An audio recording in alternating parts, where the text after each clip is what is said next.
Though merely a 6-year-old child, I commanded the respect of the Uchiha clan, compelling them to kneel before me. Even the legendary shinobi king, Uchiha Madara, dared not meet my gaze. This was all a consequence of my audacious boasting during a tribulation, which led to me being struck by heavenly lightning. Upon awakening, I found myself transported to the world of Naruto, where I was reborn as Madara's younger brother. At this moment, 2 eager little boys were exclaiming, "Father, is our brother about to be born?" A gentle voice responded, "Soon, Madara and Izuna, you will meet your brother." Just then, the sound of a baby's cry echoed through the air. Uchiha Taijima excitedly made his way to the room. A midwife approached him with a smile. "Congratulations, Taijima. Your wife has given birth to 2 sons." Tenderly, Uchiha Taijima cradled the 2 tiny bundles of joy, a blissful smile illuminating his face. "The firstborn shall be named Uchiha Coldwind, and the second, Uchiha Bright Moon," he declared with a grin. At that moment, a figure named Zong entered the room and playfully punched Uchiha Taijima on the shoulder, exclaiming, "Congratulations, Taijima. You now have 4 sons." However, Uchiha Coldwind could not share in the joy. "What a calamity. I merely boasted a little, and it led to this. I lamented that in my previous life, I was a master, the creator of the new killing fist. Despite my aversion to the Japanese, I was intimately familiar with the narrative of Naruto. Observing the 2 young boys beside me, it dawned on me that we were in the Warring States period, an era where the average lifespan barely reached 30. The most tragic aspect was being the younger brother of Uchiha Madara. I was at a loss as to how to navigate this predicament. Despite my complaints about arriving in the Naruto world, I couldn't help but chuckle internally. After all, this was a realm where killing bore no consequence. I found that appealing. Moreover, the power of this world was not to be underestimated, particularly the dormant strength of the Sharingan within me. Time passed swiftly, and before I knew it, I was 3 years old. One day, while reclining on the grass by the riverbank, a gentle breeze stirred. I furrowed my brow and instinctively drew 3 shurikens, my eyes gleaming with a cold light as I hurled them into the air. The shurikens clashed in midair, with 2 veering off to the left and right, aimed at a shadowy figure. In the next instant, the figure dissipated into white mist before the shurikens could reach it. I sprang to my feet, only to hear a voice cursing, "Cold Wind, you little brat." Ignoring the outburst, I commanded, "Shadow, Clone Technique, Shuriken Jutsu." 12 shurikens flew toward the boy on the ground. Upon witnessing this, the boy shouted angrily, "Cold Wind, can you not take a break?" Just before the shuriken struck, he transformed into a wooden dummy. Observing this scene, I merely shook my head in boredom and reclined back on the grass. The boy who had just transformed approached me, glaring at my relaxed demeanor. "Cold Wind, I am your brother. Why do you always engage in such dangerous antics when I call for you?" I lazily opened my eyes and replied, "Dangerous? I don't think so." The boy beside me was none other than Uchiha Madara himself. The man who instigated the 4th Great Ninja War. Both Madara and Hashirama have yet to reach adulthood. I rise to my feet and offer a faint smile. "Enough of that foolish expression, what brings you to me?" Madara, in exasperation, responds, "Father wishes to see you." "Don't say I didn't warn you." I'm momentarily taken aback. "Then let us go, Madara. We shall depart at once." Madara clenches his fists, exclaiming, "Call me brother. Do not address me by my name, understood? You insufferable brat." Yet I pay no heed to Madara and stride forward, prompting him to hastily catch up and walk alongside me. Soon, we arrive at a small settlement nestled within a valley of the Uchiha clan. As we enter the valley, a guard, upon inspecting us with his Sharingan, opens the gate, allowing us passage. Before long, we find ourselves standing before a grand edifice. In the courtyard, 3 figures await us, one of whom is Uchiha Taijima, alongside my twin brother, Uchiha Akatsuki, and Uchiha Izuna. That I place my hands on my hips and inquire, "What is it that father wishes to discuss with us?" Uchiha Taijima looks at me with an air of resignation, seemingly at a loss for how to handle my precocious intellect, which surpasses that of most adults at merely 3 years of age. Taijima smiles faintly as he retrieves 4 swords from the table, perfectly suited for our age. I can't help but wonder if we were summoned merely for these 4 swords. At that moment, Uchiha Taijima speaks, "Your bodies are now ready for training. It is time to teach you how to fight." As he says this, his eyes darken, for no one relishes the thought of war. I shake my head slightly, taking the sword from Taijima's hand. He then leads us into the courtyard, where I feel a flicker of indifference. Is it truly time to begin? I extend my right hand, drawing forth a sliver of the blade, then sheathing it once more. I gaze intently at Uchiha Taijima. Is this to train us? To mold us into ninjas destined for the battlefield? My eyes brim with disdain. Taijima furrows his brow, his voice laced with irritation. Case, do you scorn a ninja? He appears genuinely upset, while I respond with a dismissive chuckle. Ninjas?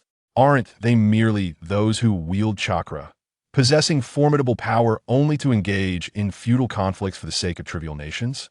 They fight for a pittance of gold. Why not eliminate those nations and seize their resources? Wouldn't that be swifter? As my words hang in the air, Madara gently tugs at my sleeve, but I disregard his pleading gaze, maintaining my unwavering stare at Taijima, whose expression has darkened considerably. His eyes narrow as he raises his hand, striking towards me. I take a single step back, and his hand swipes through empty air. I do not waver in my contemptuous demeanor. Seeing this, Madara kneels before our father, imploring, "Father, please do not blame Case. He is merely too intelligent and overthinks matters." However, Uchiha Taijima sternly commanded, "Stand up, Ban. This is not your fault." He then fixed his gaze upon Uchiha Coldwind. Ninjas abide by their own rules. Cast aside those peculiar thoughts of yours and strive to become a formidable ninja, carving your name upon the battlefield. Yet, I could not suppress the disdain in my eyes, for I firmly believe that human determination can conquer destiny. In this world, strength reigns supreme. Since these rules were crafted by mankind, I resolved to dismantle this decaying order. My eyes sparkled with fervent determination, and at that moment, my three brothers gazed at me with admiration. This only served to infuriate Uchiha Taijima further. He scolded, "You are of the Uchiha clan, destined to become ninjas. Abandon your filthy thoughts." In the next moment, a gentle voice interjected, "My little cold wind is so impressive, harboring such noble aspirations. Mother supports you. You need not heed your father." She then shot a glare at Uchiha Taijima, instantly deflating his anger like a punctured balloon. Forget it. I shall now teach you how to wield a sword and some fundamental combat techniques." With that, Uchiha Taijima began his instruction, unaware that my declaration of strength had already etched itself deeply into the hearts of the three young boys. While Uchiha Taijima instructed us on the art of swordsmanship, Uchiha Ban inquired respectfully, "Father, can Izuna and I begin our training now? However, Coldwind and Mingyue are still quite young. Would it not be premature for them to start?" As the eldest brother, Ban expressed his concern for his younger siblings. Yet, Uchiha Taijima was not oblivious to his intentions. "Your two younger brothers are prodigies. Although they're merely 3 years old, their physical capabilities far surpass those of ordinary youths. Coldwind's physique is already on par with the norm." After hearing this, Ban nodded, somewhat dejected. "I commenced my training in the God of Killing Fist at the tender age of 2. Although the true method of this martial art involves slaying foes to cultivate killing intent, in my previous life, I devised a technique that utilizes nourishment for training. In this world, tigers and black bears are exceedingly common, complemented by some exceptionally rare herbs. Thus, my progress has been swift. Moreover, the thunder from my past life imbued me with energies of lightning, enhancing my abilities from the very womb. Consequently, my brother Mingyue has also benefited from this. My mother has grown even stronger, for with the death of Noontide, she awakened her Mangeki Sharingan. Therefore, the mightiest warrior in our household is my mother. Given that the true cultivation method of the Killing Fist involved murder, I silently vowed to become an absolute powerhouse, believing that ascending to the battlefield was the swiftest path to achieve this. At 8 that moment, a surge of murderous intent awakened deep within me. Subsequently, Uchiha Taijima instructed us in training against dummies. Days later, under a bright sun, the atmosphere was heavy with the scent of blood. In this place, 4 individuals were bound to pillars. Upon closer inspection, I realized they were 4 dummies crafted from puppetry. At this moment, Taijima led us 4 brothers into the room, where we beheld 4 remarkably lifelike humanoid figures made from special materials. Uchiha Taijima stood before a human model. "Now, let me impart to you the swift art of killing," he proclaimed, drawing forth his sword, its tip poised against the model's throat. "This, my friends, is the vulnerability of the human body. With but a gentle stroke, life ceases." He then elucidated the various weaknesses of the human anatomy, imparting profound wisdom before silently departing the room. Approaching a human model myself, I observed as 3 children unsheathed their swords with gleeful expressions. "You 3 must train diligently, for I cannot bear the thought of losing you," I remarked with a subtle smile. "But, dear brother, do ensure you do not depart first."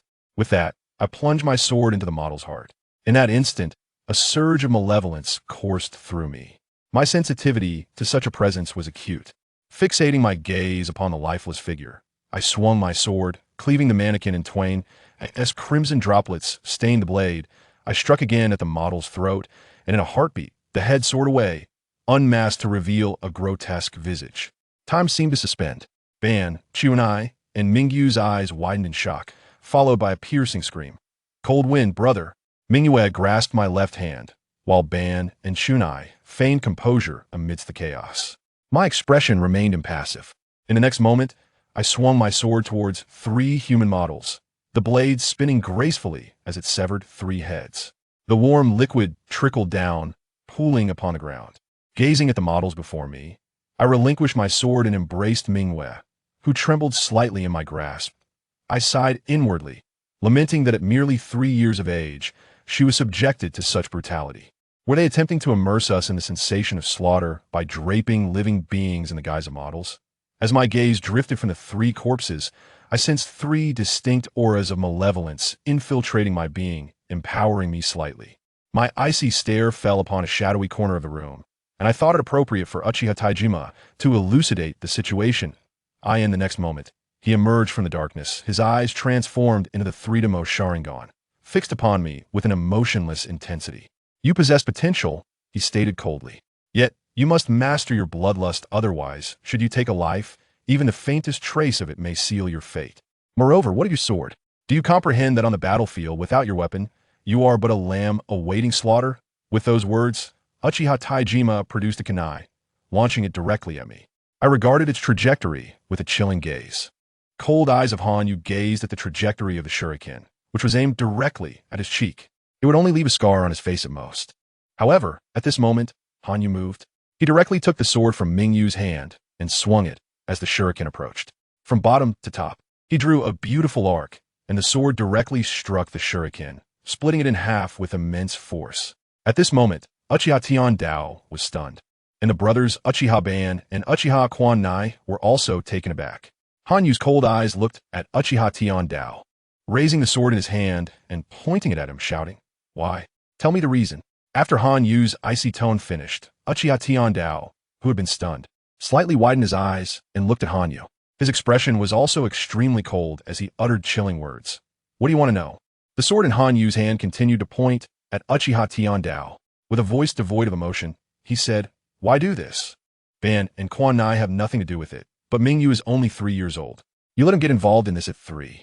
For Hanyu, he always had a different feeling towards his younger brother Mingyu. Perhaps due to the bloodline of the Uchiha clan, known for their deep emotions, Hanyu, despite being reborn and possessing memories of his previous life, had also unconsciously accepted the emotions of this life.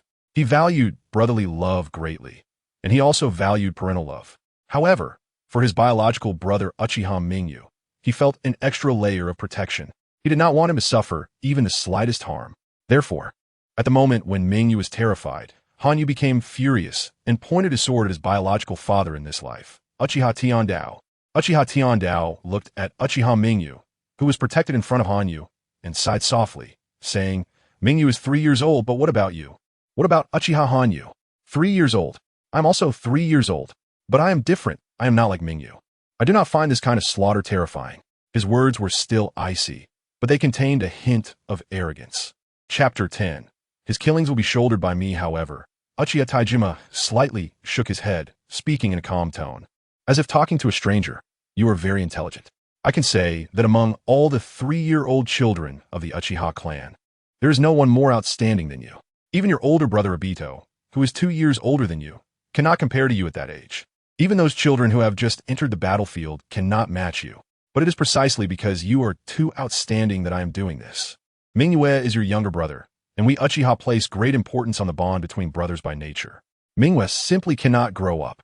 I fully understand that today's arrangement will be a blow to Mingyue, but under your protection, he will never become a true ninja. He wants to be able to adapt to real killings." Uchiha Taijima's words echoed in this blood-soaked room. At this moment, Hanyu also thought of how he had cared for his younger brother due to the memories of his previous life. Although he had once wondered if this was because of his Uchiha bloodline, he eventually forgot about it as time passed. Everything became a habit. But now that Uchiha Taijima brought it up, Hanyue realized that Mingyue, whom he had been protecting, could not grow. However, at this moment, Hanyue smiled in his heart. A disdainful smile. A hint of contempt flashed in his eyes as he shouted, "If that's the case, then let me take on the killings. From now on, I will inherit Mingyue's share. Whoever dares to oppose me will know the sharpness of my sword. Even if I am still young, in the future, I will make them aware of my strength." After saying that, he waved his hand, and the sword in his hand flew out again. With even greater force than the last time, the sword pierced through the 3 corpses, and in an instant, the 3 corpses exploded. Blood splattered everywhere, but this blood, which was originally filled with a strong stench, had a hint of a burnt smell. Hanyue sneered at this, and then looked at Uchiha Taijima with a sudden intensity in his eyes, shouting, "Although I am 3 years old, my strength is not that of a 3-year-old. If children go to the battlefield at 7, then I will go to the battlefield at 6 to take on Mingyue's share." Oof. After saying that, Hanyue turned around and walked directly towards his room. At this moment, the 4 people remaining in the blood-stained room were all stunned, while the central figure, Mingyue, bit his lip, tears streaming from the corners of his eyes, and said in a childish voice, "Brother Hanyue," but he could only see Hanyue's back.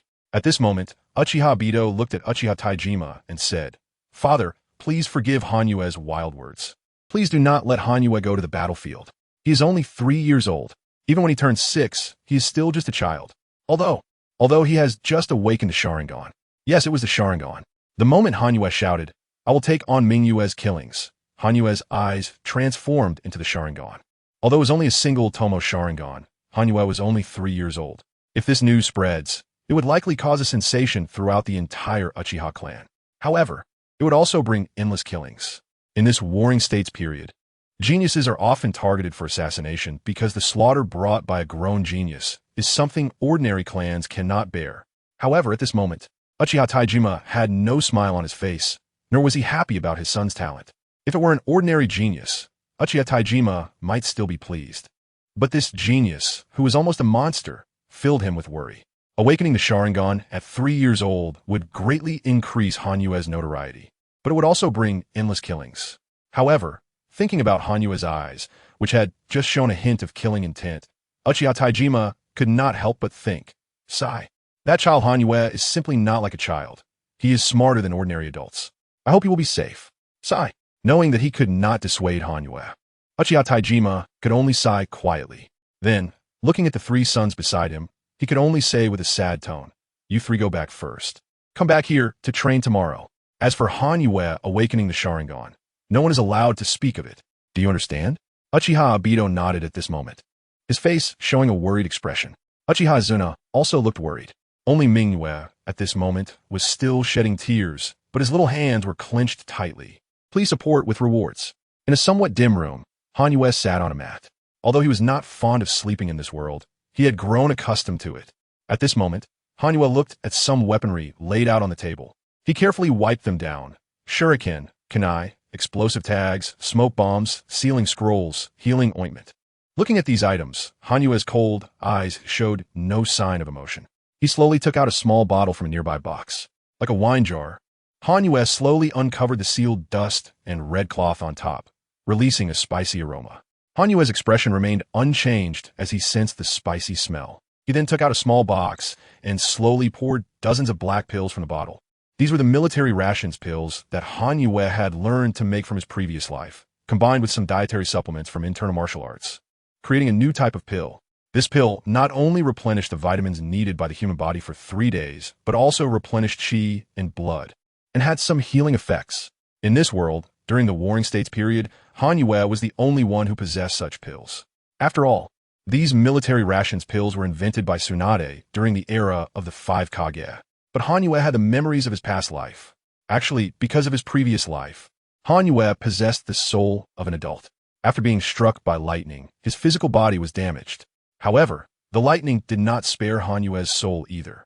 But at that moment, Hanyue traveled through time, accompanied by the lightning, and his soul was tempered in the process. Coupled with his rebirth in this life, Hanyue's soul was now incredibly powerful, as was his mental strength. This also led to Hanyue remembering everything from his previous life clearly, as if the memories of his past life had turned into a movie. Available for Hanyue to watch at any time. Chapter 11. 3 years have passed. I am 6 years old. 3 years have passed. A full 3 years. At this moment, it is the cold moon, and I am already 6 years old. For me, the moment to go to the battlefield is drawing near. My memories of the previous life, especially the Naruto anime and manga, are clear as day. I have been diligently practicing various ninjutsu, especially the life-saving techniques, all for this day when I turn 6. If it weren't for the mismatch between my spiritual power and my physical body, which are worlds apart, I would have already been able to use the ninjutsu for my memories. Although I currently possess the strength of an early stage of Mingjin and my physical body is extremely strong, it is still far from matching my spiritual power. If both my physical body and spiritual power were equally strong, I would have already extracted a large amount of chakra and could use the ninjutsu, I remember. Just like Kakashi's Chidori in the original work, I know the hand seals and the method of use the moment I think of it. But I lack the chakra to perform it, so I can only watch and think without being able to use it. I often sigh and then look again at the weapons on the table. Slowly, I pick up a sword, but this is not the one given to me by Uchiha Taniguchi. It is one I forged myself. In my previous life, as the heir to the killing fist, I naturally had to inherit its essence, which is to kill, on the battlefield. Using this sword to kill is merely a flashy display. Only a broad and heavy blade represents true power. My sword is a Tang Dao with a sharp blade behind it. I gently run my hand along the edge. The blade is entirely black, as only black can unleash the maximum power. A flash of silver would be too ostentatious.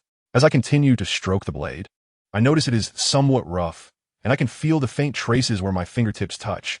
This sword is not sharp. My hand remains unharmed merely because I am not applying force, but because the blade is inherently dull.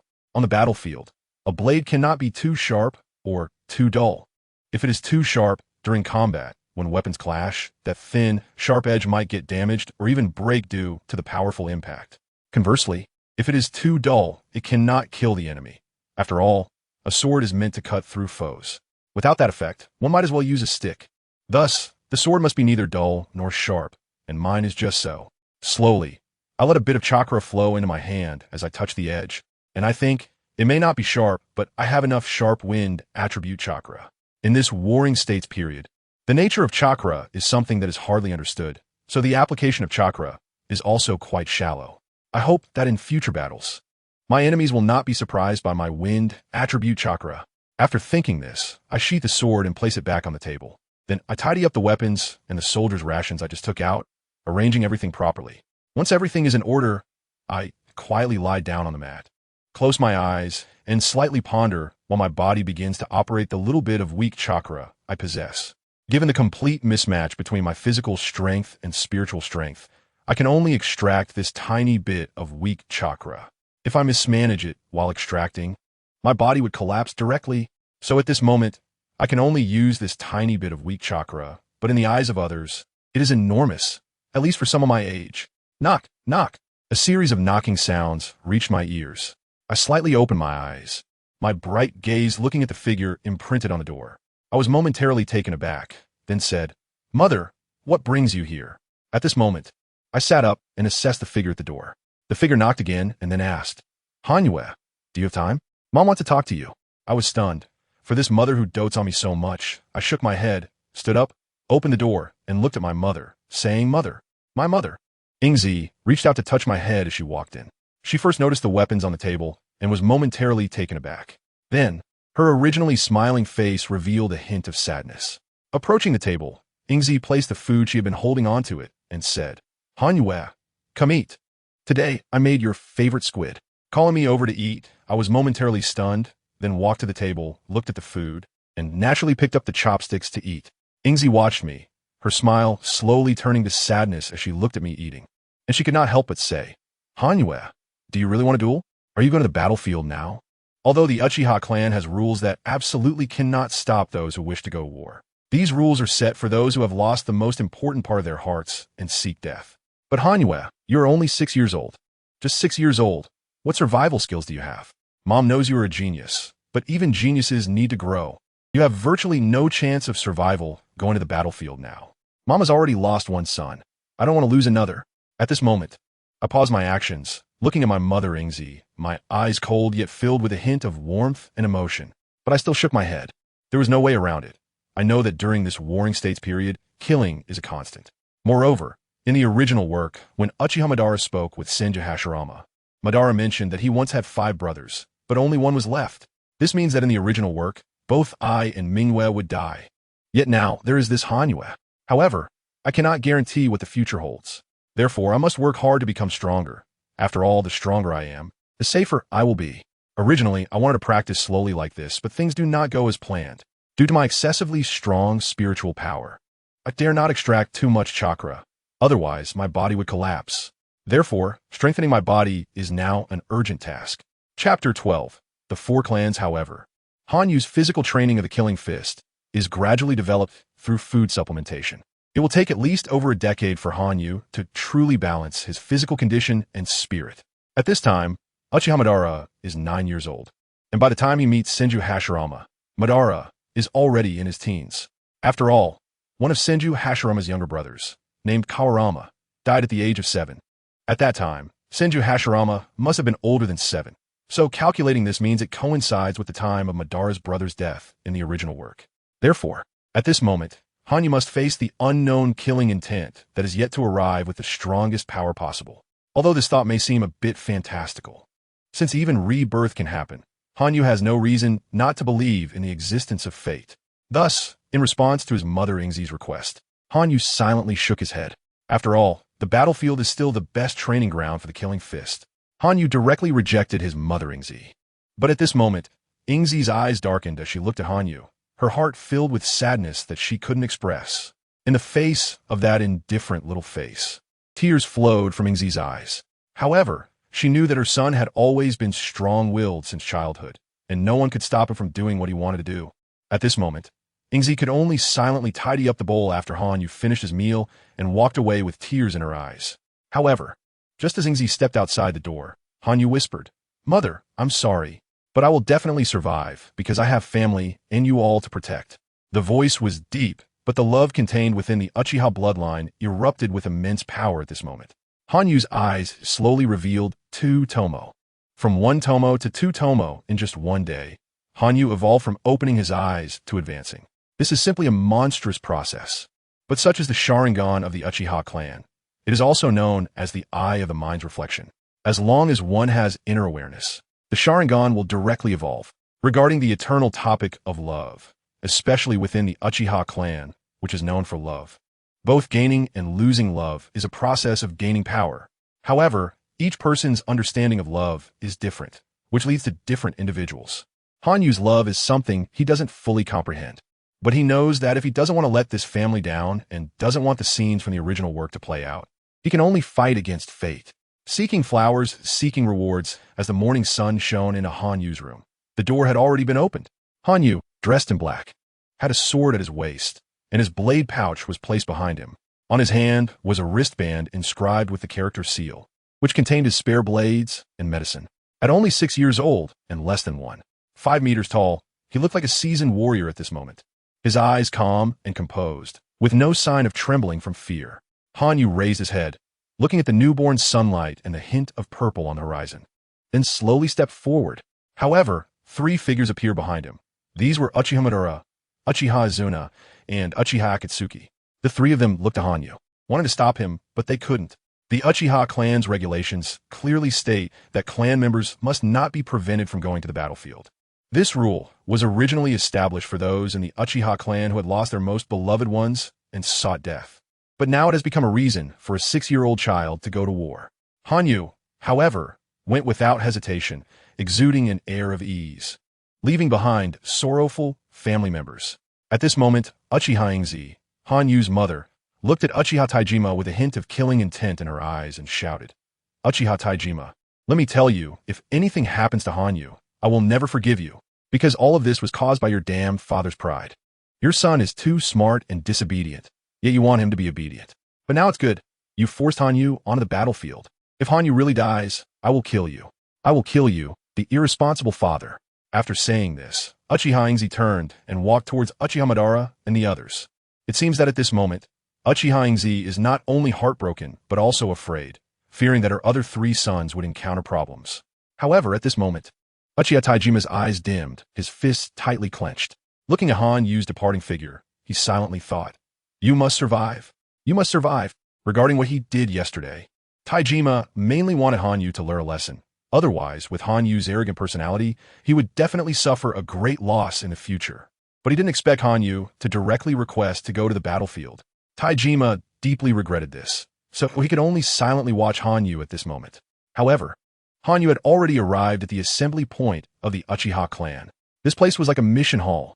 For a large clan like the Uchiha, they are frequently hired. However, the countries that hire them vary in size. The larger countries send out experts, some even dispatching their entire clan. But for small skirmishes, and when the enemy is not a powerful clan, they only send a few weaker individuals. Moreover, some small countries spend money to hire the Uchiha, while their enemies hire the Senju. However, due to the sizes of the two countries, both clans will send lower-tier ninjas. For instance, if one sends a genin, the other will also send a genin. These are the unspoken rules of the Warring States period, and no one dares to break them. At this moment, Han Yu looked at the somewhat chaotic and noisy hall, shifting his gaze to the smaller countries. At this time, he noticed a mission regarding the Land of Soldiers. The Land of Soldiers is not too far from the Uchiha clan's territory, probably near the Land of Rivers in the original work. Their enemy is a country known as the Land of Hearts. Moreover, the ninjas they hired are from the Yui clan. Seeing the Yui clan made Han Yu immediately recall the information about them. The Yui clan, based on the name, is likely a descendant of Otsutsuki Yui.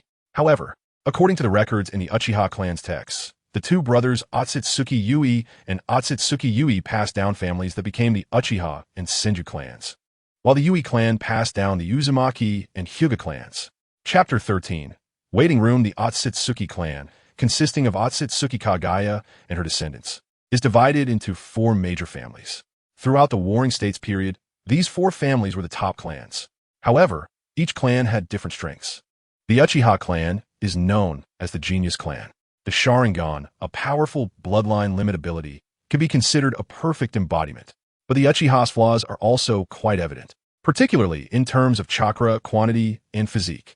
The Senju clan possesses a strong physique and chakra, and has the body of a sage, allowing them to use natural chakra. However, they are too well-rounded and lack any special chakra abilities, only able to use ordinary ninjutsu. The Uzumaki clan has a strong physique and chakra, along with a unique sealing chakra. However, their drawback is their lack of strong offensive capabilities. The Hyuga clan, with the Byakugan, a bloodline limit that can be activated easily, allows members to open their Byakugan with ease. They also possess the unique gentle fist taijutsu of the Warring States period. Among these four clans, the Uchiha clan has the least amount of chakra. The Hyuga clan comes next, but they have a strong reproductive capability, meaning that any Hyuga member, whether male or female, can have children with non-Hyuga partners, and the offspring will generally possess the Byakugan. Even some Hyuga women who fall in love with ordinary people usually give birth to children with Byakugan, and the Byakugan can be easily activated. So, even though taijutsu is somewhat weak against ninjutsu, the Hyuga clan compensates for quality with quantity. The Senju clan ranks second in terms of chakra, but lacks any special bloodline limits. However, they do have the sage body, allowing them to use natural chakra. The ninjutsu that utilizes natural chakra is also quite powerful. The Uzumaki clan possesses the largest amount of chakra and strong sealing techniques, but in terms of offense, they can only rely on their powerful taijutsu. At this moment, Han Yu looks at the Otsutsuki clan, which, while appearing powerful in the original story when battling the Senju and Uchiha clans, Han Yu knows that this so-called Otsutsuki clan is actually just the ancestor of Darui, the right-hand man of the fourth Raikage of the Cloud Village. After all, in the original story, when the Otsutsuki clan first appears, they're dressed in clothing identical to that of the Cloud Village. Their white hair and dark skin are unmistakably reminiscent of Darui's ancestor. Knowing this, Han Yu ponders that Darui uses Storm Release. Storm Release is a type of chakra formed by combining water and lightning. It is likely that this so-called Otsutsuki clan possesses a bloodline limit related to Storm Release.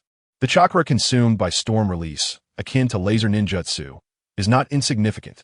With this thought, Han Yu can't help but smirk disdainfully, as it is likely that the opponents he will face are merely some lower-ranking ninjas.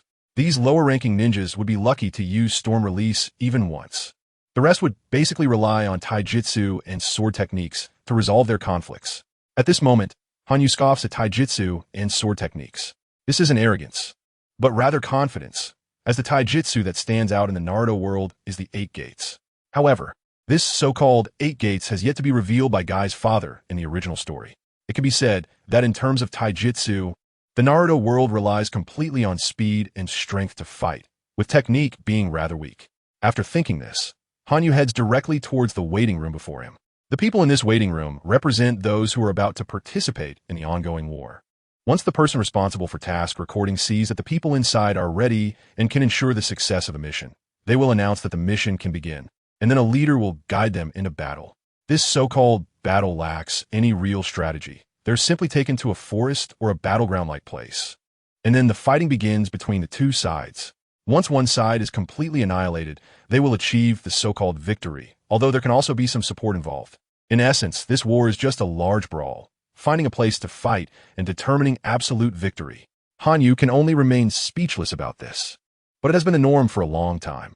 Entering the waiting room, Hanyu goes directly to a corner, sits on the ground with his arms wrapped around his sword, and coldly stares at the ground, remaining completely still. Many people find Hanyu's behavior strange, as the mission is quite simple, with most individuals being lower-ranking ninjas and only a few middle-ranking ninjas present. When these individuals enter the waiting room, the first thing they need to do is announce their identities, as if they die, their families would not even know. It is indeed a tragic situation. Additionally, they need to contact their partners, as forming a team on a battlefield is far more survivable than being a so-called lone wolf. However, at this moment, Hanyu simply sits there without any movement, appearing almost like a corpse. Of course, if Hanyu were master, no one would stop him from being a lone wolf. But at less than 1 meter tall, Hanyu looks quite small. At this moment, a leading figure among the group approaches Hanyu and says, "Kid, at such a young age, why are you on the battlefield?" However, Hanyu completely ignores the seemingly male figure's words, his cold eyes fixed on the ground. The leader, feeling embarrassed, becomes somewhat irritated and says, "You don't mean to tell me that your entire family is dead and you're the only one left, so you don't want to live anymore, right?" But before he can finish speaking, a black shadow flashes, and a knife is already resting against the leader's neck. At this moment, Hanyu slowly raises his head, his cold eyes staring at the seemingly leading figure, and coldly says, "If you want to die, you can continue talking." His voice, chilling enough to freeze, casts a layer of coldness over the small waiting room. Everyone is momentarily stunned, as these individuals are of low strength and feel a certain fear towards Hanyu's intense aura. "I drank too much yesterday, had a splitting headache, and just got up now. I'm really sorry." Chapter 14. Kill. At this moment, Hanyu put away her knife and coldly shouted, "If you want to die, keep going. If you don't want to die, then behave yourself. My goal is to kill. Anyone who dares to steal a kill from me on the battlefield should beware of my knife."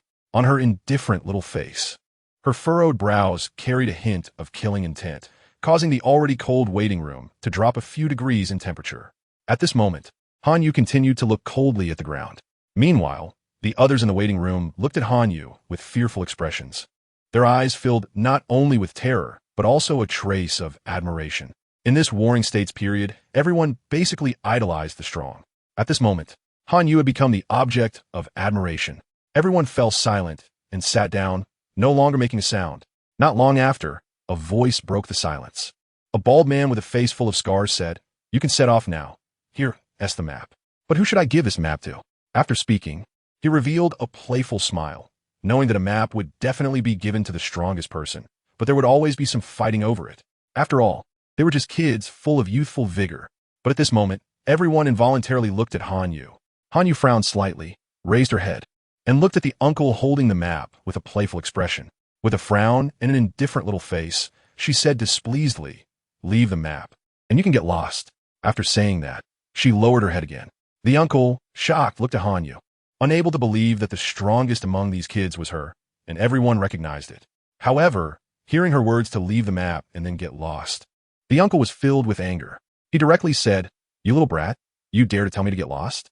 You little..." But before he could finish, a voice came from behind him. The uncle turned to see that it was the young boy. The boy slightly lowered his head and said, "Hand over the map, and then get lost." After saying that, he immediately swung a kunai, followed by a scream as the uncle's finger holding the map was severed. The map flew into the hands of the boy sitting on the ground, while Hanyu, standing behind the uncle, transformed into a puff of smoke. This was the shadow clone technique. At this moment, Hanyu raised her head, her eyes revealing a hint of killing intent as she shouted. A servant who is not from the Uchiha clan dares to act like this? Do you want to die? Hurry up and get lost. Her cold eyes, filled with killing intent, stunned the uncle. Covering his severed hand, he ran away in fear. Meanwhile, Hanyu opened the map, glanced over it, and shouted, "Let us go." After that, she stood up and walked toward the door. The people behind her immediately followed in Hanyu's footsteps. Most of them were young ninjas, mostly around 8 or 9 years old, with the oldest being just 11 or 12. Yet now they were following Hanyu, who was only 6 years old and less than 6 meters tall. This scene caused some curiosity in the hall. However, Hanyu, walking in front, noticed the uncle who had just had his arm severed pointing at her with his remaining fingers while talking to someone. Hanyu heard, "It's him. He is the one who cut off my hand for no reason." Upon hearing this, Hanyu quickened her pace and directly approached the two. At this moment, the person the uncle called Sir was about to call for Hanyu to stop. Suddenly, another flash of black light passed, followed by a spray of blood as the uncle's head was severed by Hanyu. Hanyu's cold eyes turned to the person who had tried to stop her, and she coldly said, "Do you want to die too?" Her words were not loud, but they were filled with power. At this moment, everyone stopped. The previously noisy hall fell silent, staring at Hanyu, this small child with a fierce killing intent. Some of them recognized Hanyu. After all, she was the daughter of Uchiha Tianjima, who was among the top 10 powerful figures in the Uchiha clan. Not to mention the strength of Hanyu's mother. At this moment, they all watched with great interest. But under the gazes of many, Hanyu spoke again. "Not talking, but as a servant of the Uchiha clan, you must know your place. So you could die too." After saying that, another flash of black light appeared, and another head flew off, followed by another spray of blood. Hanyu disdainfully said, "Just an ordinary person without chakra dares to show that expression. Under my eyes, you are nothing but ants." After saying that, she flicked the blood off her knife. Hanyu sheathed her knife and then looked ahead, coldly shouting, "Let us go." After that, she strode forward. The people behind her looked at her with admiration and followed her out of the hall. Inside the hall, it was eerily quiet. However, a voice broke the silence. "Everyone, continue working. If anyone else acts up, I won't need anyone to lay a hand on you. I will personally kill you all. In this world, countless people want to take your place and work for our Uchiha, so don't think of yourselves as important." "Young Master," Hanyu said, "in our eyes, you are just ants." With a hint of killing intent, everyone involuntarily lowered their heads, trembling with fear. However, Hanyu was unaware of all this. Even if she knew, she wouldn't take care, as who would bother with the affairs of ants? So at this moment, Hanyu took out the map, looking at it while walking and comparing it with her memories. This place should be the junction of the land of fire and the land of river in the original story. "I drank too much yesterday, my head is pounding, and I only got up now. I'm really sorry." Chapter 15. How to kill. However, this so-called place does not have a land of rivers. The future land of rivers is now filled with countries, with about 100 small nations fighting. Hanyu did not take a close look at all. He then said, "Who among you is a sensory ninja?" Hanyu's indifferent expression made his voice sound exceptionally cold. However, Hanyu's previous performance seemed godlike in the eyes of these people. Although he had only killed an ordinary person who could not use ninjutsu and had no chakra, daring to kill in the Uchiha clan's mission hall and drawing his blade at the slightest disagreement made him a godlike figure to these young, somewhat rebellious children. As soon as Hanyu finished speaking, everyone immediately began to look around.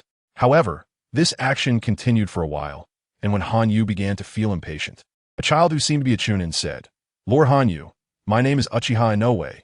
You could just call me Inoue." "But Lord Hanyu, what is a sensory ninja?" Inoue's words took Hanyu by surprise. However, it also made Hanyu silent for a moment as he thought. It seems that in the Warring States period, there was no such title as a sensory ninja. What a miscalculation. I forgot that in this Warring States era, there are only ninjas. There is no so-called sensory ninja, nor any medical ninja. Basically, they are all ninjas meant for combat.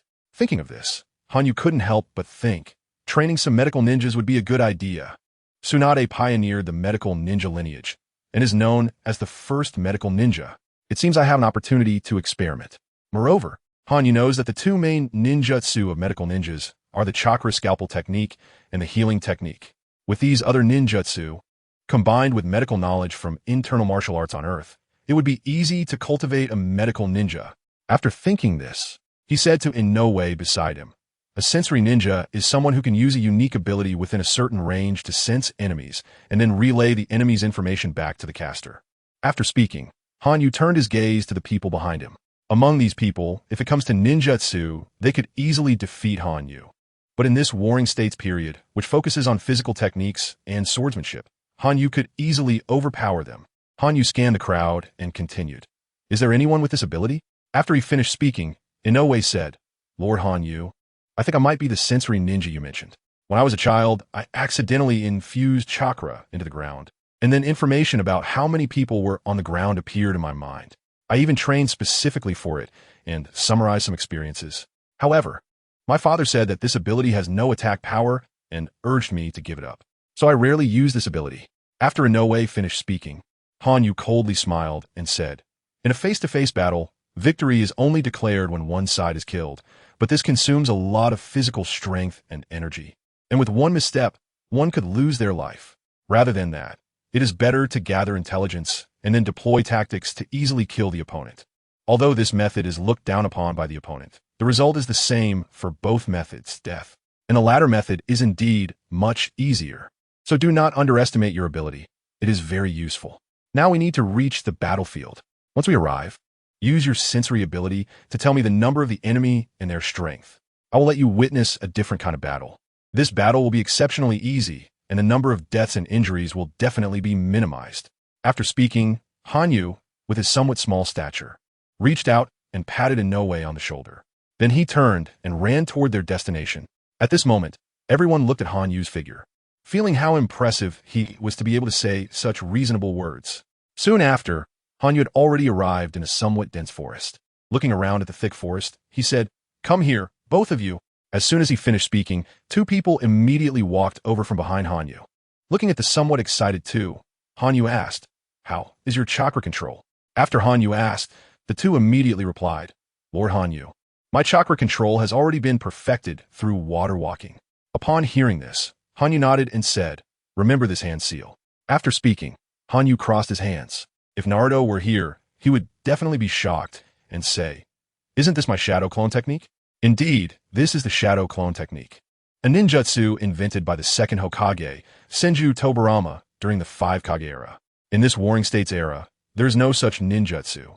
However, Hanyu knows that the shadow clone technique is not only simple and easy to remember, but also a main ninjutsu of the protagonist in the original work, having been repeated countless times.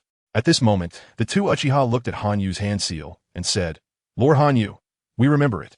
Hanyu nodded and said, Using this hand seal will create clones, just like the ninjutsu I used in the waiting room earlier.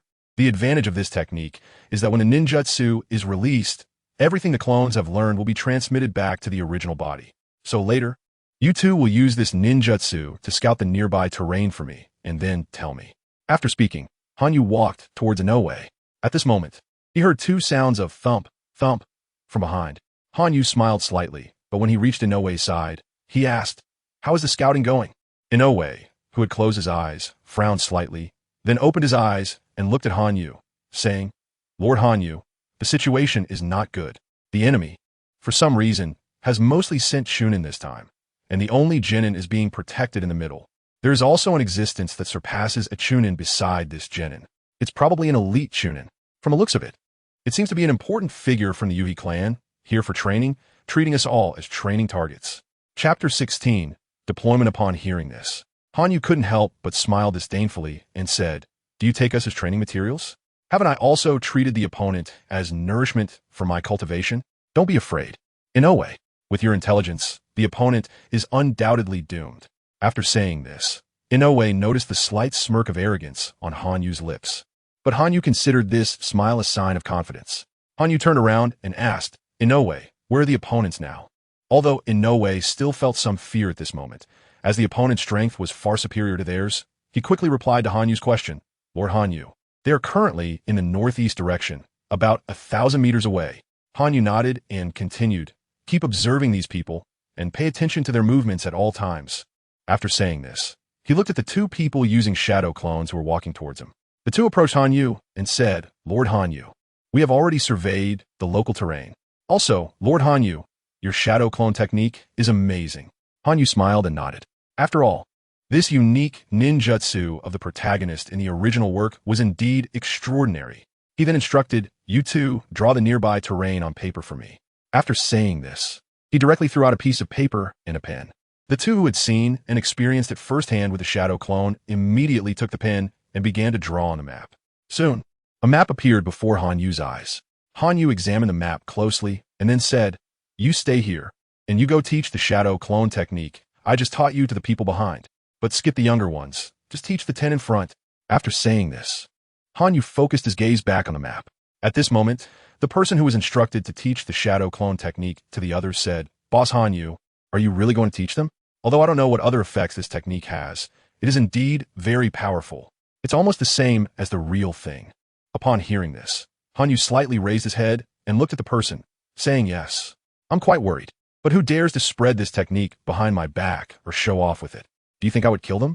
After saying this, a faint killing intent flashed between his brows as he stared at the person. Instantly, the young boy's eyes revealed fear, and he hurriedly said, "Yes, yes, yes. Lord Han Yu, I will go teach them right away." However, at this moment, Han Yu had already lowered his head to look at the map again. He pinched his chin, examining the somewhat crude map, and asked, "By the way, what is your name?" Looking at the young man in front of him, who was not very old, the boy excitedly replied, "Lord Han Yu, my name is Uchiha Inaka. You could just call me Inaka." Inaka. This name sounds similar to Inoue. Han Yu scanned between Inoue and Inaka with confusion, but at this moment, Inaka quickly added, "Lord Han Yu, Inoue is my older brother." Hearing this, Han Yu nodded and then asked, "Is the terrain here really a valley?" Han Yu held up the map for Inaka to take a look. Inaka immediately replied, "Lord Han Yu, this is indeed a valley, and it is quite long. However, the gorge inside is very narrow." After saying this, a smile appeared on Han Yu's lips as he thought, with such good terrain, the Yui family on the opposite side will probably have no escape. After finishing his thoughts, Han Yu immediately called out, "Inoue, what is the status of the enemy now?" As soon as these words were spoken, all eyes turned to Han Yu, who had been speaking in a cold voice with indifferent eyes until now. But at this moment, his tone had transformed into a fervent voice, infused with wild, killing intent, shocking everyone. However, this shock did not last long, as Inoue quickly replied, "Lord Han Yu, the situation is a bit grim. The opponents have formed a fan shape and are rushing towards us. They seem to be searching for something, probably looking for us. And right in front of me is that elite CH Nin, and besides him is a lower ninja who seems to be out for training, along with these 10 CH Nin." After saying this, the more than 50 people following Han Yu immediately drew their swords, ready for battle. However, Han Yu frowned slightly and shouted, "Who told you to draw your weapons? Put them away." Han Yu was somewhat angry at this moment. The tranquil forest had already felt the impending danger, causing the animals within to flee, leaving only the sound of the wind rustling through the trees. This sound was not loud, but if any ninja with exceptional hearing drew their weapons at that moment, they would be able to determine Han Yu's group's position. Thus, Han Yu felt a surge of anger. Cold and filled with killing intent, he turned his head, revealing his scarlet eyes, and said sharply, "From now on, without my orders, anyone who dares to act on their own will not only be killed by the enemy, I will also eliminate you." As he spoke, the two tomo in his eyes spun continuously. At this moment, everyone was stunned, looking at Han Yu with fearful expressions. When Han Yu turned back around, everyone trembled in fear.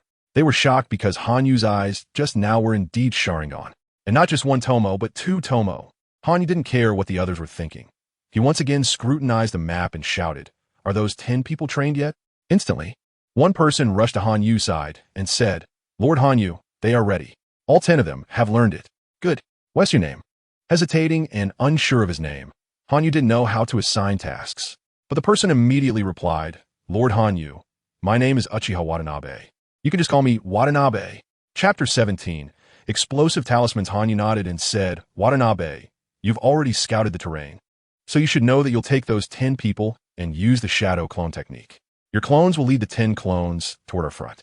But remember, you are not to confront the enemy directly. Instead, you need to create some traces that look like people have walked through. Just set up about 400 meters of these traces, and at the 400-meter mark, create evidence as if about 50 people have passed through.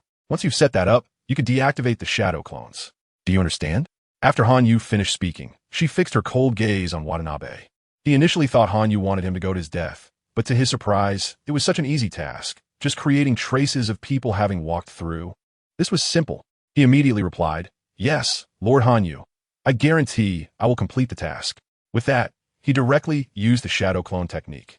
And under Watanabe's lead, the 11 of them ran forward, starting to create the traces of where people had walked along the way.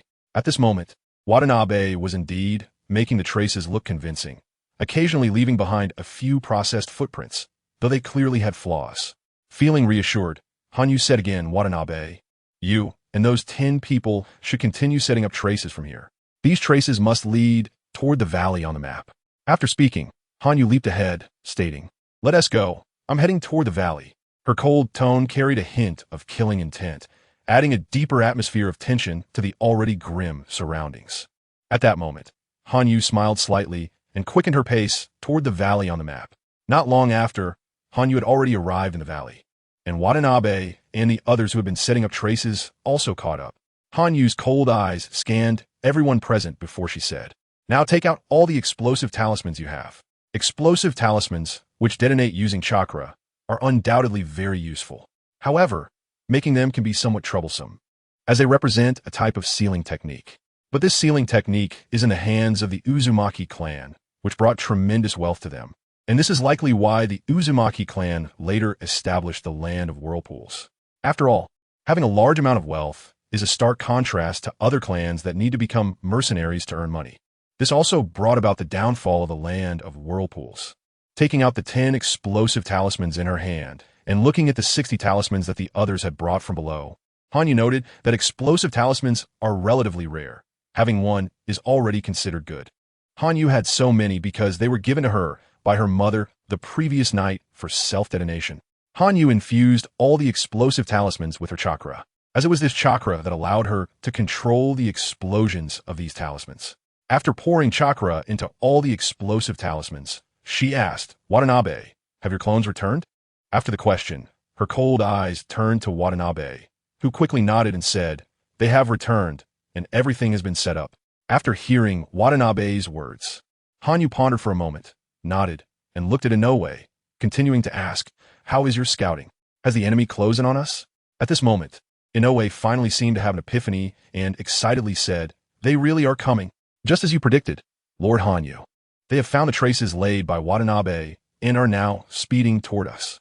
At this moment, a hint of a smile finally appeared on Hanyu's cold face. But it was a chilling smirk. All right, let's start moving. Watanabe, Inoue, and all 10 of you use the shadow clone technique again, each taking an explosive talisman and infusing your chakra into it to control the talismans. Then walk into this valley and wait for the enemy to approach. At the moment you feel your clones being destroyed, detonate the explosive talismans. After speaking, she threw the 12 explosive talismans to Watanabe and the others below.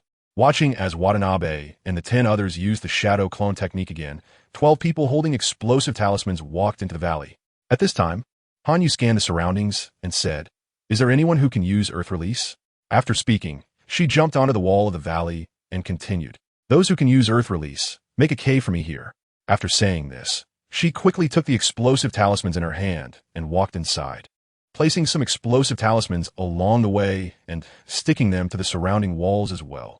Once all the explosive talismans were concealed, Hanyu returned to the previous location, and a cave had indeed appeared. Hanyu walked directly inside and commanded, raise the wall, then make a small hole at the top for us to breathe. After speaking, Hanyu moved to Inoue's side, and the previously bright cave was plunged into darkness. At this moment, Hanyu approached Inoue and said, continue using your sensing ability to observe the enemy. But remember, once the enemy reaches the front of the valley, stop using your scouting ninjutsu, then hold your breath. Do you all understand? Her icy voice made everyone tremble slightly, and they slowly said in the dark, yes. Hearing their response, Hanyu slightly closed her eyes, feeling the surrounding environment and her chakra levels. Time passed slowly, and suddenly Inoue said, Lord Hanyu, the enemy has reached the front of the valley. At the moment she heard this, Hanyu immediately opened her eyes, a glimmer of brilliance shining in them as her crimson Sharingan spun continuously.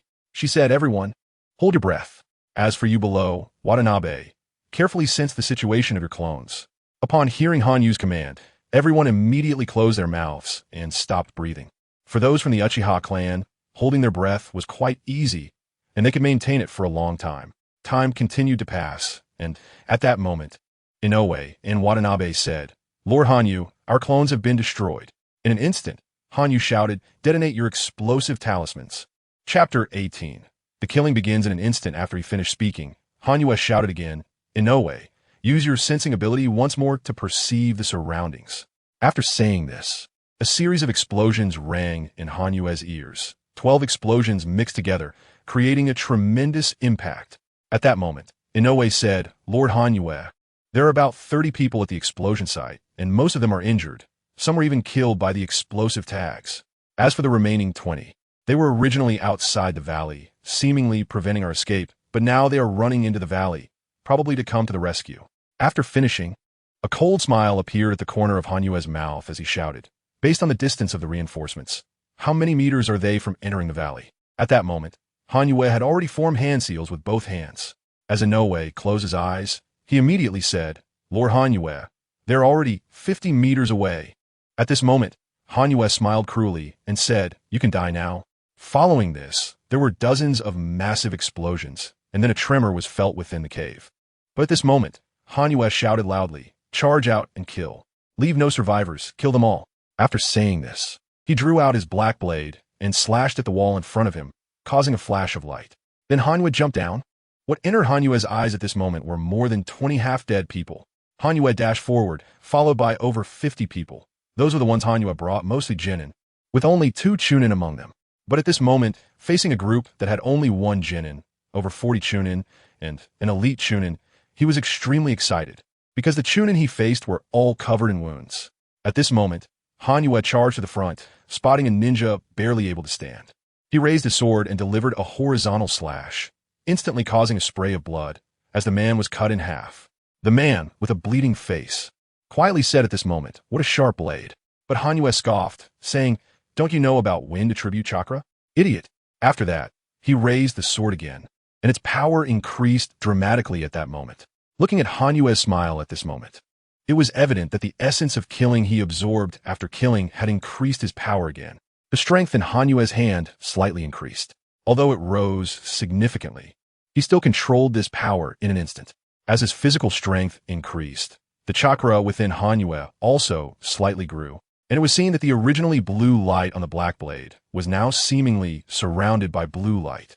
During this Warring States period, the minerals that could conduct chakra were not as expensive as in the 5 Kage era.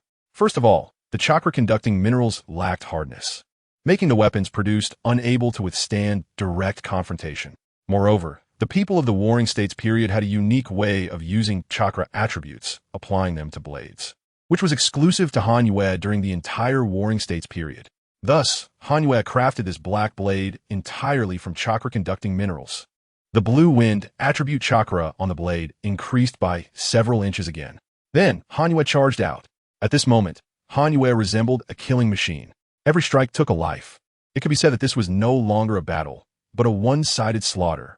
Soon, the people in the valley also emerged, and, at this moment, Hanyue finally saw that the elite Chunin had protected about 20 people, including 1 Genin, at the center. But looking at these 20 people, they were all covered in wounds. At this time, Hanyue placed his blade against the neck of the last person among those who were supposed to be reinforcements. With a slight smile, he said, "What a miscalculation. I originally thought that the Genin you were protecting, no, he should be the young master out training, would have someone drive the people in the valley outside, and then he would take action, which would count as training. But I didn't expect this young master to be so brave as to charge indirectly. Sigh, if I had known, I would have set up more explosive tags in the valley. That way, you wouldn't have to die so painfully, just like this." Cold. As if in an icy world, at this moment, a blood-red line appeared on Hanyue's blade, and in an instant, the person from the Yuhua clan whose neck was held by Hanyue had his head severed, blood flowing. Hanyue coldly smiled, letting out an expression of delight, and then shook the blade in his hand. He looked again at the dozens of people in front of him, widening his scarlet Sharingan and smiling as he said, "Now tell me, how do you want to die? What kind of death would make you happy?"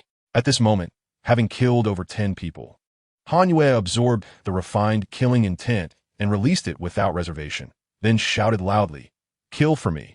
After saying this, Hanyue charged out directly, his feet wrapped in chakra. His speed was extremely fast. For the people of the Warring States period, wrapping chakra around their feet was merely for walking on water and cliffs. Hanyue's action of wrapping chakra around his feet and then charging out at such a super fast speed stunned everyone. But in this instant, Hanyue's Black Blade, wrapped in blue wind attribute chakra, struck at the elite Chunin. As the saying goes, kings face kings, soldiers face soldiers. But at this moment, Hanyue saw the so-called Jinin smile slyly and then shout, "Wind release, laser wave." At this moment, Hanyue saw the Jinin's somewhat sinister, excited, and thrilled smile. However, Hanyue merely shook his head, thinking, although you are a Jinin, you can use wind release. You are truly a genius. No wonder so many people protect you. But are you sure this ninjutsu will work on me? After saying this, Hanyue grinned wickedly and shouted, "This level of wind release is useless against me, even if your timing is perfect." After saying this, the blue wind attribute chakra on the black blade became even more dazzling. At this moment, the blue-wrapped black blade collided directly with the opponent's water blue wind release. Chapter 19. Bloody slaughter, but in the next moment, this wind release was directly sliced in half. This blue laser, infused with water attribute chakra, made this lightning-like wind release even easier to control and able to change form.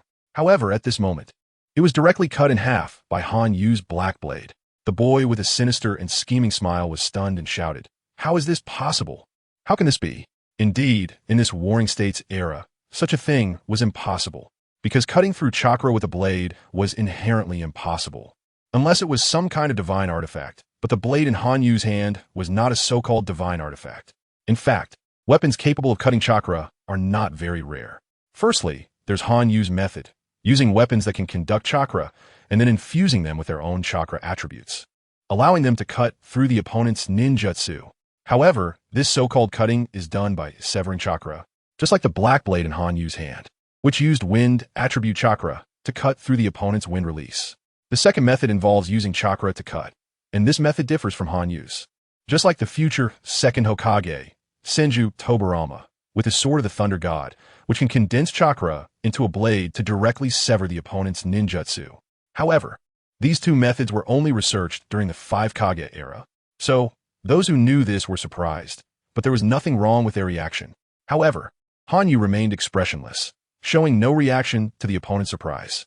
At this moment, Hanyu was staring at this person's face, while also keeping an eye on the elite Chunin beside him. It should be known that everyone has some involuntary movements on their face when they make a move. These movements can indicate a person's actions and direction. At this moment, Hanyu suddenly changed his action, because in his peripheral vision, the elite Chunin, although also showing a surprised expression, revealed a hint of killing intent in his gaze, a deadly killing intent. Under this gaze, the blade that was originally descending suddenly changed direction, with the back of the blade facing the direction of the elite Chunin, and then swung toward him. At this moment, the elite Chunin had already swung out his short sword, which glimmered slightly in the sunlight. The brightness alone was enough to prove the sharpness of the short sword.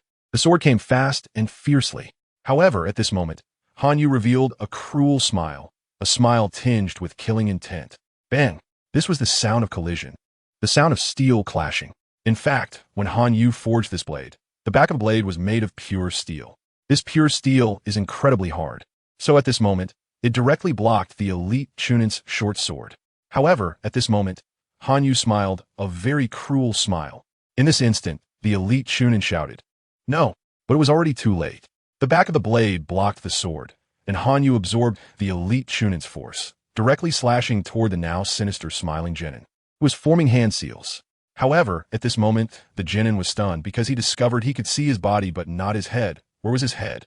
Then a fountain of blood spurted out, and Hanyu happened to be right next to this Genin, getting splattered with blood. The blood stained Hanyu's black clothes and even his small face. At this moment, Hanyu smiled slightly, a smile that was quite terrifying. However, the elite Chunin directly shouted, "Young master, bastard, you actually dared to kill the young master of the Yui clan. You're dead." The moment he finished speaking, Hanyu felt a strong gust of wind rushing toward him. Then he felt a tremendous force on his hand. This force almost made Hanyu unable to steady the blade in his hand.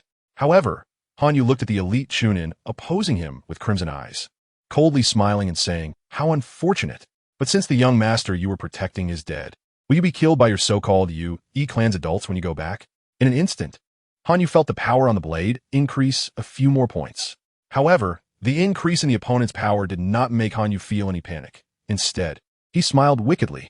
Then in an instant, he retreated and at that moment, the head of the genin behind Hanyu was crushed under his retreating right foot. Blood splattered out with the white matter.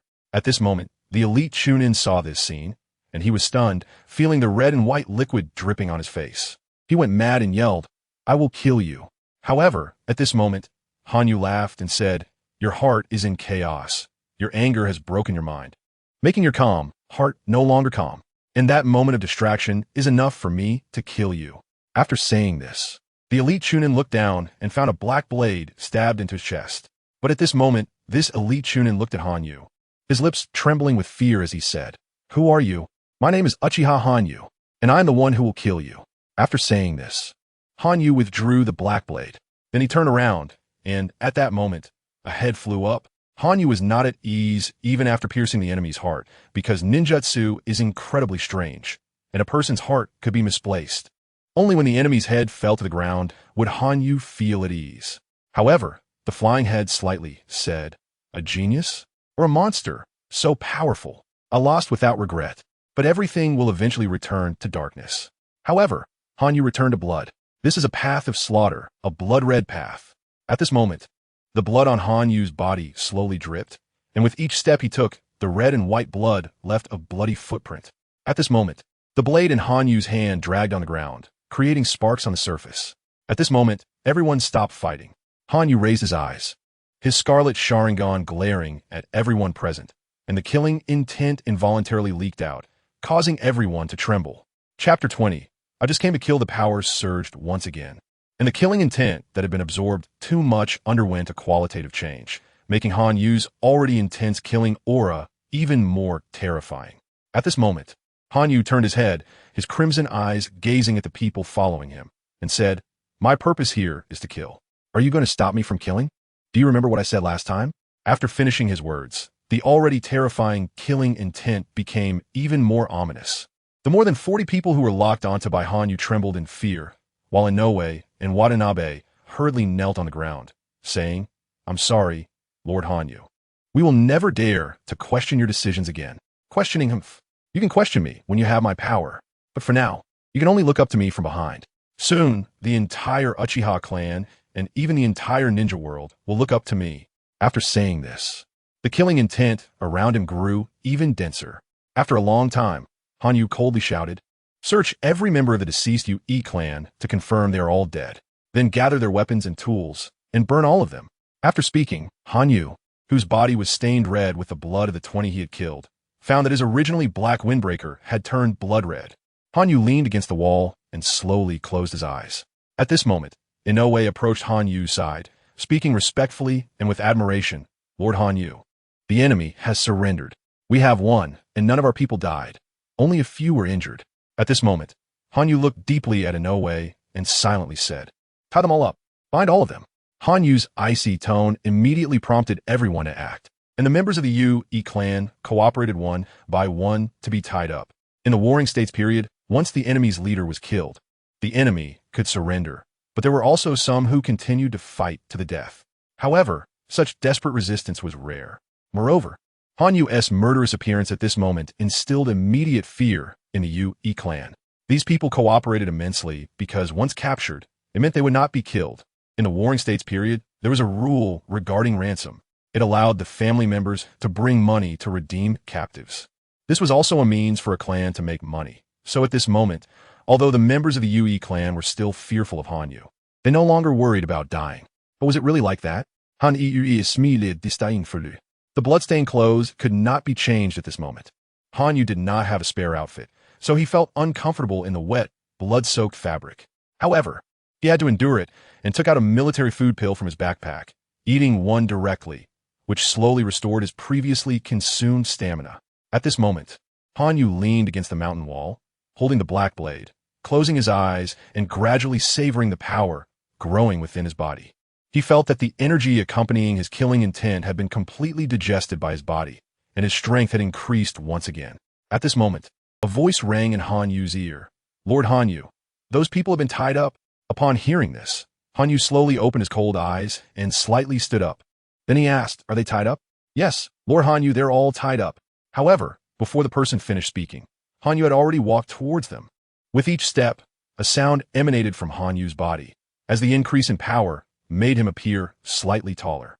At this moment, Hanyu had reached the side of the Yu-E clan members. The ones guarding the Yu-E clan were in no way in Watanabe. At this moment, Watanabe said, "Lord Hanyu, there are only 20 who surrendered. Excluding the lower ninja you killed and that elite middle ninja, the other 10 who died from the explosive tags. And the 20 we killed, only these 20 who surrendered remain." Following Watanabe's pointing finger, Hanyu saw the 20 members of the Yu-E clan who were middle ninjas. Although they had surrendered, there wasn't a trace of despair on their faces, for they felt that these people would definitely use them to negotiate ransom with their families. However, they were wrong, truly wrong. At this moment, one of the Yu-E clan members sitting on the ground was stunned. He thought that Hanyu had raised the black blade in his hand, and then 2 heads flew into the air. At this moment, they were dumbfounded. Not only the members of the Yu-E clan were stunned, but even Inoue and Watanabe were also taken aback. But in that moment of shock, 5 more heads flew up. Seeing this scene, all the members of the Yu-E clan shouted, "Why? We have already surrendered. Why do you still want to kill us?" But Hanyu had no desire to answer this question and swung the black blade again. 3 more heads flew up. At this moment, Watanabe and Inoue hurriedly grabbed Hanyu, saying, "Lord Hanyu, don't kill anymore. These are all surrendering people. We can use them for ransom." But Hanyu directly shook off Watanabe's hand that was holding him, and then another head flew up. At this moment, Hanyu coldly said, "Are you questioning me?" Although he was asking a question, his hands did not stop, and 3 more heads flew up. At this moment, Watanabe and Inoue, along with Inoue, who was approaching with a smile, fell silent, staring at the scene, not daring to move, because just previously, Hanyu had declared, "From now on, without my orders, anyone who dares to act on their own will not only be killed by the enemy, but I will also eliminate you." So at this moment, the 3 of them were directly dumbfounded, just watching as heads flew up one by one. After killing the last person, Hanyu's body emitted sound, and his killing intent surged once again, becoming even more refined. This was because, even though he had killed many middle ninjas, the sheer number still mattered. And coupled with Hanyu's initial strength in the early stage of Ming-Jin, under the killing intent of these people, he had directly advanced to the mid-stage of Ming-Jin. Chapter 21. Storm released. The wind was blowing across the land, and the forest rustled in its wake. This was a quiet and deep valley, but at this moment, it was filled with blood red. The ground stained with fresh blood, stones splattered with blood. And those blood columns, like springs, were slowly oozing blood, gradually dyeing the land red. This land had a chilling feeling as the wind passed. It carried a deathly metallic scent that wafted into the forest, and within this scent of blood, there was a hint of intoxication, immersing one in the ambience of slaughter. However, this scent also carried a sense of fear, and the instigator of all this, Hanyu, was leaning against the stone wall, eyes closed. Yet, the blood-soaked clothes were dripping blood drop by drop onto the ground. A faint smile curled at the corners of Hanyu's mouth, but this smile carried a sinister feeling. The blood was slowly spreading. At this moment, Hanyu's eyes released a sharp gaze. In this instant, Hanyu looked slightly into the distance and slowly stood up, his body making a sound like popping beans, crackling loudly. After a while, Hanyu smiled faintly, though the smile was quite cold. However, Hanyu thought, "I've gained control. Although it's just a small breakthrough, for me at this moment, it's like a lifesaver. Now I don't have to extract chakra so cautiously, nor do I have to worry about overdrawing to the point of exhausting my mental energy." He clenched his fist slightly and slowly walked to the side. This was a small cave he had opened up, and as Hanyu stepped out, although the blood-stained clothes were uncomfortable at this moment, he revealed a rare smile and looked at the sky. Beside him was his guard, Watanabe. Hanyu looked at the sun, which was somewhat dazzling, and said, "Watanabe, have you packed everything?"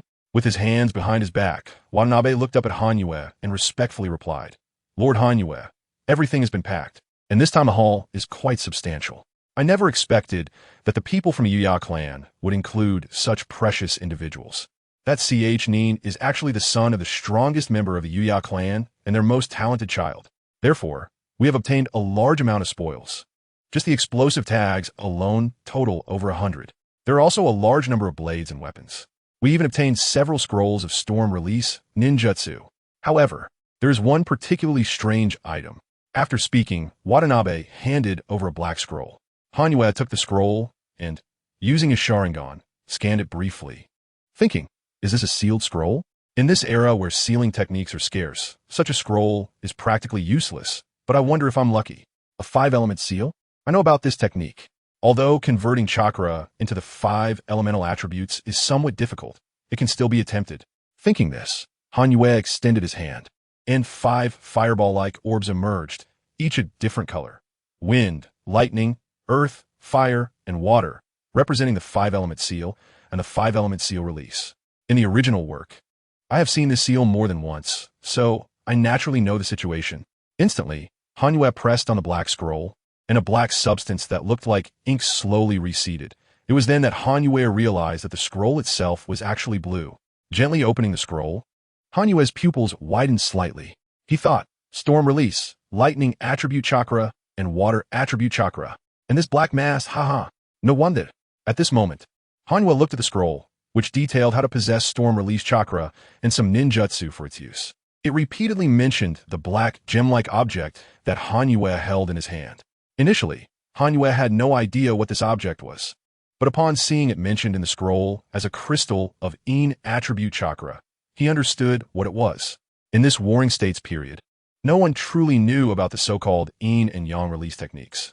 Even if someone did, it would only be a tiny bit.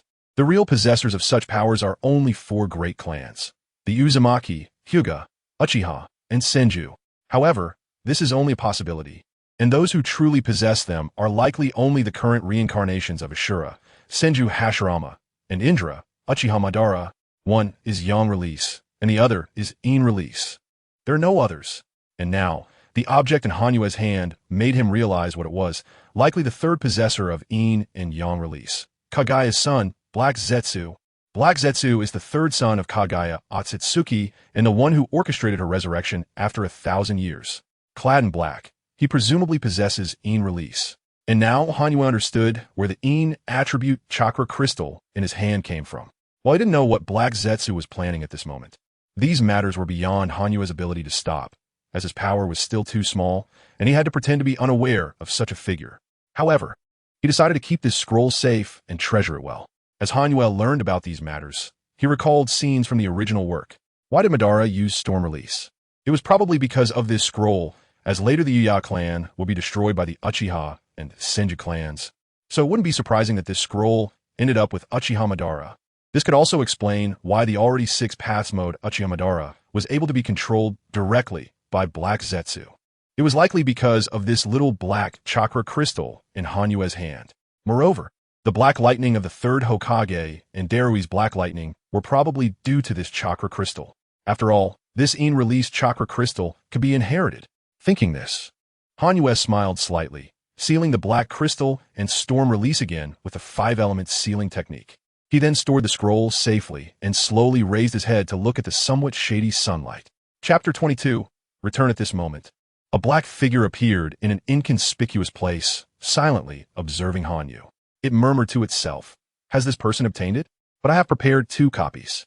I truly hope that the UE clan I created can defeat the descendants of my 2 brothers. However, now this scroll has been obtained by that Uchiha boy. If he trains with it, he would essentially be my descendant. Haha." After saying this, the shadow silently sank into the ground. Unaware of all this, Hanyu was already traversing through the dense forest, followed by more than 40 people. Many had come, and many had left. It could be said that this time was an absolute victory. Most of them were Genin, while the opponents were mostly Chunin, making this all seem like a miracle. As for the mastermind behind it all, Hanyu, everyone behind him looked at him with admiration. At this moment, Hanyu was walking step by step forward, each step leaving a bloody imprint, each step a mark of carnage. No one knew how much bloodshed this path had seen, nor how many killings had taken place. But Hanyu's path was right beneath his feet. In his heart, Hanyu was silently pondering that this battle had ended, and the next slaughter was about to begin. The enhancement of strength was the best news for Hanyu. Thus, the slaughter would always continue. At this moment, Hanyu's gaze was fixed on the next killing. He knew neither the opponent nor the opponent's identity, only the thought of slaughter. This was Hanyu's mindset. He moved swiftly, as Hanyu wanted to return, change his clothes, and prepare for the next mission. He didn't know how much time had passed, but Hanyu, whose mind was occupied with thoughts, soon saw a gigantic fan, a red and white fan, the Uchiha clan's emblem, though he did not know what significance it held. But Hanyu went directly to the entrance. With his blood-red attire and the murderous glint in his eyes, the guarding sentry was momentarily taken aback, looking at the small group behind Hanyu that, although not large, exuded an exceptionally strong smell of blood. In his heart, he thought, where did these people come from? When did our Uchiha clan have such a powerful group of youngsters? This aura of killing surely carries several lives. Using his three-tomo Sharingan, he swept his gaze over Hanyu and the others, ensuring that no one else could infiltrate the Uchiha territory. Only the Hyuga and Uchiha clans had such a method. Other clans had distinct chakra attributes, making them easy to identify. After scanning the group, the guard said, "You may enter." He then opened the gate. At this moment, the cold Hanyu cast a chilling glance at the guard before stepping through the gate. Each step left a blood-red footprint, the blood slowly trickling down from his body, along with the blood that had blown onto the backs of those who had hurried after him, making this 50-person team appear as if they were a single entity stained red with blood. Hanyu led these 50 individuals directly towards the mission hall. Just then, a familiar figure appeared in Hanyu's sight, his younger brother, Uchiha Mingwe, as well as his two older brothers, Uchiha Izuna and Uchiha Madara. At this moment, the three looked at Hanyu in shock, for his blood-red attire, which had originally been black, was now dyed red. Blood was also slowly dripping from his hair. His cold, merciless face revealed a chilling gaze that struck fear and sadness into the hearts of the three. However, Hanyu merely glanced at them before heading straight towards the mission hall. At this moment, Uchiha Madara said, "Izuna, quickly go call mother and father over. Mingwe and I will follow Hanyu to see what's happening." After saying this, they immediately followed Hanyu towards the mission hall. As Hanyu walked step by step toward the mission hall, his cold demeanor and the aura of slaughter instilled deep admiration and recognition in the 50 individuals behind him. They wore expressions mimicking Hanyu's coldness, radiating killing intent. Not long after, although the mission hall was quite noisy at that moment, everyone froze upon seeing Hanyu and his group arrive. The 50 youngsters looked as if they had just emerged from hell, their color drenched in blood, their killing intent as their adornment, and their coldness as their calling card. Hanyu slowly approached the mission podium and said, "I'm here to submit a mission. You all need to present the evidence of mission completion." After saying this, he slowly turned to leave, as he wanted to see if there were any suitable assassination missions available. However, at that moment, a gasp of cold air swept through the hall. 50 corpses, all headless, were neatly arranged there, blood covering the entire hall. Everyone was shocked. To submit a mission, one typically only needed to bring the opponent's mission scroll or a surrendering individual. But here was Hanyu, who had directly brought the bodies, and not just any bodies, but 50 headless ones with the heads piled into a pyramid. After this encounter with Hanyu, everyone had become accustomed to killing the dead and the blood. Amidst this bloodiness, some individuals even casually took a sip of water, completely unfazed by the blood on their bodies and the stench of blood in the air. At this moment, other people involuntarily remarked, "What a ruthless little demon. And so powerful. These 50 individuals will likely become killing gods in the future, and their leader is even younger than them. This little demon, drenched in blood, is truly a devil." Everyone was in awe, while those responsible for cleaning the hall looked at the blood-stained area, not daring to utter a word, knowing that this child had killed 2 people without hesitation and had done so in front of everyone in the hall. According to his words, in his eyes, others were mere ants, killable at will. Could they dare to provoke such a person? Chapter 23. The Inuzuka, Nara, and Akimichi clans at this moment. Hanyu was assessing the task and discovered an interesting one: to protect a small village called Inuzuka, Nara, and Akimichi village. Although the name is a bit of a tongue twister, Hanyu was very familiar with these 3 clans. The Inuzuka, Nara, and Akimichi clans were well known in the original Naruto series. However, it was surprising that they were paying members of the Uchiha clan to protect them. This sparked a realization in Hanyu's mind. Although the Inuzuka, Nara, and Akimichi clans were famous during the 5 Kage era, they were regarded as the lowest tier during the Warring States period. Among them, only the Nara clan could be considered to have offensive capabilities, as the abilities of the other 2 clans leaned more towards support. In this era, where combat power was paramount, the so-called support ninjutsu was not valued at all. Battles were primarily fought with weapons, clashing ninjutsu against ninjutsu. Thus, while these clans were better than the so-called chakra-less commoners, they still did not receive much attention despite having chakra. After all, abilities with little offensive power were truly undervalued. However, Hanyu's thoughts at this moment were different. With these three clans, future battles would become much more convenient. The Nara clan's shadow manipulation technique, combined with their intelligence, could serve as a strategist.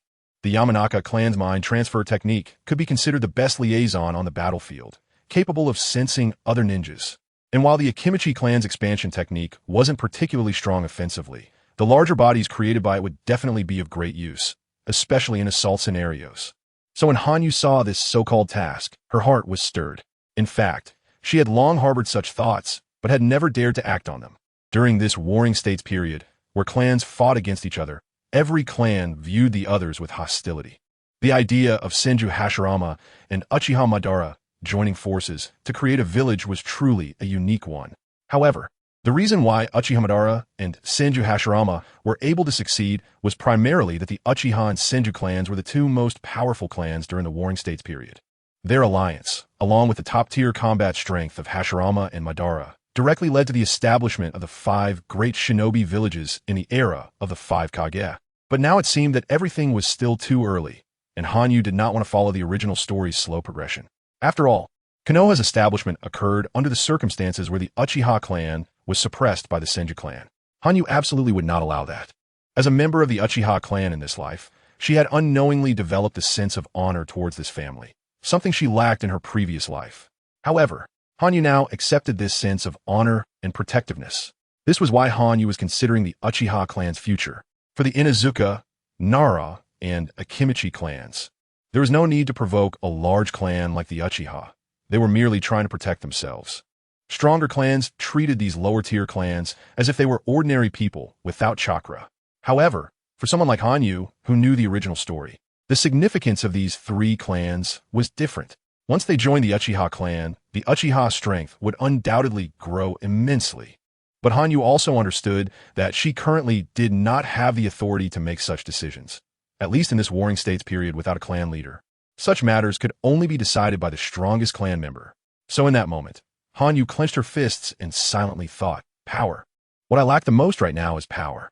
However, at this moment, she also discovered something different, a power that came from her heart.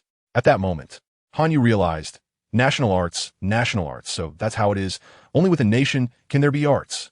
At that moment, she finally understood why her previous life as killing Fist clan was labeled as demonic. It turned out that we lacked the responsibility and heart to protect our nation, which is why we were called demons in this life, because she had the shadow of the Uchiha clan in her heart and wanted to make the Uchiha strong. To protect her family, she finally understood that this is what a nation is, although the memories from her previous life made her view her current identity with indifference. The love that stemmed from her bloodline made her deeply accept the Uchiha surname at this moment.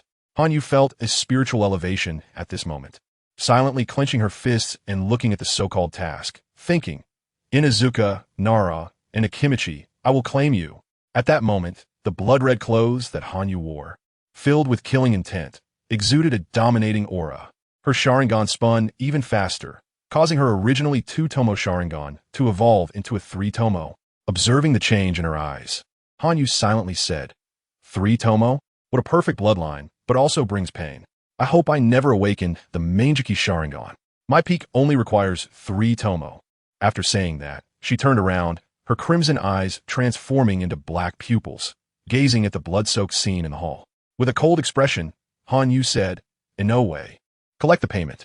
As for these corpses, the so-called young master of the Yui family, leave the head behind and burn the rest to ashes.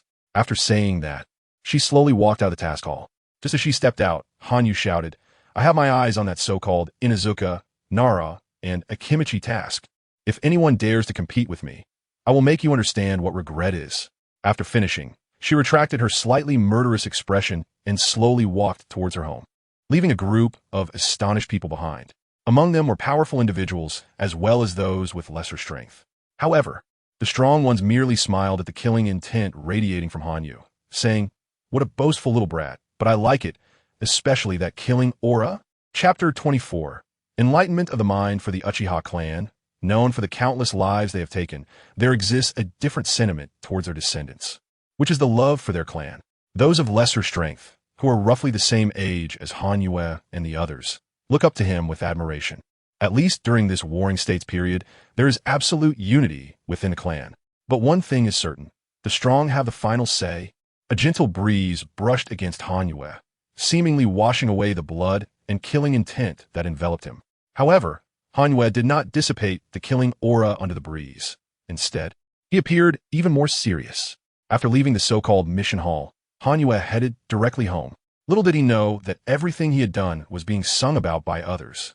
At least at this moment, Inoue and the others were busy collecting the corpses scattered around, which they then burned to ashes beneath the mission hall, leaving only the head of a lower ninja, the one who possessed the wind release technique. However, Uchiha Madara and Uchiha Mingwe, who were watching Hanyu, chose to follow him. They were astonished by everything Hanyu had done. The bloody scent made Uchiha Madara feel inadequate as an older brother, and his younger brother felt the same. However, following Hanyu and seeing him head home eased their worries a bit. Meanwhile, Hanyue's mother, Taijima, and Eiko had already arrived at the mission hall. They were horrified at the sight of the blood and the scene of Inoue and the others cleaning up the corpses and burning them. Although they learned from Izuna that Hanyu was safe, thinking about the massacre he had committed filled Taijima and Eiko with fear, especially since their child was only 6 years old. When they saw the bloody scene, they finally understood the fear reflected in Izuna's eyes. Nevertheless, their worries deepened. No one wants their child to experience slaughter at such a young age. After scanning the area, they couldn't find Hanyue's figure. But once they learned that Hanyu had headed home, they rushed back quickly. This scene also revealed to many that Hanyu was the son of Uchiha Taijima and Uchiha Eiko. Now, no one dared to touch Hanyu. At least those who had any thoughts about him refrained from taking action. Although the people of this era were united, they sought to win over potential strong individuals. They had initially planned to figure out how to win Hanyu over, but seeing this scene made them abandon that thought. At this moment, Hanyu had already returned home. The first thing he did upon entering his family was to instruct the maid to draw water for a bath, handing over his bloodied clothes for her to clean. The maid was terrified at the sight of the blood-stained black clothing. They had some understanding of their young master, knowing he didn't regard people as people. After all, Hanyu had practiced his killing intent on animals before, resulting in the brutal deaths of all the family's pets. To the maids, Hanyu was seen as a great demon. Thus, they suppressed their fear, filled a tub with hot water, and quickly left. Meanwhile, Hanyu had already entered the tub, and as he did, the clear water instantly turned blood red, as if stained by crimson. Hanyu frowned slightly and shouted, "Go get more water." The maid outside, of course, complied. However, this voice reached Uchiha Taijima and Uchiha Eiko, who had just arrived. Eiko looked at Uchiha Madara and Uchiha Mingwe outside the door and directly asked, "Madara, how is your brother doing now?" Madara, hearing his mother's words, fell silent. Then, with dim eyes, he said, "Hanyu has killed many people. The blood has stained his clothes red. I feel so useless as an older brother." After speaking, he lowered his head, pointing at the blood-red clothes left in the basin by the maid.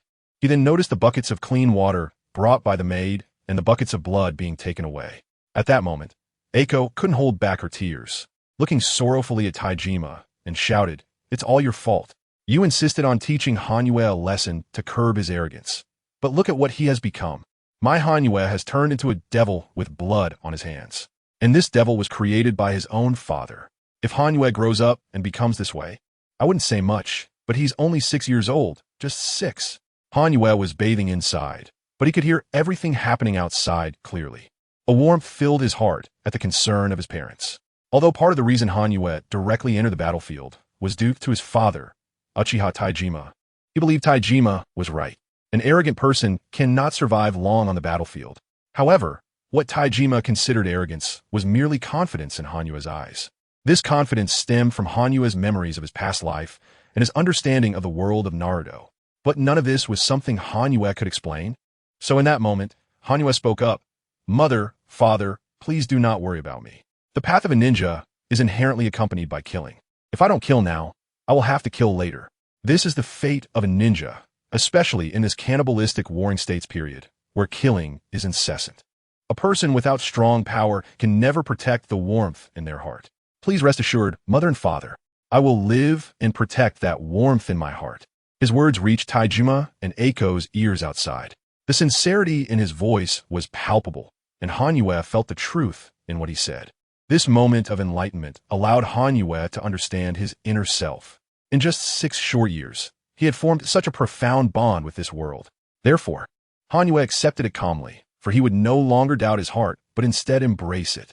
Thus, regarding his parents outside, Hanwue truly acknowledged them. As for his two brothers, Uchiha Madara and Uchiha Izuna, and his younger brother Uchiha Mingwe, they held a place in Hanwue's heart as well. In the warm water, Hanwue smiled slightly, secretly thinking, this feeling is truly wonderful. Chapter 25, Subordinates of my own time flows like water. A night has passed. After yesterday's blood-red slaughter, Hanwue has recovered, dressed in black clothing, which is unique to the Uchiha clan. The black outfit resembles a kimono, but is merely a black combat uniform. Hanwue, clad in black, let his arms hang down, his long black hair also flowing down, swaying in the gentle breeze. His eyes shine brightly, especially the crimson hue that emerges, filled with an alluring beauty. A faint smile appears at the corner of Hanwue's mouth. Though it is somewhat cold, there is a hint of warmth within that coldness. Everything about him seems to be like a beautiful man stepping out of a fairy tale. Yet the maids who encounter Hanwue tremble in fear, recalling yesterday's blood-soaked Hanwue and the murderous aura he exuded. Not only that, but this moment, Hanwue also emanates a faint killing intent, which feels extraordinary. At least to him, this is a killing intent that is pure and astonishing.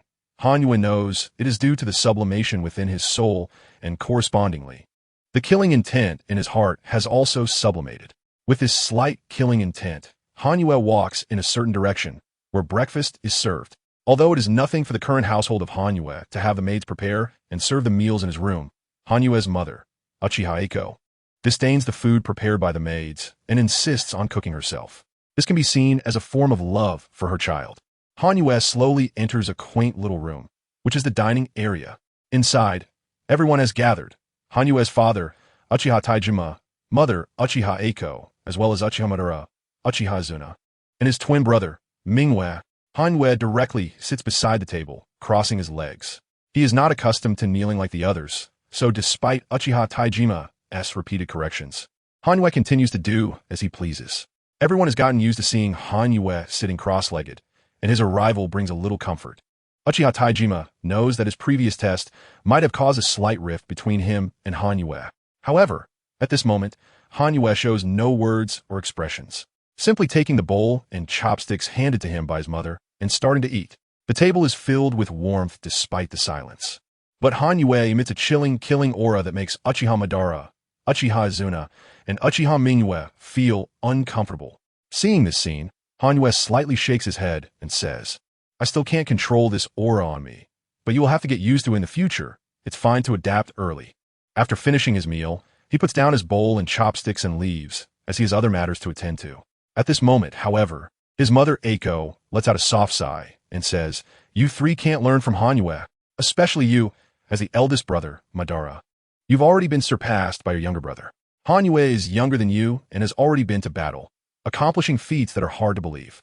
While I don't wish for you to be involved in such things, what Hanwue said yesterday made me understand. I used to think you should grow up a bit before training, but it seems that's no longer feasible. You three are simply too weak. You can't even handle a little killing intent. This is absolutely unacceptable. I would rather you be an ordinary person than see you die on the battlefield. So starting today, I will personally train you. After saying this, she releases a fierce aura that makes Uchiha Taijima lower his head weakly. Uchiha Madara is left dumbfounded. However, he silently resolves to change.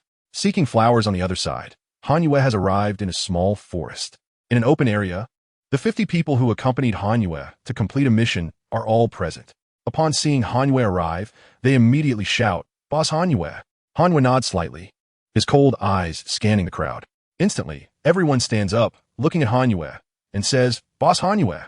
After nodding again, Hanwue opens his mouth and asks, in no way, what was the reward for the last mission? Lord Hanwue, the reward last time was some money, about 1,000 ryo.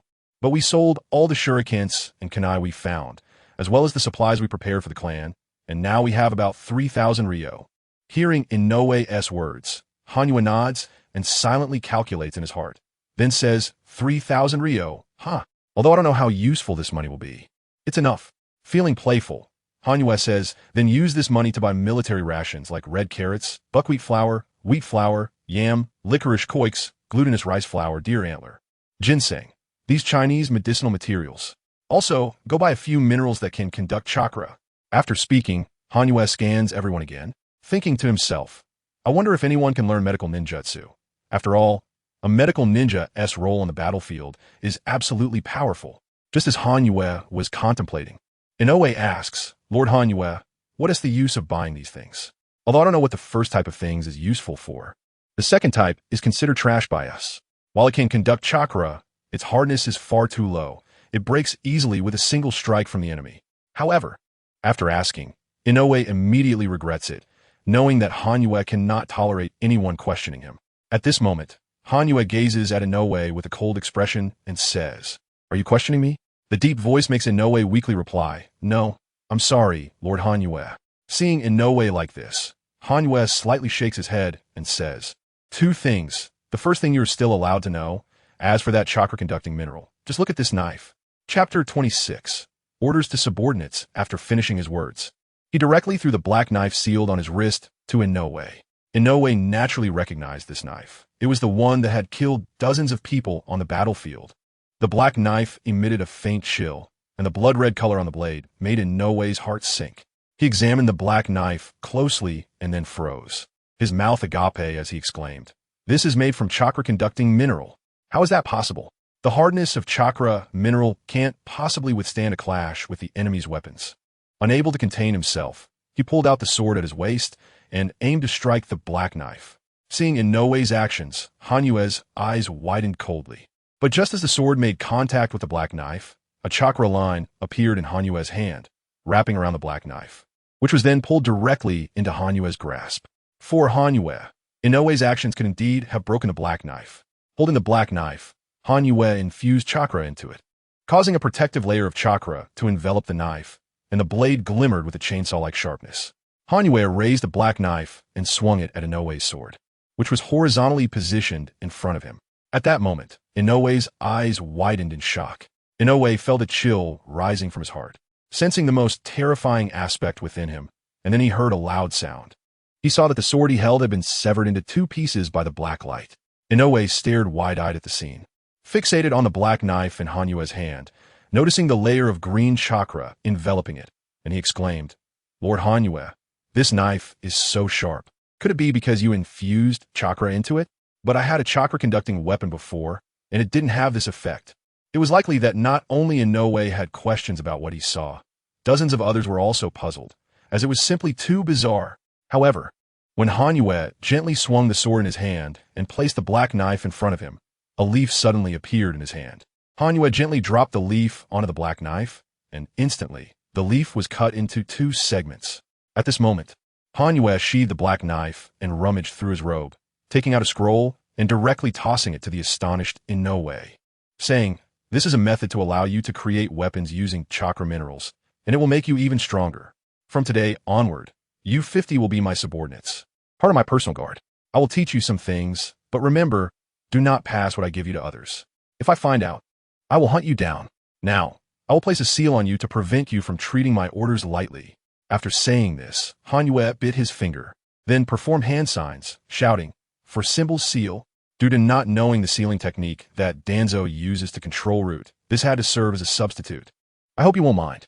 Upon finishing, a large number of black runes erupted from his hands, crawling toward the 50 people in front of Hanyu. They saw the black runes enveloping their bodies, and a small black appeared in their mouths. At this moment, Hanyu coldly surveyed the 50 people and shouted, Anyone who dares to leak this information will be killed by the sealing technique. I hope you do not harbor any ill thoughts in the future. After saying this, Hanyu turned around, looking at the now somewhat fearful Inoue, and a slight smile crept onto his lips as he said, Transfer everything in the scroll to these people. Remember, you only have one night. I will continue the mission tomorrow morning, understood? After turning around, he slowly walked in a direction, but at that moment, Hanyu paused again, raising the spirits of the stunned crowd and making them look at him respectfully. Hanyu nodded in satisfaction and said, Inoue and Watanabe, you will teach all the shadow clone techniques to these people. Also, the three-body technique as well. After saying this, he threw another scroll to Watanabe, which had the words three-body technique written on it. For these basic ninjutsu from the Five Shadows era, they were indeed rare here. After all, these three ninjutsu required very little chakra and were very practical. Otherwise, they wouldn't be considered essential ninjutsu in the ninja world during the Five Shadows period. Once everything was arranged, Inoue and the other 50 people finally breathed a sigh of relief. At this moment, Inoue expressed some lingering fear. What a powerful aura! Lord Hanyue's aura is becoming stronger and stronger. Every time I see Lord Hanyue, I dare not even breathe. Lord Hanyue is truly formidable. Inoue nodded in agreement, saying, yes. Lord Hanyue is very powerful. Otherwise, he wouldn't be our king. Only someone like him can be a ruler, a shadow, and a true powerhouse. After saying this, the dozens of people behind them seriously nodded, clearly seeing Hanyue as a towering figure in their hearts. But this was understandable. After all, in the Warring States period, only the strong could survive, and only the strong could protect their subordinates. Thus, many wished to pledge loyalty to a powerful figure, not just for their own and their family's safety, but also out of respect for that strength. And Hanyue was precisely such a person. Although he fell short compared to the great lords, among his peers, he was undoubtedly the most powerful presence. It was precisely because of this that Inoue and others vowed to serve Hanyue to the death, and Hanyue would definitely not let them down. At this moment, Inoue opened the scroll, looking at the theories and training methods, marking the transformations of fire, lightning, wind, earth, and water chakra properties and forms. At this moment, Inoue was shocked, truly shocked. He could guarantee that if this information were shared, it would significantly enhance the strength of the Uchiha clan. But Hanyue had only passed this knowledge to him and his group. Although unsure of the hidden motives, Inoue knew that mastering this knowledge would absolutely increase his strength, and the entire team would also grow stronger. Chapter 27. Physical issues at that moment, they could be said to be invincible in their grade. Thinking of this, Inoue was very excited, even trembling uncontrollably, almost dropping the scroll in his hand. Luckily, Inoue reacted quickly and caught the scroll, then gently patted his chest, thinking to himself, thank goodness, thank goodness. However, at this time, Inaka and Watanabe were feeling similar. After handing the scroll to Inoue, Inaka said, brother, with these 3 ninjutsu, our survival rate has increased several times. After saying that, he demonstrated it. Then Inaka said, Watanabe, try attacking me with a shuriken. After that, Watanabe nodded and threw the shuriken at Inaka, which left everyone momentarily stunned. But the next moment, they were even more shocked. After a puff of smoke, they saw that Inaka, who was supposed to have been hit by the shuriken, had turned into a wooden dummy. Everyone was dumbfounded at that moment. Ainu quickly rushed to Inaka's side and asked, brother, are you okay? You scare me to death. Ainu didn't understand the secret of the substitution technique, so he thought Inaka had really been taken out, and at that moment his eyes turned red, becoming the Sharingan. Although it was only one tomo, it deeply moved Inaka, who said, brother, I'm fine, this is the substitution technique. After saying that, he handed the scroll in his hand to Inoue. Inoue took the scroll and was instantly stunned, then shouted, I swear to serve Lord Kanyu. For Inoue, having these things meant that they could completely survive well in this Warring States period. At least their survival rate had greatly increased, right? So he was extremely grateful to Kanyu. Therefore, without delay, Inoue said, brother, you and Watanabe pass on these 3 techniques, along with that shadow clone technique and this chakra training method to our brothers. As for me, I will go handle the other tasks assigned by Lord Kanyu. As for myself, now that I have activated the Sharingan, I will learn it quickly, so you all practice first. After saying that, he handed the scroll to Inaka and ran towards the trading hall with excitement and happiness in his eyes. Seeking donations, seeking flowers at this moment, Kanyu was strolling through the forest, which also meant that Kanyu was getting closer to nature. For Kanyu, the sky was more beautiful than ever before because of the clarity of his mind, allowing him to see more clearly. With a pair of 3 Tomo Sharingan, he surveyed his surroundings. If someone were watching here, they would probably be shocked. At just 6 years old, he had already activated the 3 Tomo. Definitely a genius among geniuses. But for Kanyu, this Sharingan could only be seen as a supervision, because the true function of a Sharingan requires chakra. Currently, Kanyu could not use chakra very much, as there was still a significant difference physically and mentally, so he did not use the Sharingan to perform ninjutsu. In fact, once the Sharingan is activated, one can see others' movements clearly and slow them down, while ninjutsu involves using the Sharingan to release jinjutsu, which for Kanyu at this moment was like poison. Jinjutsu is a ninjutsu that uses chakra and mental power, but Kanyu was trying to avoid using mental power as his body simply could not handle it. Kanyu could not even imagine how powerful his mental strength, or soul, could be. In fact, the soul receives a special substance while in the womb, and then grows gradually. However, everyone's soul is different, which leads to whether a person is intelligent or a genius in their childhood. However, after Kanyu's previous life and that so-called lightning strike, what remained was the purest soul, and in this life, as it grew again, his soul was incredibly powerful. Moreover, deep within that soul, there was even some green lightning that continuously strengthened Kanyu's soul, something Kanyu was unaware of. Otherwise, if Kanyu knew, he would definitely be grateful, because if he used Jinjutsu to trigger the lightning within his soul, he might turn to ashes again. But now Kanyu was continuously strengthening his body, which was what he had to do. At this moment, Kanyu was rarely relaxed because of the clarity of his mind. He just needed those so-called energies to make his body stronger, and he was no longer afraid of those concepts. So at this moment, Kanyu was slowly strolling, knowing that as long as he continued to kill and grow, there would come a day when he would break the shackles of his soul. At this moment, Kanyu, with his 3 Tomo eyes, was constantly rotating, looking around, and discovering some unusual things. Because Kanyu recognized this place. It was a river that had appeared in the original work. The same river where Uchiha and Senju Hashirama met.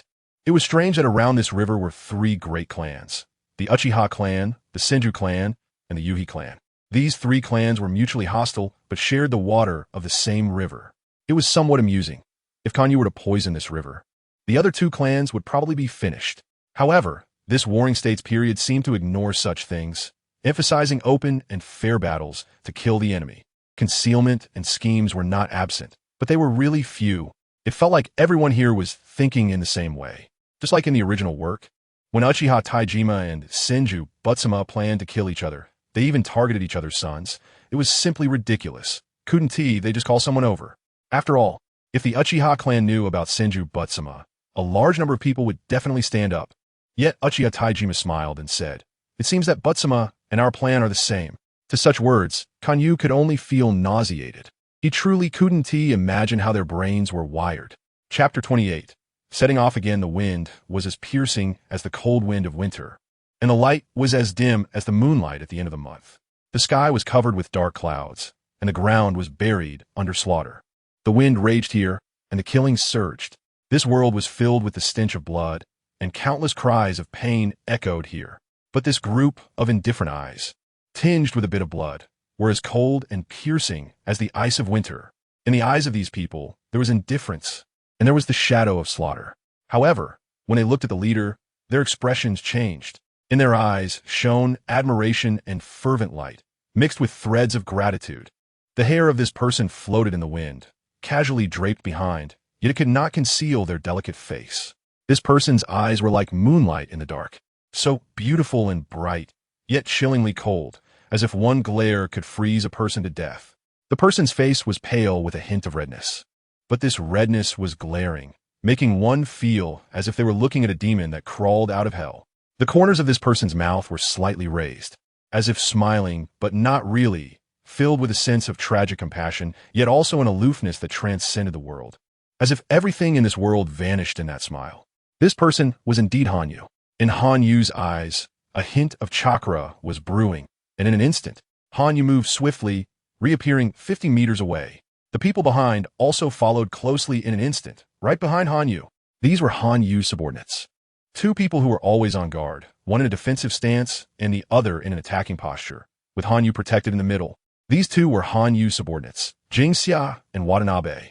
Seeing their serious expressions, it was clear they were determined to protect Hanyu at all costs, demonstrating their loyalty. For the 50 people behind Hanyu, Hanyu was undoubtedly a god in their hearts. Ever since Hanyu taught them those ninjutsu to practice yesterday, Hanyu became the object of their unwavering loyalty. This loyalty was not because of Hanyu's strength, but out of admiration for Hanyu, a willingness to fight for Hanyu. They looked spirited, yet could not hide their exhaustion. It seemed they had not rested well last night. For ninjas, especially during the Warring States period, there was no such thing as good sleep. Ninjas had to maintain vigilance at all times, as no one knew if they would be ambushed at night or assassinated afterward. Thus, they were always alert, in a state of half-sleep, half-wakefulness. Perhaps only ninjas in their infancy or those who had already perished could truly sleep well. At this moment, these 50 people, despite their weary faces, were undoubtedly in a state of excitement. They had likely spent the entire night practicing the ninjutsu taught by Hanyu, particularly the so-called body replacement technique and shadow clone technique. It could be said to be a simple ninjutsu, and with the chakra control and experience of these 50 individuals, they would likely master it quickly and apply in actual combat.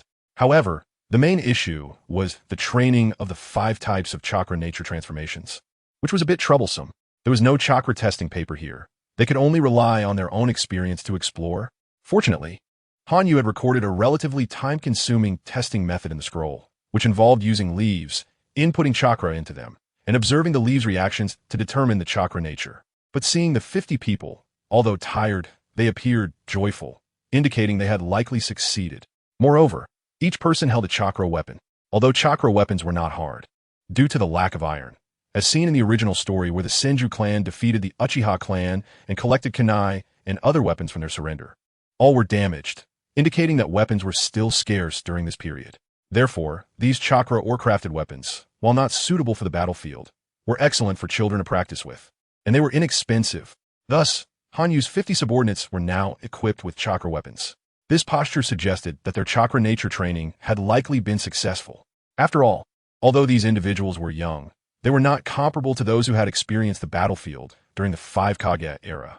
The mastery of a chakra nature was something only a Jonin could achieve, which was simply laughable.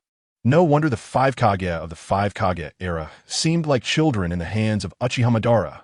Regarding all this, Hanyu naturally knew, but looking at the 50 exhausted faces, he raised his hand and lightly snapped his fingers. Immediately, Inoue, who was following behind Hanyu, caught up and asked, "Lord Hanyu, do you have any orders?" Hanyu glanced at Uchiha Inoue, who was currently present, and said, "You did well. It seems you have mastered the chakra nature transformation. Judging by the burns on your hand, it should be fire chakra." Inoue's eyes widened in surprise. Then he replied with admiration, "Thank you for your concern, Lord Hanyu. My chakra nature is indeed fire. But I must also thank you, Lord Hanyu, for teaching these ninjutsu. I am truly grateful." Hanyu nodded as usual. In fact, these techniques might have been commonplace during the 5 Kage era. However, in the Warring States period, they were absolutely like forbidden techniques. As for Inoue's gratitude, Hanyu accepted it calmly. Although the ninjutsu Hanyu had taught these 50 people could only be considered ordinary, and Hanyu had already taught them to his brother and younger brother, they were still precious in the context of the Warring States era. However, Hanyu did not want to delve further into this and directly asked, "How far is it to the Inuzuka, Nara, and Akimichi?"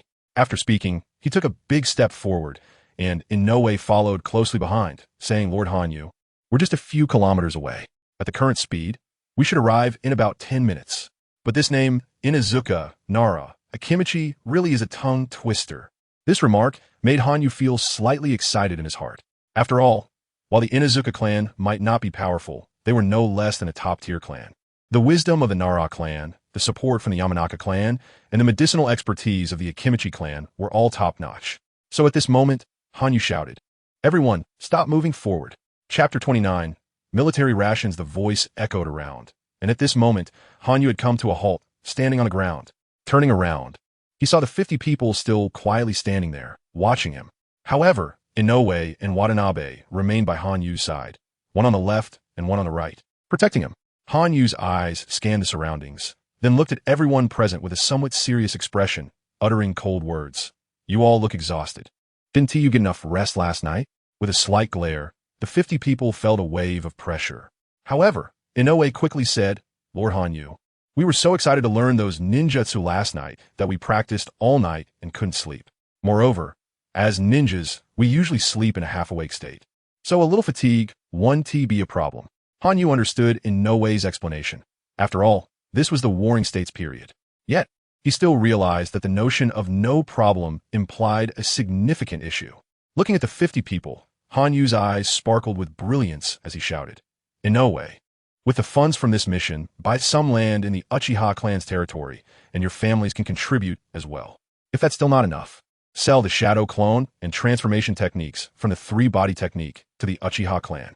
Then build a residential area on that land, with shifts according to the number of people, 6 hours per shift, 4 shifts a day.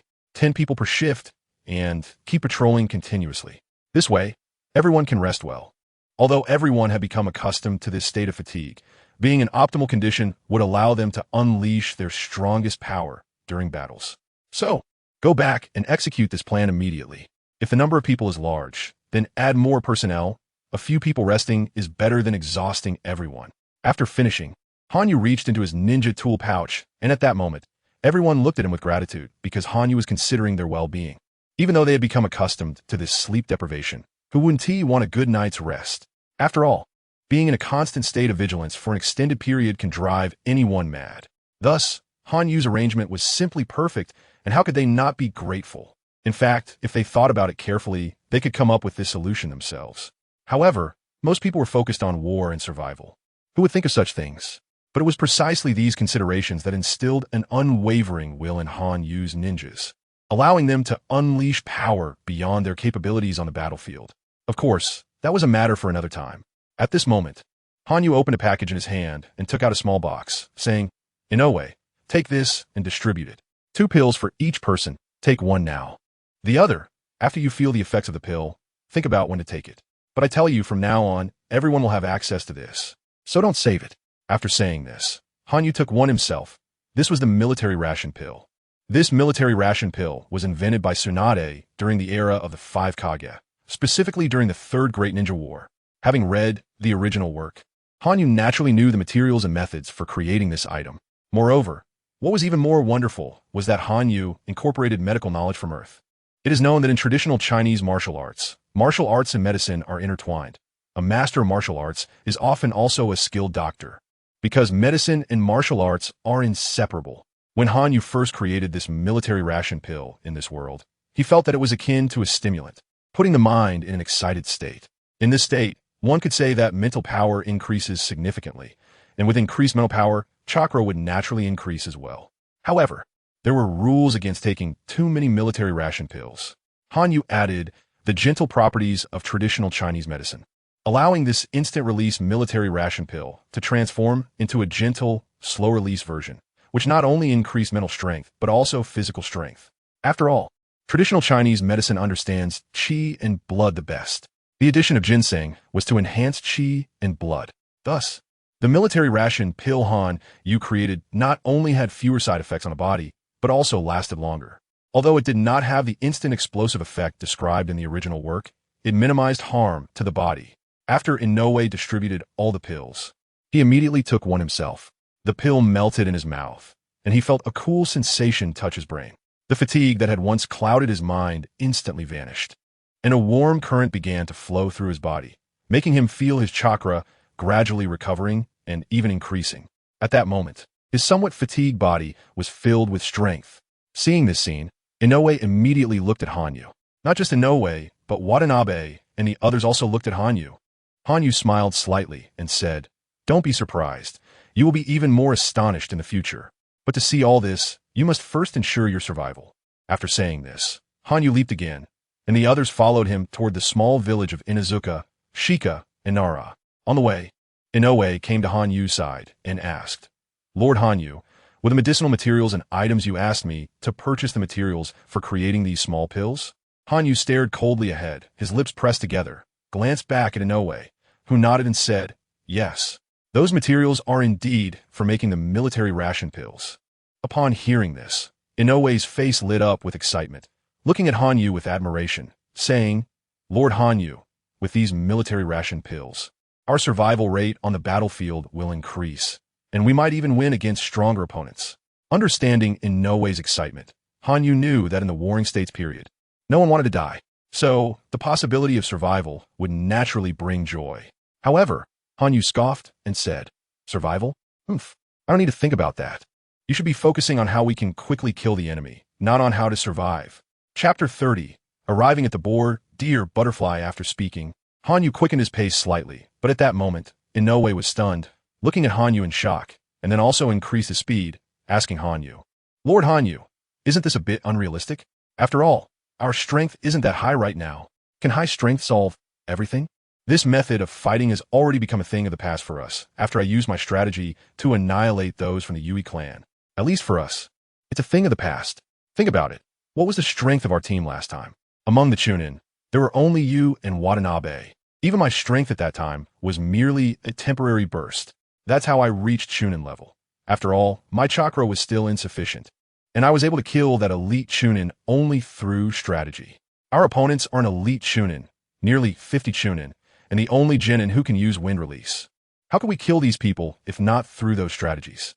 So now, when in battle, we need to think about how to kill the opponent, rather than pondering about strength, because under strategy, as long as the opponent isn't an invincible ninja, they could die from a scheme. So don't think about facing others head-on. In fact, during this period, throughout the Warring States period, the average lifespan of a ninja is less than 30 years. Precisely because too many ninjas have died in head-on confrontations. After finishing, Hanyu once again quickened his pace, while behind him, Inoue was stirred internally. Because Hanyu had broken the current rules of battle, akin to a god, directly descending beside him and leading these people on the brink of death to gain a new life. This was Inoue's inner voice. It was also the inner voice of the ninjas behind them. When this feeling reached the depths of Hanyu's heart, he would probably smile faintly.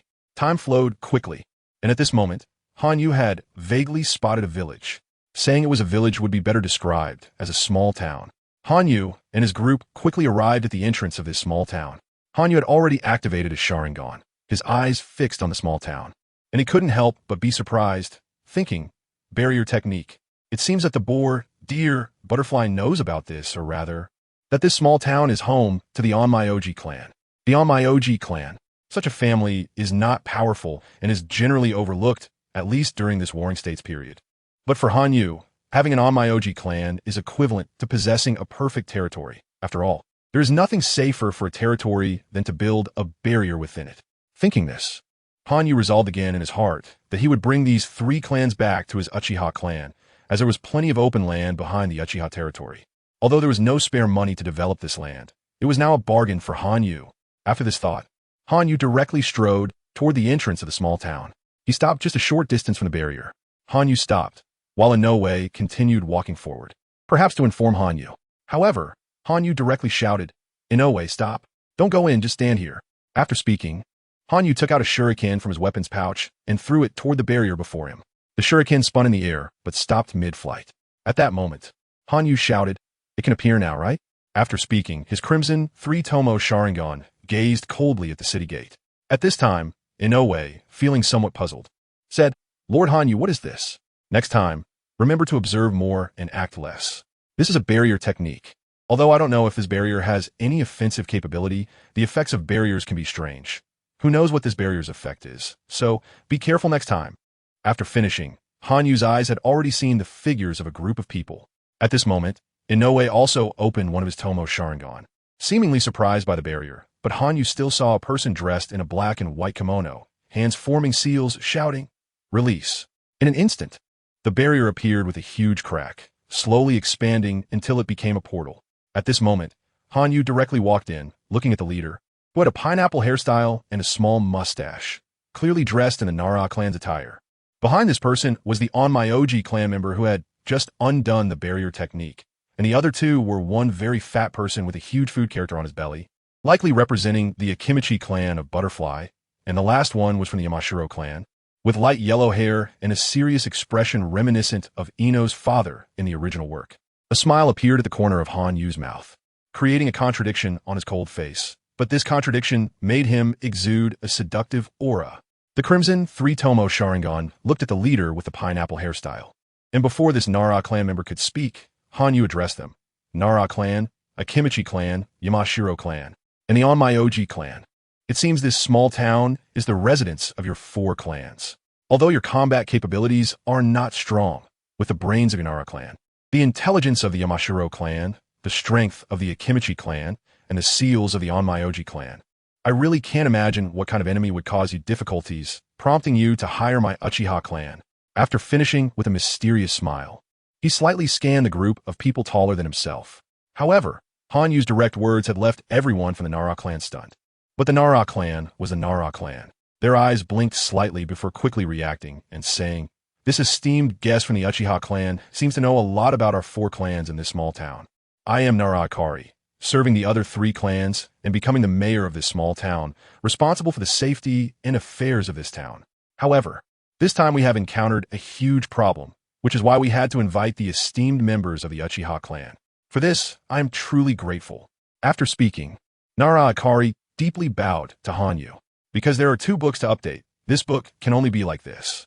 After all, writing 3 books together is not only exhausting, but also severely decreases quality, so I will set this book aside for now.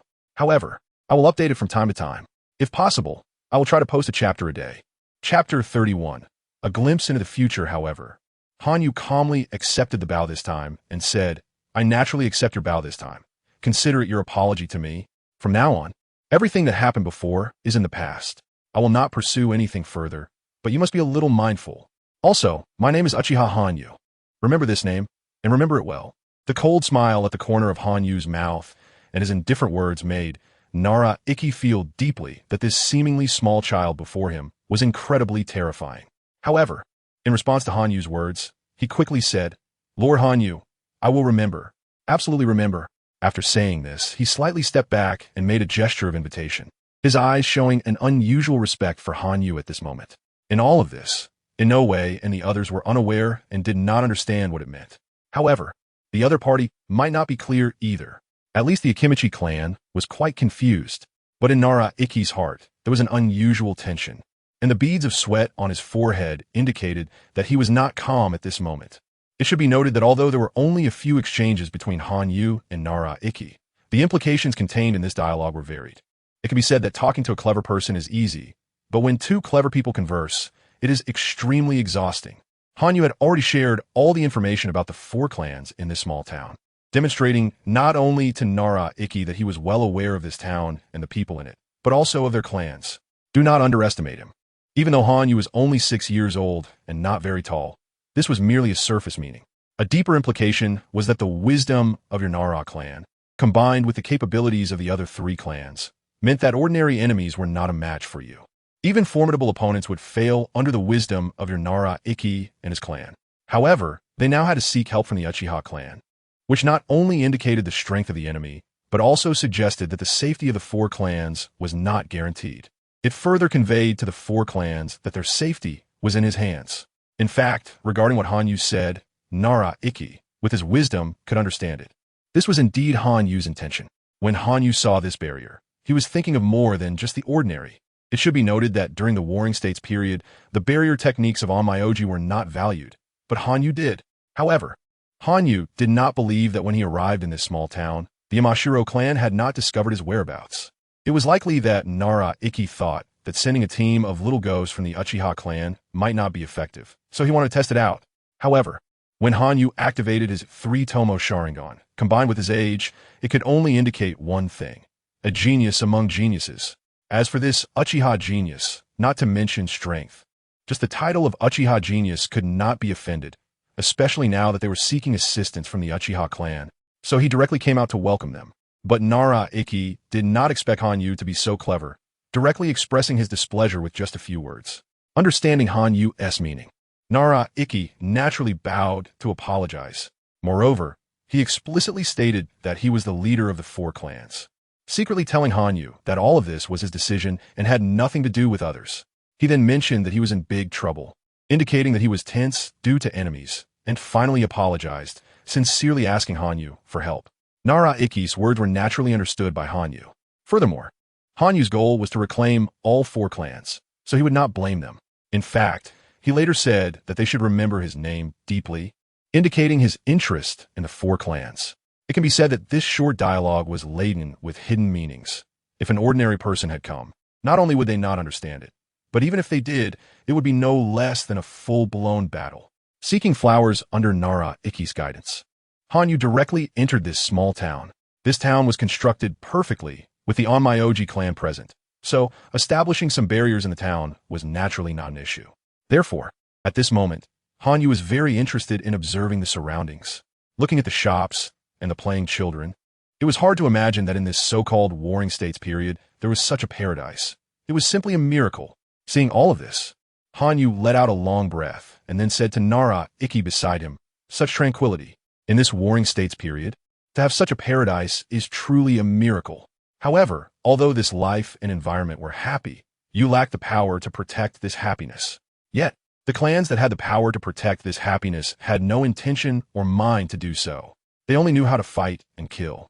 Completely unaware that sending children to the battlefield after training them would not only put their clan at risk of extinction, but also turn the children into sacrifices in the conflicts between adults. After speaking, Hanyu scanned the small town and then fixed his gaze on Nara Ikki's face at that moment. Nara Ikki felt shocked by Hanyu's words. It could be said that Nara Ikki's previous thought was to rely on a powerful clan, and with his intelligence and the abilities of the Yamashiro, Akimichi, and Onmyoji clans, he could strengthen the clan he was dependent on. However, after several negotiations, Nara Ikki gave up. The children of his clan had to go to the battlefield. They had to participate in battles. Those strategies were considered cowardly behavior, and he was driven away. Then the war required face-to-face combat, offering them no chance at all. This also led Nara Ikki to harbor a sense of disdain for those powerful clans. However, because his four clans were naturally not endowed with powerful strength and overwhelming ninjutsu, they could only hide here. If it weren't for encountering an opponent that they could not defeat, Nara Ikki would not have sought the Uchiha clan.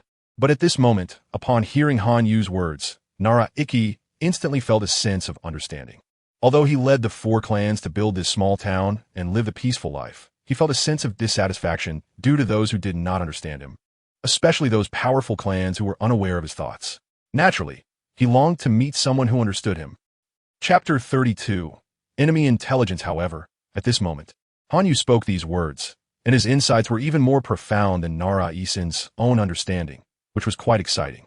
Therefore, Nara Isen looked at Hanyu with some excitement and said, "Thank you for your praise, Lord Hanyu. This is my hard work, and I believe that only in this way can a clan become strong and endure, and ultimately end this era of chaos." After saying this, Nara Isen shouted excitedly, indicating that he had been contemplating this ideal for a long time. Hanyu, regarding all this, smiled slightly and thought to himself, to have such an advanced ideal. I thought only Senju Hashirama had such thoughts, but compared to Nara Isen, it's really a small fry. After all, Nara Isen has already established such a peaceful village. However, with such thoughts and ambitions, Nara Isen's ideas are even more likely to be realized alongside Hanyu's. Hanyu, wanting to play, smiled mysteriously, but no one saw this smile. Not long after, Hanyu was already sitting in an office. Here, Hanyu took the main seat and said, "Uncle Isen, I think you should tell me about the enemy's intelligence, right?" After finishing, he smiled slightly and gently tapped his fingers on the table. Hearing this, Nara Isen hesitated a bit, but after taking a deep breath, he said, "Lord Hanyu, please forgive me. In fact, our four clans have used almost all our wealth to build this small town. Therefore, we don't have much wealth left. However, since the enemy is not something our four clans can deal with, for the safety of our race, I sought help from the Uchiha clan, but due to insufficient wealth, I reported a false task. So please forgive me, Lord Hanyu." As soon as Nara Isen finished speaking, in no way from the Uchiha clan, who was responsible for some daily affairs beside Hanyu, shouted angrily, "Bastard, how dare you report a false task? Do you know the price the Uchiha clan will have to pay for this deception? It's a disaster for our clan." Hanyu frowned slightly and shouted, "In no way. Who allowed you to speak first? Get back." Hanyu's tone was extremely cold, causing the temperature in the office to drop slightly. Upon hearing Hanyu's words, "in no way," who was deeply loyal and admired Hanyu, immediately said, "I'm sorry, Lord Hanyu, I overstepped." Hanyu waved his hand, signaling in no way to step back, then looked at Nara Isen and asked, "Uncle Isen, what is the situation with the enemy? I don't want to repeat myself." After saying this, Nara Isen became excited because this statement meant that Hanyu did not want to pursue the matter of his false report and instead agreed to help him complete this task. So he excitedly said, "Yes, Lord Hanyu. In fact, they're not formidable opponents. The enemy is the Ishizumi clan, who do not have strong offensive power and are not a powerful clan. Their ninjutsu is not particularly strong, but this clan has a strong defense, which feels as tough as stone, so they are difficult to deal with. They also have a ninjutsu called light stone technique and heavy stone technique. This ninjutsu can control their own gravity, but once they become heavy, their speed slows down. If they become light, their attack power will greatly decrease, and their defense will also drop. The Ishizumi clan's strength is about 3 J-nin, over 100 CH nin, and more than 1,000 genin. However, among the J-nin, only one can barely be called a J-nin, while the other two can barely be called J-nin. The more than 100 ch-nin have varying strengths, and the 1,000 genin can be said to include all members of the Ishizumi clan. After finishing, Nara-Isin looked at Hanyu, knowing that this was a total of over 1,000 people. With Hanyu's mere 50 personnel, how could he agree to this? Just as Nara-Isin felt that Hanyu was going to back out, Hanyu smiled lightly and said, "Not bad, not bad. This is indeed a challenging task, and I accept it." After Hanyu finished speaking, Inoue immediately said, "Lord Hanyu, I am not questioning your decision, but this is over 1,000 people, and there are 3 J-nin. Our strength is not enough." Although Hanyu's gaze was cold at this moment, he no longer had the killing intent he had when they first met towards Inoue, who was loyally devoted to him. So he said, "Inoue, didn't I tell you? You need to think more in the future. Remember, battle doesn't always have to be a head-on clash. Killing doesn't have to be done with a knife. There are many ways to win and many ways to kill. Don't be fooled by their numbers. In true battle, it's not about numbers. Right, Uncle Isin?" "Huh. Lord Hanyu, you actually won't fight head-on, but use other methods to battle. Does that mean you agree to use strategies during war?" At this moment, Nara-Isin stood up, looking very excitedly at Hanyu. "Han iui naturalu nu did. Of course. How can I not use strategies? As long as it's about killing and winning. As for how to fight and how to win, I won't care about that process. I only care about the result." However, Inoue is also right. After all, this is about dealing with over 1,000 people. And there are also these 3 J-nin. So, I will ask for a higher reward, as what you offered is simply too little. After finishing, he showed a mysterious smile to Nara-Isin. After that, Hanyu looked at Nara-Isin, who was slightly taken aback, and then awkwardly said, "Well, this is only right, but Lord Hanyu, our clan is not very wealthy right now. So could you take a little less?" However, regarding Nara-Isin's words, Hanyu smiled and said, "How could I ask for your wealth? After all, wealth is not priceless. What I want is priceless, and my requests will be very beneficial to you." Chapter 33. "I want the loyalty of your 4 clans." Hanyu smiled mysteriously, directing his gaze at Nara-Isin, Akimichi Ding, Yamanaka Kei, and the realm of In and Yang at this moment, as the leaders of the 4 great clans. These 4 undoubtedly felt a sense of vigilance towards Hanyu's gaze. However, at this moment, Nara-Isin first acted cautiously, then frowned, and finally revealed a smile, although a hint of excitement appeared in his eyes. At this moment, Hanyu laughed and said, "I do not need any wealth, because your 4 clans are already a great treasure, even an invaluable one. What I request is your clans. I do not need any rewards. I need your allegiance. To join my Uchiha clan or to serve under me." Although in this Warring States period, no clan would accept another clan with chakra to join. After all, once chakra is involved, there is fighting, and with fighting comes hatred. This kind of hatred cannot be eliminated unless a powerful force capable of defeating all clans in this Warring States period emerges, using that strength to unite these clans filled with hatred. But that is fundamentally impossible, because although this era continuously produces geniuses and powerful individuals, the emergence of an overwhelmingly strong ninja is still unlikely. The future is unpredictable. Therefore, those who are recruited in this Warring States period, similar to servants, are mostly impoverished people without chakra, and even if they have a bit of chakra, it is not possible. I believe there are those who wish to rely on other strong clans, but they are rejected and looked down upon. This statement initially made Nara-Isin reveal an excited expression, but upon hearing Hanyu's last words, he was stunned, then silently nodded, while the other 3 also displayed a look of humiliation. As soon as this expression appeared, Hanyu couldn't help but smile inwardly and continued, "Hee. Judging by your expressions, you must have suffered quite a bit of humiliation. But this is understandable, because in this Warring States period, only combat ability is valued, and no one cares for those of you who possess little offensive capability. So even if you unite, you will not become a powerful clan, and you are unaware of this. In fact, those great clans absolutely do not trust other clans with chakra. Even if you join, you will merely become their cannon fodder and slaves, because they believe that those who have chakra but lack strong combat power are a waste and should not exist in this world. Therefore, they would rather use those commoners than employ weak clans with chakra. This is the rule of this Warring States period. However, I am different from those who only think about fighting, and certainly not like those outdated clans, because in my eyes, powerful strength does not equal invincibility. Only when the mind is coupled with strength is true power. Those who possess only strong combat power without wisdom are merely brutes. But this mindset, which only values combat power, has deeply imprisoned the people of this era. Even if the adults of today thought about these things when they were young, they have now forgotten them because they have become complacent through the trials of time. They lack the thought and strength to break this deeply entrenched rule and can only be controlled by it, passing it down from generation to generation. But this is not what I desire. What I want is for children like you in this small town to show their innocent smiles, rather than training and fighting in a training room. Therefore, my request is for you people, those with great wisdom but lacking in great power. Only you, who are seen as weak by them, and we, who appear strong but are extremely outdated, have no so-called hatred. So if you join me, this barrier of hatred will be crossed directly. As for those so-called clans with chakra refusing to accept you, that holds no weight here. You are not joining the Uchiha, but joining me. I want to say, based on my parents' position in the Uchiha clan, even if I do this, my parents would probably think I am being foolish. Moreover, with your strength being weak, there is a 70% chance of entering the Uchiha territory. In the Uchiha territory, there's a vast wasteland where I can build a small town similar to yours. I believe that even without setting up a barrier, it would definitely be safer than here.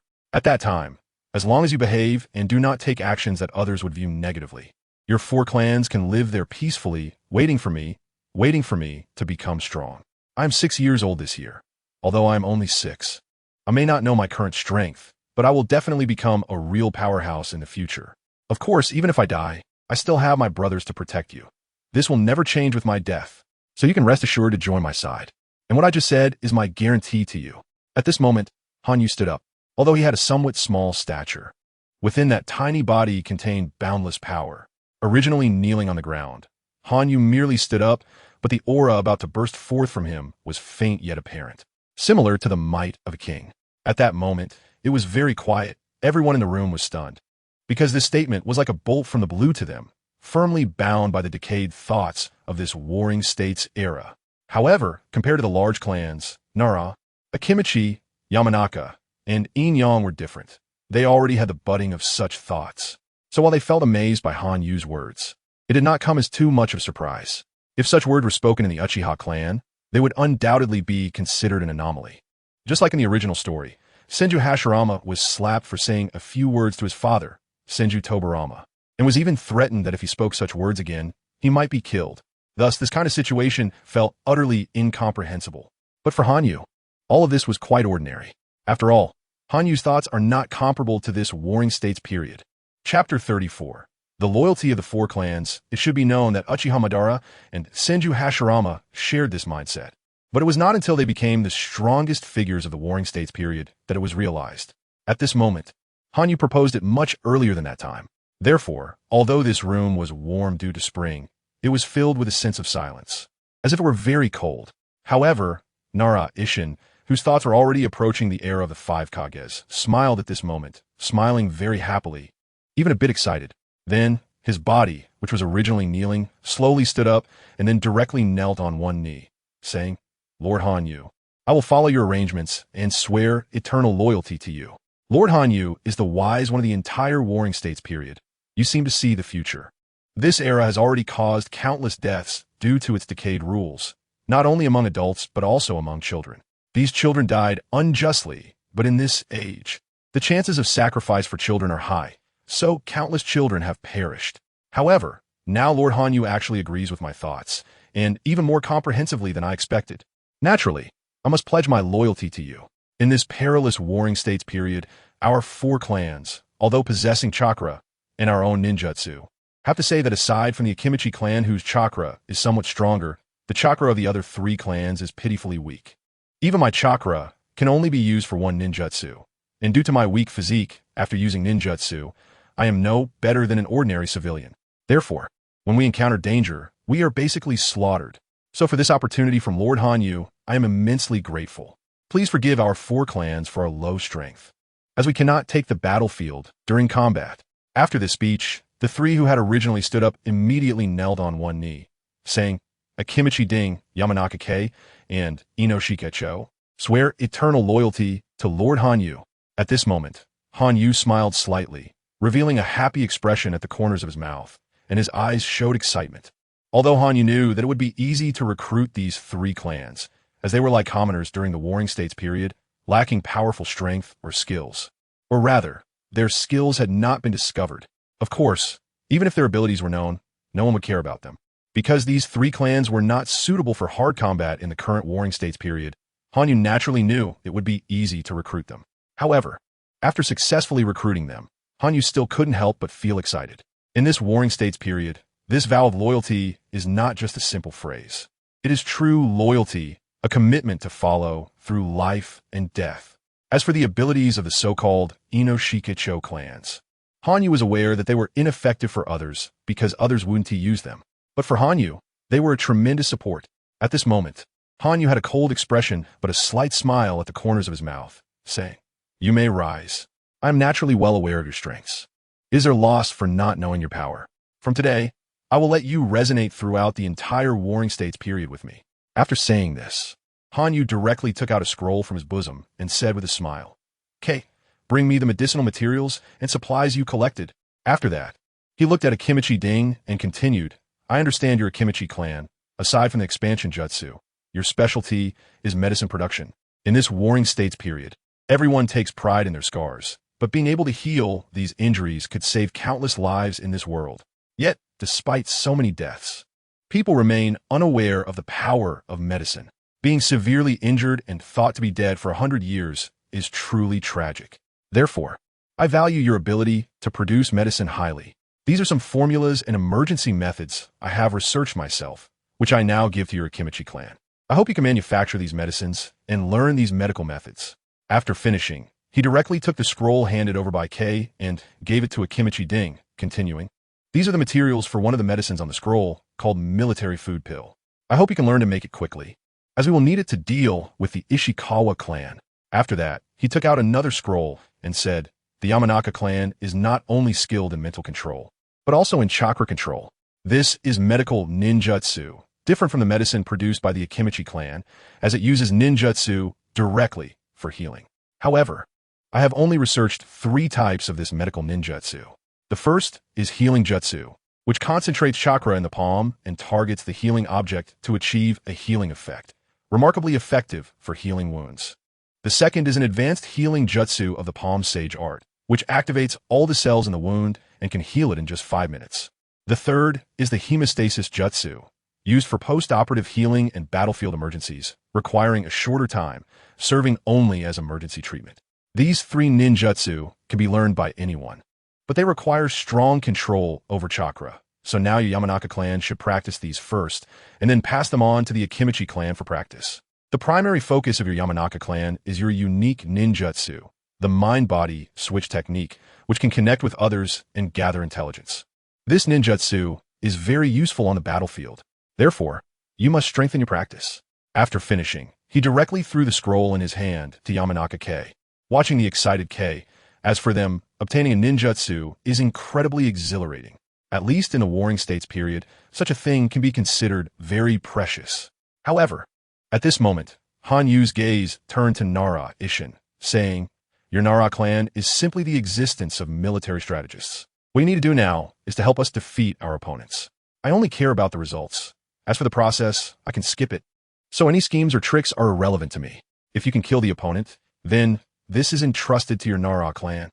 Chapter 35. Pre-war Hanyu's eyes scanned the surroundings, and then he threw out a scroll, handing it to Nara Isin at that moment, continuing, "This contains some basic ninjutsu, as well as intelligence from my subordinates, and the items I just gave to the Yamanaka and Akimichi clans.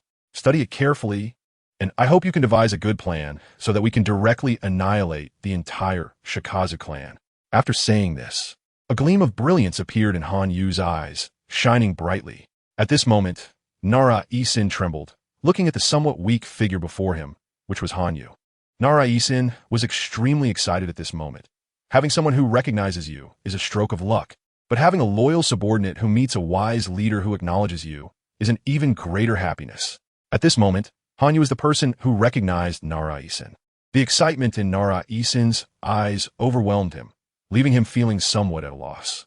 Hanyu had now stood up and walked to Nara Isin's side, gently patting him on the shoulder, saying, "I believe in you. So hurry up and complete your plan. Let us make a name for ourselves in this warring states period, and make those who once underestimated you regret it. After finishing, Hanyu walked directly out of the conference room. Just as he stepped out, Jingxia and Watanabe followed closely by his side, responsible for protecting Hanyu. At this moment, Nara Isin directly said, "Ding, Jing. You two quickly tell our clansmen this good news. Let them know that from today on, we are the subordinates of Lord Hanyu.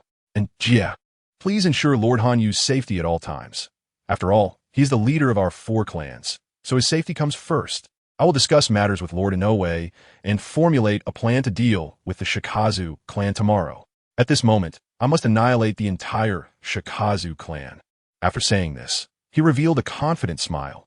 However, Hanyu was unaware of all this, but he knew that the wisdom of the Nara clan, combined with the auxiliary abilities of the other 3 clans, was definitely not something ordinary people could compare with. As the night fell, the leaders of the 4 families, except for the Yin-Yang clan member protecting Hanyu, along with the other 3 and Inoue, were all engaged in devising a plan against the Shikazu clan. However, the dinner that night was quite sumptuous. At least in this warring state situation, having such a meal could be considered a luxury, especially among the relatively poor 4 clans. But all of this was definitely worth it compared to being able to become Hanyu's subordinate. As the night gradually descended, Hanyu was sleeping soundly in a well-guarded room, while outside, members of the Yin-Yang clan activated a barrier. And there were also people inside the barrier for protection. This was all for Hanyu's safety. And that night, Hanyu slept very comfortably. Seeking donations, the morning light transformed into a warm hand, urging Hanyu to slowly wake up. Hanyu stood up directly and stretched lazily, drowsily scanning the surroundings. He quickly got up and put on his clothes. Stepping out the door, he saw 4 people from the Yin-Yang clan still maintaining the barrier. A hint of satisfaction appeared in Hanyu's cold eyes. He then said, "All right, the barrier is no longer needed. I am awake."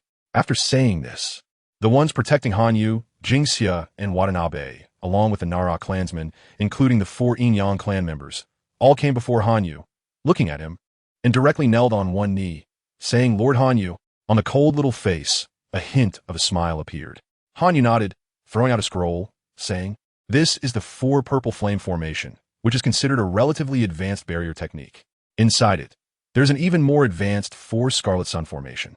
You 4 should learn this well and pass it on to your clans. From now on, you 4 will be my exclusive barrier ninjas."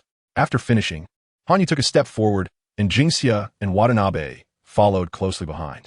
The 4 members of the Yin-Yang clan excitedly said, "Thank you for your gift. Lord Hanyu, protecting you is our honor.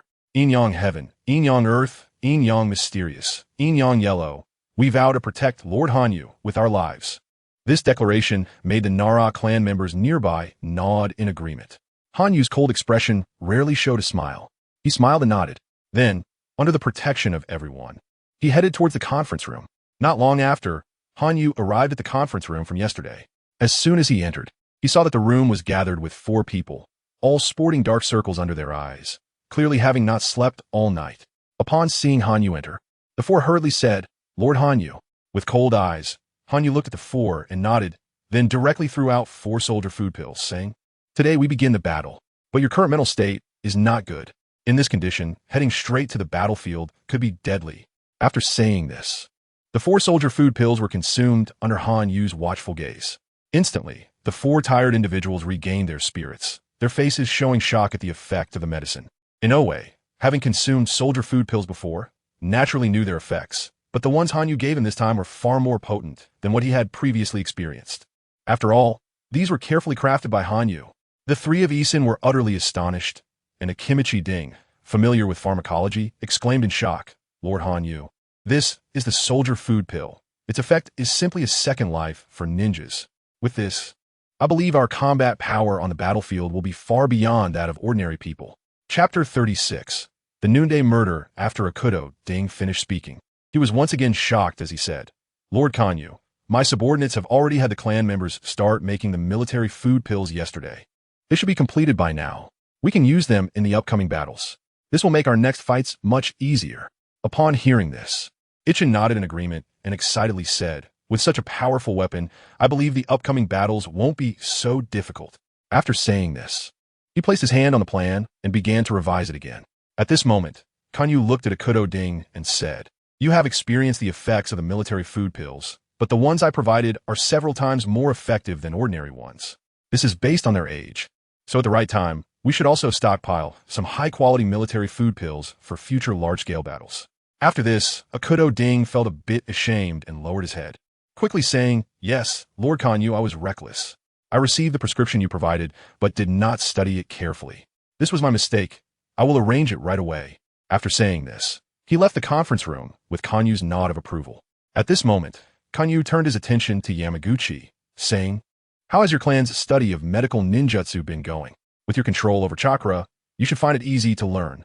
His cold expression carried an air of seriousness, prompting Yamaguchi to nod eagerly and say, "Yes, Lord Kanyu. A large portion of our clan members have already learned it, and we've even conducted preliminary experiments on animals. The troublesome world of bleeding that we faced before will no longer exist. Lord Kanyu's medical ninjutsu will definitely bring about a transformation for the entire Warring States period." Hearing such praise, Kanyu revealed a faintly cold smile, and his eyes gleamed with a chilling light as he asked Ichin, "So, can the plan begin?" After saying this, he waved his hand and gently gripped the black blade in his palm. At that moment, Kanyu revealed the murderous intent in his heart, igniting excitement in everyone, as this battle represented the hopes and expectations of Ichin and the four clans. In response to Kanyu's words, Inoue and the others involuntarily gripped their blades tightly. The atmosphere of impending slaughter began to spread, the murderous intent brewing within their hearts, and the swords in their hands trembled slowly with their breaths. At this moment, Kanyu, holding the black blade, walked towards the door.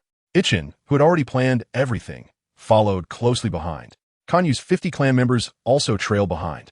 The wind stilled at this moment. Hearts soared, and within that flight, deadly intentions brewed.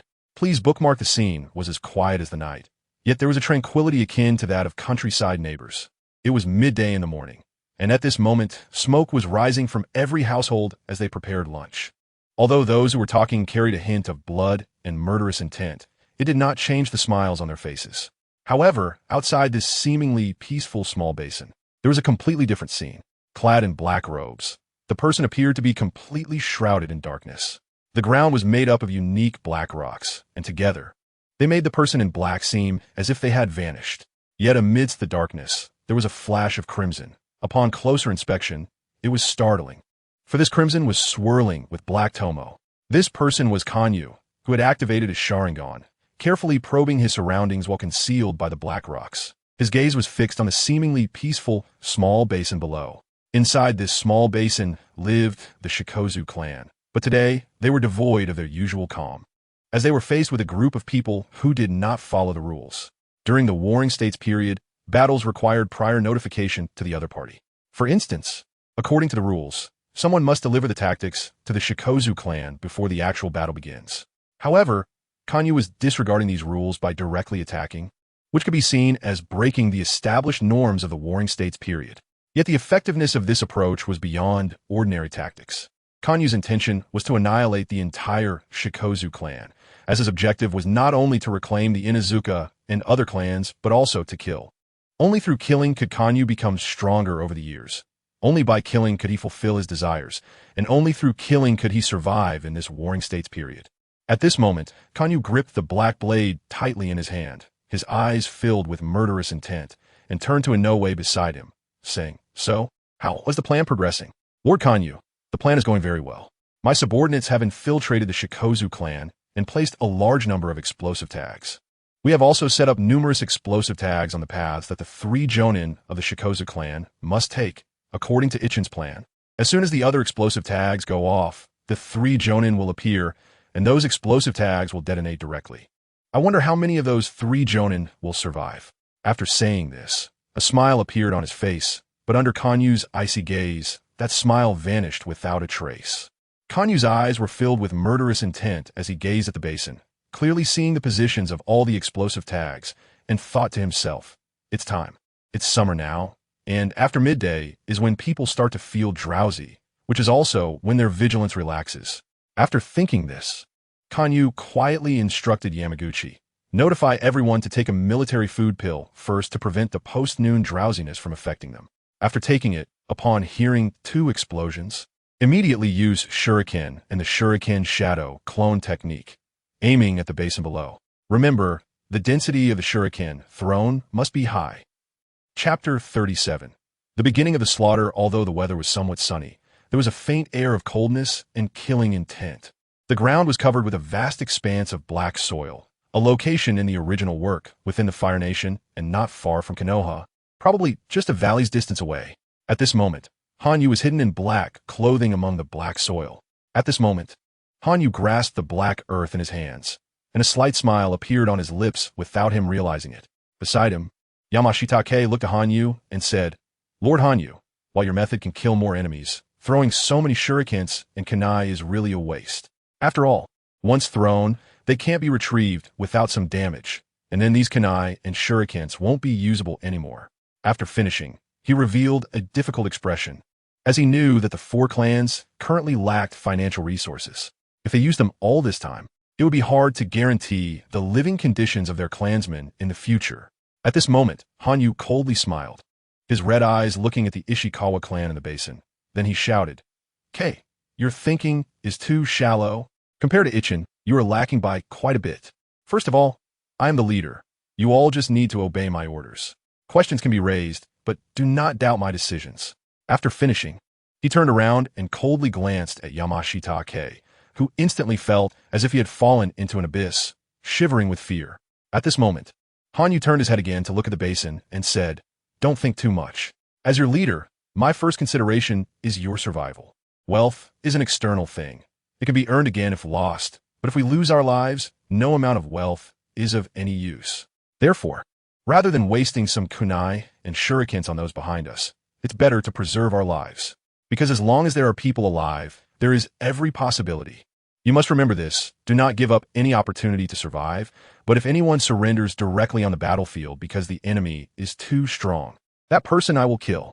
After saying this, a trace of killing intent leaked from Hanyu's icy eyes. These words had already been transmitted to everyone by a member of the Yamashita clan responsible for relaying information using the mind transfer technique. At this moment, Hanyu could feel the trusting gazes from behind him, and he could sense the loyalty that vowed to die for him. All of this caused Hanyu's indifferent expression to slightly carry a hint of a smile. Hanyu's gaze swept once more over the Ishikawa clan in the basin and continued, "Kei, send a message to Akudo Ding, telling them to prepare. After we throw the shurikens and kunai, they should immediately use the multiplication technique to push the stone ball, letting it roll down into the basin." After finishing, Hanyu looked at Yamashitake, quickly formed seals, and then shouted, "Mind transfer technique." A trace of killing intent appeared in Hanyu's eyes. The corners of his mouth curled up, and his cold expression was once again filled with more killing intent. "Lord Hanyu, the notification is complete. Ding has already made preparations." Yamashitake looked at Hanyu with a hint of respect. At this moment, Hanyu shouted with killing intent, "Kei, it's time. First, detonate the explosive tags among the weak Ishikawa clan members. Then detonate the ones among the upper ninjas. Finally, detonate those among the middle ninjas." After Hanyu finished speaking, Kei immediately began forming seals. Although he was somewhat puzzled as to why they would detonate the upper ninjas first instead of the middle ones. He knew that Hanyu's command was absolute, especially his statement not to question any of his orders. Hanyu's strategy was also significant. Although upper ninjas were powerful and prestigious, no one cared more about their clan than these three upper ninjas. When the explosion occurred, they would be the first to rush out. This was the protective awareness of clans during the Warring States period. At this moment, Yamashitake began to form seals under Hanyu's instructions. Instantly, the basin in Hanyu's gaze transformed into a falsehood under his cold glare at this beautiful noon hour.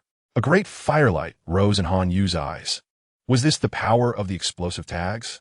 No, this was the ignition materials that Hanyu had prepared in advance for Kei, which caused the explosion to have such great power. And this power was not something a simple explosive tag could compare to.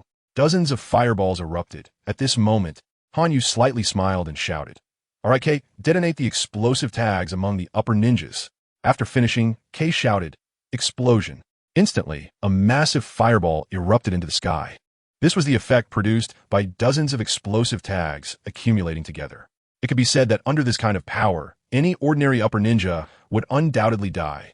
Not to mention the three upper ninjas of the Ishikawa clan, who were merely ordinary upper ninjas, barely qualifying as such.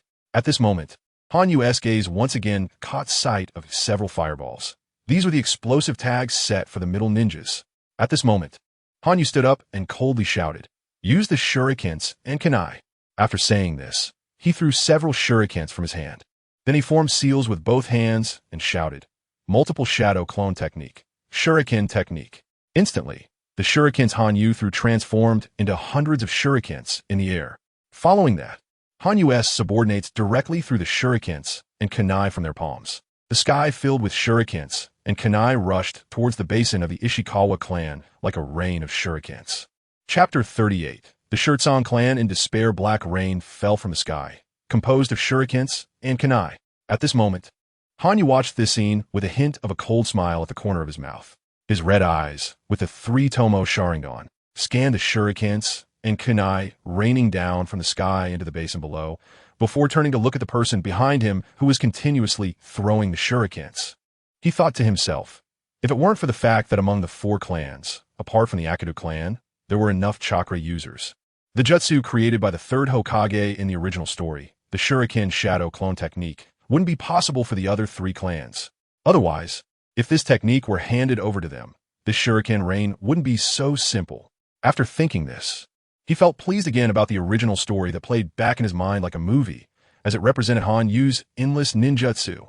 At least, all the ninjutsu that appeared in the original story and required hand seals, Han Yu could perform.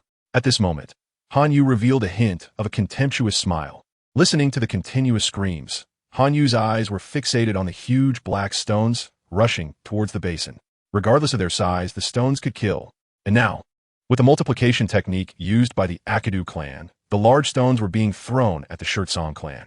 The immense impact would basically mean death for anyone from the Shirtsan clan who had already suffered from explosions and shuriken rain. While some might be able to dodge, the number of survivors had drastically decreased, so what was there to play around with? At this moment, Han Yu directly shouted, "After the stone rain from the Akidu clan is finished, everyone rush down. For the Shirtsan clan in the basin. One word, kill. But except for women aged 15 to 30, kill everyone else, understand? Of course, even for female ninjas in this age group, if they could be subdued, they would be. If not, it was still one word, kill." After speaking, a murderous glint appeared in his eyes. At this moment, Han Yu looked at the continuously appearing stones, a cruel smile creeping onto his lips. However, he heard a voice beside him. "It's Lord Han Yu," and in no way beside him asked. Lord Han Yu, after enduring the attacks of explosive tags, shurikens, kunai, and constant stone bombardment, the Shirtsan clan must have suffered heavy casualties. This battle should be quite easy, but why do you want to leave the women alive, Lord Han Yu? The cruel smile at the corner of Han Yu's mouth gradually faded after Inoue spoke. His eyes narrowed slightly as he shouted, "Remember, do not harbor any illusions. Every battle requires full alertness. Otherwise, the next one to die might be you. And you say it's easy, but it's not easy at all. Remember, when people are in despair, they can unleash greater power. Though we've wiped out most of the Shirtsan clan during the Warring States period, every individual has a sense of guardianship for their clan. Now that this clan is about to be annihilated, as members of the clan, they will be driven by a mentality of mutual destruction. So don't think it's easy. This war is still hard to fight." After speaking, he scanned the surroundings and shouted, "Did you all remember? During the battle, do not entertain any notions of luck."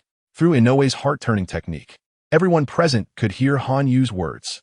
His understanding of human nature was something the planner of this operation couldn't grasp, which is why Han Yu spoke such words. However, hearing the respectful voices around him, Han Yu nodded slightly and continued, "This time, the women left behind will be rewarded to those who achieve merits. I will have the Inyan clan seal these women, even sealing their previous memories, and then reward them to those who are useful. Remember, perhaps the Uchiha clan's bloodline has made us strong, but your 4 clans can combine with other clans and breed the next generation, a more excellent next generation. You can even compensate for the shortcomings of your clan, so it's necessary to leave these women." After finishing, he crossed his arms in front of his chest and looked at the basin. At this moment, everyone behind Han Yu knelt on the ground, shouting, "Thank you, Lord Han Yu, for your concern. We vow to serve you faithfully." At this moment, Han Yu smiled slightly, thinking, the way of a ruler lies in a balance of tension and relaxation. After thinking, a cold voice escaped Han Yu's lips as he shouted, "Kill." After speaking, Hanyu Sharingan activated rapidly for battle.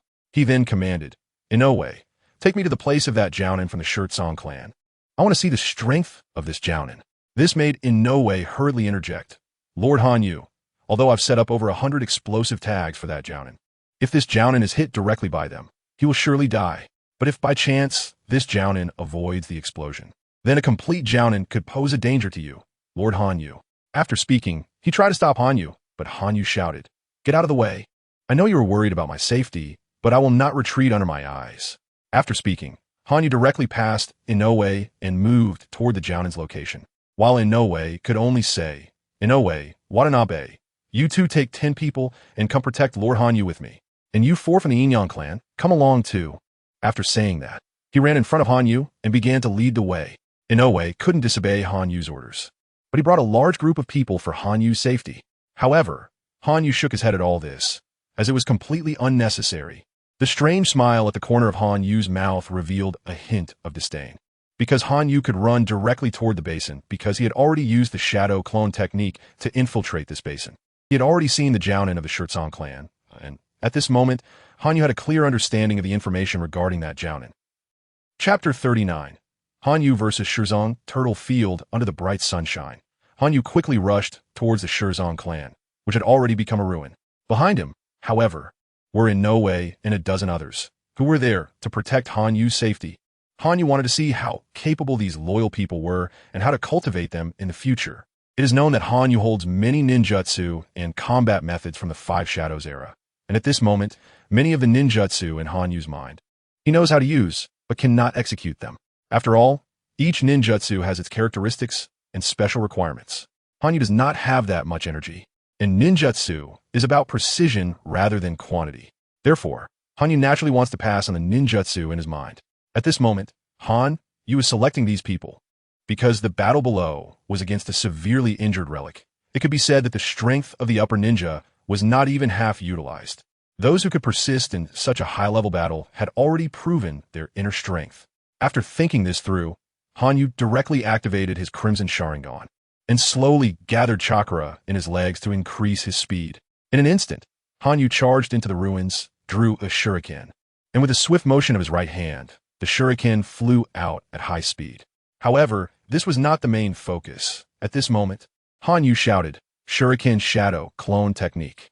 In an instant, dozens of shurikens charged into the smoke. At this moment, Hanyu also drew a black sword. With his Crimson Sharingan, he looked at the smoke, but he could still hear the sounds of shurikens colliding nearby, followed by a voice. Who is it? Who dares to attack my Shirzong clan for no reason? As soon as the voice fell, a whirlwind appeared, dispersing the smoke and revealing a rough-looking man with tattered clothes and messy hair, looking quite disheveled. This was a rugged middle-aged man.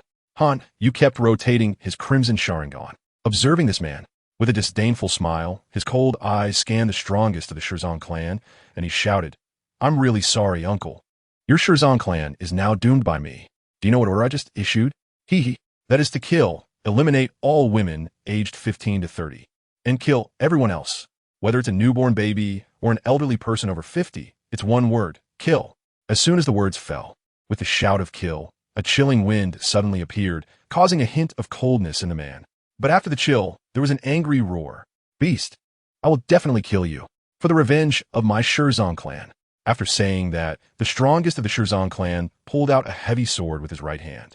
The sword was made of black ore, and just by looking at its thickness, one could tell how terrifying its weight was. At this moment, the strongest of the Shirzong clan shouted, Earth Release, Light and Heavy Rock Technique.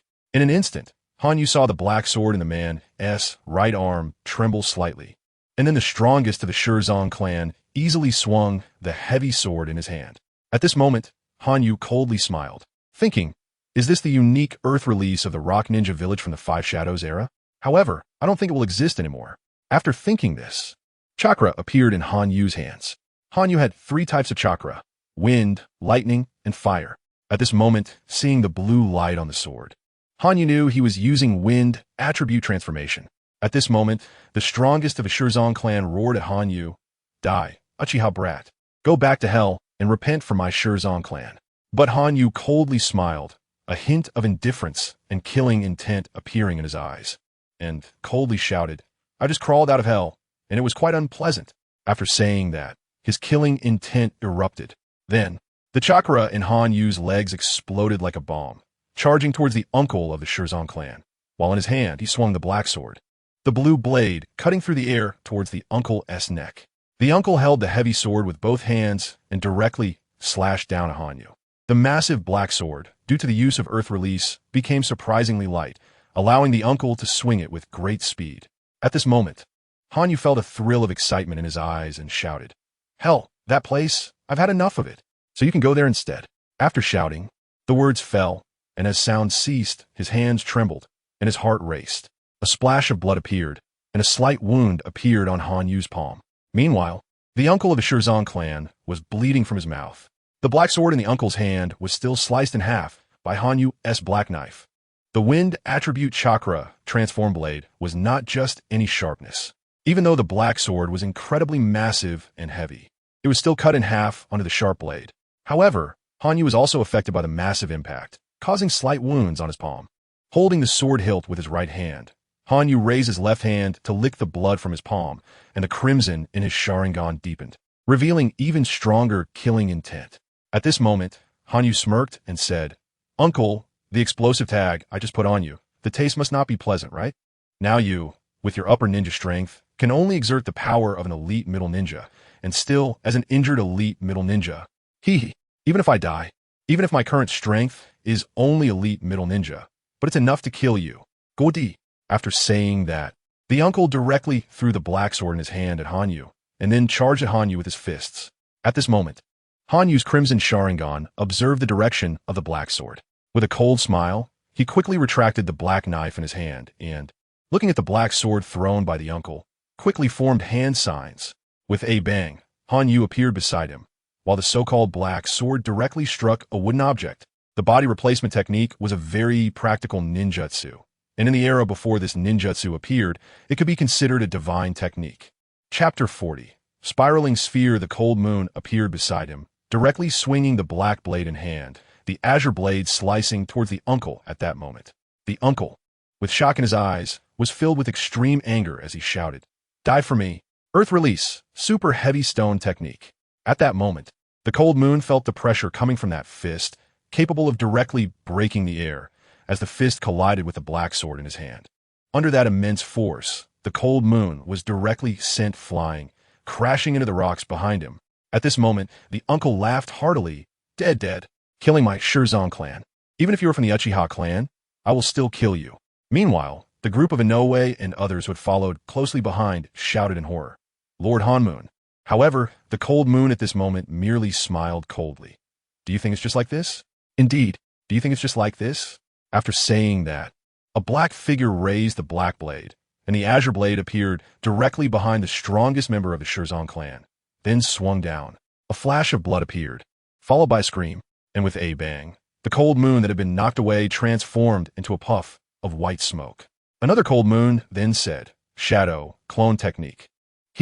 Indeed, the cold moon had just used the shadow clone technique, while the real body was hidden behind. At the moment when the uncle was excited and showed a happy smile, the cold moon appeared with a blade. That is how this effect was achieved. Everyone watched this scene with their own eyes and said, "So impressive applying the shadow clone in actual combat. We are still far behind." However, the cold moon at this moment looked at the blood that the black blade had sliced through, then furrowed his brows and leaped to Inoue's side, shouting, "Retreat." This uncle is not so easy to kill. On his indifferent face, there's a trace of coldness. The strongest member of the Shirzong clan, who had fallen to the ground, slowly stood up. Then he shouted with intense eyes, "You little brat from the Uchiha clan, do you think you can kill me? I am the strongest of the Shirzong clan. My body has been trained to be as hard as a stone. I am invulnerable. I have been continuously using the earth release, heavy stone technique on myself, keeping myself in a constant state of training, not only increasing my power and speed, but also greatly enhancing my defense. If it weren't for you using an explosive tag to injure my foot, do you think you could have survived that attack just now? Yes, your ninjutsu is powerful, but now your blade can't break my defenses at all. Let's see how you kill me." I, Shirzong Kuei-tien, am invincible. You cannot kill me. Your weapon cannot kill me. And as for ninjutsu, your Uchiha fire release at your age, Do you think you can use such powerful fire release? So just eye my hands. After saying that, his right foot trembled slightly, then quickly charged towards the cold moon. At this moment, the cold moon Sharingan was spinning rapidly, his brows furrowed, and then he directly released his grip on the black blade. The killing intent in his eyes gradually retracted, but there was still a hint of an impending explosion. The cold moon's left foot moved slightly, then quickly formed hand seals, shouting, "Body flicker technique." There are 3 types of body flicker techniques. One is space-time ninjutsu, one is body technique, and one is substitution technique. Naturally, the cold moon wouldn't know space-time ninjutsu, and he didn't have the physique for body technique. While the substitution technique is achieved through various ninjutsu for instantaneous movement, requiring hand seals. At this moment, the cold moon quickly forming hand seals meant he was using substitution technique. Substitution techniques include sand substitution and water substitution, etc. And the substitution technique is just a simplified version of the body flicker technique. At this moment, the cold moon was using the water substitution technique from Kisame Hashigaki. This body flicker technique does not require specific elemental chakra. It only requires swapping with the water nearby. At this moment, the cold moon had already set his sights on a pool of blood next to the so-called Shirzan Koetien, as blood is also water. So at this moment, under the shocked gaze of Koetien, the cold moon appeared behind him. And at this moment, the cold moon still heard Koetien saying, "I am invincible. I am invulnerable." However, the cold moon just smiled disdainfully, and at this moment, a constantly rotating chakra appeared in his left hand. At this moment, if Naruto from the original story were here, he would definitely say, "How can you also use the spiraling sphere?" Indeed, this is the spiraling sphere. It is the spiraling sphere that the 4th Hokage specifically created for Naruto in the original story. The spiraling sphere, this ninjutsu, can be said to be the most practical ninjutsu in Naruto, not to mention the fact that it doesn't require hand seals. It also has considerable power and can have chakra attributes added and evolve further. Moreover, the more powerful aspect of the spiraling sphere is that it is easy to practice. To master the spiraling sphere, the most important thing is to understand the principle of the technique. Then there is the control over chakra, and the application of chakra and grasping the battlefield. It can be said that understanding the principle of the spiraling sphere during the Warring States period would be easily learned. In this dangerous era, every point of chakra is utilized precisely, wasting not a bit of chakra, as even a small amount of chakra could become a means of preserving one's life. Therefore, the control of chakra can be said to be something everyone mastered during the Warring States period. With the principle in mind and the control of chakra, how far can the spiraling sphere be? The disadvantage of the spiraling sphere is its attack. It has powerful might, but if it doesn't hit the enemy, it's all in vain. So the timing of using the spiraling sphere and how to concentrate on the enemy in one strike is a point that needs to be contemplated. So this part relies solely on human intellect. Another disadvantage is the requirement for the amount of chakra. For the spiraling sphere, the amount of chakra needed is twice that of an ordinary A-rank ninjutsu. At this moment, the cold moon directly formed a spiraling sphere in the palm of his hand. But he could only form one, because the cold moon's chakra could only be used once. If used again, the powerful mental force would directly drain his weak body. However, at this moment, the cold moon directly shouted coldly in front of the astonished eyes of Inoue and others. Spiraling sphere. Chapter 41. The death of Shirzan Kitata. This is a blue hurricane, a swirling hurricane, which slowly transforms into a condensed tornado. Within this tornado lies immense power. It is gradually gathering. When this wind, this incredibly powerful wind, coalesces into a sphere the size of a ball, there's not a single sound. This sphere radiates a blue light, but beneath this silence lies the calm before the storm. At this moment, a cold, low shout rings out. Spiral sphere?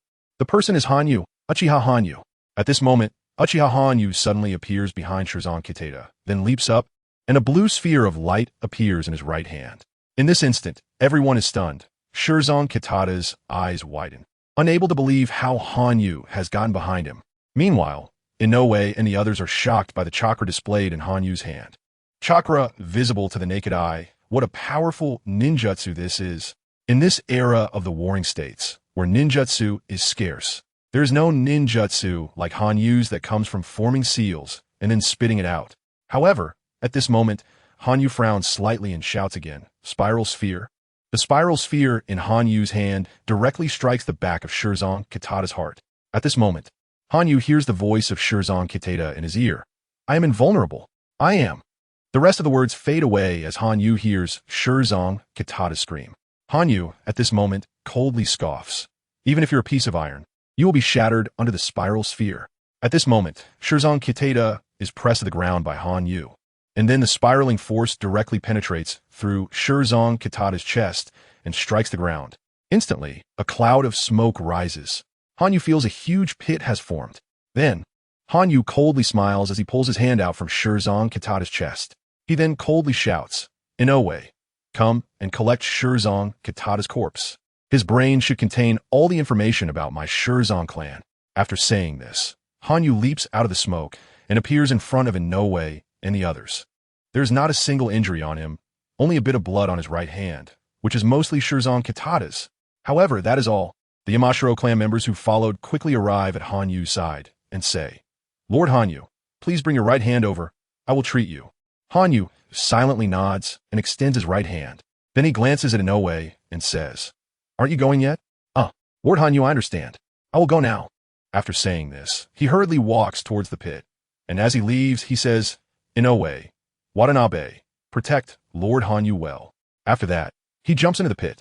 At this moment, Hanyu nods in satisfaction, thinking, Inoue and Inoue are a pair of brothers, worth cultivating, and Watanabe, though he is alone, has long lost his parents, making him even more worthy of cultivation. But he still has a sister, so that needs to be watched. Within the Uchiha clan, especially among the female Uchihas, they are essentially treated as property. Men fight, women reproduce, unless the woman has formidable strength. However, when it comes time for marriage, they are directly taken by the clan strong. After all, the stronger the individual, the better the potential of the offspring. Thinking of this, Hanyu thinks again, it's still about strength. If I am strong enough, then everything will be under my control. After finishing this thought, Hanyu tightly clenches his right hand. Then looking at his now restored right hand, he says to the two Yamashiro clan members, You two have a good grasp of medical ninjutsu. Keep it up. After saying this, he steps past the two and directly pulls out the black sword he had just stabbed into the ground. At this moment, Hanyu slightly narrows his eyes, looking at Inoue, who has brought Shirzong Kitada's corpse, and says, Inoue, just hand this corpse over to these two Yamashiro clan members. Their secret technique is quite skilled at probing a person's memories. After saying this, he walks away. At this moment, Inoue quickly follows Hanyu and says, Yes, Lord Hanyu. After that, he gives a few instructions, leaving half the people behind, while the other half follows Hanyu. At this moment, Hanyu strides forward with a powerful presence, each step exuding majesty. Hanyu's eyes are cold, and the black sword drips red blood slowly. With every step Hanyu takes, whenever he sees a person, he slashes. At this moment, Hanyu has run out of chakra, but having just killed AJ Nin, the immense killing intent transforms into energy, making Hanyu's body even stronger. Although he is still in the mid-stage of Mingjin, he is not far from the late stage. However, at this moment, he has gained powerful strength and physique, applying taijutsu. In his previous life, Hanyu practiced the killing fist, which comes from the battlefield, and now it is as if he is in a battlefield. Although the sword in Hanyu's hand lacks chakra, it carries a hint of ferocity. Before killing another person, he gathers the killing intent with his sword. At that moment, the person being killed feels fear, their body stiffening. Then a flash of blood appears, and that person has already died under Hanyu's sword. This is Hanyu's sword technique, which is a technique for killing. It is a momentum, a killing momentum. When an inexperienced ultimate master encounters a battle-hardened ordinary master, the one who dies will inevitably be the ultimate master. This is the essence of a person's killing intent, a person's aura. At this moment, Hanyu seems to transform into an unparalleled demon, killing without mercy. Each step a death, each death a shout. The cold, low shout continually resonates with a single word. Kill. Kill. Kill. Kill. This is the voice that demands life from hell. Also the death warrant from the god of death. Slaughtering the world, blood flows endlessly. Qingmei brews wine, who hold the power. Watching the blood-red sun and the pale moon. Listening to the wails of the ghosts. Though his heart is cold, the sword is hot. A faint sadness hangs at the corner of his mouth, and threads of sorrow linger at the corner of his eyes. Chapter 42. Harvest slaughtering the world. Blood flows endlessly. cooking wine with green plums, who holds the fate, watching the blood-red sun and moon, listening to the cries of ghosts. Although my heart is cold, the blade is hot. A faint sadness hangs at the corner of my mouth. A thread of desolation lingers at the corner of my eyes. Slaughter follows, blood flows. This is a scene of slaughter, but in this Warring States era, it is very common, even appearing constantly at all times. This is the Warring States era. At this moment, Hanyu wields the bloodthirsty blade in his hand, and every swing inevitably takes back a living life. Every act of slaughter is an opportunity for Hanyu to grow stronger, and he will not miss any chance to become stronger. The black blade in his hand is like a weapon that claims lives, a black shadow that resembles a soul-reaping ghost. Hanyu steps forward and sees his loyal subordinates, directly killing their opponents. Although this will prevent his subordinates from experiencing the feeling of slaughter in this Warring States era, is there a lack of slaughter? At this moment, Hanyu's killing is the rhythm of becoming stronger, and every act of slaughter represents an accumulation. The black blade in Hanyu's hand is constantly drinking blood. And without the infusion of chakra, this black blade has already been stained red with blood. However, Hanyu does not stop his slaughter at all, until a voice appears. Hanyu feels a rumbling within his body. He clearly hears the sound of his bones cracking. At this moment, Hanyu smiles. Mingjing training, first practicing the skin, then the flesh, then the bones, and finally the tendons. Step by step, he pushes the power of his body to the limit. And at this moment, Hanyu realizes that he has reached the realm of bone refining. At this moment, Hanyu suddenly accelerates, and the black blade in his hand transforms into a black meteor, directly hitting a dying person beside him. Instantly, black light flashes and a head falls. However, that force brings a hint of joy to Hanyu, who thinks the power has increased again, probably reaching 800 pounds in both hands. After thinking, Hanyu raises the black blade in his hand and thinks, without chakra protection, this black blade has already become dull. If the blade is blunt, it must be reforged. After thinking, he directly puts the black blade into its sheath and slowly throws the sheath to Inoue behind him, saying, "Leave the women aged 15 to 30 as I just said, kill the rest. Then gather all the wealth of the Shirzan clan, and also collect the corpses of the strong from the Shirzan clan." After finishing, he jumps directly out of the basin. At this moment, Hanyu still feels that relying solely on the killing intent of these people will not allow him to continue breaking through. So he directly gives up the slaughter. And besides, his body is still developing. Cultivating to the level of Mingjing is enough, and if he goes any further, it will not be beneficial for his future development. So at this moment, Hanyu directly leaves the Shirzan clan, and at this moment, Inoue and others follow behind Hanyu. Meanwhile, the information about Hanyu continues to spread. Hanyu directly arrives at the black soil on the ground, squats down, looks at the black soil, and then scans the surroundings with his eyes, secretly thinking, I wonder if this black soil is the same as the black soil in my past life memories. If it is the same, then it must be well preserved. Moreover, the Uchiha clan's territory is not far from here. After thinking, Hanyu heads towards the current Hanyu town. This is the name changed by Nara Ikki, and the purpose should be to show his loyalty to Hanyu. However, at this moment, Hanyu directly arrives at this town. Then, facing the hopeful gazes of the elderly, women, and children from the four clans, he says to Inoue beside him, "Tell them the news of our victory in the war. Let them feel at ease." After finishing, he slowly walks forward, and at this moment, Inoue has already spread the news of victory. This excites the town at this moment.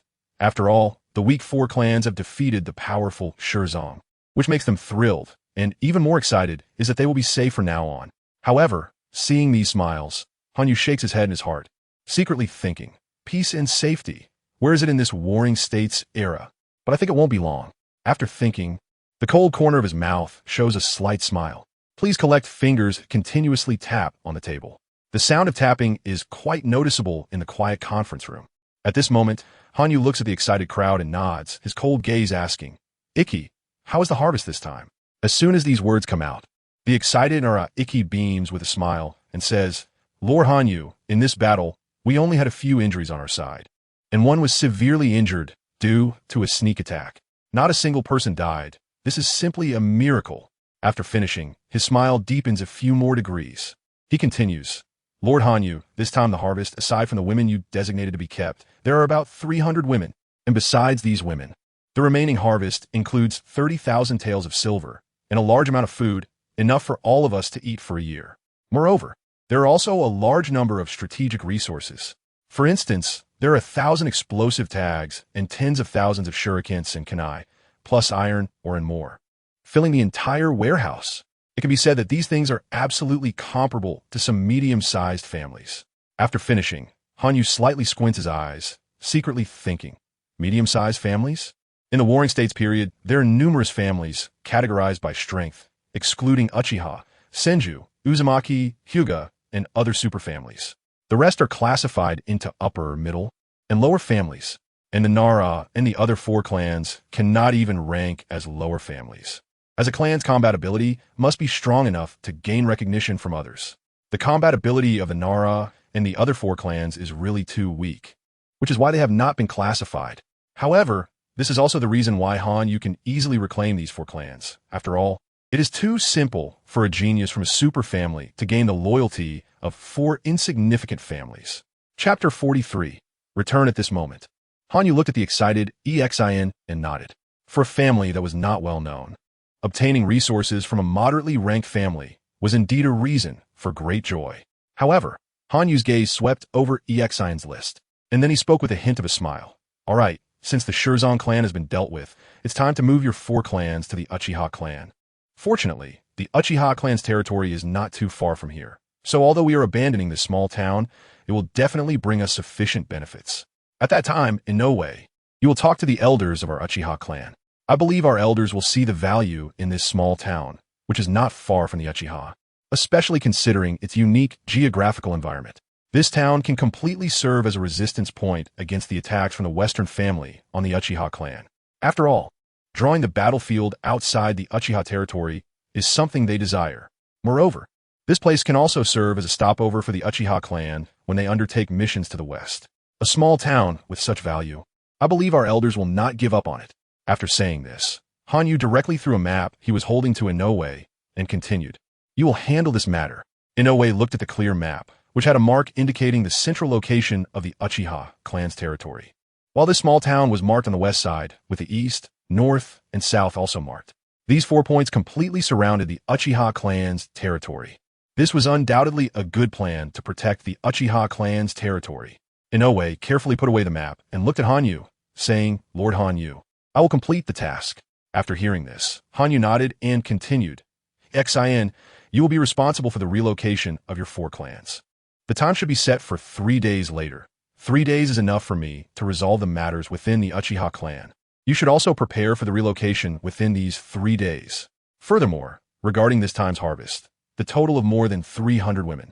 You can directly reward your clansmen according to this achievement. As for the combat supplies, they should be directly turned into combat equipment instead of just supplies. Those things cannot be eaten, and it's better to convert them into weapons in our hands, which will be more meaningful for killing enemies on the battlefield. As for the matter of forging weapons, it will be entrusted to the Akimichi clan. Then, EXIN, you will distribute the finished weapons properly. Don't keep them, but equip our ninjas with these weapons to enhance their strength. Also, regarding the issue of wealth, all that money should be used as funding for the small town within the Uchiha clan's territory. As for food and such, consider it as your clansmen's rations for now. After finishing, Hanyu returned the harvest list to EXIN. However, EXIN looked at Hanyu excitedly and quickly said, Yes, Lord Hanyu, I will definitely complete the task. After saying this, he directly knelt on one knee. At this moment, Hanyu coldly nodded, and his gaze turned to the distance, secretly thinking, in this Warring States period, only the strong can survive. Please subscribe. The breeze brushed past Hanyu's ears, and the leaves rolled before his eyes. However, while moving at high speed, Hanyu's eyes were tinged with a hint of coldness. He tightly gripped the black blade in his hand, which had been reforged and regained its former sharpness. But at this moment, the Hanyu holding it exuded not only a heavy killing intent, but also a sharp aura, accompanied by an imposing dominance. This was the aura Hanyu had condensed over the past few days, that of a superior. As Hanyu gathered chakra at his feet, his speed was extremely fast. However, at this moment, a voice came to his ears, saying, Lord Hanyu, we have arrived. As soon as the words fell, the cold Hanyu opened his icy eyes. In his gaze was a hint of killing intent, along with an aura of dominance. At this moment, Hanyu nodded, secretly thinking, the Uchiha clan has arrived. It's also time to go home. After finishing his thoughts, he accelerated again, moving at high speed, and directly arrived at the entrance of the Uchiha clan. The Scarlet Three-Tomo Sharingan looked at the gatekeeper. The elderly gatekeeper, upon seeing Hanyu, was momentarily stunned and muttered to himself, "Only 6 years old, and he has already awakened the Three-Tomo Sharingan. Is this a genius or a monster?" After saying this, he caught sight of Hanyu's cold gaze and heard him emit a chilling voice, shouting, "Open the door." The voice, as if it could freeze a person, made the gatekeeper, who had been momentarily dazed, shiver. He quickly said, "I'll open the door right away." At this moment, everyone in the Uchiha clan knew Hanyu's identity. The child of Uchiha Taijima and Uchiha Eiko, they could not afford to offend him. After all, Hanyu's parents ranked among the top 10 in the Uchiha clan strength. At this moment, Hanyu coldly opened his eyes and walked through the gate, while Inoue, who was going out to act as a liaison, and the others had already returned. Among Hanyu's group were some members of the 4 clans, including the 4 members of the Inyang clan personally chosen by Hanyu, as well as 2 from the Yamakawa family who were skilled in medical ninjutsu. There were also 4 members of the Akimichi clan, who were capable of skillfully creating military food pills. More than 50 people directly followed Hanyu towards the Uchiha clan's territory. Hanyu's cold gaze made the guards, who were about to speak up to prevent outsiders from entering, close their mouths immediately. However, after Hanyu completely left, they hurried to report to the Uchiha strongman responsible for security today. But all of this was within Hanyu's expectations. At this moment, Hanyu directly shouted, "Watanabe, you go handle this task. The rest follow me." After saying this, except for Watanabe, who walked towards the task hall, Hanyu led the remaining people towards his home. Chapter 44. Returning home, it was already sunset. At this moment, Hanyu, however, walked directly through the front door of his home against the evening glow. Behind Hanyu were his subordinates, and fortunately, his home had a large courtyard. Otherwise, it would have been a bit cramped. At this moment, Hanyu's gaze fell upon Uchiha Madara, Izuna, and his younger brother, Uchiha Mingwe. Hanyu's cold eyes showed a hint of color. At this moment, the young Mingwe shouted, "Mom, Brother Hanyu is back. Brother Hanyu is back." The slightly chubby Mingwe then rushed into Hanyu's arms, and Hanyu ruffled his hair and said, "You little brat, you've grown a lot. Just focus on your training." After speaking, Hanyu looked at Uchiha Ingzi and Uchiha Taijima, who had accompanied him. Hanyu narrowed his eyes slightly and said, "Father, mother." Upon hearing this, Ingzi's eyes filled with tears as she silently looked to Hanyu. Taijima, though shocked, was even more speechless when he saw the look in Hanyu's eyes. For the Uchiha clan, the earlier one unlocks the Sharingan, the better. This is not only because unlocking it earlier allows one to master their Sharingan sooner, but it also enables the Uchiha clan to pour resources into them. However, the earlier one unlocks the Sharingan, the more it signifies a tragic experience. Why is the Uchiha clan called the Cursed Clan? And why is the Sharingan referred to as the Cursed Eye? This is because the power of these eyes comes from the misfortunes within one's heart. When a most cherished family members have died, one may unlock the Mangeki, gaining powerful abilities, but they lose the heart that once held that power. This is why the Uchiha clan does not allow anyone to interfere with those who seek solitude to carry out their missions. This is to protect those who have unlocked the Mangeki but have lost the most precious part of their hearts, which is the reason for the curse. The cursed Sharingan is the power gained from the death of loved ones. At this moment, Taijima and Ingzi had clearly noticed this point, and thus, aside from the shock, Taijima felt more distressed. After all, this was his son. Ingzi, at this moment, had already silently shed tears, immediately immersed in sorrow. Hanyu, on the other hand, felt the warmth in his cold eyes slightly soften as he sensed the tears behind him. This must be what made him feel the most precious. However, at that moment, Hanyu hid the warmth in his eyes and directly shouted, "Inoue, you take your people down first." Then he arranged for Inyang Tian, Inyang Di, Inyang Xian, and Inyang Huang, and told them to inform the elders who were coming that any matters could be discussed tomorrow. I don't want to see them today. If necessary, just mention the abilities of the 4 clans. As for how to say it, I believe you know. After he finished speaking, Inoue directly knelt on one knee and said, "Yes, Lord Hanyu, I will complete the task." After that, he turned and left, while the others also knelt on one knee and said, "Lord Hanyu, we take our leave." As soon as they finished speaking, everyone disappeared before Hanyu's eyes. This scene left Taijima in shock, as he couldn't sensed the presence of Inoue and the others disappearing. However, at that moment, Taijima felt their figures appear not far from the house. Taijima was stunned and thought to himself, what kind of ninjutsu is this? Does the Uchiha clan have such ninjutsu? Taijima wondered in his heart, but at that moment, Uchiha, Izuna, and Mingwa looked at Hanyu with admiration. After all, Hanyu had so many subordinates at this moment. However, Hanyu narrowed his eyes slightly and said, Mother, I'm hungry. His words, due to long-standing indifference, lacked emotional warmth. But despite the cold tone, Ingzi quickly responded, Okay, Mom will go make your favorite food. She then hurried to the kitchen. At this time, Hanyu silently walked past Mingwe and came to Madara's side, looking at Madara's tightly clenched fists and his unwilling expression. Not only Madara, but also Izuna, who was lowering his head in silence, had tightly clenched fists. Hanyu looked at the two and thought, Are you unwilling? Unwilling to watch as your brother experiences slaughter and life and death while you can only stand by and do nothing? After thinking this, Hanyu said softly, Are you unwilling? Then work hard. Although you're my older brothers, don't let it be me, your younger brother, who has to protect you. After speaking, Hanyu walked away, leaving behind their unwilling expressions, but looking at Hanyu's back, there was more of a sense of heartache. However, at this moment, Hanyu passed by Taijima, his scarlet eyes looking at him. Taijima, who had opened his Sharingan at some point, looked at Hanyu and said in a low voice, You're back. Yes, I'm back. After the cold words, Hanyu directly walked past Taijima without saying another word. At this moment, Uchiha Taijima sighed deeply. However, seeing Hanyu's disappearing back, he walked over to Madara and the others and said, You three go back first. I have something to take care of. After speaking, he walked out the door towards the elders of the Uchiha clan.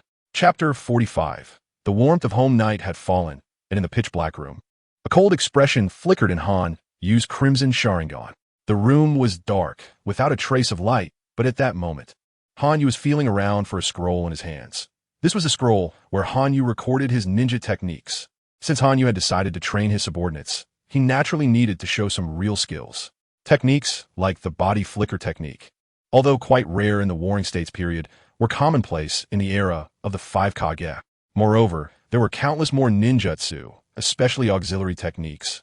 During the 5 Kage period, for Hanyu, these techniques were not particularly important. After all, he did not need to master so many ninjutsu. Quality was more important than quantity. Furthermore, Hanyu had retained those powerful techniques. For example, the Chidori and Orochimaru's forbidden techniques were deeply etched in his memory. This was something absolutely no one knew. At this moment, Hanyu was focusing on some practical ninjutsu. After all, techniques like the rock concealment technique and water concealment technique were all written down. Once the scroll was completed, Hanyu picked up another scroll and stared at it. Although there was not a glimmer of light, it did not affect Hanyu's ability to read the scroll. Thanks to his Sharingan, the Sharingan's exceptional vision made it easy to see things in the dark. Doing this also served to train his Sharingan. As long as he activated the Sharingan, it required chakra to maintain. And while maintaining chakra, he was also training his Sharingan. Just like in the original story, Uchiha Itachi kept his 3-tomo Sharingan activated all the time. However, this was likely because Uchiha Itachi had not allowed his Manjiki Sharingan to lose its light for nearly a decade. Although using the Manjiki Sharingan continuously would cause it to lose its light, this loss was a gradual process that required time. Uchiha Itachi had kept his Manjiki activated for such a long time without losing his vision, while Uchiha Sasuke, upon activating his Manjiki, immediately noticed a rapid decline in his eyesight. This was due to maintaining the 3-tomo Sharingan, which allowed chakra to reinforce the Sharingan. At this moment, Hanyu's eyes were constantly shifting as he looked at the scroll in his hands, which was filled with various runes. These runes took on different shapes. Hanyu was studying the information on the Flying Thunder God technique from the original story. This technique was invented by the second Hokage, Senju Hashirama, and Hanyu had long desired it. In this Warring States period, Hanyu found no one in the Uchiha clan with time-space abilities in the many texts he had read. Among the many Uchiha who had activated their Manjiki, none possessed time-space abilities. One could say that space-time ninjutsu was a blank slate. However, the inventor of the Flying Thunder God, Senju Hashirama, was just a little kid now. He probably wasn't even as strong as Hanyu. But relying on his memories, Hanyu was diligently studying this Flying Thunder God technique, as having such a technique in this Warring States period would greatly benefit him. Just then, as Hanyu was deep in thought, a voice came from outside. Brother Hanyu, Mother wants you to come eat. The sweet, childish voice made it clear to Hanyu that it was his younger brother. Mingyu. Hanyu stood up and said, "Got it, you go ahead." After saying that, he tucked the scroll away, preferring to keep such things close at hand. After finishing all this, Hanyu slightly rose and opened the door. At that moment, his younger brother, Uchiha Mingyu, was still waiting there. On Hanyu's indifferent face, a hint of a smile appeared, and he said, "Let's go together." Mingyu, filled with joy, replied, "Okay." Although they were twins, their heights were noticeably different. Even though Hanyu was only 6 years old, he was already about the height of an average adult, roughly around 1.50 meters. This was due to the influence of lightning in his previous life. Mingyu, although benefiting from Hanyu's genes, was tall as well, but only compared to his peers. He still fell short when compared to Hanyu. Not long after, Hanyu and Mingyu arrived at a relatively spacious room. Hanyu walked in directly, and upon looking around, saw that everyone was present. He walked over and sat beside Uchiha Madara, although he sat cross-legged, which was different from how others were kneeling. Uchiha Enko and Uchiha Taijima tolerated Hanyu's behavior and paid no mind to it. At that moment, Uchiha Enko took out chopsticks and a bowl, handing them to Hanyu, saying, "Today, we made all your favorite dishes. Make sure to eat plenty." After finishing, Uchiha Enko smiled gently. Hanyu immediately replied, "Thank you, mother." Although it was just a simple phrase, it deeply touched Uchiha Enko. After all, it was quite rare for the usually indifferent Hanyu to say such words. This scene did not go unnoticed by Uchiha Taijima, who also smiled slightly. A meal represented the warmth of a family. Even if the face was cold, the heart was filled with warmth. This was the Uchiha clan, a family filled with love. After dinner, Hanyu went to the backyard. Looking at the bright moonlight, he spoke into the darkness. "Is that you, father?" "Yes." With that, a figure appeared. It was none other than Hanyu's father, Uchiha Taijima. Uchiha Taijima looked at Hanyu, his eyes activated with 3 tomo, and said, "Hanyu, about the people you brought." Chapter 46. Uchiha Taijima asked here, and Hanyu glanced at the moonlight with a hint of indifference, saying, "They're my subordinates that I recovered from outside." A total of 4 families. The people from these 4 families are not even comparable to those lower-tier families in terms of strength. However, they possess special abilities, which are very helpful to me. But you probably look down on these abilities, right? After speaking, he revealed a hint of disdain. A disdain that was directed at the entire Warring States period. After all, this era seems to have not escaped the shadows of the primitive age of battle. Hanyu's response did not concern Taijima at this moment. Although his son brought a few individuals with chakra, they were not from the Uchiha clan and were brought directly to the Uchiha clan's territory. This was clearly a violation of the Uchiha clan's rules. But such a violation depended on who it was applied to. Hanyu was his son, and Taijima himself was strong, not to mention Hanyu's mother. Therefore, it was easy for Uchiha Taijima to dismiss those elders whose strength had already declined. However, Uchiha Taijima was not interested in the people Hanyu brought, because today, Uchiha Taijima came here for a father's responsibility. At this moment, looking at Hanyu's indifferent expression and that scarlet Sharingan, Uchiha Taijima could not help but ask, when did the Sharingan become 3 tomo? Hanyu remained silent for a moment under Uchiha Taijima's words, then coldly replied, "It has been open for some time." "Oh, how is it being used?" Uchiha Taijima continued to ask. But Uchiha Taijima himself did not know why he was asking these questions that were unrelated to his initial intention for coming here. However, Hanyu still answered coldly, "Not bad. It is indeed a very powerful ability, but it has just been opened, and my chakra is still very low, so my use of these eyes is not very mature." As soon as he finished speaking, a cold wind blew by, and this wind was bone-chilling. At this moment, Uchiha Taijima's eyes widened. In this cold wind, a hint of sadness appeared in his gaze, and then with a tone of regret, he said, "Forget it. I apologize to you. It was my fault last time. Don't go out on missions anymore.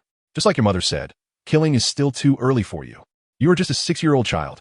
These words inevitably carried a hint of pleading. In this era of strict hierarchy during the Warring States period, it was simply a miracle.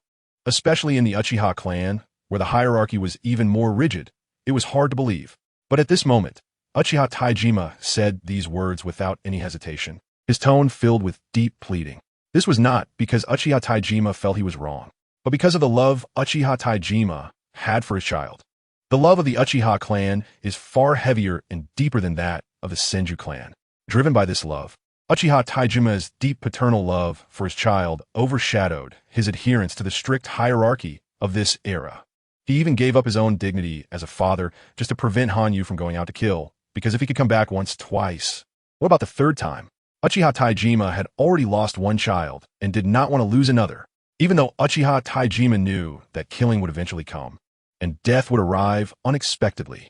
But he could not bear to think of what would happen after that death. At this moment, Uchiha Taijima only knew that he did not want Hanyu to continue, because a 6-year-old child going directly into the battlefield of slaughter.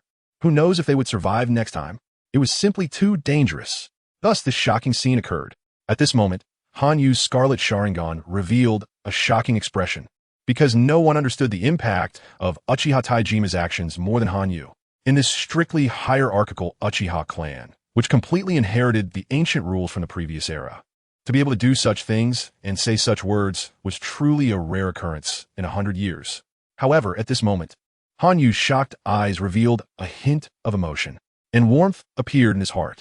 This was the warmth of paternal love.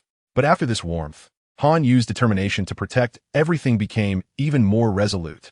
At this moment, Hanyu longed for power more than ever, and he craved slaughter. Slaughter could make him stronger, and only by becoming stronger could he protect the love in his heart and the family in his heart. So at this moment, Hanyu's indifferent gaze, filled with a hint of emotional impact, uttered cold words. "I'm sorry, Father. I've disappointed you, but I will not give up on continuing the mission." Although slaughter is a strange term for a 6-year-old child, but in the Warring States period, slaughter is just a matter of time. Whether it is approached too early or too late, it is the same. I am killing to become stronger, and I am becoming stronger to kill. It is also for my persistence in my heart. So I cannot fulfill your request, Father. After speaking, his scarlet eyes turned back to ordinary black pupils. At this moment, Hanyu's gaze shifted to the moon in the sky through the night. He let out a long breath and said, "Father, it's late. I need to sleep." After that, he silently walked towards his room. At this moment, Uchiha Taijima looked at the somewhat desolate and indifferent figure, letting out a long sigh. With Uchiha Taijima's intelligence, how could he not understand Hanyu's meaning? But while feeling gratified, Uchiha Taijima was also filled with confusion and deep misunderstanding, because Uchiha Taijima did not know what burdens Hanyu's small shoulders were carrying, and he did not know what Hanyu was bearing. For this reason, Uchiha Taijima could only sigh repeatedly, and his scarlet eyes shed tears for reasons unknown. As if merging into the darkness, the figure in that darkness silently disappeared. Chapter 47. Departure of the night is both an enjoyment and a source of pain. In the darkness, there is a sense of solitude, filled with a faint breath of death. This is the Warring States period, where no one knows if they will still be alive when they wake up in the morning. It feels as if one is constantly living on the edge of death, with no one guaranteeing their survival in the next second. However, everyone fights for survival, living for their families. The ninja sect of Otsutsuki Yui hopes to achieve a peaceful world through mutual understanding among people. But in the eyes of the Uchiha clan, it is merely a joke. At this moment, in the eyes of Hanyu, it is also a joke. There is no eternal peace, nor eternal war. There is only infinite power. As for the unchanging interests in this Warring States era, they're merely something that can be easily discarded. In the darkness, under the moonlight, enchanted and awakened, yet feeling a sense of longing, with melancholy in the heart and tears in the eyes, holding love in the heart, with a smile at the corners of the mouth, the touch of fingers, the aftertaste of the soul. This love, this heart, gradually turns into a deep sigh. Hanyu, in this darkness, silently wipes the black knife in his hand, as if he has merged with the darkness. With a sigh, he sheathes the black knife and rises, looking at the moonlight, sighing once more. At the tender age of 6, amidst constant slaughter, with hands stained in blood, a heart filled with killing intent, and eyes shining with cold light. At this moment, Hanyu's eyes trembled, erasing the hesitation that only women possess, leaving only a decisive cold light. Slaughter. This world's slaughter will never cease. It seems to mock the heavens, as well as this era. Hanyu seems to transform into a black cold light, disappearing into the night. As the first ray of light disperses the darkness, Hanyu slowly opens his eyes. In his eyes, there is caution, not deep fatigue. He rises and approaches a basin of clear water in the room. The water is very cold, at least in the eyes of an ordinary person. However, at this moment, Hanyu cups his hands in the clear water and splashes it on his face. The icy water slightly eases his cautious gaze, for this caution represents Hanyu's weariness. After being cautious, Hanyu puts on a black outfit, takes the black knife from the bedside, and silently walks out of the room. The moment he steps outside, the sunlight, warm with heat, shines upon him. However, this warmth lasts only for a moment, as only cold can keep Hanyu in his best state. At this moment, a voice rings in his ears. "Brother Hanyu, mother is calling you to eat." The childish voice makes Hanyu instantly recognize who it is. Turning around, with a hint of warmth in his eyes, he says, "Mingyu, tell mother that I have something to do and won't be having breakfast." After saying this, he disappears in an instant from Mingyu's sight, leaving her with a pitiful expression. At this moment, Hanyu has already appeared outside. Beside him, several figures have appeared, who are none other than Inoue and others. Hanyu looks at them and asks, "So, did those old men ask you anything yesterday?" Inoue shakes his head and respectfully replies, "No. Lord Hanyu, after you gave the orders yesterday, I was going to find the elders to discuss. But your father has already handled it." Hearing this, Hanyu nods. He knows that his father, Uchiha Taijima, holds such authority within the Uchiha clan. After thinking this, Hanyu nods again and says, "All right, let's go directly to the elders' hall. A few of them are fine, but after all, there are over 3,000 people from the 4 clans." After saying this, Hanyu walks forward, followed by Inoue and the others. However, at this moment, Hanyu does not know that the pitiful Mingyu, after seeing him leave directly, hurriedly ran to Uchiha Eiko's side. At this time, Uchiha Eiko has finished cooking and is waiting for Hanyu to arrive. Uchiha Madara, Uchiha Izuna, and Hanyu's father, Uchiha Taijima, have also arrived. The pitiful Mingyu approaches Eiko and says, "Mother, Brother Hanyu said he has something to do and won't have breakfast. He left so quickly that I couldn't find him." Hearing this, Uchiha Eiko's expression dims, and she lets out a long sigh. However, Uchiha Taijima ponders for a moment and says, "It seems Hanyu has gone to the elders' hall. I heard him say he has reclaimed 4 clans outside, and they possess chakra, which is something we need to report to the Uchiha, as even if they aren't strong, they still have chakra." After saying this, Uchiha Taijima puts down his chopsticks and says, "Eiko, let's go too. Perhaps we can take care of Hanyu in this matter."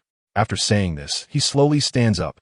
At this moment, Eiko also nods and says, "Of course, if those old men do not agree to my son's request, I will just tear down the elders' hall." After saying this, a hint of anger appears on Uchiha Eiko's face as she stands up. At this moment, Uchiha Madara and Uchiha Izuna both look helpless.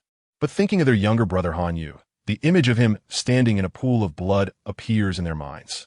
At this moment, Uchiha Madara says, "Mother, father, I want to go too." After saying this, he stands up, and at this moment, Izuna and Mingyu also stand up, looking at Uchiha Taijima. Uchiha Taijima nods and says, "All right, since you want to go, then go. It's just right to see what Hanyu is up to." After saying this, he stands up and walks toward the door. Following him is Uchiha Eiko. Meanwhile, Hanyu is unaware that his entire family is heading towards the Elders' Hall. Chapter 48. Elders' Pavilion. The Elders' Pavilion is located in a secluded area of the Uchiha clan's territory. It carries a sense of coolness, especially with the dense forest surrounding it, giving one a feeling of unease. This feeling brings a hint of death, and the Elders' Pavilion itself exudes a faint air of decay. Hanyu, however, ignored this environment entirely, as he could endure sleeping among piles of corpses. This slight chill felt as inconsequential as the air. However, the smell of decay did make Hanyu feel somewhat uncomfortable, prompting him to coldly snort in his heart. A bunch of old fossils. As he silently chanted in his heart, his crimson eyes began to rotate. In fact, Hanyu had been activating his Sharingan since he entered the Uchiha clan's territory, not only to train his Sharingan, but also to announce to the entire Uchiha clan that he possessed extraordinary talent, deserving of their attention. After all, the growth of a genius brings not only honor, but also immense hope for a clan. Thus, Hanyu acted this way because geniuses have their privileges, and since he wanted to relocate the 4 clans to the Uchiha territory, he naturally needed the status of a genius. Although Hanyu's parents, Uchiha Taijima and Uchiha Eiko, held power to assist him, Hanyu did not want to rely on them. The pavilion resembled an ancient loft, entirely made of wood. Upon seeing this loft, Hanyu sensed a wave of decay that made him feel nauseous. Approaching the loft, Hanyu said to the person beside him, "It's fine. You can go in and announce my arrival." After speaking, Hanyu closed his eyes, preparing for the upcoming event. Before long, a slow set of footsteps approached, and Hanyu slowly opened his eyes. 5 individuals, all appearing quite aged, stood before him. although they looked quite spirited. The wrinkles on their faces and the smell of decay made a cold light flash in Hanyu's eyes. Uchiha Hanyu, the child of the Taijima family, right? You've brought outsiders into the Uchiha clan. What do you intend to do? Said the elder in the middle, his eyes widening as he fixed his gaze on Hanyu with his crimson Sharingan. Hanyu's eyes, which had been slowly opening, suddenly revealed a cold glint. His three-tomo Sharingan continuously spun, and a wave of killing intent gradually enveloped him. This gaze shot out a powerful aura, radiating the presence of a killer, akin to that of a king of slaughter. It's important to note that the martial arts Hanyu practiced were inherited from his previous life, a technique that absorbed killing intent, refined it, and concentrated this refined killing intent into his heart to enhance his physical body. However, after the body digests this killing intent, the residual malice, devoid of spiritual energy, fills Hanyu with an incredibly pure aura of murder. At this moment, the killing intent emanating from Hanyu did not carry a murderous intent, yet it evoked an unbearable fear. As Hanyu's eyes fixed on the Uchiha elder, this killing intent felt like a piercing cold wind directed at him. At that moment, the five elders displayed shocked expressions in their eyes, especially when they saw the Sharingan. Astonishment filled their hearts. When the killing intent emerged, a hint of fear also appeared on their faces. While they might have been indifferent to such killing intent in their youth, now, in their twilight years, the instinct to cherish life prevailed. Thus, at this moment, they were terrified. But Hanyu, looking at the five of them, coldly declared, "What I want to do is none of your business. My purpose for coming today is to obtain proof from you to carve out a portion of the Uchiha territory for myself. I intend to relocate the 4 clans under my command to the Uchiha territory." His voice was icy and piercing. At this moment, the 5 elders were directly stunned, their hands trembling as they tried to suppress their fear and shouted, You are committing an act of treason. We absolutely cannot agree to such a thing." After speaking, they tossed their hands in the air and turned to leave. However, at this moment, Hanyu's killing intent seemed to solidify into a line as he coldly huffed. "This is not a matter of your willingness or unwillingness. The Uchiha clan may respect the elderly and have entrusted the clan's power to you 5 old geezers. But you have already decayed and cannot lead the Uchiha to become stronger. You are merely surviving. Like a pitiful stray dog, don't think you're impressive. This world respects the strong, yet you old fools dare to stop me. I am merely going through the motions today, not following your orders. Remember, the entire Uchiha clan will ultimately be under my control. So you old fossils, don't think you can rely on your age to intimidate me. You are not worthy." After saying this, Hanyu's right hand had unknowingly rested on his black blade.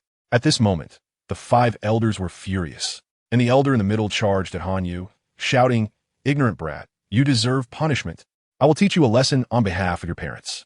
As he spoke, he pulled out a kunai in an instant. At this moment, Hanyu revealed a disdainful smile. To kill, one must be relentless, yet this elder, fearing for his life, held the kunai in a manner that suggested he was ready to let go.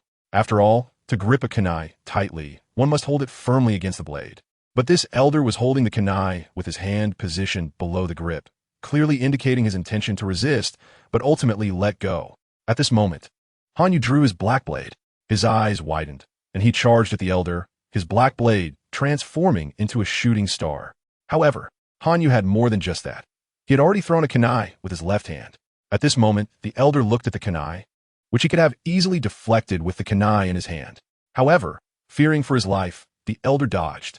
Hanyu, looking at this scene, was filled with disdain. In his disdain, he accelerated his speed.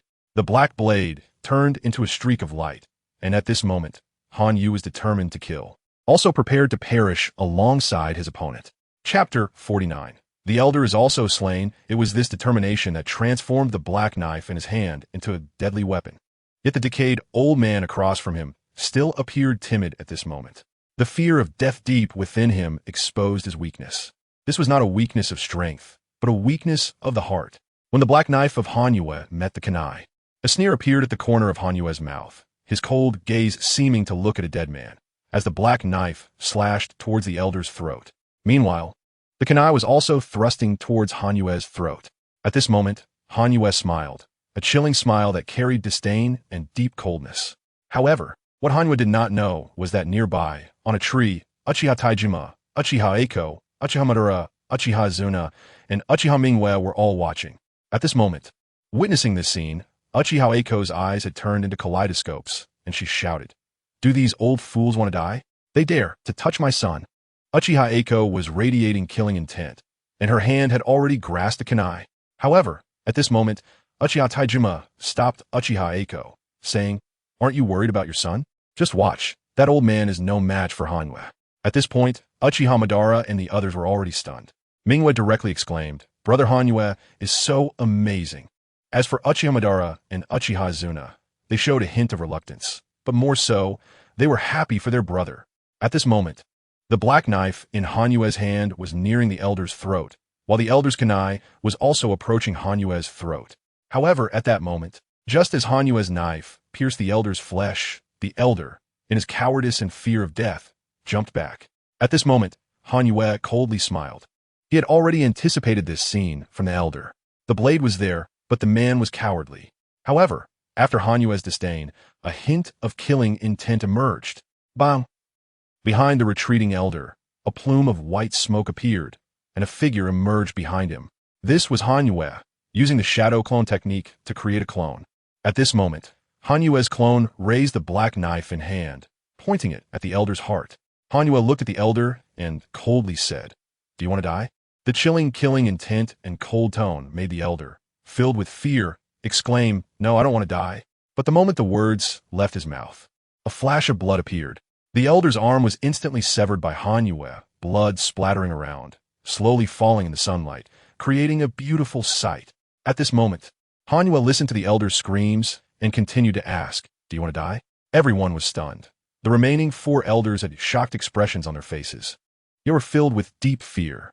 And Jing Shang and others, although they had already witnessed Hanwei's slaughter, now Hanwei was killing an elder of the Uchiha clan. However, the screams suddenly stopped, replaced by a cold voice. "If you don't beg for mercy or say anything, then you want to die." After saying this, the severed arm flew out again, covered in blood, causing the elder to reveal his unwilling eyes and shake his head. But it was too late. The terrifying black knife had already fallen. With one slash from head to foot, the elder was instantly split in half, turning into a flash of blood and then becoming 2 halves. At this moment, Hanwei coldly smiled, then turned around, looking at the remaining 4 elders with a cold gaze, and spoke chillingly, "Do you also want to die?" As soon as he finished speaking, the remaining 4 old men trembled, their eyes shaking, their lips quivering, unsure of what to say. However, Hanwei continued, "A bunch of ways to have grown old and have no family, only able to survive in this world. Dare to speak before me. I really don't know if you're tired of living." After finishing, he slightly raised the black knife in his hand, a small action that made the remaining 4 scream in fear. "No. Please no." At this moment, these 4 elders had already knelt on the ground. In the Uchiha clan, the 4 elders who held power were now kneeling before the 3-year-old Hanwei. At this moment, Hanwei narrowed his eyes, a mix of killing intent and coldness.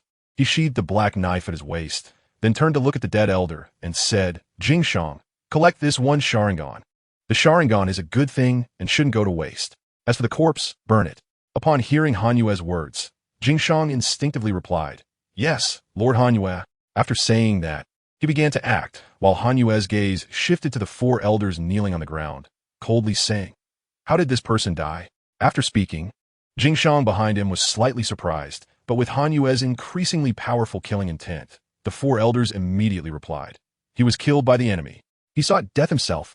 Yes, he sought death himself." At this moment, Hanwei nodded, then coldly shouted, "What do you think about my decision?" After finishing, the 4 elders directly stated, "The Uchiha clan's territory is vast and can completely accommodate Lord Hanwei's hand. So we absolutely agree, absolutely agree."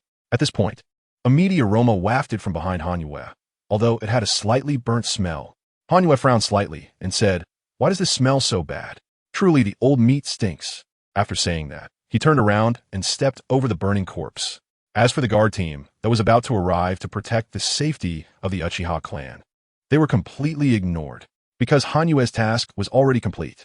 Although Hanwei knew that these 5 old men were the last remnants of the previous generation, isolated and helpless, which was why they were arranged here by the strong of the Uchiha clan to manage clan affairs while those strong ones focused on their training.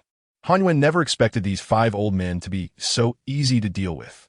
Chapter 50. Uchiha Plaza, the sky was originally clear, but now it was tainted with streaks of blood red, making the atmosphere feel somewhat eerie. Hanyu walked ahead, his eyes glinting with a cold light, filled with killing intent. His steps were slow, appearing as if he was walking or not walking at all. Inoue and the others followed behind Hanyu, looking respectful. However, Inoue's heart was secretly shocked, as the scene from just a moment ago still brewed in his eyes. Inoue knew that Hanyu's heart for slaughter was exceptionally cold towards those lives. That black blade had probably killed countless people. But what Inoue didn't know was that Hanyu's sword would even strike at members of the Uchiha clan, which filled Inoue with fear.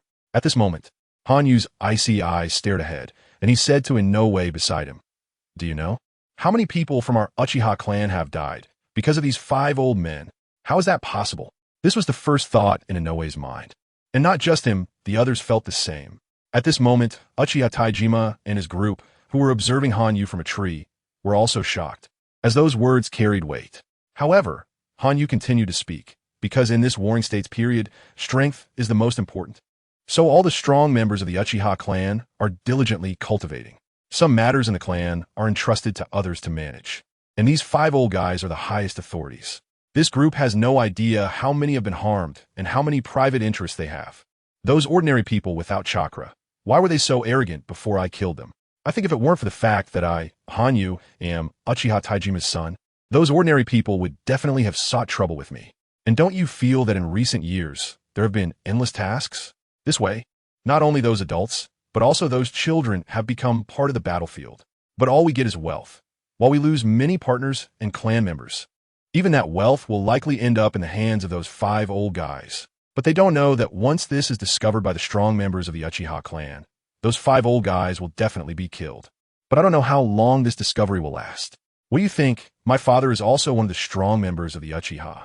After saying this, Hanyu directly stared at a tree in the forest, his gaze revealing a hint of coldness, a chilling coldness.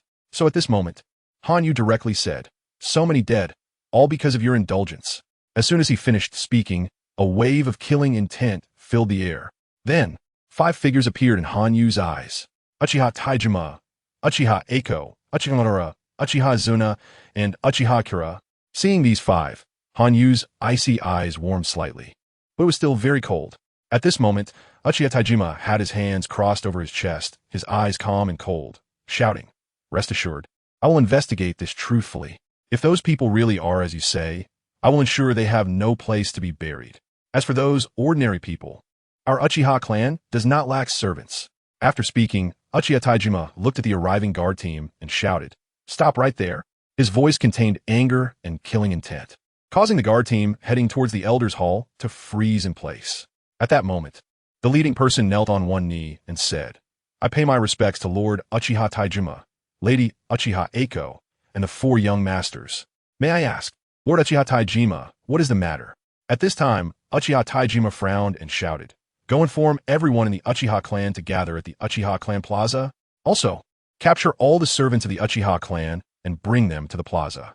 Anyone who resists will be killed without mercy. As for the people from the Elders' Hall, they should also be brought to the Uchiha clan plaza. Additionally, send people to thoroughly search the homes of those 5 elders." After speaking, Uchiha Taijima, who had no fighting aura, suddenly became agitated, and killing intent spread out. This scattered killing intent was even more intense than Hanyu's, but it wasn't as pure. However, at this moment, the guard team shouted, "Yes, Lord Uchiha Taijima." Then, they disappeared from everyone's sight. This was the authority of Uchiha Taijima within the Uchiha clan, a prestige brought by his powerful strength, which ordinary people could not compare to, especially not those so-called 5 elders. At this moment, Hanyu could sense a new aura appearing in the sky above the Uchiha clan. However, at this moment, Hanyu frowned slightly and thought to himself, "Are they coming early? I originally thought it would take them a long time to discover this, but unexpectedly, they found out now under my reminder. Although it was under my reminder, I don't know if it's good or bad." After thinking this, Hanyu slightly calmed down and shouted, "In that case, let us head to the Uchiha clan plaza." After saying that, the group behind Hanyu shouted, "Yes, Lord Hanyu." Then, Hanyu directly left to join Uchiha Taijima. However, when passing by Uchiha Madara, he said, "You 3 come along too." After saying that, he walked towards the direction of Uchiha Plaza. Uchiha Taijima and Uchiha Eiko watched this scene and shook their heads, then said, "It's fine, our son has become a leader that others trust and respect." After speaking, Uchiha Taijima said, "Let us start acting too. After all, those guys won't be easy to deal with. If it turns into chaos, I will let them see my power." Uchiha Eiko took a step forward, her killing intent causing the surrounding coldness to drop significantly. This scene, and her killing intent, was no less heavy than Uchiha Taijima's. At this moment, Uchiha Taijima beside her was somewhat speechless. This few chapters are a bit filler, but they must be written, as this is about the arrangements of the Uchiha clan, and I will directly enter the plot of the first Hokage. Senju Hashirama will also appear. Chapter 51. The beginning in the cold, gloomy sky, there was a sense of foreboding, and even a light drizzle fell from above. Hanyu was unsure if what he was doing today was right, because he knew that by doing this, the power of the Uchiha clan would definitely increase significantly, and the previously scattered state would somewhat unite. This unity was not like the unity among clans, but rather a gathering of the entire clan's strength into one. Therefore, a hint of unrest appeared on Hanyu's cold face, for he knew that all of this was because of him. Although Hanyu naturally hoped for the Uchiha clan to become stronger, he was even more unwilling for the Uchiha clan to lose his control. This was not a so-called desire for control, but a protective instinct for the clan, because an unendurable system requires too much bloodshed. Especially in this warring states period, it would experience even more bloodshed.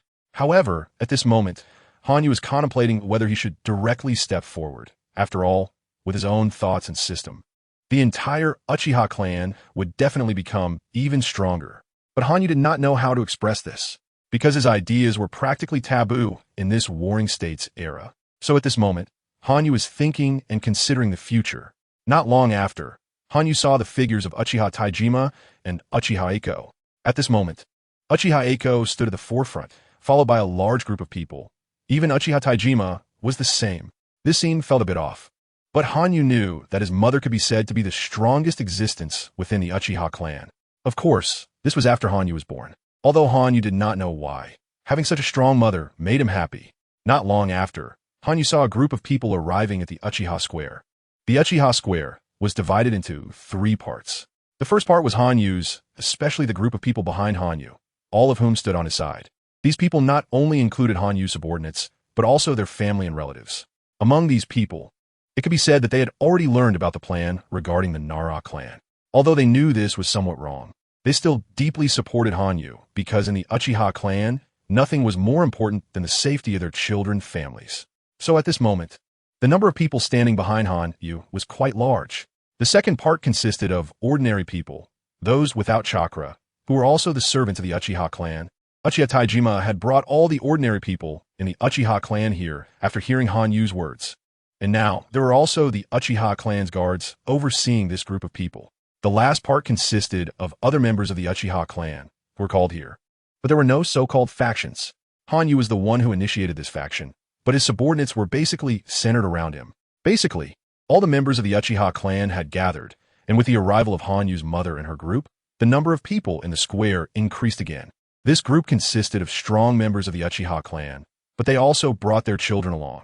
However, Hanyu was the most special. As the son of Uchiha Taijima, he was elsewhere, and he even brought Uchiha Madara, Uchiha Azuna, and Uchiha Mingyue with him. At this moment, Uchiha Madara said, "Hanyu, I'll go to mother now. After all, that group has their children with them. It feels a bit special that father and mother don't have us with them." After saying this, without looking at Hanyu, he directly took Azuna and Mingyue and walked over. But this scene made Hanyu's eyes darkly think. Is it for comparison? It's the same even in the Uchiha clan. Parents having a proud child is definitely the greatest happiness. Moreover, Uchiha Madara, as the reincarnation of Indra, inherently possesses extraordinary talent, and Uchiha Azuna is also not bad. Moreover, Mingyue's talent is even more powerful. Watching the 3 leave, Hanyu closed his eyes and directly ignored Uchiha Taijima's gestures at this moment, because Hanyu knew that he was now representing not just himself, but a force. At least at this moment, he had to think for the group behind him. Not long after, Hanyu heard Inoue's voice. "Lord Hanyu, look, the remaining 4 elders have arrived." At this moment, a hint of killing intent appeared in Hanyu's gaze as he looked at the 4 individuals and said, "Inoue, Wait and create momentum for me among that group. These 4 must die, but our plan must be completed. After saying this, Hanyu's cold gaze fixed on those 4 people, then glanced at the ordinary people. Finally, he turned his gaze to Uchiha Taijima at this moment. At this moment, Hanyu's icy gaze took a brief appraisal. Then he closed his eyes again. However, Hanyu did not know that beside Uchiha Taijima, someone said, "Taijima, this is your son, right? He has grown so big in the blink of an eye. But this little one, why does he have such a killing intent and that icy gaze?" Even I'm a bit shocked. Upon hearing this, Uchiha Taijima was slightly stunned, unsure of how to respond. But at this time, Uchiha Eiko beside him shouted, "Zonio, are you looking to get beaten up? If you don't want to be beaten, shut your mouth." This voice directly silenced everyone around, as it seemed these people had not been spared from Uchiha Eiko's bullying. However, at this moment, Uchiha Zonio was nodding and bowing, saying, "Sorry, Sister Eiko, I won't say it again, but looking at your son, he really is impressive. Not to mention Madara and Izuna, those 2. Just looking at Mingwe, this kid definitely has strong talent. And this Hanyu, look at that sharp aura. He is definitely a strong one and will surely become a powerful person in the future." Upon hearing this, Uchiha Eiko directly threw a punch, shouting, "Shut up." These few chapters are somewhat filler, but they are necessary to write, as this is about the arrangements of the Uchiha clan. And I will soon dive into the plot of the first Hokage. Senju Tobarama will also appear. Chapter 52. The voice of the cold moon at that moment. The angry expression on the face of the brown-haired youth was one of shock, and he hurriedly said, Yes, I'll be quiet." However, at that moment, Uchiha Taijima stepped in front of Uchiha Eiko and said, "All right, Eiko, it's time to begin." After saying that, he walked straight forward and shouted, "Everyone from the Uchiha clan, quiet down."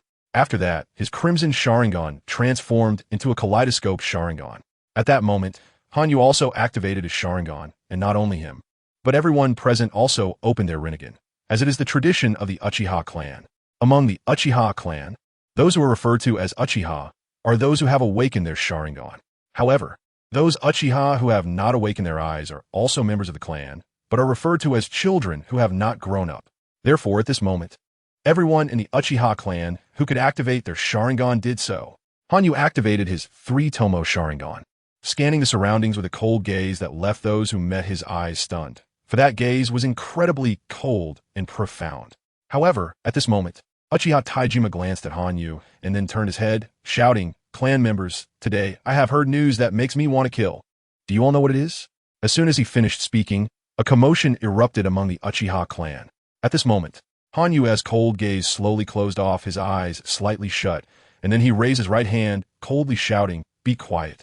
Immediately, the people behind Hanyu fell silent, not just because they respected him, but also because they were already well aware of this matter. The commotion continued for a while. At this moment, Uchiha Taijima shouted, "All right, let us settle down. Let me tell you what has stirred such killing intent in me." After saying that, Uchiha Taijima pointed at the 4 elders kneeling on the ground and said, "There were originally 5 elders, but now there are only 4, because one was killed by my son. As for why he was killed, I'm still somewhat unclear, but after hearing my son's account, it seems he couldn't wait to kill these people." After finishing, he fixed his gaze on Hanyu. However, at this moment, the other members of the Uchiha clan also stared at Hanyu, their eyes fixed on him as he closed his eyes. Under their gaze, Hanyu slowly opened his eyes, his cold eyes filled with a chilling aura. This icy gaze seemed to turn into a sharp sword, piercing through the hearts of the onlookers. At this moment, Hanyu slowly stood up and walked toward Uchiha Taijima. Coldness, endless coldness, that was Hanyu. At this moment, Hanyu stood in front of the 4 elders and shouted, "I killed one of them, but I will kill the others too." After saying that, the black blade in his hand was already unsheathed, and at that instant, 3 beams of bloodlight appeared, along with 3 severed heads. At this moment, the last remaining elder directly knelt in fear and said, "Don't kill me, don't kill me, please don't kill me." This scene left everyone stunned, their eyes wide open as they looked at Hanyu. They were dumbfounded, staring at the cold-eyed youth, the boy whose entire being exuded coldness. This boy stood about 1 meter tall, but he looked quite young. Yet this young boy spoke of killing with eyes filled with murderous intent. This scene shocked them deeply. However, after the shock came a profound atmosphere, as this was in front of the entire clan, killing one's own kin. At this moment, their eyes held no kindness, only a deep chill as they gazed at Hanyu. But at that moment, Hanyu coldly smiled and said to the dumbfounded Uchiha Taijima beside him, "Father, do you still need to interrogate to know everything? Use Jinjutsu." After saying that, Hanyu walked directly in front of the ordinary people. But at that moment, the voice of the last remaining elder reached his ears. Not long after, all the Uchiha members looked at this elder with murderous intent, because this elder had revealed everything. At this moment, Hanyu looked at the gold taken from the 5 elders' homes, squinting his eyes and shouting, "Quiet down." His voice was not loud, but it was cold enough. The people behind Hanyu were stunned into silence. Hanyu slowly stood up and walked toward the pile of gold. In a prosperous age, antiques. In a chaotic age, gold? Hanyu thought to himself, but in the next moment, he appeared above the gold and shouted, "Is it this gold that cost the lives of our clan members?" As he spoke, Hanyu shot a cold glare at the angry crowd and shouted again, "Although our clan members died because of these 5 deceased elders, you all need to reflect on yourselves. You people, knowing that your family and loved ones have died, did not take it seriously at all. Why not think carefully about it? Those children around 10 years old shouldn't have to go to the battlefield, but for this gold, or for what? They lost their lives. I want to ask, does our Uchiha clan lack the money to support those children? It's not that you lack it. It's because you have not paid attention. You people have become accustomed to fighting against other clans during this warring state. But do not forget, when all these children are dead, then the entire Uchiha clan will perish." After finishing, Hanyu's cold eyes stared at the pile of gold, a chilling smile creeping on his lips as he shouted, "Is it really for this money that lives are lost?" After saying that, Hanyu raised his head to look at everyone, the chill in his eyes transforming into a freezing aura that deeply pierced into their hearts, leaving them in shock. At this moment, a blue sphere appeared in Hanyu's hand. It was the Sharingan. Then at that moment, Hanyu coldly shouted, "This Uchiha clan is up to you to decide, but I will never allow my subordinates to continue this endless darkness and death here." After saying that, Hanyu slammed the Sharingan into the pile of gold on the ground. Chapter 53. The servants deserve to die. The impact of the Sharingan instantly shattered the gold. At that moment, the ground was also blasted into a large hole by the power of the spinning Sharingan. The gold, under this rotating force, turned into glittering gold sand, which shone with an extraordinary brilliance under the sunlight. However, at this moment, everyone knew how cold the light on this gold was. It was very quiet, very quiet. Everyone in the Uchiha Plaza was silent, and each person was in shock, with more sadness than astonishment. Hanyu lowered his head, grasped a handful of gold sand, and with a cold gaze sweeping across everyone, he uttered chilling words. "Everyone, everyone. Every Uchiha would be willing to exchange this pile of gold for the life of a clansman. But I would also be willing to trade several lives for the gold sand in my hand. No one will pay attention to this relationship, nor will anyone care. But what you care about the most is the life of your loved ones, and what you care the least about is also the life of your loved ones. So I will not let my subordinates continue down this path." After saying this, Hanyu leaped directly to the side of Inoue, coldly shouting, "Go." He then led his 50 subordinates, 50 Uchiha clansmen. At this moment, Hanyu walked away indifferently, but when he turned back, his cold eyes became like sharp swords, deeply piercing the hearts of those Uchiha clansmen. Yet Hanyu still walked away, taking along those 50 Uchiha. This moment was witnessed by the entire Uchiha clan.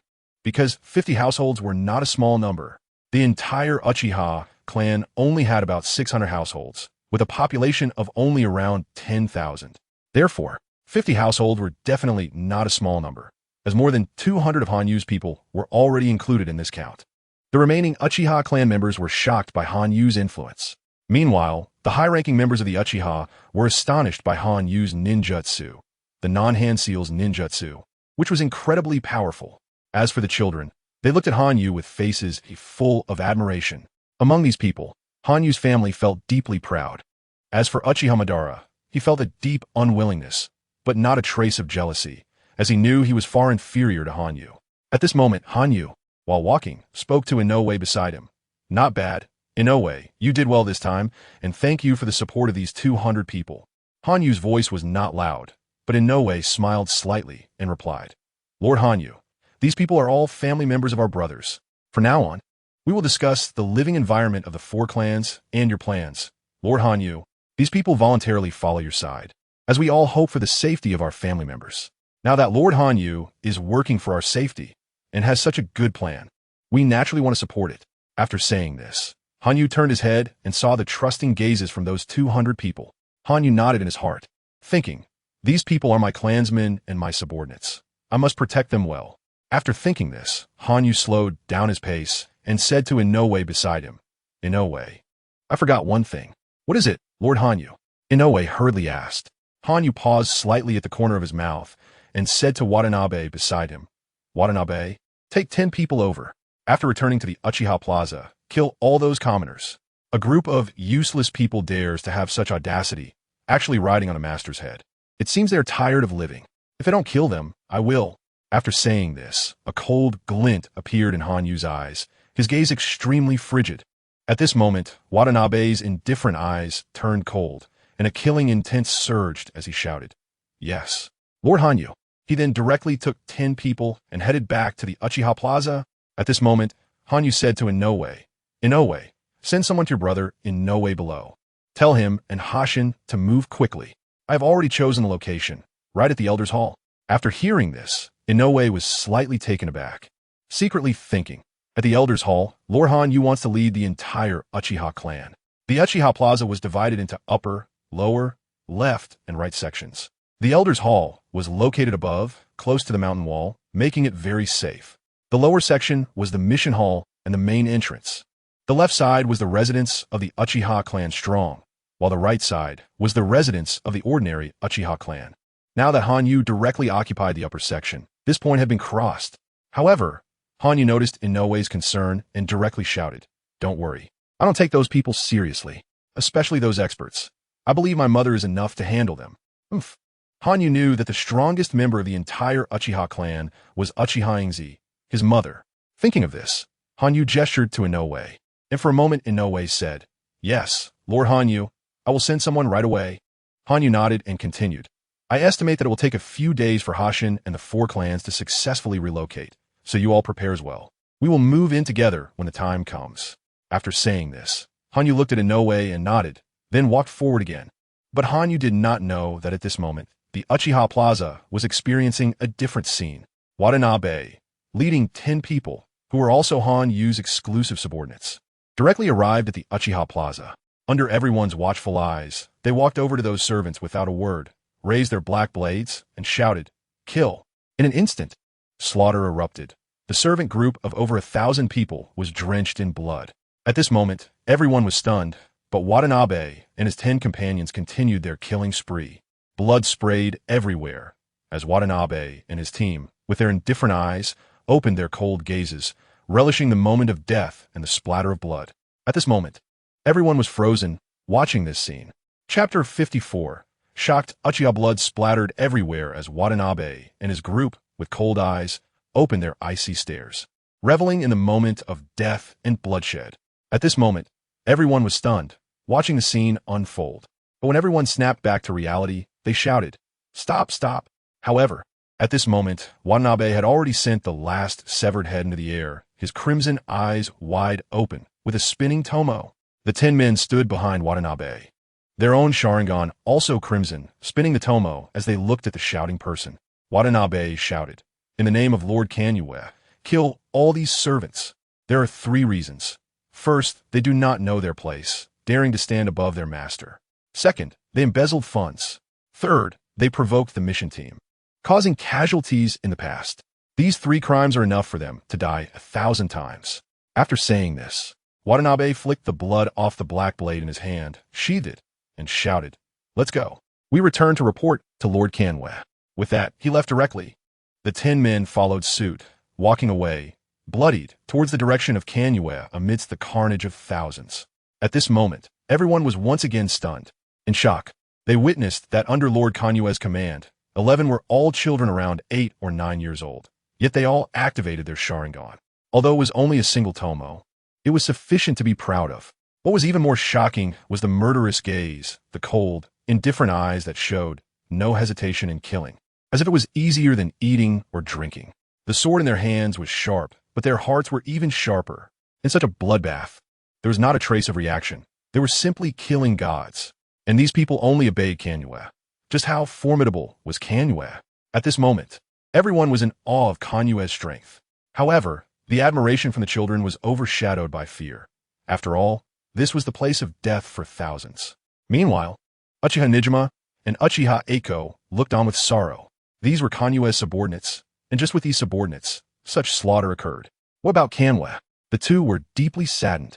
Uchiha Madara and Uchiha Izuna stared in shock, struggling to suppress their nausea, their brows tightly knitted as Madara shouted, "This is everything my brother has experienced. And even heavier than this. All I can do as his elder brother is watch. Just watch. How tragic." However, in Uchiha Akatsuki's eyes, the brother was immensely powerful. At this moment, Kanyue was unaware. Even if he knew, he would only smile lightly, a smile reserved for family. Thus, Kanyue became well known within the Uchiha clan. But the clan itself was in chaos. After all the servants were dead, and the elder council had perished. So at this moment, the Uchiha clan members were busily occupied, but Kanyue was also very busy, because Kanyue had already relocated the four clans. And regarding Kanyue's actions, everyone in the Uchiha clan had tacitly accepted it. After all, Kanyue was a genius of the Uchiha, and also the wise one. Everyone knew that if Kanyue did not die, then this generation would regard Kanyue as their leader. Even the previous generation would soon follow Kanyue's arrangements. At this moment, Kanyue stood in a luxurious office. Looking out at the drizzling rain, he was accompanied by two individuals, Inoue and Nara Ishin. At this time, Ishin looked at Kanyue and said, "Lord Kanyue, after a month of continuous effort, we have finally rebuilt our homeland. Our people are gradually entering, and our systems are now complete, with rewards and punishments in place. Especially, our guard team has been established. Our guard team now conducts 24-hour comprehensive patrols and protection. As for our barrier, it has also been set up. Although it costs a lot, once established, any intruder will be detected.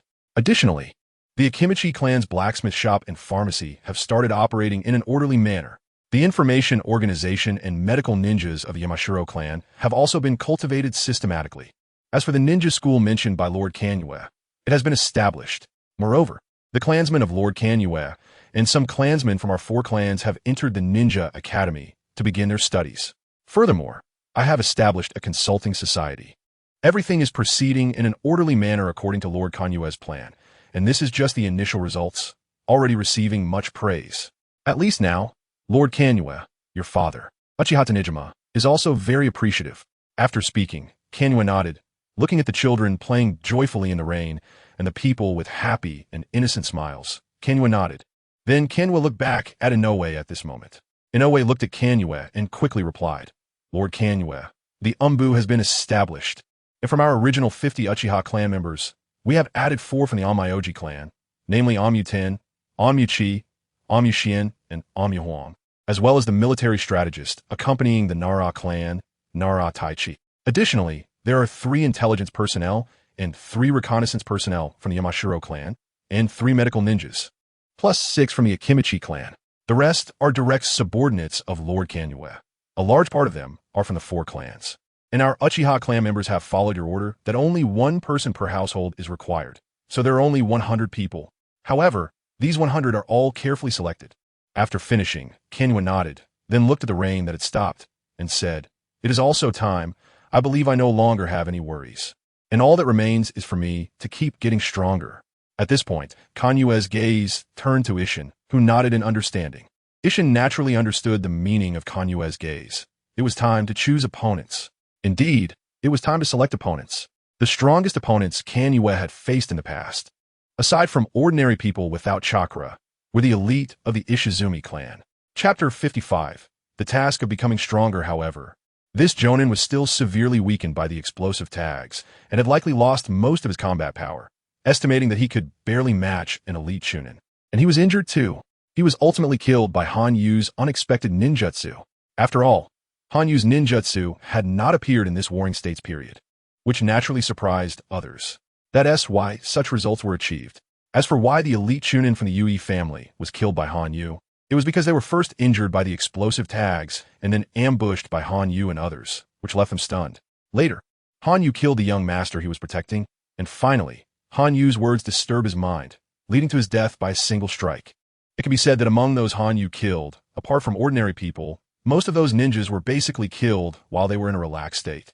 However, if Han Yu were to confront them in a fair duel, his chances of killing the opponent would be extremely slim. and this slim chance was based on Hanyu using ninjutsu. It can be said that the ninjutsu Hanyu currently possessed was practically unique in this Warring States period, and others were completely unfamiliar with it. Moreover, Hanyu's ninjutsu was varied and unpredictable, greatly increasing his chances of killing the opponent. That's why these results were achieved. At this moment, Hanyu knew that Isin wanted him to arrange tasks, because Isin needed to select opponents for Hanyu that were worthy of a fight and evenly matched or slightly stronger than Hanyu. However, those at this level were basically no match for Hanyu, as they would likely collapse against Hanyu's unpredictable ninjutsu and unfamiliar techniques. So at this moment, Isin took out a mission list and handed it to Hanyu, saying, "Lord Hanyu, this is the mission list I prepared for you. Each task can serve as training for you." Hanyu examined the mission list in his hand and thought to himself, "Not bad. The people on it are basically of similar strength to mine. However, relying on the ninjutsu from the 5 Kage era, I can basically remain undefeated. These people are just here to provide me with experience and a sense of killing intent. They can't do anything else." After thinking this, Hanyu looked at a name on the list and said, "Higashi no Shu from the Higashi no clan is skilled in water release. But there are only a few water release jutsu in the clan." After saying this, he looked at the introduction of the entire Higashi no clan on the list. Seeing this introduction, Hanyu coldly smiled and said to Isin beside him, "Isin, are you suggesting that I should destroy the Higashi no clan?" After this, Nara Isin did not show any sign of disagreement, but directly said, "Yes, Lord Hanyu, I have already investigated. According to your plan, the Uchiha clan's front is the Senju clan, and this cannot be changed. On the right is where my 4 clans used to reside, and that town has now been taken over by Lord Uchiha Taijima. And to the rear, there's a steep cliff, although ninjas can easily climb over this cliff. Once they enter, they absolutely cannot get out. For safety, we still set up a guard point on this cliff, and according to your arrangement, we have already dug a large pit in this cliff to serve as a training base for the Umbu, leaving a safe exit. On the left is the Ue clan, but between the Ue clan and us, there is still the Higashi no clan. If we take down the Higashi no clan, we will surround the Uchiha clan from all sides. This way, when our clan fights, we can leave the enemy out and not let them threaten the Uchiha territory. Moreover, the Higashi no clan can be said to be a low-tier clan, not even a lower-tier clan. The strongest among them is the Higashi no Shu on the list, who is merely a regular chunin. It can be said that Lord Hanyu doesn't need to exert any effort against this clan. At this point, Hanyu coldly nodded. Then, he directly said to the person beside him, "In no way. My direct troops, inner guard team, all of you mobilize. I want to annihilate the Higashi no clan." After saying this, a trace of killing intent appeared on him. His gaze was icy cold. Hanyu's actions shocked Uchiha Taijima, who received the news. He then quickly brought people to Hanyu. However, at this moment, Hanyu had already arrived at the Uchiha gate, and at this moment, Hanyu's cold eyes scanned Uchiha Taijima up and down. And then he said, "Father, are you trying to stop me?" Although his icy gaze softened a little with the word father, it was still extremely cold. At this moment, Uchiha Taijima said, "Just remember to go on the mission. Remember, you are just a child, and I, as your father, do not want you to take risks." Hanyu looked at Uchiha Taijima's sad face and felt a warmth in his heart, but for the sake of power and better protection in the future, he silently shook his head and said, "Father, I have so many people protecting me. It will be fine." After saying this, Hanyu directly passed by Uchiha Taijima, but as he walked past him, he said, "Don't worry, father." These words made Uchiha Taijima, who was already stunned, widen his eyes in disbelief as he looked at Hanyu. But at this moment, Hanyu had already arrived beside the Uchiha brothers who had come with Uchiha Taijima, Akatsuki, Ban, and Izuna. "Come with me. This time the mission doesn't have much danger. You should come along and experience it." After saying this, Hanyu coldly smiled and then walked past the 3. However, at this moment, Uchiha Ban, Uchiha Akatsuki, and Uchiha Izuna were stunned, then directly shouted, "Okay, I'm going too." After saying this, they immediately followed Hanyu. This scene left Uchiha Taijima, who was already stunned, dumbfounded. But after being shocked, he looked at the 4 who had already left and the large group of troops, then said to Uchiha Zonyan beside him, "Zonyan, go help me watch those 4 brothers and protect them well. Don't take action unless their lives are in danger." After saying this, Uchiha Zonyan laughed and said, "Don't worry, Taijima." Chapter 56. Reproductive ability. The sunlight was somewhat chilly, but that person was even colder. In the originally silent forest, There were continuous sounds of wailing. These sounds were not made by humans, but by animals. One by one, the animals were running toward the distance. Even Tiger, the king of the forest, was running towards the edge of the forest. Not a single person was advancing towards the center of the forest, because at the center, a group of people was heading in one direction within the forest. This group of people, dressed in black and with black hair, had some individuals fixated on a pair of crimson eyes. Moreover, all their faces were indifferent, their eyes cold, exuding a faint murderous aura. The most intense killing intent came from a boy running in front. He couldn't be called just a boy, standing about a meter tall, but with a cold gaze and an icy expression that made anyone who looked at him feel as if they had encountered a block of ice. If this boy looked at you, you would feel as if you had entered an ice cave, especially since the boy was radiating a deadly killing intent, adding an extra layer of chill to his demeanor. The boy slightly parted his lips and uttered cold words. "Inoue, we are almost at the East City clan." As he spoke, his body continued to leap forward, and Inoue, who was following beside him, hurriedly said, "Lord Hanue, we will arrive in about 10 minutes. At that time, we will definitely catch them off guard."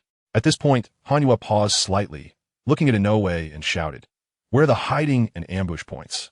Inoue trembled under Hanue's icy words and hurriedly replied, "Lord Hanue, this time we are all mobilized. Our strength is absolutely top-notch. Besides, the East City clan is really weak. We don't need to." Before he could finish, he was interrupted by Hanue. Hanue's cold eyes gazed indifferently at Inoue. That icy gaze pierced Inoue's heart like a sharp sword, making him tremble continuously. Hanue felt even colder inside and uttered icy words. "Remember, we are here to kill. But do not forget that while we kill, we must also protect our own safety. Since we have brought them out, we have a mission to take them back. But when we return, I do not wish to bring back a single corpse. We have any means to deal with the enemy. But no matter what method we use, we must not underestimate the enemy, nor forget our own safety. Facing the enemy head-on is a foolish act. Remember, in my mind, there is no consideration for how to kill. The process of killing is not important. What matters is the result." After finishing, Hanue's icy gaze made Inoue lower his head and say, "Yes, Lord Hanue, I understand." After that, Inoue directly increased his speed, apparently heading forward to scout the terrain. However, at this moment, Hanue looked back at the people behind and shouted, "What I said is not just for Inoue. You all must remember. For this is the rule I set." After saying that, Hanue quickened his pace. The people behind nodded. The only ones looking somewhat puzzled were the Uchiha brothers, Uchiha Madara, Uchiha Izuna, and Uchiha Akatsuki. Along with them was the Uchiha member, Uchiha Zonya, who was following behind. Not long after, at this moment, Hanue was crouched on a mound of earth, looking at a somewhat dense village. Hanue's eyes quickly estimated the population of the entire village, which was about 20,000 people. Seeing so many people, Hanue was taken aback, because in this Warring States period, each clan had a small number of people, but the East City clan, although not powerful, had a population comparable to that of a large clan. It is known that the Uchiha clan has a total population of only about 10,000. So at this moment, while Hanue was shocked, he looked at Inoue beside him and asked, "Inoue, what's going on? How does the East City clan have so many people?" Upon saying this, Hanue's gaze turned towards the entire East City clan, observing the densely packed crowd. However, Inoue replied, "We have already investigated this. The women of the East City clan reproduce very quickly. It can be said that the chances of women in the East City clan getting pregnant are very high." At this point, Hanue's eyes lit up, his cold gaze nodded, and when he looked at the East City clan again, he no longer saw them as mere objects, but as treasures. In that moment, Hanue scanned the surroundings with a cold gaze and then said, "Plan change. First, use kunai with explosive tags to strike the East City clan.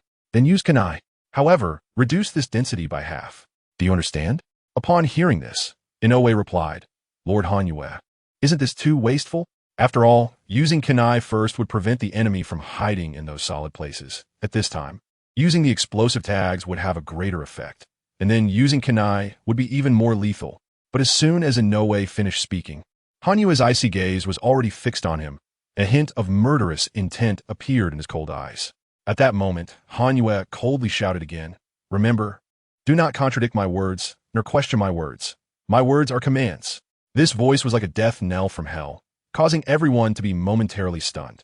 When they looked at Hanyue, they felt immense respect and lowered their heads, saying, "Yes, Lord Hanyue." At this moment, Hanyue shouted again.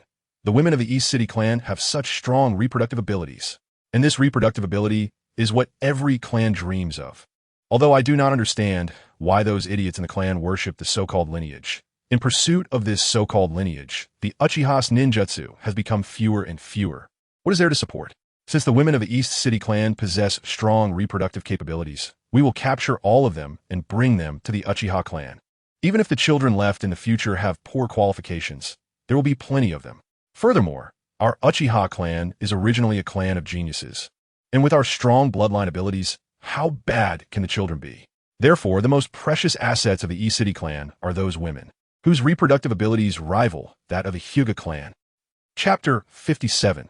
If you want to blame our ancestors, Hanyu's voice echoed throughout the crowd, using the heart-turning technique of the clan in the mountains to project her words to everyone. At this moment, Hanyu's words were acknowledged by all. They then addressed Hanyu. "It is Lord Hanyu." The voices were uniform and respectful. At this moment, a killing intent appeared in Hanyu's eyes, her expression cold. Her words icy. From the Dongxing clan, eliminate all women aged 15 to 35 and silence the rest. The command to silence was filled with murderous intent. At this moment, Hanyu's gaze turned towards the Dongxing clan, her eyes icy and filled with killing intent. In that instant, the rain-like shurikens fell towards the Dongxing clan. Not just shurikens, but also explosive tags tied to each one. At this moment, Hanyu's eyes glinted with cold light, her expression indifferent. The slight upward curve of her lips concealed an unknown amount of killing intent. In that moment, Hanyu watched the flames from the explosions, hearing the thunderous sounds of the blasts. Blood and fire intertwined, wails and screams blended together. What a scene this was! If the word hell had existed since the beginning, no one truly knew what hell looked like. But this scene could represent some aspects of hell. At this moment, Hanyu uttered a single word, "Kill." As the words fell, the blade was drawn, blood splattered. Blood slowly flowed over the blade, dripping onto the lush green grass. The blood bent the grass, turning it red. Hanyu weaved through the crowd, the knife in her hand continuously slashing. The Dongxing clan, under Hanyu's attack, realized what they were facing: slaughter. The Dongxing clan understood they were facing slaughter, but this slaughter came too suddenly, too quickly. It left them no time to react. After all, in this Warring States era, battles were fought face-to-face with battle proclamations. But Hanyu, who did not play by the rules, naturally did not care about that. However, for the targeted Dongxing clan, it was an immense tragedy. Hanyu's crimson Sharingan continuously spun. The black blade in her hand swung, splattering blood. Yet her indifferent expression showed no change. Her eyes focused on the hatred and resentment of each dying person. But at this moment, it was all irrelevant to Hanyu, because she only knew slaughter. When Hanyu's black blade once again severed a head, she turned to the dozen or so people following her. Hanyu looked at the three who showed fear and sympathy. These three were none other than her brothers, Uchiha Madara, Uchiha Izuna, and Uchiha Akatsuki. Hanyu's cold gaze swept over the three, her indifferent words chilling to the bone. Slaughter is bad, but you must learn to kill, because this is the Warring States period. Do not think of escaping, because there is no escape. Slaughter in this era, and even in the future, will never end. Chakra is a good thing, but it is also the source of war. Do not despise having chakra, for where there are people, there is conflict, and we are merely amplifying that conflict. As for why we amplify it, go find our ancestor, Otsutsuki Yui. These words hit the three like piercing hail, making them tremble, filled more with fear and dread. However, Hanyu's indifferent expression began to change as she fixed her gaze on the three. A hint of a smile emerged, cold and meaningful. But when Hanyu said, "Inoue, take these brothers of mine and go protect them. Take them to kill. Each must kill 100 people." The smile at the corner of her mouth was laced with deep killing intent, which only increased the fear of the three. Inoue beside Hanyu nodded and said yes. Lord Hanyu. With that, he moved towards Uchiha Madara and the others. At this moment, Uchiha Madara clenched his fists tightly, gritting his teeth, his eyes slightly red, then looked at a subordinate of Hanyu who brought over a half-dead person and placed him beside him. At that moment, Uchiha Madara's small hands trembled, and then he drew his short sword, gripping it tightly, and with a shudder, stabbed fiercely at the half-dead person. Blood immediately burst forth, spraying onto Uchiha Madara's face, leaving him stunned and shocked. Uchiha Izuna's short sword fell at the same moment as Uchiha Madara's, striking hard, blood splattering everywhere. This scene was filled with color in Hanyu's cold eyes. Uchiha Akatsuki's short sword also fell, but as the blood sprayed out, he directly cried.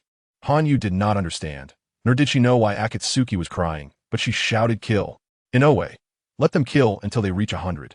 After saying that, she directly continued forward under Inoue's guidance. However, this scene was witnessed by Uchiha Zonio, who was hidden behind. The large Uchiha Zonio looked at Hanyu's actions and said, "We're a ruthless kid, a ruthless person, a ruthless knife, and a ruthless heart." But at this moment, Hanyu did not care about these things. All she cared about was the slaughter before her. With a gentle swing of the black blade in her hand, the blood on the blade transformed into a black light, striking once more towards the enemy. In that moment, in Hanyu's indifferent gaze, a man in a blue kimono appeared, his eyes bloodshot as he looked at Hanyu. His jaw clenched, blood seeping from his mouth, yet he still stared at her. Why does our Uchiha clan kill my Donchan clan? My Donchan clan has not offended you, Uchiha clan, right? This roar, like a cry from the abyss, carried the hatred and fury within him, directed at Hanyu. Hanyu looked at this person, just looked at him. Faced with this man's anger, Hanyu's indifferent expression turned icy, her cold voice ringing out, for no reason. Because I like it, so I come to kill. Moreover, isn't this world just you killing me, and me killing you? Chapter 58. Ruthless and heartless after speaking.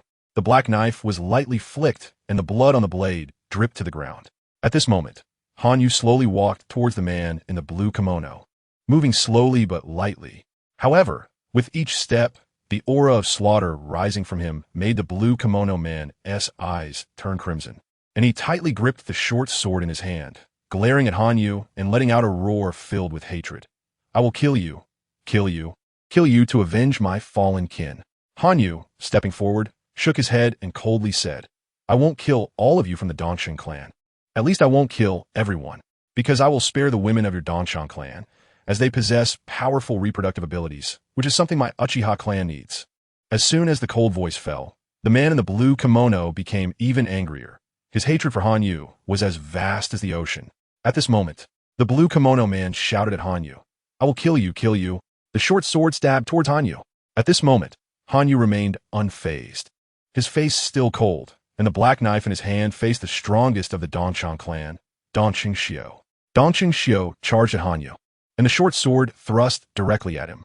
However, at this moment, Hanyu raised the black knife, which suddenly slashed towards Donqing Xiu. The tip of the knife aimed at Donqing Xiu's throat.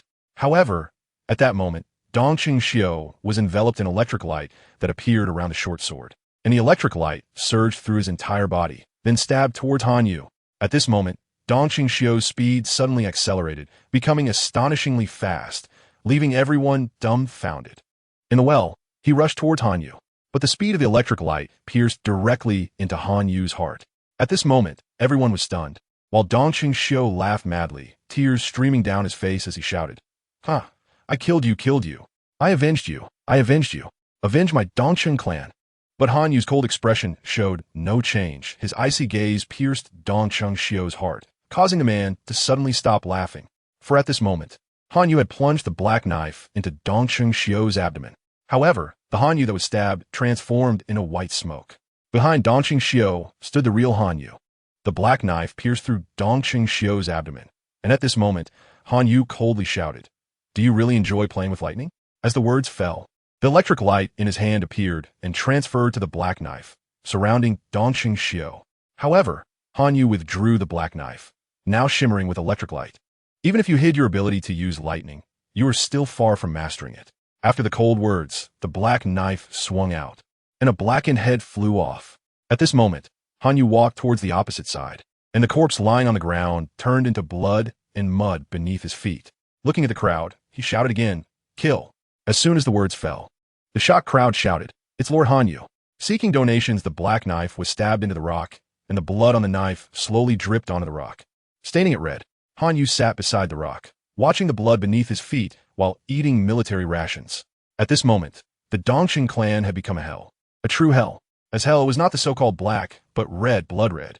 The blood stained the earth, and flesh floated on the surface. Countless corpses lay around. and the wails were endless.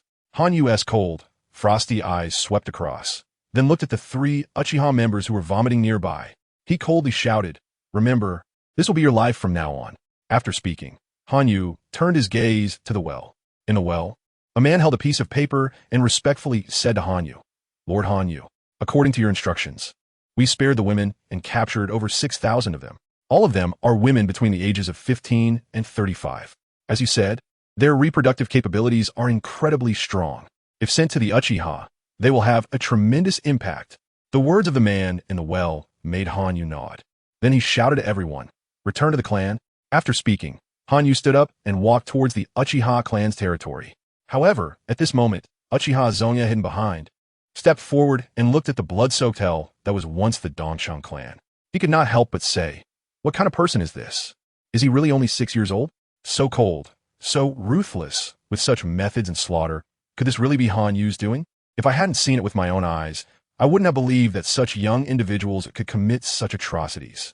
This bloody hell is something even we adults could not create. It truly chills the heart." However, Uchiha Zonya would never know that in Hanyu's heart, he did not see these people as humans, but merely as nourishment for his own strength. And at the center of all this, Hanyu slowly walked towards the Uchiha territory, because to escort these over 6,000 women, he could only walk slowly. After all, Hanyu's greatest gain from this trip was these women. Hanyu could imagine that if these women were sent to the Uchiha clan, the number of Uchiha would grow tremendously in the years to come. However, at this moment, Hanyu was unaware of all this. The coldness in his heart only deepened after the slaughter. As the saying goes, cold as ice, which perfectly described Hanyu's current state. The crimson Sharingan kept spinning. The blood on the black knife had run dry, and he sheathed the blade. At the moment the black knife was returned to its sheath, the murderous aura surrounding Hanyu gradually dissipated, although it still carried a hint of a bloody scent. The crimson in his eyes slowly faded, replaced by cold black pupils as he gazed at the clouds in the sky. Chapter 59. 9 years the withered leaves are slightly yellow, the autumn wind is chilly, making it feel like deep autumn. Continuous days of overcast rain have obscured the sunrise, with strands of mist hidden in the mud and grass gaps. Although the wind occasionally blows through, the incessant rain has made the wind turn into waves that stir the raindrops. The rain has not completely receded, and the gentle breeze can only move a bit of the rainwater. Under the trees, the broad leaves droop low, lightly shrouded in moisture, the breeze still swaying. But the mist among the grass has long since vanished. The invisible vapor has transformed into a blood-red fog, which has stained the greenery of the grass with a crimson hue. Although the grass has been tainted, the washing from the rain gradually removes the red, leaving behind its green body. The grass keeps getting dyed red, continuously washed. However, at the moment when a massive object crushes the grass, that blood-red color can no longer disappear. The crimson hue deepens alongside the enormous entity pressing against the grass. Beside the deep red grass, aside from the object that has fallen to the ground, there stands a person. This person, although concealed in black clothing, has visibly white skin. Looking up, the entire world seems to be covered in frost. What a face it is! A cold, indifferent face, seemingly devoid of any emotion. Indifference, endless indifference. This face reveals nothing but coldness, frighteningly cold. Bright eyes, yet blood-red, contain 3 swirling jade-like symbols, which rotate incessantly. With each rotation, the coldness of the world seems to intensify. What a chilling gaze. Yet overall, this man, standing at 7 meters tall, possesses an unusual charm. At this moment, a person approaches him, bearing scars on his face, and his abdomen, which is faintly visible, is also riddled with scars. However, this man is also indifferent, yet carries a sense of respect. He looks at the man standing under the tree and says, "Lord Hanyue, the mission is complete. The troops from the Yui clan have all been annihilated." The man addressed as Lord wipes the black blade in his hand against the corpse lying on the ground. Then he coldly commands, "Back to the clan." Just 2 words, but they carry immense power. More than 50 people standing densely respond to these words. Yes, Lord Hanyue. This person is Hanyue, and is Hanyue 9 years later. Hanyue is now 15 years old, and in these 9 years, he has experienced countless battles. So many that even Hanyue cannot count them. However, he knows very well in his heart that this life is what he desires and must bear. The responsibility that comes from behind along with the thirst for power, keeps Han Yue constantly thinking about slaughter. In these 7 years, Han Yue has lost count of how many people he has killed, nor how many clans he has destroyed. But Han Yue only knows one thing. Those people were killed for his responsibility and power. 9 years ago, after Han Yue exterminated the Dongshin clan, he began a frenzied pursuit of missions. However, Han Yue is not foolish. Beside him is an extraordinarily intelligent strategist, Nara Ikki. Han Yue knows he was only 6 years old, and his strength is like trash in the hands of true powerhouses. But Han Yue understands who he can kill and who he cannot. In order to ensure Han Yue's missions have no flaws, Nara Ikki summoned 10 wise men from the Nara clan to find opponents for Han Yue. Therefore, over these 7 years, the people Han Yue has killed were all of similar strength, yet they were bound to lose against his bizarre ninjutsu. The margin of error for these opponents was merely 1, allowing Han Yue to kill with confidence without letting his heart swell too much. Long-term victory for an individual will inevitably lead to failure. However, Han Yue knows what he needs now: combat experience, the aura of slaughter, and opportunities to become stronger. Therefore, Han Yue will not foolishly pursue so-called challenges beyond his level. He fights and kills steadily and wisely. Thus, in these 9 years, Han Yue has encountered countless dangers, yet he has turned every peril into safety. This so-called steady approach has been invaluable. In these 7 years, Han Yue has achieved a transformation. Han Yue's physique, through 9 years of slaughter and relying on the slaughter fist technique, has reached the late stage of the dark energy level. Although it is only 4 spans, these 4 spans have resolved Han Yue's chakra deficiency. For a long time, Han Yue has been troubled by his powerful mental strength because, if he is not careful, when extracting chakra from his body, his entire body could collapse. However, now, with a strong physique, although extraction still requires caution, after all, compared to that powerful mental strength, Han Yue's body strength is still far from sufficient. Nevertheless, at this moment, the chakra extracted from his body has reached the amount of a chunin at the initial stage. The so-called chunin at the initial stage refers to the classification of chakra during the warring states period. The amount of chakra in the human body is divided into genin, chunin, jonin, and kage. Each level has 4 stages: early, mid, late, and peak. This classification represents the amount of chakra a ninja has at their peak state. At this moment, in Han Yue's peak period, the amount of chakra in his body is also at the jonin's initial stage. Of course, this so-called jonin initial stage is not the same as what is later known as jonin. During the warring states period, there was no ninja rank classification system like that of the later 5 shadows period. In the warring states period, only the combat strength of ninjas was classified, and there was no so-called mission system that assigned ninja qualifications. To become a so-called jonin in the warring states, one must defeat the jonin within their own clan, using their true level to win. Therefore, the amount of chakra is only a part of strength. A larger part lies in combat experience and mastery of ninjutsu. Although many times, people feel that the amount of chakra within others determines their strength level. This is incorrect because a ninja's chakra is not the only thing that matters. Thus, while the amount of chakra in Han Yue's body is at the jonin's initial stage, in terms of overall strength, Han Yue is still far from sufficient. Chapter 60. Senju Wakana, however, this jonin varies in strength. For example, when comparing a small clan's jonin to that of a large clan, the small clan's jonin would definitely be defeated. As for Hanayu's current strength, she does not know how powerful she is, but she is aware that her strength is not weak. However, every enemy she faces is evenly matched, yet she finds herself completely defeated by this one. Therefore, Hanayue is unclear about her own strength. At this moment, Hanayue walks lightly, as if there is no one behind her, and the people following her are the same. This is a habit that Hanayue has developed over many years. For 9 years, the tasks of killing have made stealth a necessary skill. So this long-standing habit allows Hanayue to walk without making a sound. Not only that, but her direct troops are the same. This has resulted in Hanayu's troops resembling a legion of the undead, akin to Reapers of Death. Moreover, the term Reaper of Death has been spread by those people, as every time Hanayue moves out, it signifies a death, leaving no survivors. Thus, she is referred to as the Reaper of Death. At this moment, Hanayue is walking forward, but behind her, in no way, who has scars on his face, approaches her side. Lady Hanayue, After this mission, it will probably be a full offensive. I believe the Uchiha clan will be annihilated. After speaking, the crimson Sharingan in his eyes continuously spins, the three tomo containing a killing intent. After Inoue finishes speaking, Hanayu's icy gaze becomes even more intense. Her indifferent expression carries a hint of murderous intent, and then her black gemstone-like eyes instantly turn crimson. As she shouts, "Is it finally time for a full offensive?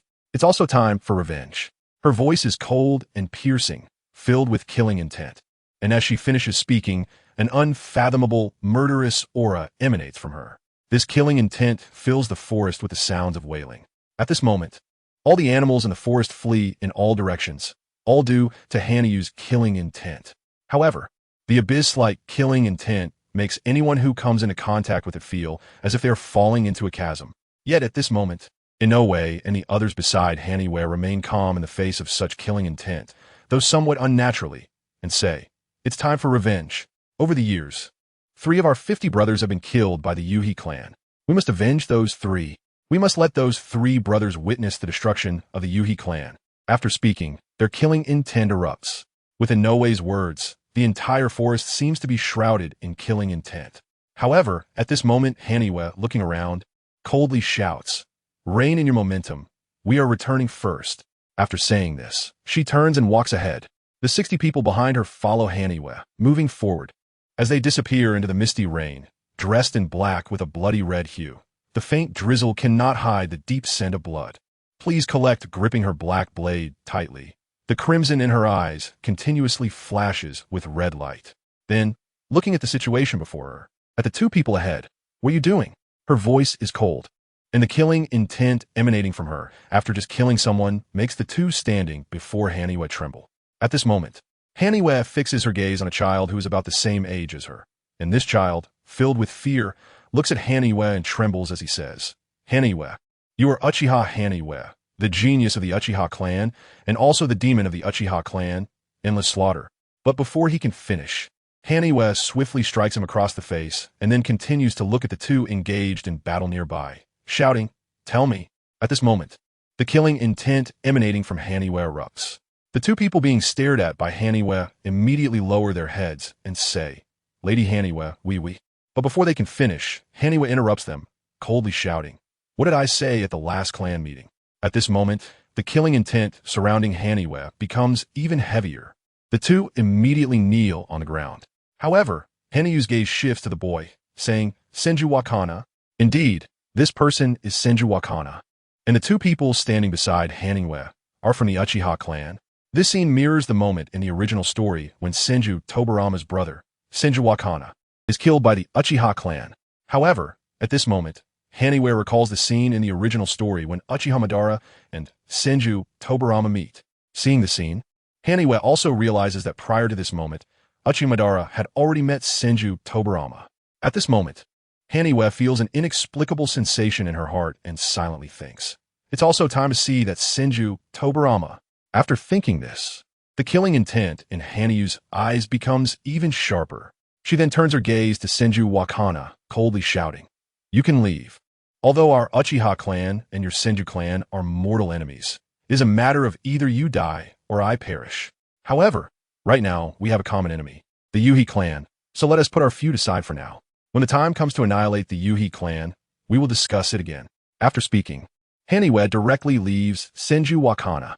But at this moment, Senju Wakana's eyes widen, looking at Hanayue in disbelief, as in his impression, Hanayue kills without mercy. Yet now she has spared him. At this moment, Hanayue turns her gaze to the kneeling Uchiha members, coldly shouting, "Remember, although the Uchiha clan listens to my father now, remember my words, Uchiha Hanayue. If you dare to disobey, I will make you wish you were dead." After saying this, Hanayue walks forward. The remaining personnel behind her also follow Hanayue. Chapter 61. The Uchiha clan today, as Inoue passed by the 2 Uchiha clan members, he coldly shouted, "The current Uchiha is divided into 2 parts, and I believe you are aware of the power dynamics between these 2 parts. How dare you defy Lord Kanyue's words? You are courting death." His words were filled with killing intent, but the 2 had no intention of rebuttal, for Kanyue was indeed, as Inoue stated, like a clan leader in the Uchiha clan. Kanyue built a city for the Uchiha clan on their ancestral land, naming it the Crimson City. Currently, the population of this city far exceeds that of the outside. A sound system has made the entire Uchiha clan envious. You must understand, the city Kanyue constructed is almost akin to the villages of the Five Kage era, as Kanyue based it on the system from that time. At this moment, many members of the Uchiha clan wish to enter the city Kanyue built. After all, in this loving Uchiha clan, each member holds deep affection for their family and loved ones. Moreover, in this warring era filled with slaughter, it is only natural for families who are constantly in danger to wish for their loved ones to be in a safe place.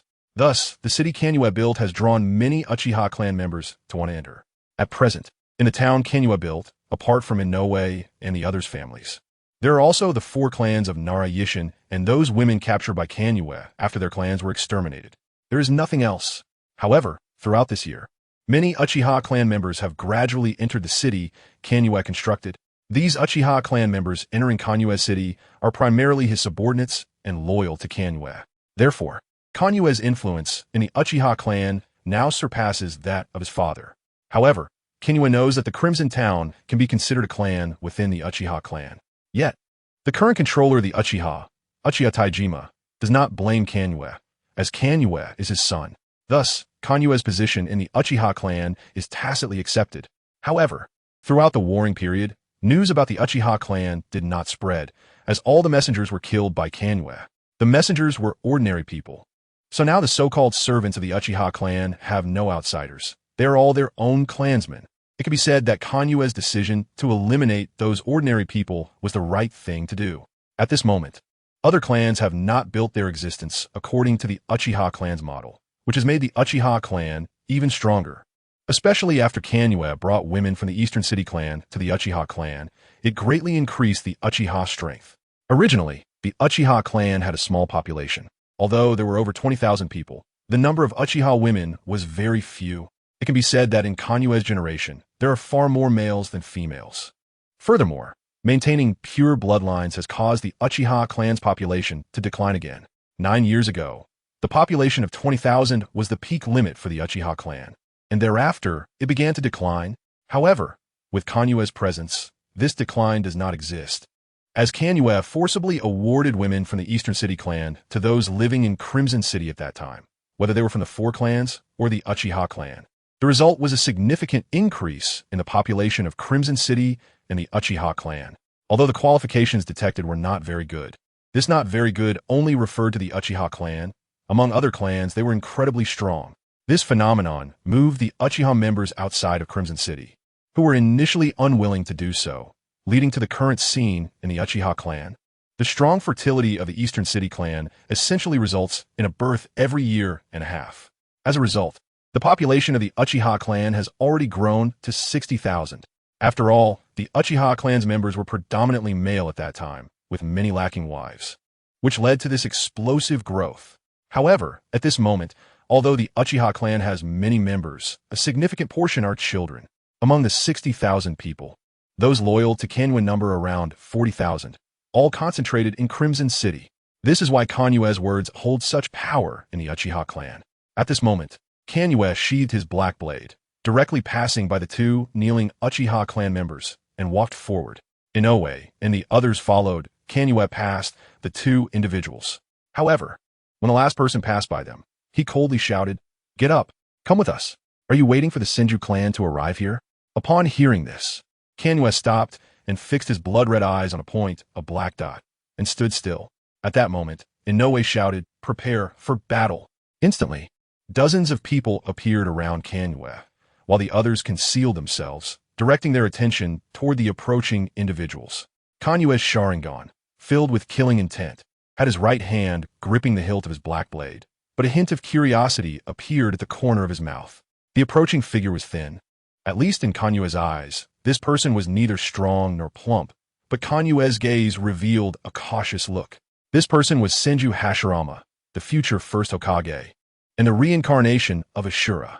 The black blade had been drawn, watching as Senju Hashirama rushed toward him. Although there was a group of people behind Hashirama, Kanyue's gaze was fixed solely on him. Meanwhile, Hashirama's gaze also fell on Kanyue.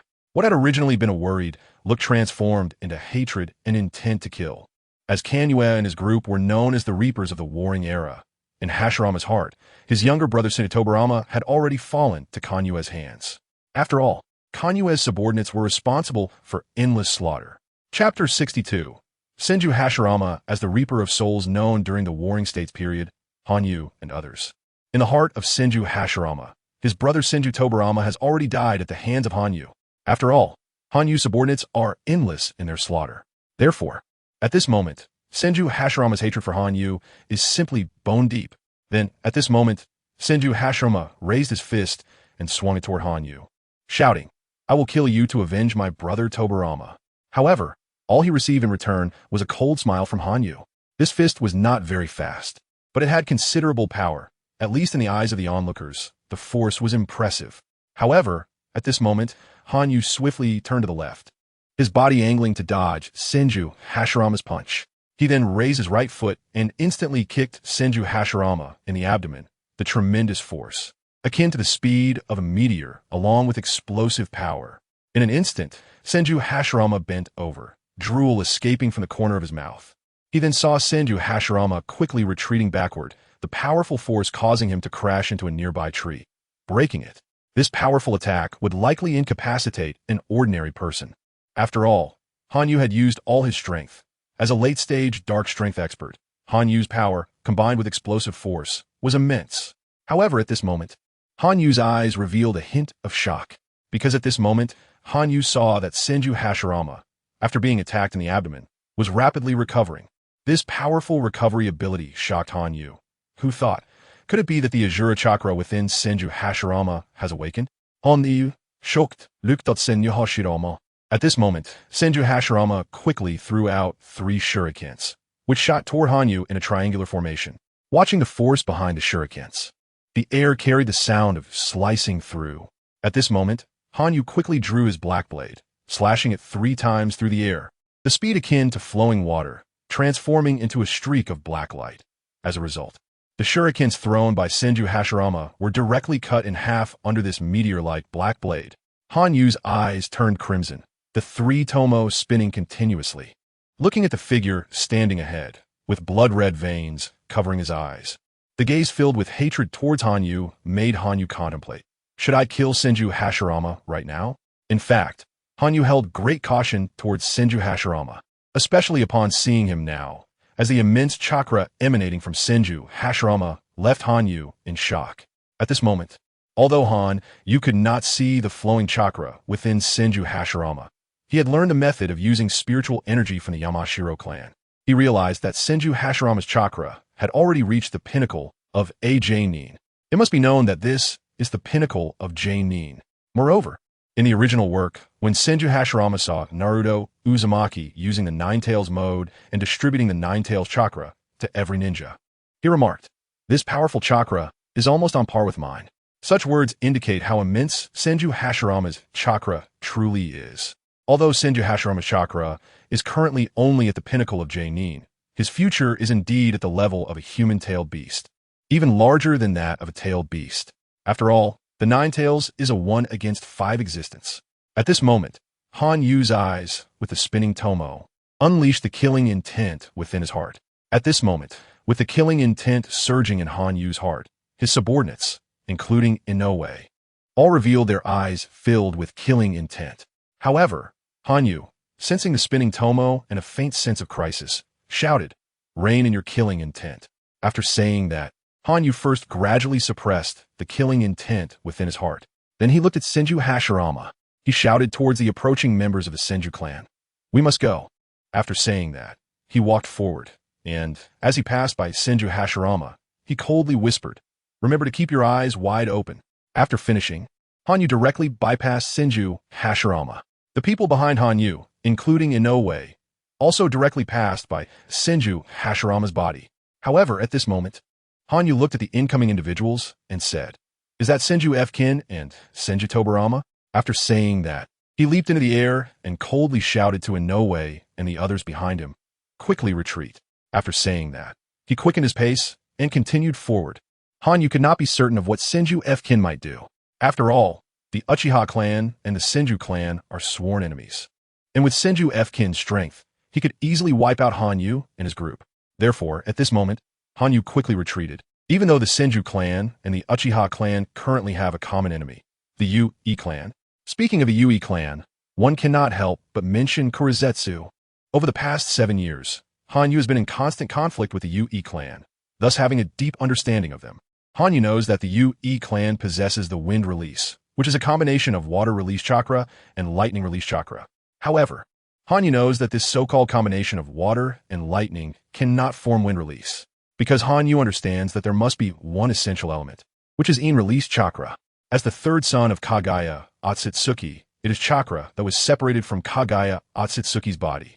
While he does not know what attribute Kurizetsu's chakra possesses, he knows it is certainly not weak. Moreover, Hanyu possesses a document on how to cultivate wind release. This document was something Hanyu obtained during his first battle. Inside it was a black chakra crystal, which is exactly Kurizetsu's chakra. Therefore, regarding the Ue clan, Hanyu has always believed that this so-called Ue clan is a game created and manipulated by Kurizetsu. Kurizetsu, as the promoter of the ninja game. Who knows how many traps he has laid? Chapter 63. The Scarlet City. Moreover, Black Zetsu, in order to resurrect Kagaya Otsutsuki, must obtain the Rinnegan. Only the Rinnegan can summon the true body of the Ten Tails sealed on the moon. Although the Rinnegan is the final evolution of the Sharingan, it is impossible for an ordinary Uchiha clan member to evolve their eyes into the Rinnegan. Even for Hanyu, it is impossible. The most her eyes can evolve into is the eternal Manjiki Sharingan. As for the Rinnegan, it requires the power of Ashura and Indra to awaken the abilities of Kagaya Otsutsuki. The so-called Rinnegan is the power of Kagaya Otsutsuki. Meanwhile, Kagaya Otsutsuki's power lies hidden within Ashura and Indra. Therefore, Hanyu has always believed that the Otsutsuki clan was created by Black Zetsu as cannon fodder against the Uchiha and Senju clans, and also as tools for the reincarnation of Ashura and Indra. Just a moment ago, Hanyu suddenly sensed an unsettling feeling deep in her heart. And this feeling did not stem from the approaching Senju Hashirama, but from an unknown dark place. This darkness sent chills down Hanyu's spine. Under this feeling, Hanyu subconsciously realized that it was Black Zetsu. The scene of Uchiha Madara and Senju Hashirama meeting was also arranged by him. Thus, at this moment, Hanyu quickly retreated, not only due to the imminent arrival of Senju Hashirama, but also to guard against the hidden Black Zetsu lurking in the darkness. With chakra beneath her feet and enveloping her entire body, Hanyu transformed her chakra into a bird shape under her control. If someone with Byakugan were to look at Hanyu right now, they would see that her entire chakra had taken on the form of a hollow bird. Not just Hanyu, but also the others like Inoue were the same. At this moment, the speed of Hanyu and the others had increased several times. Gathering chakra at their feet accelerated their speed.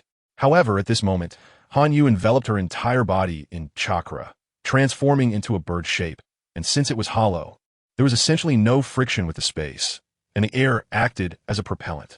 Thus, Hanyu's speed was incredibly fast. Within just a few minutes, Senju Hashirama could no longer see Hanyu and the others. However, looking at Hanyu's faint silhouette was filled with hatred. It is known that for someone as loving as Senju Hashirama to be filled with hatred shows just how deep his animosity towards Hanyu is. But when Senju Tobarama arrived beside Senju Hashirama, it left Hashirama dumbfounded. However, Hanyu was completely unaware of all this, as her incredible speed had already brought her to the gates of the Uchiha clan. Looking at the somewhat ancient gate and the dozen or so guards, the moment these guards saw Hanyu, they immediately shouted, "Young Master Hanyu." Hanyu nodded. These people all belonged to her father Uchiha Taijima's faction. They would not address Hanyu as Lord, but would simply call her Young Master Hanyu. However, for Hanyu, this was irrelevant, as she did not have any intention of wielding power at the moment. Even the affairs of the Scarlet City were being handled by Isshin. At this moment, Hanyu directly walked through the gate and continued forward. Right ahead was the Scarlet City built by Hanyu. Due to several expansions, she hadn't walked far before catching sight of the Scarlet City. Walking quickly, Hanyu had important matters to inquire about. Therefore, she merely nodded slightly to those Uchiha clan members who wanted to greet her. Soon, Hanyu entered a luxurious room. At this moment, the room was already filled with people. However, upon seeing Hanyu enter, everyone fell silent and then knelt on one knee, exclaiming, "Lord Hanyu, Han Ii Nu Dit." walked directly to the main seat, slowly sat down, and said, "You may rise." Upon her command, everyone stood up, still wearing respectful expressions, which were heartfelt. Although during the Warring States period, the strong were revered, and everyone worshipped the strong, Hanyu brought safety and a comfortable life to these people, allowing their family members to live stable and happy lives, which was a rare existence in the Warring States period. Therefore, they respected Hanyu from the bottom of their hearts. As for the clan members outside the Scarlet City, while they also respected Hanyu, they listened more to Uchiha Taijima's words because of his strength. Thus, most of the clan members outside the city were strong, while those inside the Scarlet City were relatively weaker, but their numbers were overwhelming. However, at this moment, Hanyu cast a cold glance over everyone and said, "Ishin, what is the current situation in the Scarlet City?" At this time, Ishin had already taken out the prepared documents. This question from Hanyu was a routine she asked every time she returned, so Ishin always had everything ready. Nara Ishin presented a document and said, "Lord Hanyu, the situation in the city is still developing according to the original plan. Moreover, it has been continuously growing. The school we built has allowed those children to grow up happily, and their abilities are quite good. They have successfully practiced the ordinary ninjutsu you provided, and we have also taught them battlefield tactics. Although they are still far from actual battlefield experience, it is already impressive, and Mei Tainua is truly happy watching these children. Aside from the children, our troops consist of 40,000 people in the Scarlet City, plus 20,000 from our 4 clans, totaling 60,000, excluding our 20,000. Most are logistics personnel. However, there are 20,000 combat personnel. All these combat personnel have undergone ninjutsu training, and they have learned the ordinary ninjutsu you provided. The remaining advanced ninjutsu is set as rewards for tasks according to your arrangements. Additionally, we have built a ninjutsu research institute, but research is progressing slowly since it has just been established, and the materials are relatively scarce. Although we obtained some information from Lord Uchiha Taijima regarding the Uchiha clan's past, it is still insufficient, and no one has yet developed any necessary ninjutsu. Aside from that, the medical hospital of the Yamanaka clan has now been fully established, and the injured have mostly been treated, greatly reducing the mortality rate. Furthermore, the Akimichi clan's production of weapons and rations has significantly increased our ninja strength. It can be said that in these 9 years, our Uchiha clan has executed tasks 50 times more than the tasks carried out by the Uchiha clan 7 years ago. Yet the death toll is less than 10 of what it used to be. At this point, Nara Ishin stepped back to his original position, and Hanyu nodded, thinking, this current model and village feel just like the era of the 5 Kages. But that's good. It prevents the Uchiha clan from falling into annihilation as depicted in the original story. With this thought, Hanyu stood up and declared, "Ishin, you stay. The rest may leave." Upon hearing this, everyone responded, "Yes, Lord Hanyu." Chapter 64. Going home, the sky was somewhat dim, and the evening glow of the sunset did not appear that day. Some gray clouds obscured the horizon, giving the sky a grayish hue. This world seemed to have turned gray and white. However, the dark red candlelight on the ground illuminated this somewhat gray sky, creating a bright spot. At this moment, in Hanyu's office, hundreds of dark red candles lit up the room, but still could not erase the dull gray. Hanyu's scarlet Sharingan coldly swept across the room.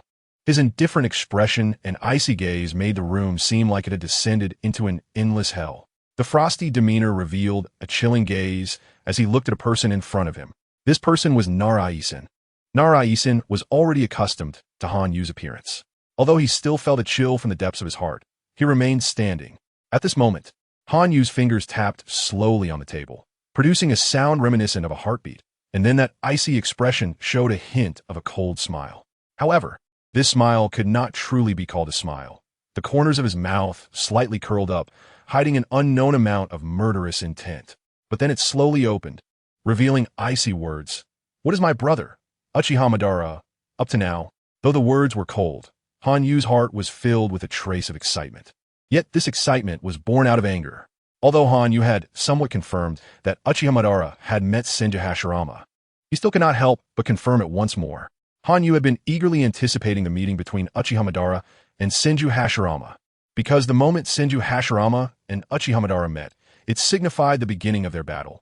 And the chakra of hatred that had been reincarnated countless times within their bodies was incredibly exciting. Hanyu knew the plot and naturally understood how important Ashura's chakra was to the Uchiha clan, but he had never obtained that chakra from Uchiha Madara.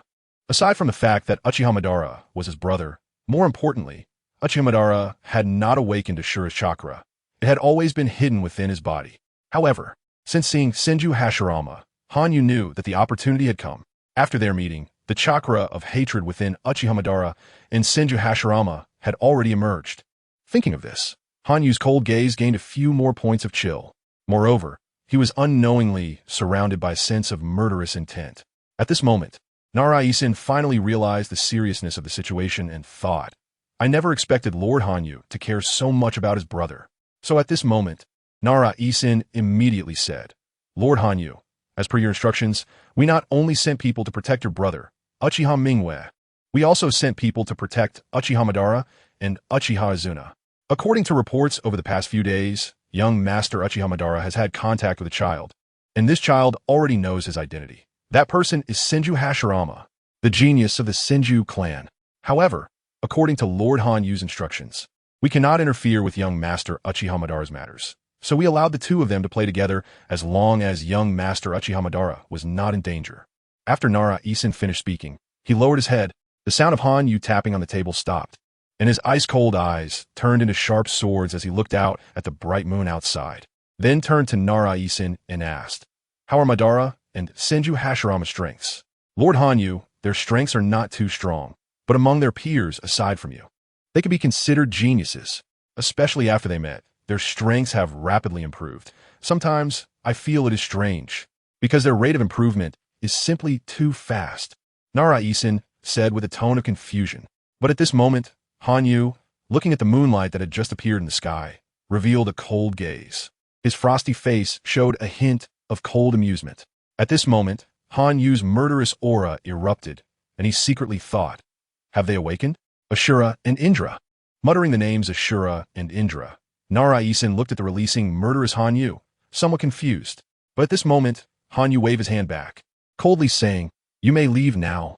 After saying this, Nara-Isin hurriedly replied, Yes, Lord Hanyu, I will take my leave now.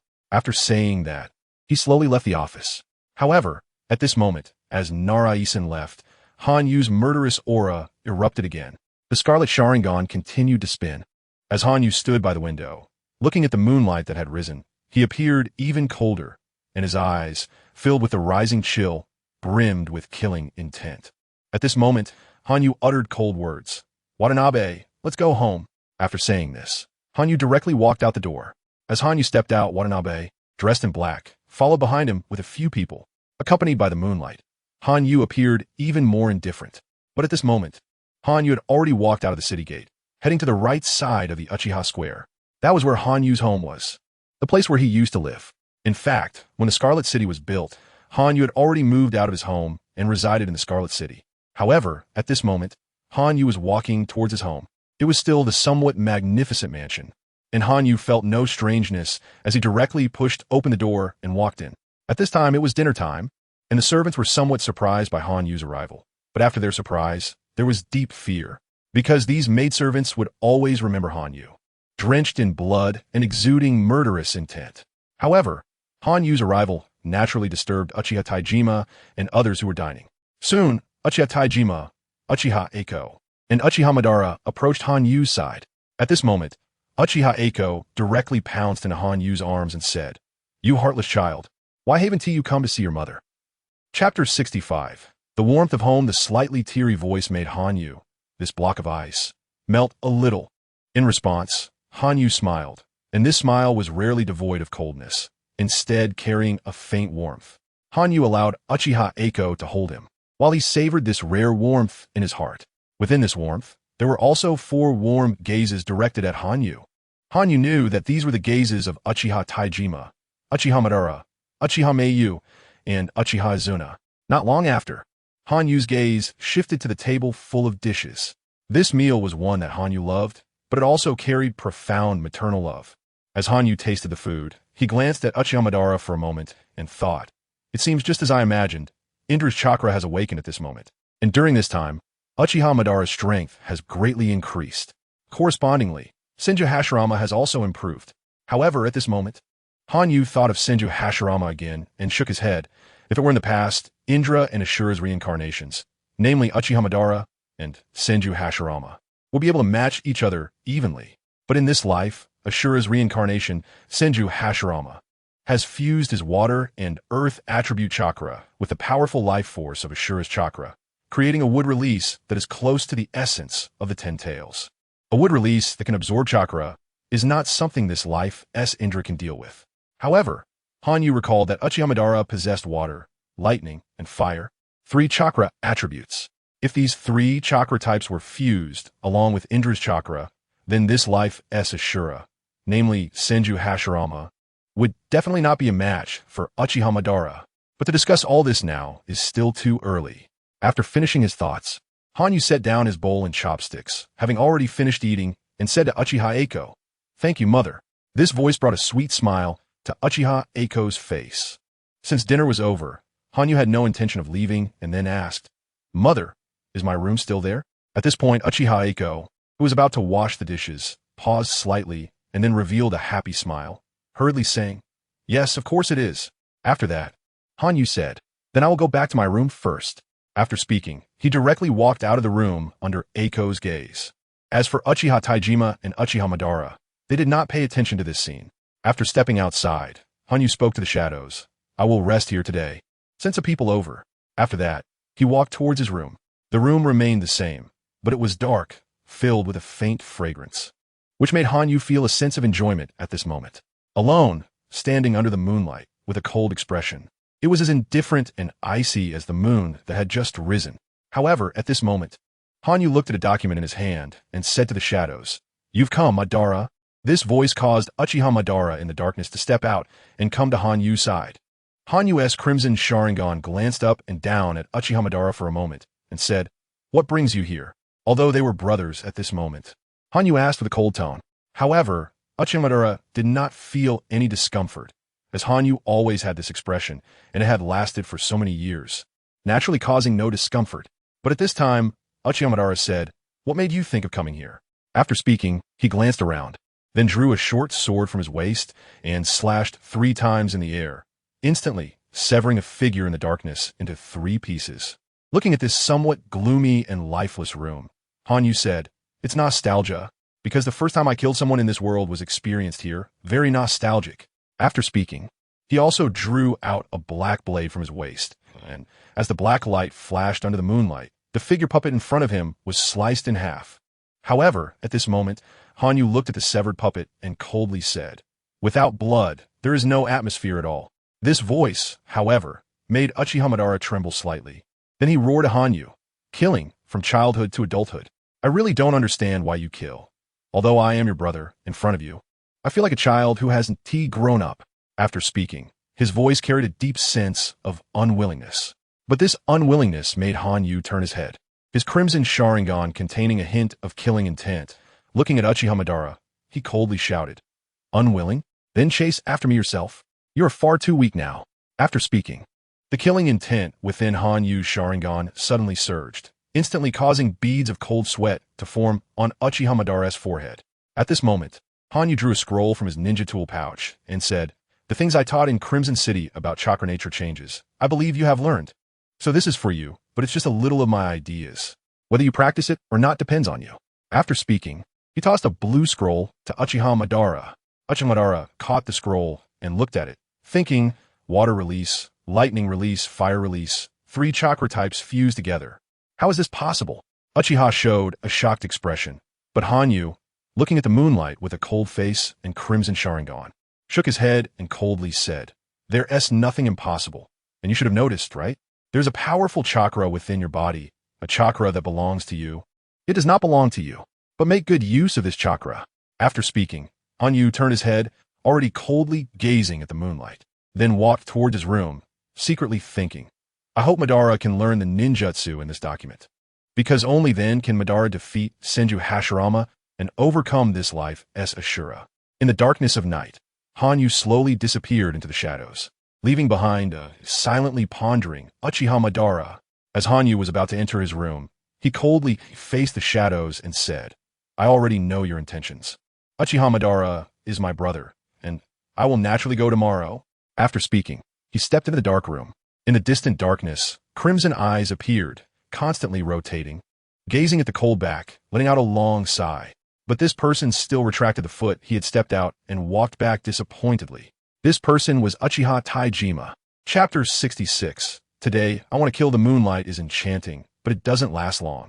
In the blink of an eye, the night has vanished and daylight appears. However, the red sun on the horizon has not yet risen into the sky. The sky is still somewhat gray. The blood-red candlelight flickers in the room, which is shrouded in dark mist. This room is neither big nor small, but it is cozy. This is Han Yu's room. At this moment, Han Yu has opened his eyes, his black gemstone-like eyes, and upon opening them, he gazes at the dim sunlight, and in that instant his eyes turn crimson. The three magatamas spinning within. At this moment, Han Yu gets up directly, freshens up a bit, and then sits at the table, looking at the several scrolls laid out before him. The scrolls are placed in a messy manner, and Han Yu's black blade is also on the table. Han Yu approaches the table and picks up one of the scrolls. The scroll is black, but within that blackness, there is definitely a hint of red. Han Yu opens the scroll, revealing a pattern, though its size varies, but they all have the shape of three magatama, which seem to be spinning, with a rune-like design within. This is the Flying Thunder God technique. Han Yu retrieves all the images related to the Flying Thunder God from his memory. He discovers that the jutsu of Senju Hashirama and Namake's Minato are different. Minato's resembles letters, whereas Tobarama's is the Senju clan's emblem. In Han Yu's cinematic memory, he finally sees the scene of Namake's Minato battling Uchiha Obito, precisely during the Nine Tails attack on Konoha, when Minato affixes this jutsu to Obito. Instantly, Obito loses control of the Nine Tails, and this jutsu is precisely the Flying Thunder God technique. Thus, Han Yu concludes that this so-called rune is a sealing technique. And through careful observation, he finally determines that the so-called Flying Thunder God is merely something akin to what is found on a sealing scroll. Therefore, the three magatama on the scroll represents Han Yu's Flying Thunder God pattern. However, at this moment, Han Yu has not fully researched this Flying Thunder God technique, so it is still a half-finished product and requires further study. Just as Han Yu continues to research this Flying Thunder God technique, a voice comes from outside the room. "Brother Han Yu, Mother wants you to come eat." Upon hearing this, a slight smile appears on Han Yu's lips. Even his cold expression cannot conceal this warmth, as he reveals a warm smile to his family. Han Yu slowly rises, carefully puts away the scroll of the Flying Thunder God technique, as this is his research achievement. Then he secures his black blade at his waist and takes out several Red Soldier food pills, putting them on himself. These Red Soldier food pills have a 10-year effect. Once everything is ready, Han Yu slowly opens the door and sees Mingyu, who has been waiting for a long time. Han Yu's icy demeanor reveals a hint of a smile, and he gently ruffles Mingyu's hair, saying, "Let's go." Though few words are spoken, the cold tone cannot hide the warmth in his heart. At the dining table, seeing those who have already arrived, he sits down directly and says, "Mother, Father Ban Kwana." After greeting them, he sits down directly. Although the sentences are sparse, there's a faint warmth in the atmosphere. Not long after, the meal is finished, and Han Yu walks out the door. However, at this moment, Uchiha Taijima looks at Han Yu, wanting to say something, but Han Yu directly utters words laced with a hint of ice. "I know the location. I'll go first. You all can come later." After saying this, he turns around, and at that moment, his black gemstone-like eyes rapidly turn crimson, the magatama within constantly spinning, and his eyes carry a killing intent as he gazes in a direction, silently saying, "Senju Hashirama." The words in his heart cause a chilling killing intent to emerge in Han Yu's eyes. As he walks, he coldly declares to the air, "Let the others gather. Today, I want to kill." A single word, kill, is filled with murderous intent, and an air of indifference to life rises from Han Yu. He walks slowly, and the surroundings are empty except for Han Yu alone, yet in his crimson eyes, one can see figures dressed in black surrounding him. These people are indeed in no way in others. Han Yu nods at them and continues to walk forward. The road is not far, but the surroundings are a small grove. Han Yu looks at a large tree in front of him, and in an instant, he draws his black blade, which is covered in a thin layer of sky blue chakra, sharp and fierce. This is wind-style chakra, which is as sharp as a razor on the black blade. At this moment, a cold glint appears in Han Yu's eyes, and with his black blade, he directly slices the large tree in half.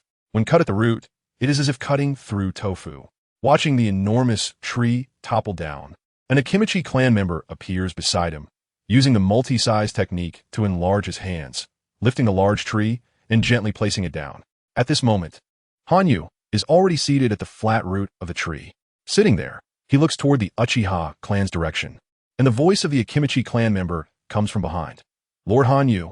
Hanyu waves his right hand backward, and the Akimichi clan member disappears from his sight. Hanyu then waits, his cold eyes growing colder with the passage of time. However, at this moment, Hanyu finally spots his target, 4 people in total, and he sees clearly that they are Uchiha Taijima, Uchiha Ban, Uchiha Mingyu, and Uchiha Kwana.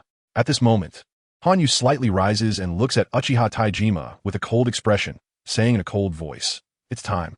Uchiha Taijima nods and says to Uchiha Ban, "Ban, you go ahead." After saying this, he disappears from everyone's sight, and Hanyu leaps to a large tree, looking at a small river not far away. Chapter 67. Do you want to die? This is a very clear river. In the water swim river shrimp, creating a picturesque rural scene. But in this era of slaughter during the warring states, it feels out of place. Hanyu, with cold and indifferent eyes, gazes at Uchiha Madara, slowly walking toward the riverbank. And within the scarlet Sharingan, a figure appears. A somewhat frail person, who is Senju Hashirama. At this moment, Hanyu squints slightly, releasing a cold gaze filled with chilling intent. Then, he shows a cautious look towards Uchiha Madara. He gestures with his right hand towards a nearby Jingshang, who immediately nods, leaps, and uses the body flicker technique to hide beside him. At this moment, Hanyu continues to focus his gaze on the back of Senju Hashirama. The depth behind Senju Hashirama gives off a profound feeling, but Hanyu knows that it is not just a feeling of depth, but a dangerous killing intent. Hanyu's face is cold, his eyes shooting out a chilly glare. The murderous intent in his heart makes his constantly beating heart turn somewhat cold as ice. At this moment, Hanyu looks at the riverside. In this instant, Hanyu sees the reluctance in Uchiha Madara's eyes. He also sees the reluctance in Senju Hashirama's eyes. Then he watches as Uchiha Madara and Senju Hashirama simultaneously throw stones at each other. It becomes clear that Uchiha Madara is issuing a warning to Senju Hashirama. And Senju Hashirama is also warning Uchiha Madara. Soon, Hanyu hears Uchiha Madara say, "Hashirama, I have something to do today. I'm leaving first." But as soon as the words fall, Hanyu leaps into the air, and the kunai in his hand flies directly towards Senju Hashirama. Uchiha kunai technique. 12 kunai collide in the air, then shoot towards the 12 blind spots on Senju Hashirama's body. At this moment, Uchiha Madara's eyes widen in shock. He looks at Hanyu and exclaims, "No, Hanyu." But at this moment, Hanyu has already reached Uchiha Madara's side, his left hand directly on Uchiha Madara's neck. In this moment, Hanyu exerts force with his left hand, lifting Uchiha Madara and throwing him backward. And at this moment, a kunai with a whistling sound shoots toward Hanyu. The speed of this kunai is extremely fast, and its force is tremendous. As it approaches Hanyu, he is just throwing Uchiha Madara away. In this moment, Uchiha Madara shouts, "Hanyu, watch out." But Hanyu's indifferent eyes reveal a hint of disdain. In the instant the kunai arrives, he has already completed his hand seals. Hanyu transforms into a white mist. In this instant, Uchiha Taijima, accompanied by Uchiha Akatsuki and Uchiha Izuna, arrives at the center of the river. At this moment, Hanyu slowly walks out from the forest behind, looking at the tree stump that has been penetrated, thinking, "Senju Tobarama, huh?" At this moment, Hanyu's eyes shine with a cold light, his icy face filled with murderous intent, causing the temperature of the surrounding air to drop several degrees. At this moment, Hanyu utters cold words, "Senju Tobarama, Senju Hashirama, Senju Kawarama, and Senju Hashirama. Do you want to die?" The moment the words fall, a terrifying killing intent erupts once again, like the killing intent of an abyss, creating a crimson hurricane that gives the surroundings a hellish feeling. At this moment, Senju Tobarama shouts, "Uchiha Taijima, it seems we think alike. But that Uchiha brat, do you have the qualifications to kill me?" With a provocative tone, Senju Tobarama's sharp eyes fixate on Hanyu. Hanyu squints his eyes, looking at Senju Tobarama, then sees the wary expressions of Senju Hashirama and Senju Kawarama, and notices Senju Hashirama, who has already dodged his kunai. At this moment, the killing intent in Hanyu's eyes condenses into a red sword, piercing into the eyes of the two. In this moment, Senju Tobarama and Senju Kawarama show a hint of fear. But Senju Tobarama steels himself and shouts, "The monster of the Uchiha clan, Uchiha Hanyu." However, in Hanyu's cold gaze, there's not a hint of meaning. He merely coldly utters, "Kill," instantly, for figures in black and white kimonos appear behind Hanyu. Entifut, yin-yang hifan, yin-yang ert, yin-yang mysterious, yin-yang yellow. "We greet Lord Hanyu." The moment they finish speaking, the four appear at the four corners of the riverside and shout again. Barrier. Four purple flames formation. Instantly, a rectangular purple barrier appears around Hanyu. At this moment, Hanyu's gaze is fixed on Senju Tobarama. At this moment, a total of 60 people appear beside Hanyu, kneeling on one knee, looking at him and saying in unison, "Lord Hanyu." At this moment, Hanyu's eyes remain on Senju Tobarama. A cold smile appears on his lips, a smile that conceals an unknown amount of murderous intent. Then his lips slightly part to utter, "Today I want to kill." After saying this, Hanyu charges directly towards Senju Tobarama. At this moment, Senju Tobarama shouts, "You all kill him." Instantly, about 40 Senju clan members appear behind Senju Tobarama. But at this moment, Hanyu's eyes only slightly widen, yet the black blade in his hand does not slow down, reaching Senju Tobarama's side, then suddenly increasing the force in his hand and speeding up. However, Senju Tobarama shouts, "Kawarama, come help me deal with him." At this time, Hanyu's black blade has already fallen, and the immense force causes Senju Tobarama to tremble slightly, yet he still manages to block it, because Senju Kawarama also draws out a short sword, crossing it with Senju Tobarama's short sword to block Hanyu's black blade. At this moment, Hanyu looks at the two, and the killing intent in his eyes condenses into a red sword, piercing into their eyes. In this moment, Senju Tobarama and Senju Kawarama's eyes reveal a hint of fear. However, Senju Tobarama forces himself to gather his spirit and shouts, "The monster of the Uchiha clan, Uchiha Hanyu." But in Hanyu's cold gaze, there is not a hint of emotion. He merely coldly commands, "Kill." Instantly, a blue lightning appears on Hanyu's black blade, and this lightning merges with the lightning on Hanyu's body, making him look like a thunder god. In this moment, Senju Tobarama and Senju Kawarama are struck by this electric current, gritting their teeth in the midst of the electricity. But at this moment, Hanyu, with cold eyes filled with murderous intent, coldly says, "Chidori." Indeed, this is Chidori, possessing the chakra of a beginning-level Jonin, and Hanyu can naturally use this technique. And his powerful chakra control allows him to wield Chidori with great proficiency. At this moment, Hanyu's scarlet Sharingan spins continuously, looking at Senju Tobarama and Senju Kawarama, coldly saying, "Do you want to die?" Chapter 68. Killing is simple. The sun shone brightly, while the fierce wind continued to blow. The somber forest and the somber river, the winding river, the gentle water, the fish were terrified, and the shrimp were hiding. On the river's surface, footsteps were heavy, killing intent splattered everywhere, and blades flashed wildly. The blood-red color gradually stained the river water, but the footsteps on the river became even more chaotic. At this moment, there were 3 people, and none of them were particularly large. However, at this moment, 2 young men crossed their swords to block a young man's black blade. These 3 were Uchiha Kanue, Senju Tobarama, and Senju Hashirama. At this moment, Kanue stood on the river's surface, facing the 2, and under tremendous power, Tobarama and Hashirama struggled to hold on. But at this moment, Kanue's eyes were blood-red, the tomo spinning continuously. However, with this spinning, the increasingly flourishing killing intent made the Senju brother struggle even more. In this moment, his indifferent face was as cold as frost, the killing intent in his heart as cold as ice, and his gaze was piercingly cold. At this moment, a slight change appeared on Kanue's indifferent face. His lips parted, revealing a voice as cold as October. Chidori flow. In an instant, Kanue was enveloped in electric light, the deep blue lightning constantly flickering, surrounding the 3 at this moment. Tobarama and Hashirama struggled in this electric light. Gritting their teeth, they glared at Kanue, but Kanue coldly shouted, "Do you want to die?" After his words, shock appeared in the eyes of Tobarama and Hashirama. However, at this moment, the black blade in Kanue's hand was already raised, and the 2 surrounded by electric light were now paralyzed by it. After all, lightning release has a paralyzing effect. Because of this, the black blade in Kanue's hand, surrounded by electric light, fell towards Hashirama. At this moment, Tobarama looked at Kanue with blood-red eyes, and from afar, Hashirama also glared at Kanue, shouting, "No." But Kanyue's cold eyes showed no signs of wavering, and the black blade had already fallen, aiming precisely at Hashirama's neck.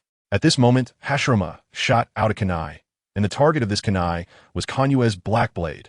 Facing the swiftly approaching kunai, Kanyue completely disregarded its existence. The black blade in his hand suddenly fell, and immediately blood light appeared. A scream followed, and a bleeding arm appeared in the air, spraying blood as it flew about. At this moment, Kanyue looked at the kunai, which he had cut in half, and then glanced at Hashirama, thinking, the power of Ashura? Such a powerful force. Is it triggered by emotional excitement, changing the trajectory of my black blade, which was originally aimed to decapitate Hashirama, into cutting off an arm instead? But what about the next strike? After thinking this, the black blade in Kanyue's hand was raised again, and the electric light around him slowly dissipated. Because Kanyue knew that after being hit by Chidori flow, the paralysis from the lightning left Tobarama and Hashirama unable to move. At this moment, the black blade in Kanyue's hand, like a life-reaping sickle, transformed into a black light, slashing towards Hashirama's head. The powerful force created a gust of wind, and at this moment, Hashirama charged directly towards Kanyue. However, halfway there, he was blocked by Uchiha Madara, who had already arrived, shouting, "I won't let you touch my brother." At this moment, the power within Hashirama burst forth, and Madara's power also surged, with one golden and one black chakra clashing continuously, as if Ashura and Indra were colliding. At this moment, the black blade in Kanyue's hand had already fallen, but at this time, a pair of large hands reached out, embracing Hashirama and Tobarama, and then retreated. Kanyue's black blade missed its target, and he felt somewhat puzzled, but beside him, Hashirama had already shouted joyfully, "Uncle H. Zuki, it's Uncle H. Zuki." Hearing Hashirama's voice, Kanyue thought, H. Zuki, a genius of the Senju clan, though not very old, is quite remarkable in the Senju clan. After thinking this, a hint of frost appeared on Kanyue's indifferent face, and his piercing cold gaze shot towards the three at this moment. Then he spoke with words as chilling as frost. "Do you want to die?" As his words fell, blood rained down, and a scent of roasted meat wafted through the air. Kanyue raised his right hand holding the black blade, surrounded by electric light, forming a pillar of lightning. At this moment, Kanyue silently shouted out in a piercing cold voice, "Chidori's sharp spear." Indeed, it was Chidori's sharp spear, possessing the chakra of a beginning J-nin. Kanyue could naturally use the Chidori technique now. However, Kanyue knew the amount of his chakra. He could support the release of Chidori 5 times at most. Beyond that, Kanyue was reluctant to release it, not only because of insufficient chakra, but also because Kanyue dared not extract chakra at that time. Consuming it all in the midst of battle, if not controlled properly, would directly cause Kanyue's body to collapse, so Kanyue generally extracted chakra only in a quiet place, allowing himself to extract it calmly. At this moment, Kanyue was using Chidori's sharp spear, a variation of Chidori, which could be easily used as long as the control over chakra was sufficient. At this moment, deep blue lightning transformed into a bolt, striking the current Senju H. Zuki, and at this moment, Kanyue felt that he not only struck H. Zuki, but also someone in H. Zuki's arms. At this moment, Kanyue's eyes erupted with a chilling, killing intent, his gaze containing a bone-chilling coldness, and he spoke with words as cold as the October wind. "Do you want to die?" Instantly, the head of the Chidori blade dispersed. Under Kanyue's control, the head bloomed like flowers, and it wasn't just lightning flowers that bloomed, but also blood-colored flowers. At this moment, Kanyue looked at the person thrown away at the moment of blooming flowers, who was Senju Tobarama, but the remaining Hashirama and H. Zuki now directly became the souls under Kanyue's command. At this moment, Kanyue's gaze fell on the fleeing Tobarama, revealing a chilling coldness. And Tobarama harbored deep hatred and a killing intent to kill Kanyue. But Kanyue looked at Tobarama and coldly shouted again, "Do you want to die?" Chapter 69. Death between Thousand-Handed and Wacken, "Do you want to die?" The cold and indifferent words, along with the chilling tone, instantly spread across the battlefield, causing everyone present to fall silent. In an instant, all of them flashed to Han Yu's side. However, this side was not the same as before. The Thousand-Handed clan appeared opposite Han Yu, while the Uchiha clan stood behind him. At this moment, their eyes met, but their gazes involuntarily focused on the corpse in the middle. Even more so, their attention was drawn to Han Yu. Lightning transformed into blades, piercing the two individuals. Thousand-Handed Hua Jian and Thousand-Handed Hua Jian. In the blossoming electric light, blood flowers also bloomed. The two had already lost their forms, but at this moment, Hanyu's cold eyes looked at the two corpses, and the electric light in his hands reappeared, instantly surrounding the corpses. The smell of charred flesh emerged, a scent of meat being scorched by electricity. However, when this meat scent wafted towards the thousand-handed clan, it made everyone look at Hanyu with intense gazes filled with killing intent. As the protagonist of this event, thousand-handed Zhu Jian shed tears, his eyes red while staring at Hanyu, gritting his teeth as if he could kill Hanyu with his gaze alone. However, it was destined for thousand-handed Zhu Jian to be disappointed. At this moment, Hanyu dispersed the Chidori blade in his hand and said, "It seems you are very dangerous today." This statement was directed not at others, but at the members of the thousand-handed clan.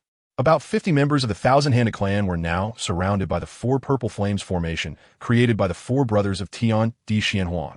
During the encirclement, more than a dozen members of the thousand-handed clan attempted to attack the barrier, but they were all burned to ashes by the purple flames. Meanwhile, the members of the Uchiha clan that Hanyu brought suffered no damage.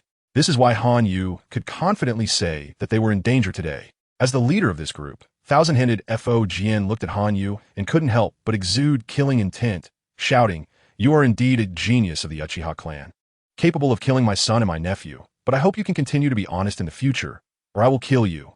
However, before thousand-handed Fo Jian finished speaking, Uchiha Tian Dao shouted, "Fo Jian, don't boast. If you want to touch my son, you have to get past me first." After they spoke, the momentum from their bodies clashed, and a chilling, killing intent splashed everywhere.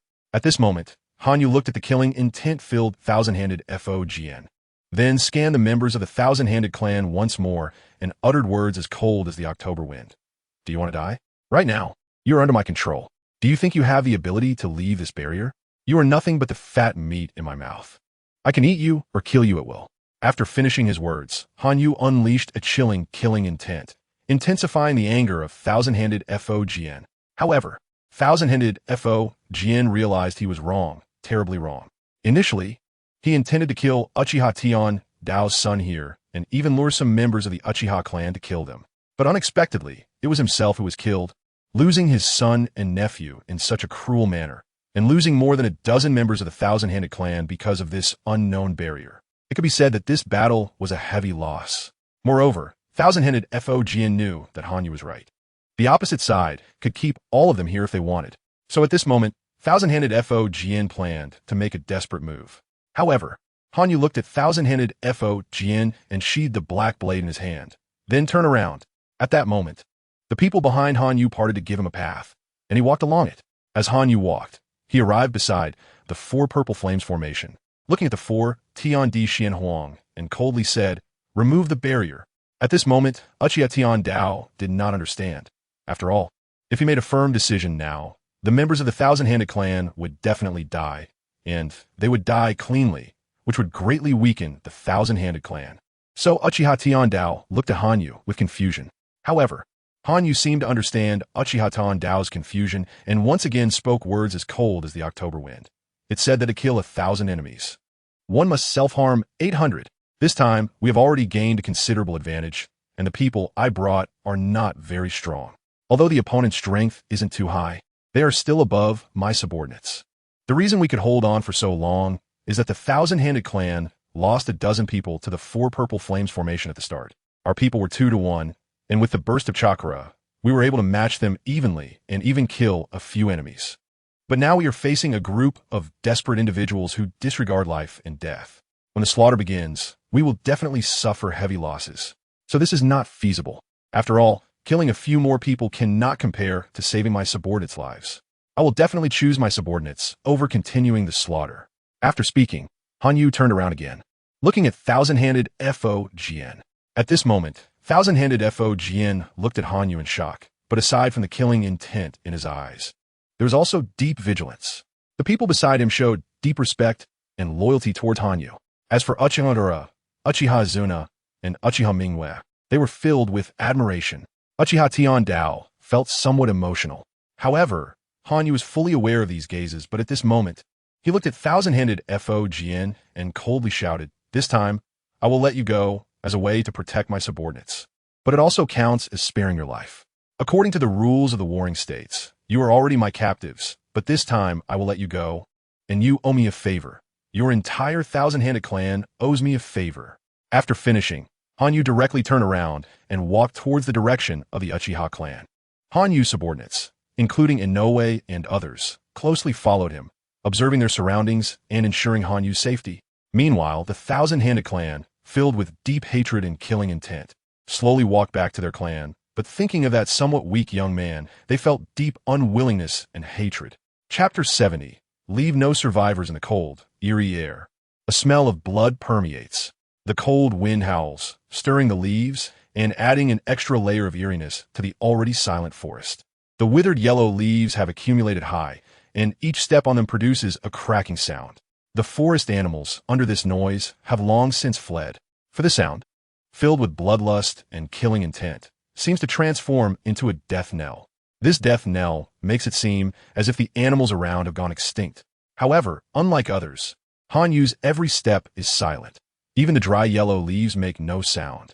This is Hanyu's control over his own body. After all, how could a practitioner of internal martial arts lack control over their own body? Moreover, because his body could collapse at any moment, Hanyu's control over chakra is even stronger. At this moment, each of Hanyu's steps is silent, but is cold. Frost-like face reveals words as chilling as the October wind. Madara, that Senju Hashirama is your friend. As he speaks, Hanyu turns his head, his icy expression and cold eyes piercing directly at Uchiha Madara. In this moment, Uchiha Madara, under these words, does not know how to respond. He looks at Hanyu's face, feeling a fear for the first time in his heart, a fear for his own brother. However, Uchiha Madara dispels the fear in his heart. After all, this is his brother. He suppresses his fear, meets Hanyu's eyes, and, facing that icy gaze, says, "Yes. I feel very happy playing with Senju Hashirama." As soon as he finishes speaking, Hanyu's gaze grows even colder, his bone-chilling eyes looking at Uchiha Madara, as if he can see through him. Soon after, Hanyu turns his head, directly ignoring Uchiha Madara's words of very happy. Regarding the relationship between Uchiha Madara and Senju Hashirama, Hanyu does not know what to say, but as long as Uchiha Madara is his brother, that is enough. Moreover, Hanyu knows that the bond between Uchiha Madara and Senju Hashirama cannot be constrained by time and place. The chakra that comes from their bodies, that fateful chakra, will entangle them for a lifetime. Therefore, Hanyu turns his head, his cold gaze looking ahead, but in his peripheral vision, he sees the serious Uchiha Taijima, who is looking sternly at Uchiha Madara. Soon, Hanyu arrives at the entrance of the Uchiha clan. Looking at the vast door, he steps directly inside. Inside the clan grounds, the clan members are busy, having lost their servants, relying on themselves to handle affairs. Although this slows their growth and strength compared to before, their death rate has significantly decreased, which motivates them greatly. Hanyu looks at this scene, a rare glimmer of satisfaction appearing in his cold eyes. But then he directly says to Uchiha Taijima beside him, "Father, I'm back." This word back leaves Uchiha Taijima momentarily stunned, because he knows that this return does not mean going home, but to the Crimson City. Hanyu, along with Inoue and others, directly walks into the Crimson City. Inside the Crimson City, it is even more prosperous than outside, filled with excited smiles. And Hanyu's cold gaze reveals an even brighter smile of satisfaction. As Hanyu walks, feeling the respect from everyone towards him, he says to Inoue beside him, "Inoue, go notify Ichin and the others to come over." After saying this, Inoue nods and directly walks away with a few people, while Hanyu, under the protection of the others, heads towards the conference room. The conference room is different from the office. It is broader and more luxurious. Hanyu looks at the somewhat empty office, walks in directly, sits in the main seat, and then closes his eyes. Soon, the originally spacious conference room is filled with people, densely packed with everyone sitting in the chairs. However, after being filled, the conference room does not show any signs of noise. It is very quiet because at this moment, Hanyu is resting with his eyes closed in the main seat. Quickly, Hanyu slowly opens his eyes, his indifferent gaze revealing a cold look, and this icy gaze slowly sweeps across the entire conference room. Suddenly, the temperature in the conference room seems to drop slightly, but at this moment, Hanyu speaks. "Is everyone here?" His gaze rests on Ichin. After all, Ichin is responsible for managing the mundane affairs of the entire city. Feeling Hanyu's gaze, Ichin nods quickly and says, "Lord Hanyu, everyone is here." Akimichi Ding, Yamashiro, Yin-Yang realm, and Inoue are all here. Also, the strong ones from our Crimson City have also arrived. After speaking, Hanyu follows Ichin's words, scanning the entire conference room again, and nods. At this time, Hanyu slightly adjusts his body and then speaks coldly. The time is almost up. Tian, Di Xianhuang. Yufei used the barrier technique to protect this conference room. Do not let anyone approach, kill any intruders. Hanyu's command containing killing intent makes the spacious area feel a hint of bloodlust. Tian, Di Xianhuang, upon hearing Hanyu's orders, immediately head to the corners of the conference room and set up barriers. At this moment, everyone looks at the barriers and then at Hanyu's cold gaze, their hearts secretly noting, something big is about to happen. This is the sentiment of the crowd, and at this moment, Hanyu is tapping his fingers on the table, uttering cold words. The time is almost up. It's time to deal with the Yui clan. His cold words reveal endless killing intent, shocking Ichin and the others. But after the initial shock, they begin to think deeply. Ichin slightly rises and says to Hanyu, Lord Hanyu, regarding the attack on the Yui clan, what is the task, and who is to annihilate the entire Yui clan? Although this question is posed lightly, it causes everyone present to gasp in shock. However, at this moment, Hanyu, with his frost-like eyes, reveals a bone-chilling gaze, his lips uttering cold words. Of course, slaughter and extermination. Leave no survivors. The phrase leave no survivors instantly causes the temperature in the entire conference room to drop several degrees. Chapter 71. Partnering with the Senju clan, the temperature in the conference room dropped, but couldn't compare to the chilling atmosphere in people's hearts at this moment. Hanyu's gaze grew even colder with those words, and the killing intent in her eyes became increasingly brutal. No one knew what Hanyu was thinking at this moment, or what prompted her to say such a thing. However, in this Warring States period, killing was commonplace, and exterminating clans was also common. But wiping out a clan close to the top was no small matter. Nara-Isin, at this moment, looked at Hanyu, and in his eyes, aside from respect, a rare hint of doubt appeared.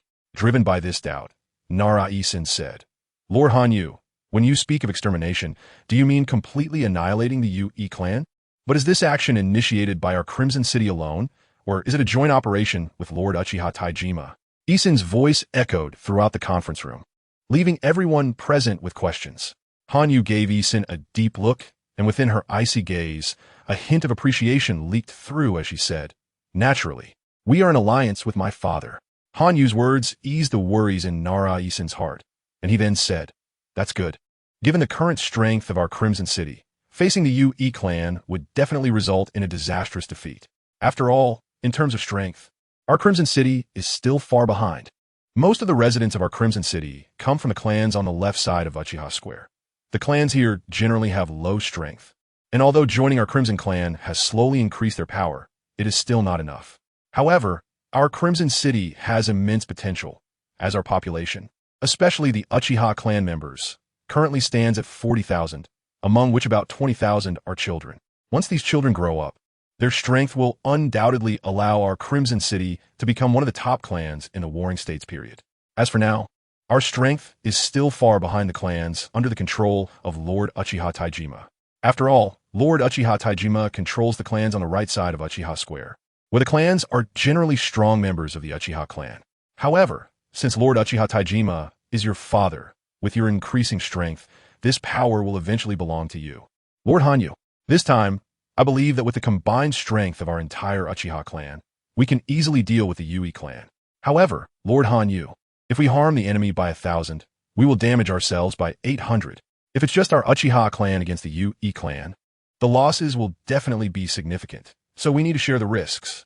Nara-Isin's words made Hanyu nod slightly, and then she threw a black scroll into Isin's hands, coldly saying, I will not gamble with the lives of my subordinates, nor will I let our clansmen suffer countless casualties for a single purpose. So Isin, your idea of sharing the danger is excellent. The clan I have chosen to partner with is the opposing Senju clan.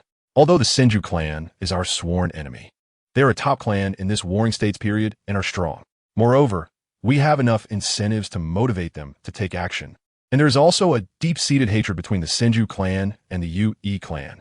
Hanyu's words reassured everyone in the conference room and deepened their loyalty to her. Nara-Isin opened the scroll in his hand and looked at the information on it, his eyes widening in surprise as he asked Hanyu in confusion, Lord Hanyu, are you sure we have to give away the secret formula for the military rations? This is our means of survival. Over the years, we have sold military rations and weapons crafted by the Akimichi clan through the Uchiha sales channels, which has greatly profited us.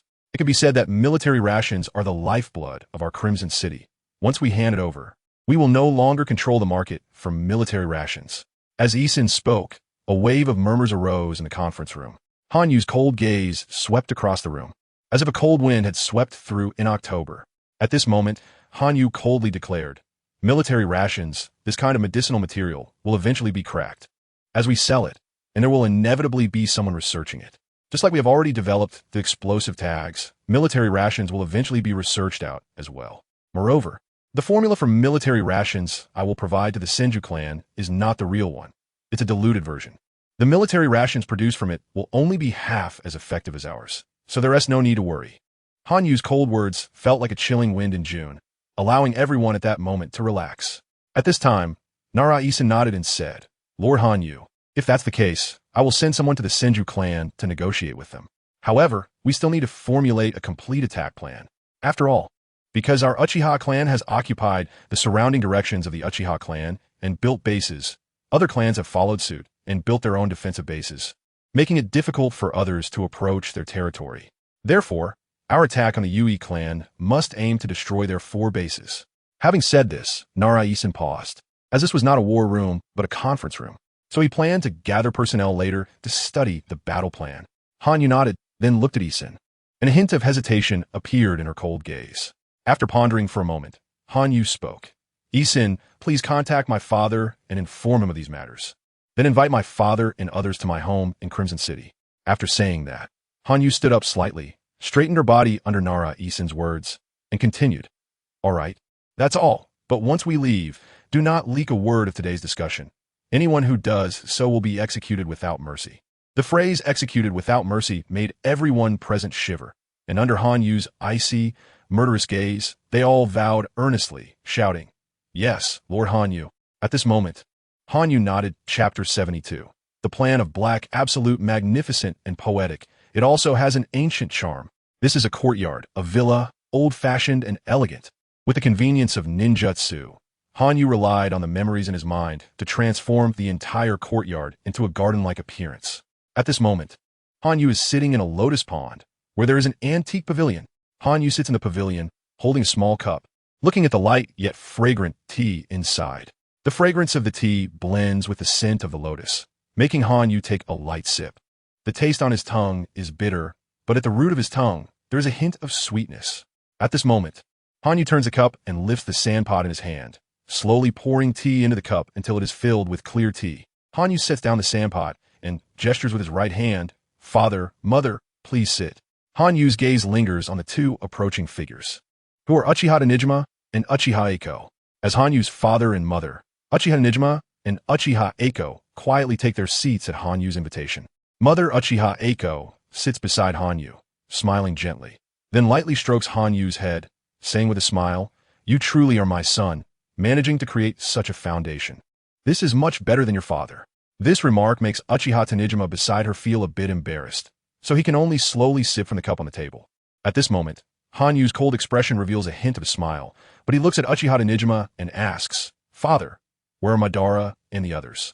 Upon hearing this, Uchiha Nijima pauses slightly, his expression showing some worry. However, Uchiha Eiko beside him says, Madara, Izuna, and Akatsuki are being punished by your father.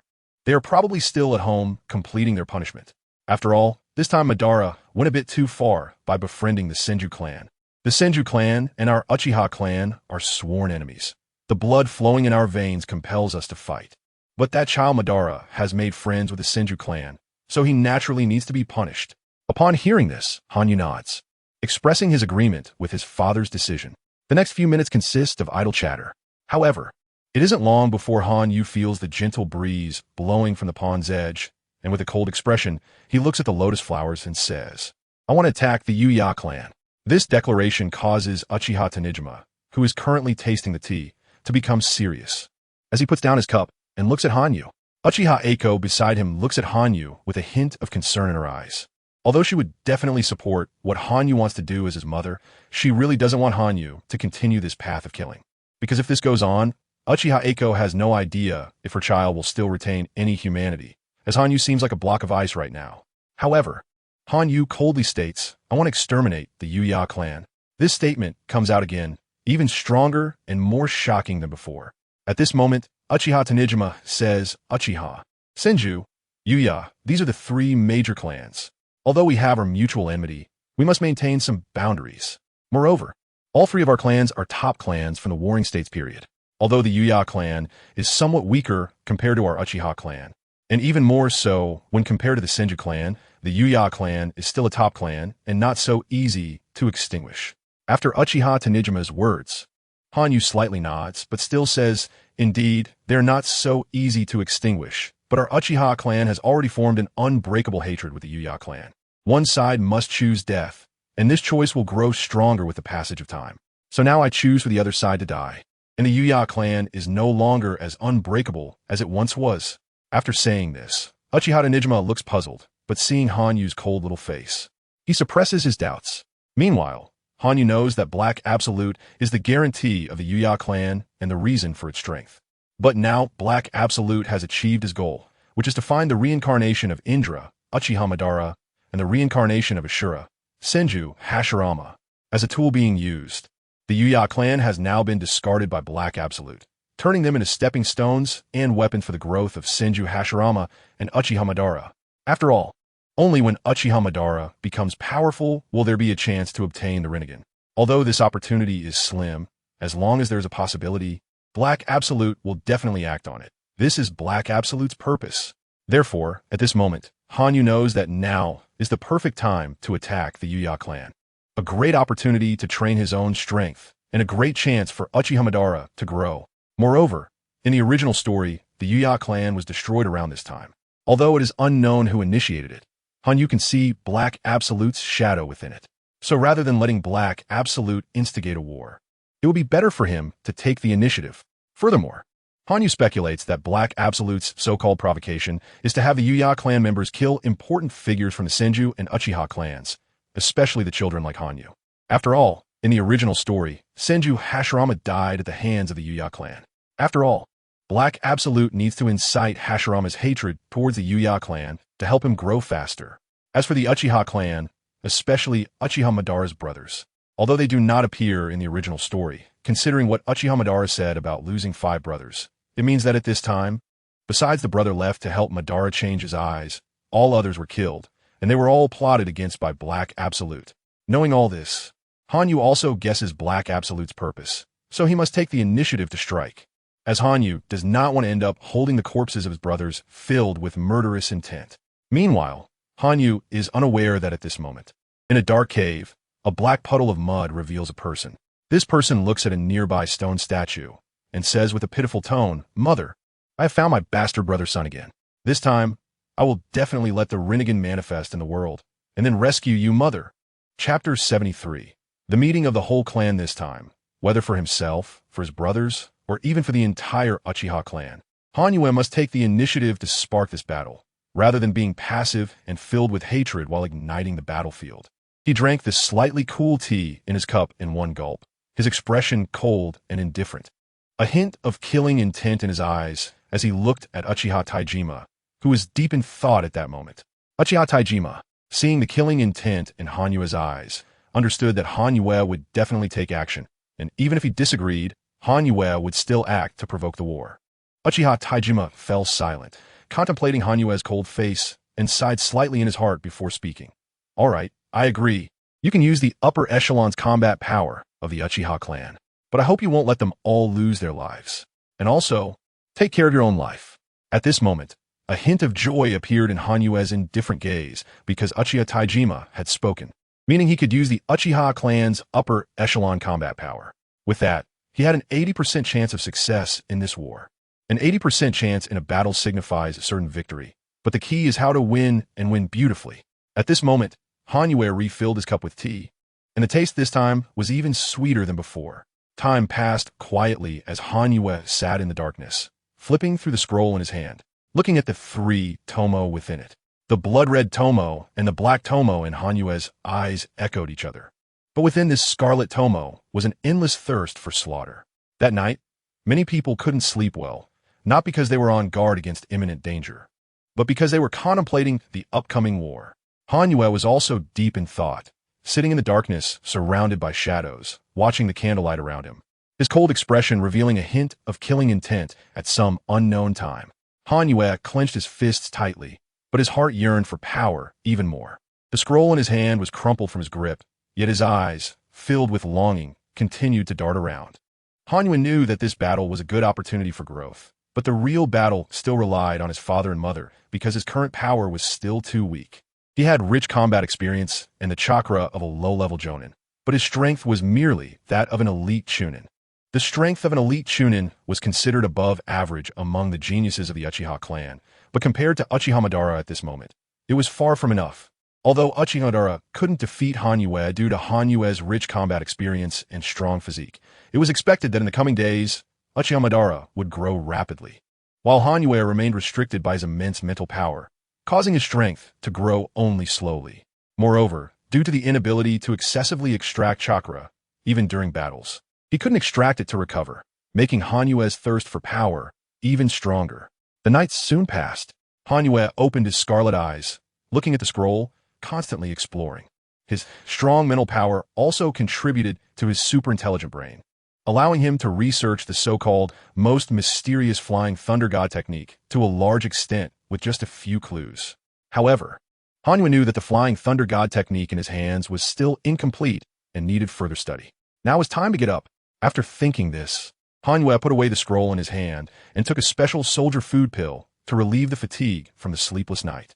Opening the door, he felt the warm sunlight and nodded, exposing himself to the light.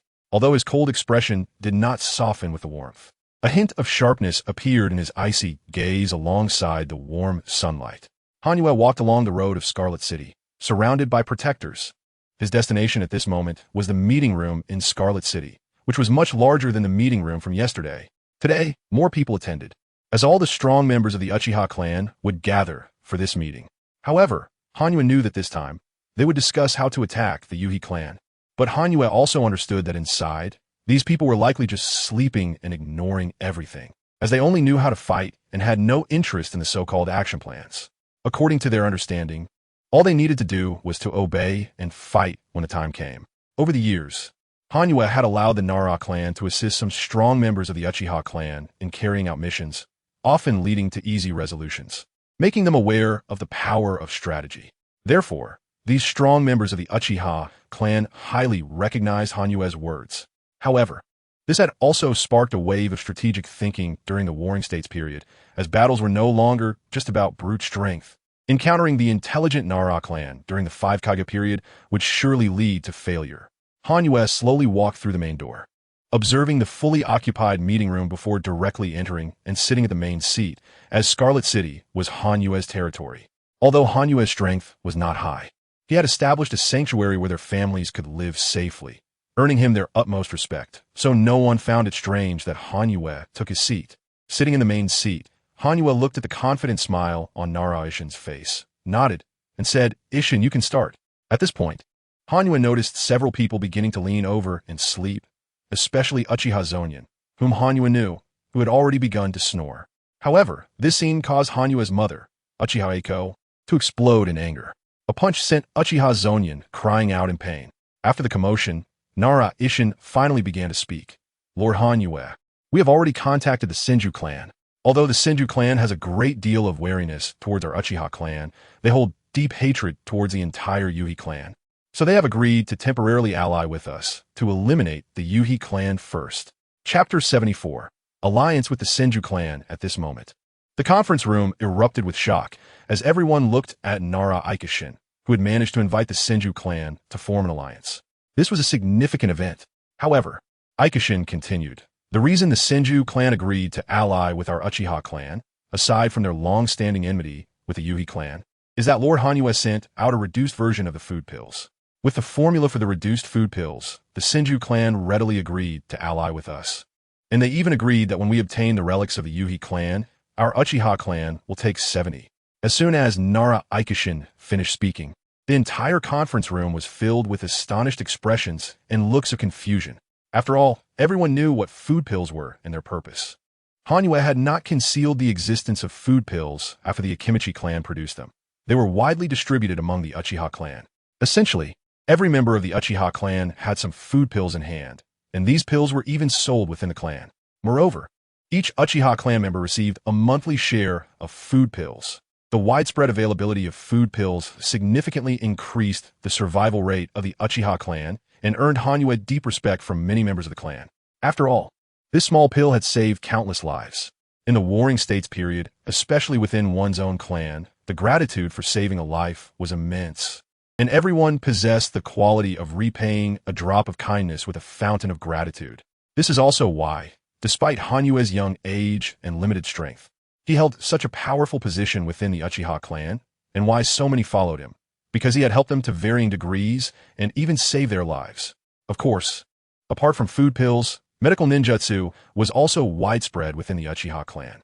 Especially in Crimson City, there was a Crimson Hospital that treated countless people daily, and each of them felt grateful to Hanwha, who was the inventor of both food pills and medical ninjutsu. Therefore, Hanwha's high status within the Uchiha clan was not due to his strength or potential, but rather because these ninjutsu had saved countless lives, earning him the respect of these people. At this moment, Nara Aikishin's words stirred up a wave of excitement in the entire conference room. As food pills were incredibly important to the Uchiha clan, the sound of discussion echoed throughout the chamber.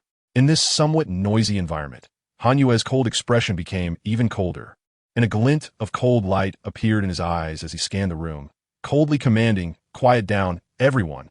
Like the cold wind of October sweeping through the conference room, it silenced everyone, as Hanwha was someone they respected, the son of Uchiha Taijima and the inventor of food pills. Thus, everyone fell silent. At this moment, Hanwha looked at everyone and said, "I invented the food pills, so I will never allow them to be leaked. As for the formula for the reduced food pills given to the Senju clan, it is merely a diluted version, which not only lacks the potency of the original, but also has side effects. So you don't need to worry about that. The original formula remains in my hands. Furthermore, the diluted food pills can be easily cracked, and eventually, many clans during this Warring States period will figure out how to create them themselves. This means the Senju clan won't gain any real benefit, and although we Uchiha are a top clan, if we monopolize the food pills, we will eventually be attacked by other clans, just like the current Uzumaki clan, who hold control over the explosive tags. Look at the other clans. They all see the Uzumaki as a target. Although the Uzumaki clan is powerful, I can guarantee that once someone takes the lead, not only will we Uchiha attack them, but other major clans will also join in. So we shouldn't place too much importance on food pills. If we do, we could end up like the Uzumaki clan. Besides, we Uchiha also have medical ninjutsu, which is far more effective than food pills. And the medical ninjas have always been hidden in Crimson City, without exposure. With medical ninjutsu, we Uchiha cannot be compared to other clans." As Hanwha finished speaking, the expressions in the conference room shifted to one of understanding, and their gazes towards Hanwha changed. Especially Uchiha Zonyan, Hanwha's uncle, exclaimed, "So there's so much more to this. But Hanwha, you truly are clever, unlike us old fools, haha." Zonyan's words garnered agreement from many, particularly from Hanwha's mother, Uchiha Eiko, who smiled broadly. Uchiha Taijima also smiled faintly. In response, Hanwha felt speechless. It wasn't that the Uchiha clan members weren't intelligent, but rather that they didn't think in this way. They all believed in strength, although they had delicate feelings. They did not apply their adaptable and clever minds to strategic thinking. However, once the Uchiha clan focused their thoughts on schemes, who knows? This Warring States period might give rise to figures similar to Uchiha Itachi. But Hanwha was already used to this, and with a cold gaze, he signaled to Aikishin. Following Hanwha's cue, Nara Aikishin nodded and continued, "We have already talked with the Senju clan and preliminarily settled on a plan. Our Uchiha clan will attack the west and south sides of the Yui clan. As for the Senju clan, they will attack the north and east sides. After the distribution, we will fight independently. So, we only need to attack the west and south, and once the Senju clan takes the rear and eastern sides of the Yui clan, we will then attack the entire Yui clan together. Moreover, according to the distribution, after annihilating the Yui clan, our Uchiha clan will receive 70 of the spoils." As Nara Aikishin finished speaking, the battle spirit of the entire Uchiha clan was ignited, especially Uchiha Zonyan, whose eyes were ablaze with excitement. Chapter 75, Teaching Uchiha Bito and the Others, Part 1. For this reason, Hanyu was quite speechless. The Uchiha clan was now living well, with safety guaranteed, and their families could live happily and joyfully. As a former protector of family and clan members, the remaining belief for the Uchiha members was simply to grow stronger and pursue power. This belief was ingrained in their bones, passed down from Indra, which is why the Uchiha clan members craved battle and longed to become stronger. This is also why, when Hanyu mentioned attacking the Yui clan, everyone was filled with excitement. Hanyu was speechless while others were enthusiastic. He remained indifferent and slightly shook his head. He then continued to look at Nara-Isen, arranging the battle plan. The meeting lasted a long time, and at this moment, it had finally concluded, with the attendees gradually heading home. However, many were going home to prepare before heading to the shops in Scarlet City to buy some battle supplies. War was imminent. At this moment, Hanyu did not head towards his own residence, but instead walked towards his home, which was a room where Uchiha Tanijima lived, and it was also his true home. Soon, Hanyu arrived directly at the front door, opened it, and walked inside. At that moment, the maid who opened the door looked at Hanyu and said, "Young Master Hanyu." Hanyu coldly nodded and asked in an icy tone, "Where are my father and mother?" His question was interrupted by Mingyu, who rushed over. "Brother Hanyu, father and mother are in the backyard. They are teaching Brother Ban and Brother Izumi, but they aren't teaching me." Mingyu's words carried a hint of grievance as she looked at Hanyu. Although Hanyu had a cold expression, a warm smile appeared on his face. He gently ruffled Mingyu's hair and said, "All right, your foundation hasn't been established yet. Wait until you build it before learning those things." After saying that, Hanyu ruffled Mingyu's head and, under her guidance, headed towards the backyard. The backyard had a small lake, and next to it was a training ground. When Hanyu arrived at the backyard, he saw Uchiha Nijima and Uchiha Eiko guiding Uchiha Bito and Uchiha Izumi in using fire release. Seeing this fire release, Hanyu's eyes showed a hint of surprise because this fire release was exactly the Great Fireball technique. This technique was created by the Uchiha clan in the original story, and the inventor was Uchiha Bito. Moreover, the evolved techniques of the Great Fireball technique are numerous, such as fire release, Great Dragon Fire technique, fire release, Great Fire extinguishment, fire release, Great Fire disappearance, and so on. Most of these jutsu were created by Uchiha Bito.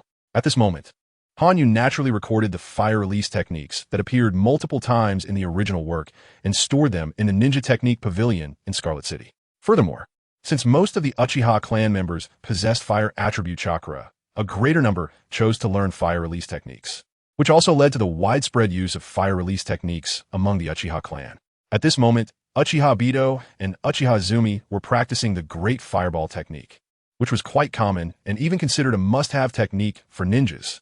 Uchiha Izumi, who was practicing fire release, saw Hanyu and directly shouted, "Hanyu, you're here." Her words were filled with joy. After all, although Hanyu was often around, they rarely played together, so it was only natural for them to feel happy about his presence. Hanyu looked at the delighted duo, nodded slightly with a cold expression, and involuntarily spoke with a chill. "Yes, I'm here." His words were a bit cold, but Uchiha Nijima and Uchiha Eiko smiled slightly. As time passed, they had come to understand that Hanyu was a child who appeared cold on the outside, but was warm on the inside and valued emotions greatly. Uchiha Bito and Uchiha Izumi also knew Hanyu's personality and had already grown fond of his indifference. Under the gaze of the four, Hanyu walked to the edge of the lake and said in a cool tone, "Fire release. Great Fireball technique is not just about releasing more chakra for greater power. It's about gathering it to become stronger." After saying that, Hanyu quickly formed hand seals with his smooth, jade-like hands, creating an illusion in the air. Then, Hanyu formed a hand sign and shouted, "Fire release, Great Fireball technique." In an instant, a huge fireball erupted from Hanyu's mouth. This fireball appeared over the lake, and its temperature was extremely high, with some flames turning black. This was an extremely high-temperature flame. The flames burned fiercely on the lake's surface, creating a large amount of water vapor. As time went on, the fireball exploded, and the lake was enveloped in steam. This scene left Uchiha Bito and Uchiha Izumi in shock. Meanwhile, Hanyu looked at them with indifferent eyes. At this moment, Uchiha Nijima and Uchiha Eiko smiled. "Wow, you're amazing, Brother Hanyu. Teach me," Mingyu exclaimed. looking at Hanyu as if he were a glowing object. Uchiha Obito and Uchiha Izumi felt the same way. Seeing this, Uchiha Nijima and Uchiha Eiko exchanged knowing smiles and said, "You four little ones can play here. Your father and I will go prepare dinner." After saying that, Hanyu's parents, Uchiha Eiko and Uchiha Nijima, left, leaving only Hanyu behind. However, at this moment, Hanyu looked at the remaining three siblings and knew that Uchiha Nijima and Uchiha Eiko had entrusted the teaching task to him. Hanyu looked at the three siblings and sighed slightly in his heart, thinking, "I hope they can all survive under the great hand of Kagaya."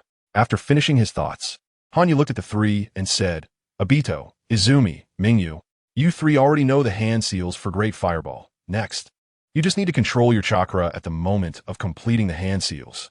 When the chakra gathers in your chest, control it as you exhale, and let the chakra condense, which will greatly enhance the power of the Great Fireball technique." Chapter 76, Teaching Uchiha Madara and the Others, Part 2.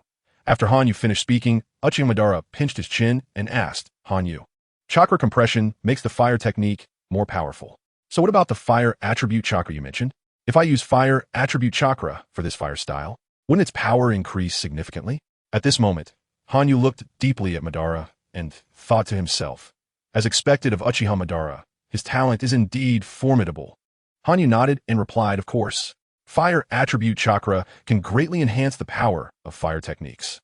If you use fire attribute chakra to perform the Great Fireball technique, it will no longer be just a Great Fireball technique, but rather a different fire technique altogether." After finishing his words, Hanyu's eyes turned scarlet.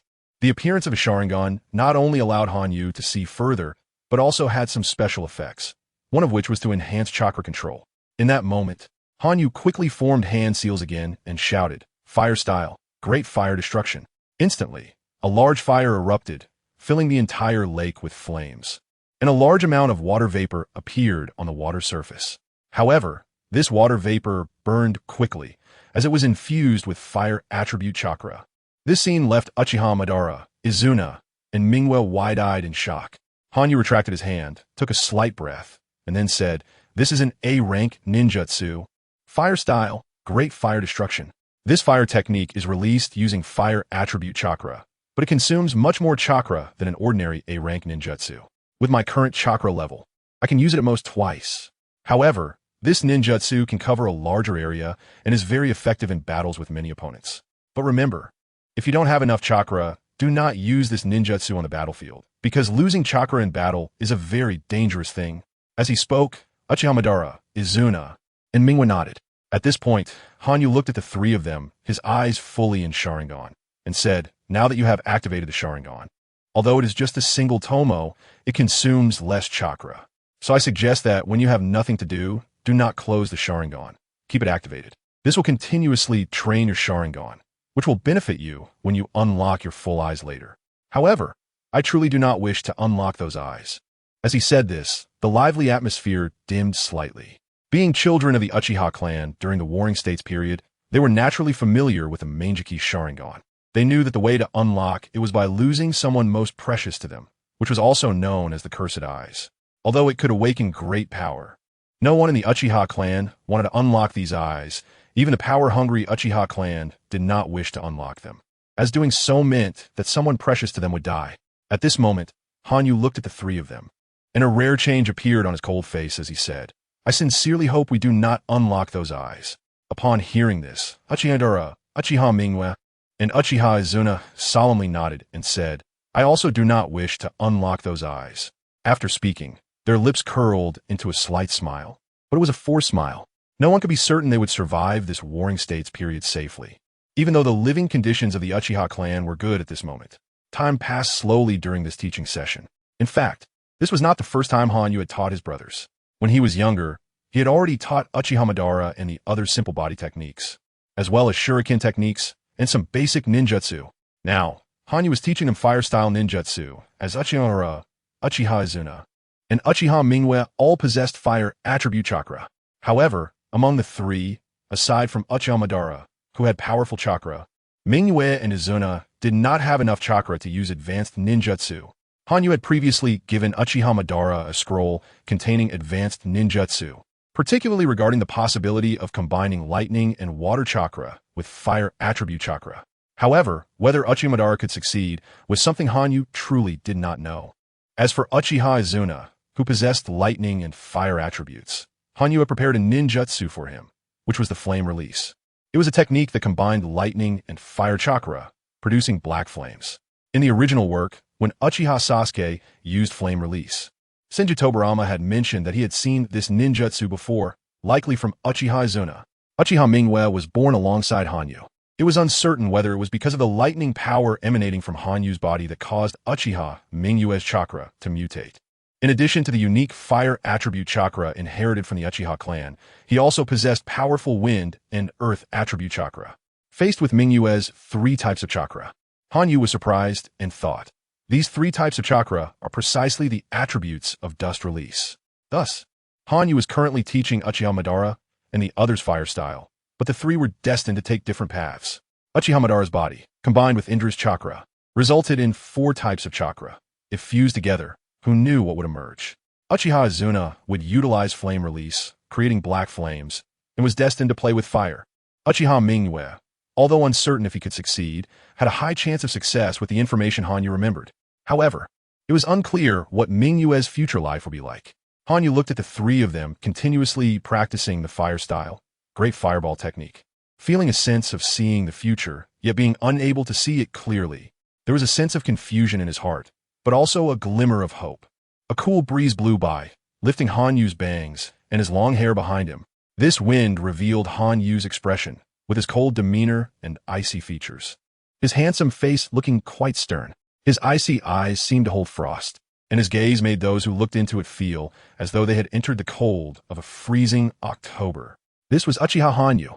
Chapter 77. Ambush in a somewhat dark forest. No one knows what exists within it. However, the forest is filled with continuous screams, accompanied by splashes of blood. The blood appears like droplets of water, so numerous and beautiful.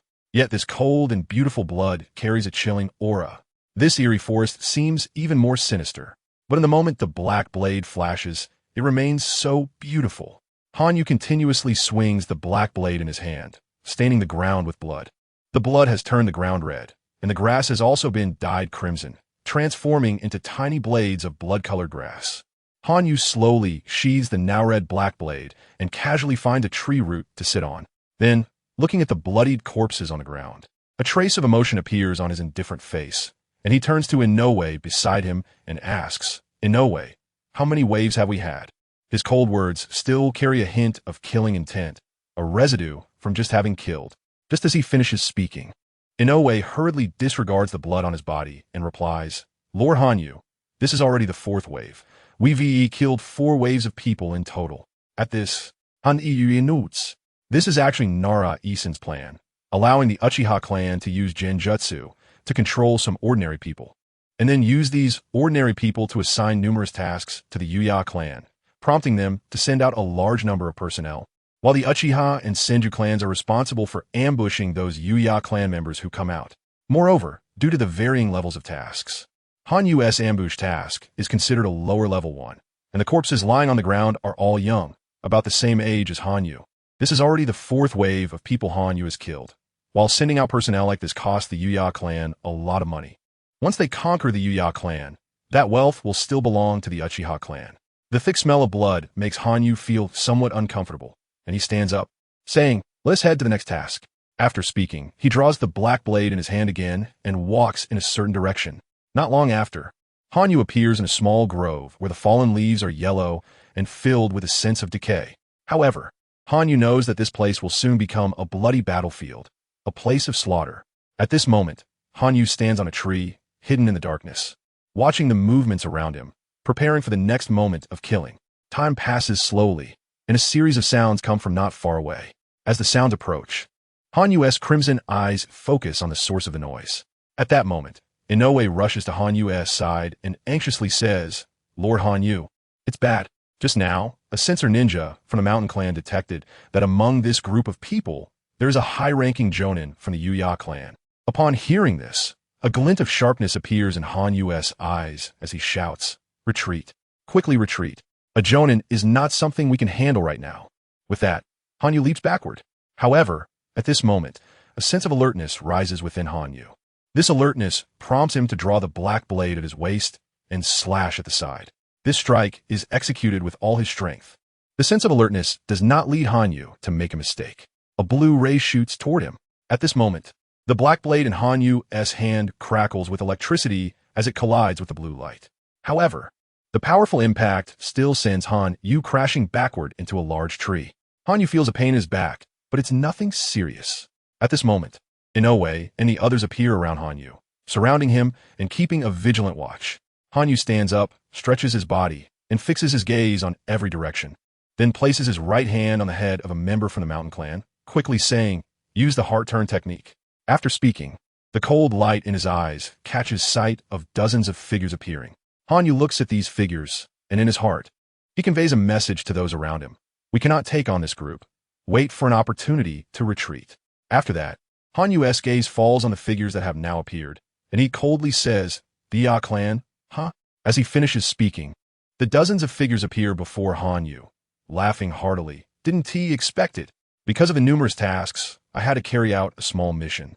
But I didn't expect to encounter such a big fish after finishing this task. Uchiha Hanyu, the genius of the Uchiha clan. Although your strength is not high, your influence in the Uchiha clan is second to none. But I'm curious, why is someone like you not staying in the Uchiha clan to strategize and instead running out here?"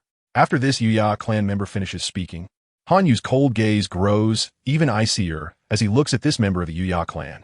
With his right hand on a mountain clan member, he coldly commands, "Use the Shuriken Shadow clone technique." After the command, Hanyu's kunai flies out, and he quickly forms hand seals with both hands, shouting, "Kunai Shadow clone technique." At this moment, not only is Hanyu using the kunai Shadow clone technique, but the entire team is also executing this technique, as Hanyu's direct subordinate. Inoue and the others naturally can use these ninjutsu. Countless kunai and shurikens shoot toward the dozens of Uchiha clan members. However, at this moment, the leader of the Uchiha clan laughs heartily and says, "So this is the kunai clone technique created by the Uchiha genius, Uchiha Hanyu. Quite impressive, but it also depends on who you're dealing with. I, Uchiha Ziku, am not someone who can be dealt with by such ninjutsu."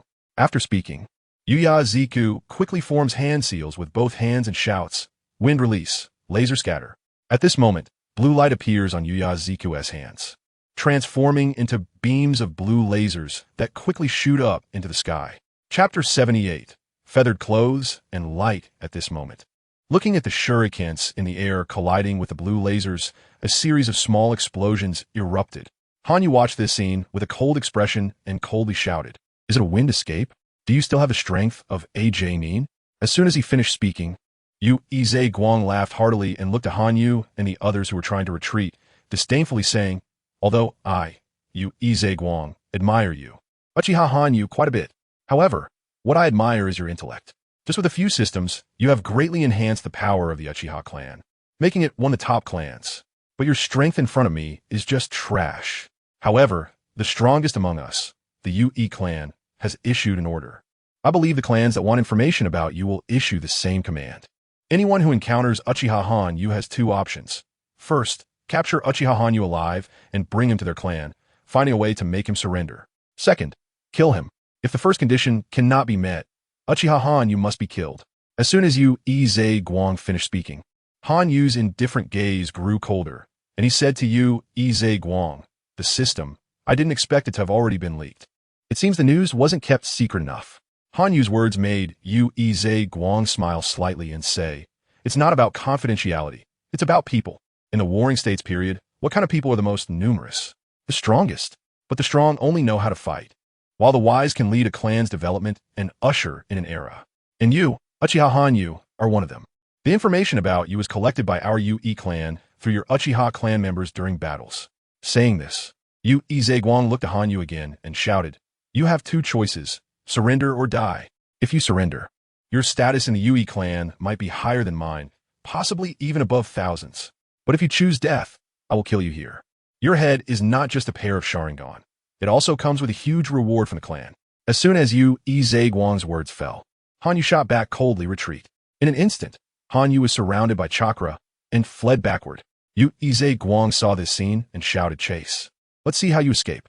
However, just as his voice fell, another sound broke through, At this moment, Iwashita appeared with a dozen people, blocking Yu Guang's path, and shouted, "Fire release! Great fireball technique!" In an instant, a dozen massive flames appeared, but the fireballs did not attack Yu Guang's group. Instead, they targeted the ground. The forest floor was filled with dry yellow leaves, and as the fireballs emerged, the entire area ignited in flames, reaching up to the clouds. However, these flames posed no real threat. They were merely meant to obstruct Yu Guang and his group. Blocked by the flames, Yu Guang shouted, "You all use water release." After speaking, he quickly formed hand seals and yelled, "Wind release, laser ring." At this moment, Yu Guang held a massive light sphere in his hands, and beams of blue light shot out, directly breaking through the flames and piercing through the dozen or so people on the other side. The pierced Iwashita and the others turned into smoke. Seeing the scene, Yu Guang angrily shouted, "That's the shadow clone technique. Damn it, how did Uchiha Hanyu's mind come up with so many strange ninjutsu?" However, as soon as Yu Guang finished speaking, he accelerated to chase after Hanyu and the others.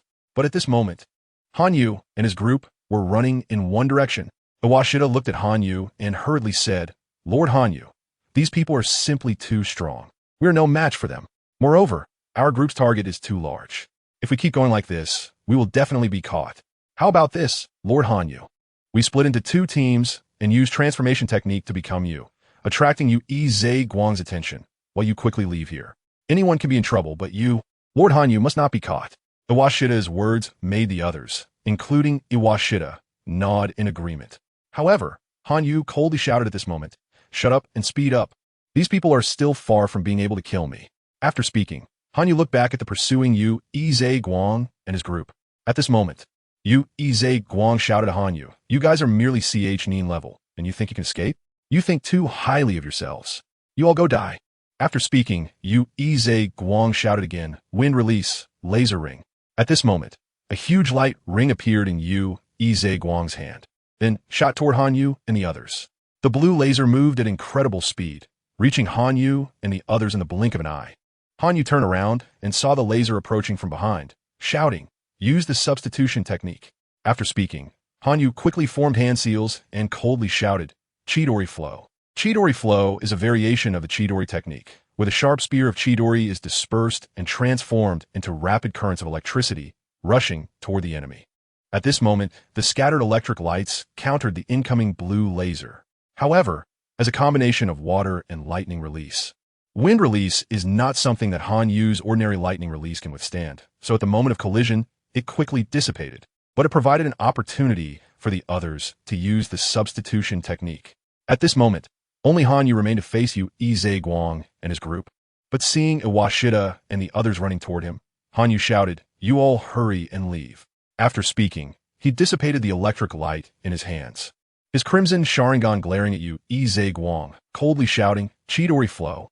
In an instant, Hanyu was enveloped in electric light, and he watched the blue laser attack him directly. However, it was first blocked by Chidori flow, and then resisted by Chidori flow. Although the power still struck him, it posed little danger to Hanyu. At this moment, the blue laser collided with the Chidori flow, and using the force of the impact, Hanyu quickly soared into the air, landing in front of Iwashita and the others. The powerful impact forced Hanyu to spit out a mouthful of blood. But at this moment, his eyes glinted with cold light as he shouted, "Quickly retreat." Chapter 79, Death Underground. Hanyu's fury after finishing his words. He stood up and ran ahead. At this moment, Yu Guang, who was behind, shouted in anger, "Bastard Uchiha Hanyu, I will kill you." At this moment, Yu Guang was furious. After all, he was a notable figure in the Yu clan, yet he was being toyed with by someone of lower strength. How could he not be angry? Therefore, Yu Guang quickly chased after Hanyu. At this moment, Hanyu was running ahead, looking back at the rapidly approaching Yu Guang. He couldn't help but feel angry. After all, encountering such a character was quite unpleasant for Hanyu. So, he directly asked the person beside him, "Jing Shang, is the direction we are heading towards the sea?" Jing Shang looked ahead and said, "Yes, it is indeed towards the sea. We are basically trapped this time and can only run towards the sea."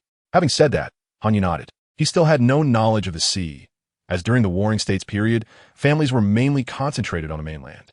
As for the islands, There were only some small families, and many big families held the thought that the sea was very impoverished, so they never went there. However, Hanyu knew that the sea was not as poor as it was said to be, but rather abundant. In the future, the Mist Ninja Village during the Five Kage era would exist on the sea.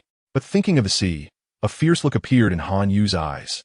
At that moment, Yu Ize Guang, with the strength of a top J Nin, caught up with Hanyu and his group again. In that moment, Yu Ize Guang shouted angrily, "You all go die." D.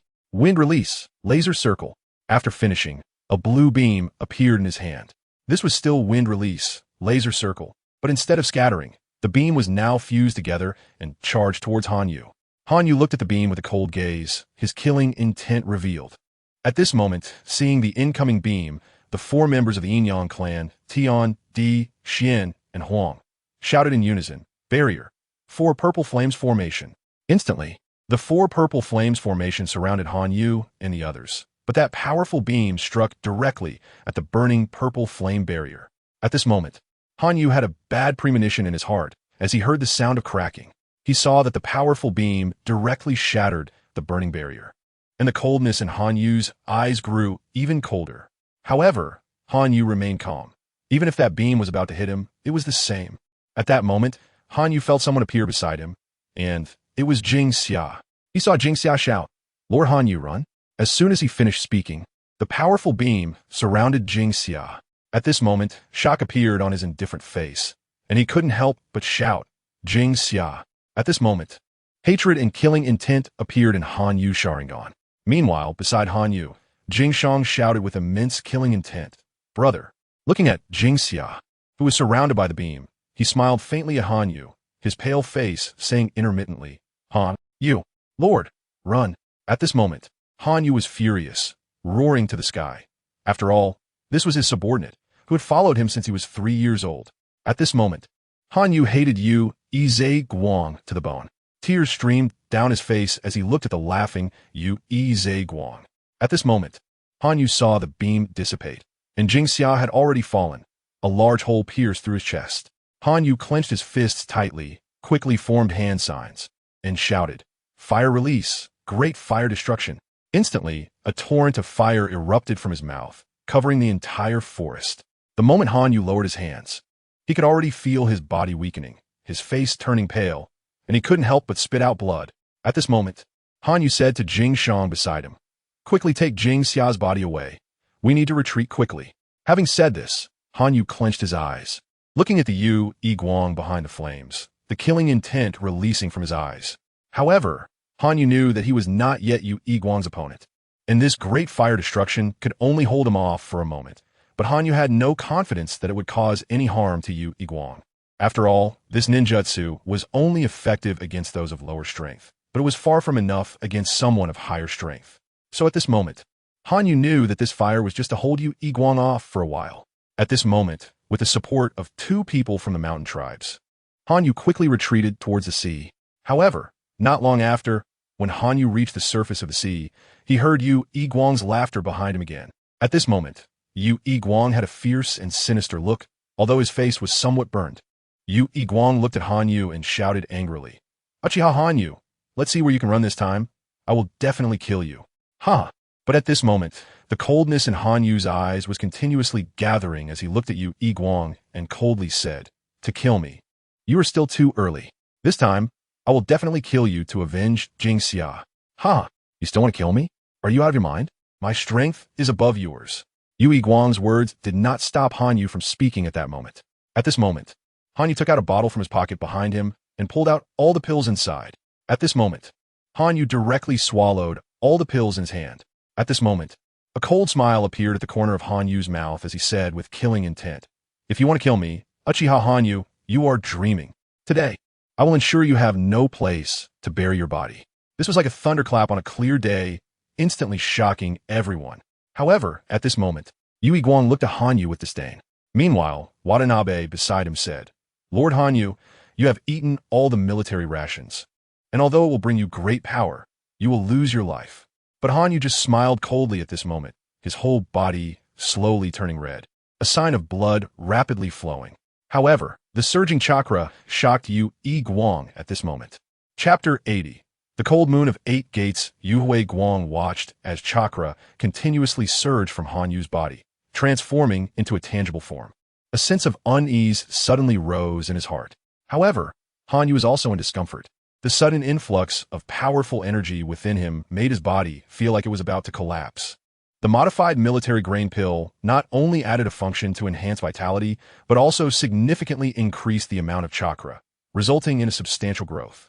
At this moment, Han Yu swallowed all the military grain pills he had treasured for a decade, not knowing how many he had consumed, but it was at least 50. His entire body turned bright red, as if blood were about to flow out, and it was evident that his chest was rising and falling rapidly. Han Yu knew this was due to the massive amount of vitality in his heart, continuously supplying blood to his body, causing his heart to beat incredibly fast. With each heartbeat, a large amount of chakra would emerge within Han Yu's body.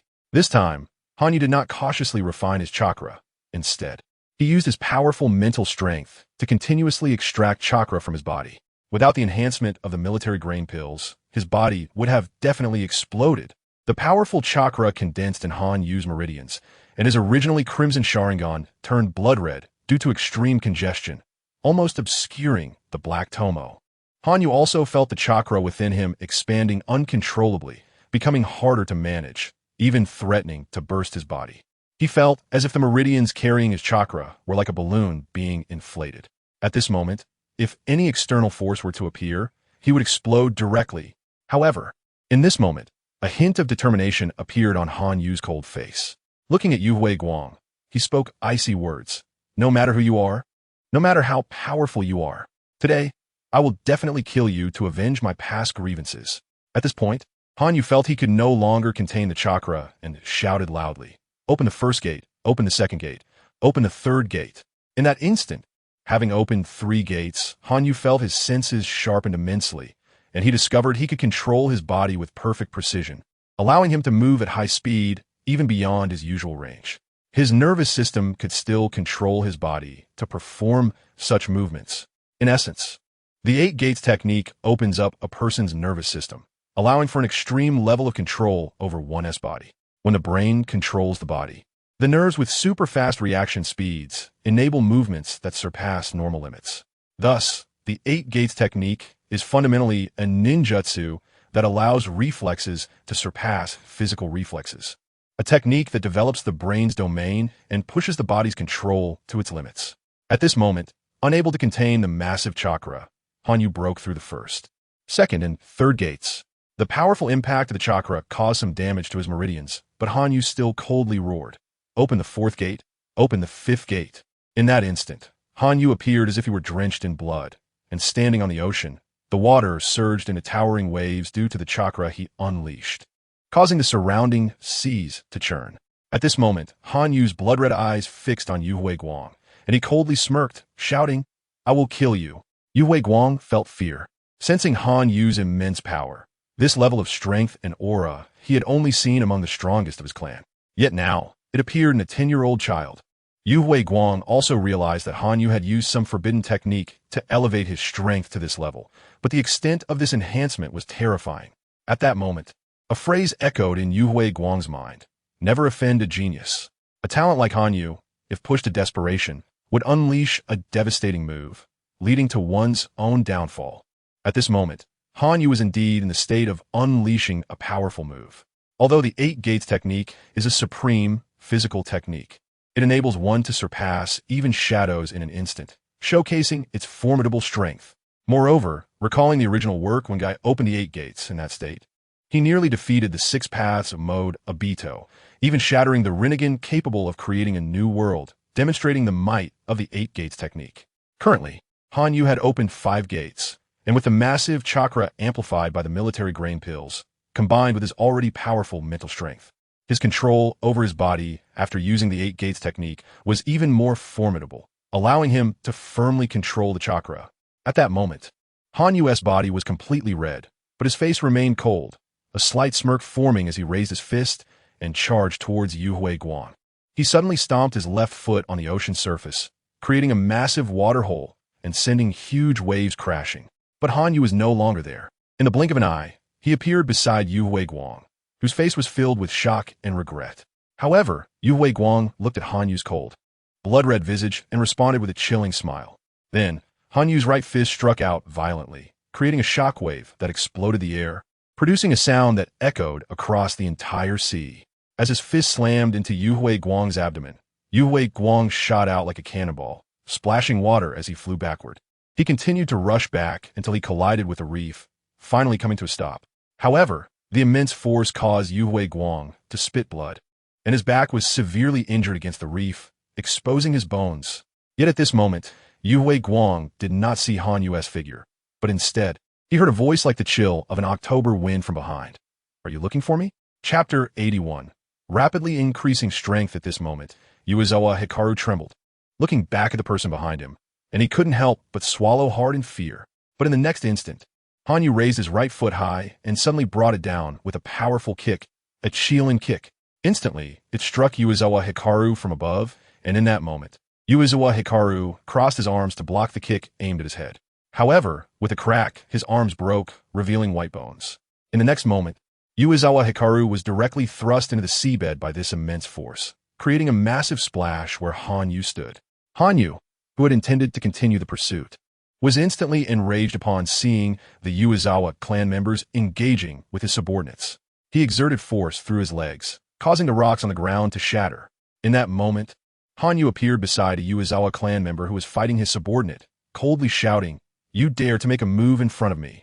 After saying that, a flash of black light appeared, and the once fearful Uchiha clan member was instantly split in half, as Han Yu drew his blade.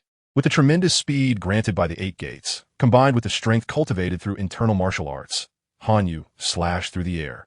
At that moment, he wasn't cutting water, but blood. Han Yu continuously moved across the surface of the sea, and with every movement, his black blade would inevitably stain with blood. In this moment, Han Yu thought, why did Nakai and Shaoli, who used the 8 gates in the original story, carry a knife? With such incredible speed, surely no one could withstand it, especially when Shaoli fought against Gaara. If he had a knife, or even shurikens, what could Gaara's sand armor do? Han Yu couldn't understand, but at this moment, he was doing just that. With the 8 gates opened, his black blade continuously emitted a streak of starlight, leaving behind a mist of red blood. However, with the intense movement, Han Yu felt a constant pain in his body, as if it were about to fall apart. At this moment, Han Yu knew his body couldn't hold out much longer, and once it gave out, death would surely follow. Therefore, at this moment, Han Yu's Sharingan kept spinning, watching as Uchiha Hikaru emerged from the seabed, along with the terrified Uchiha clan members gathering around him due to Han Yu's slaughter. A hint of cruelty appeared in his eyes.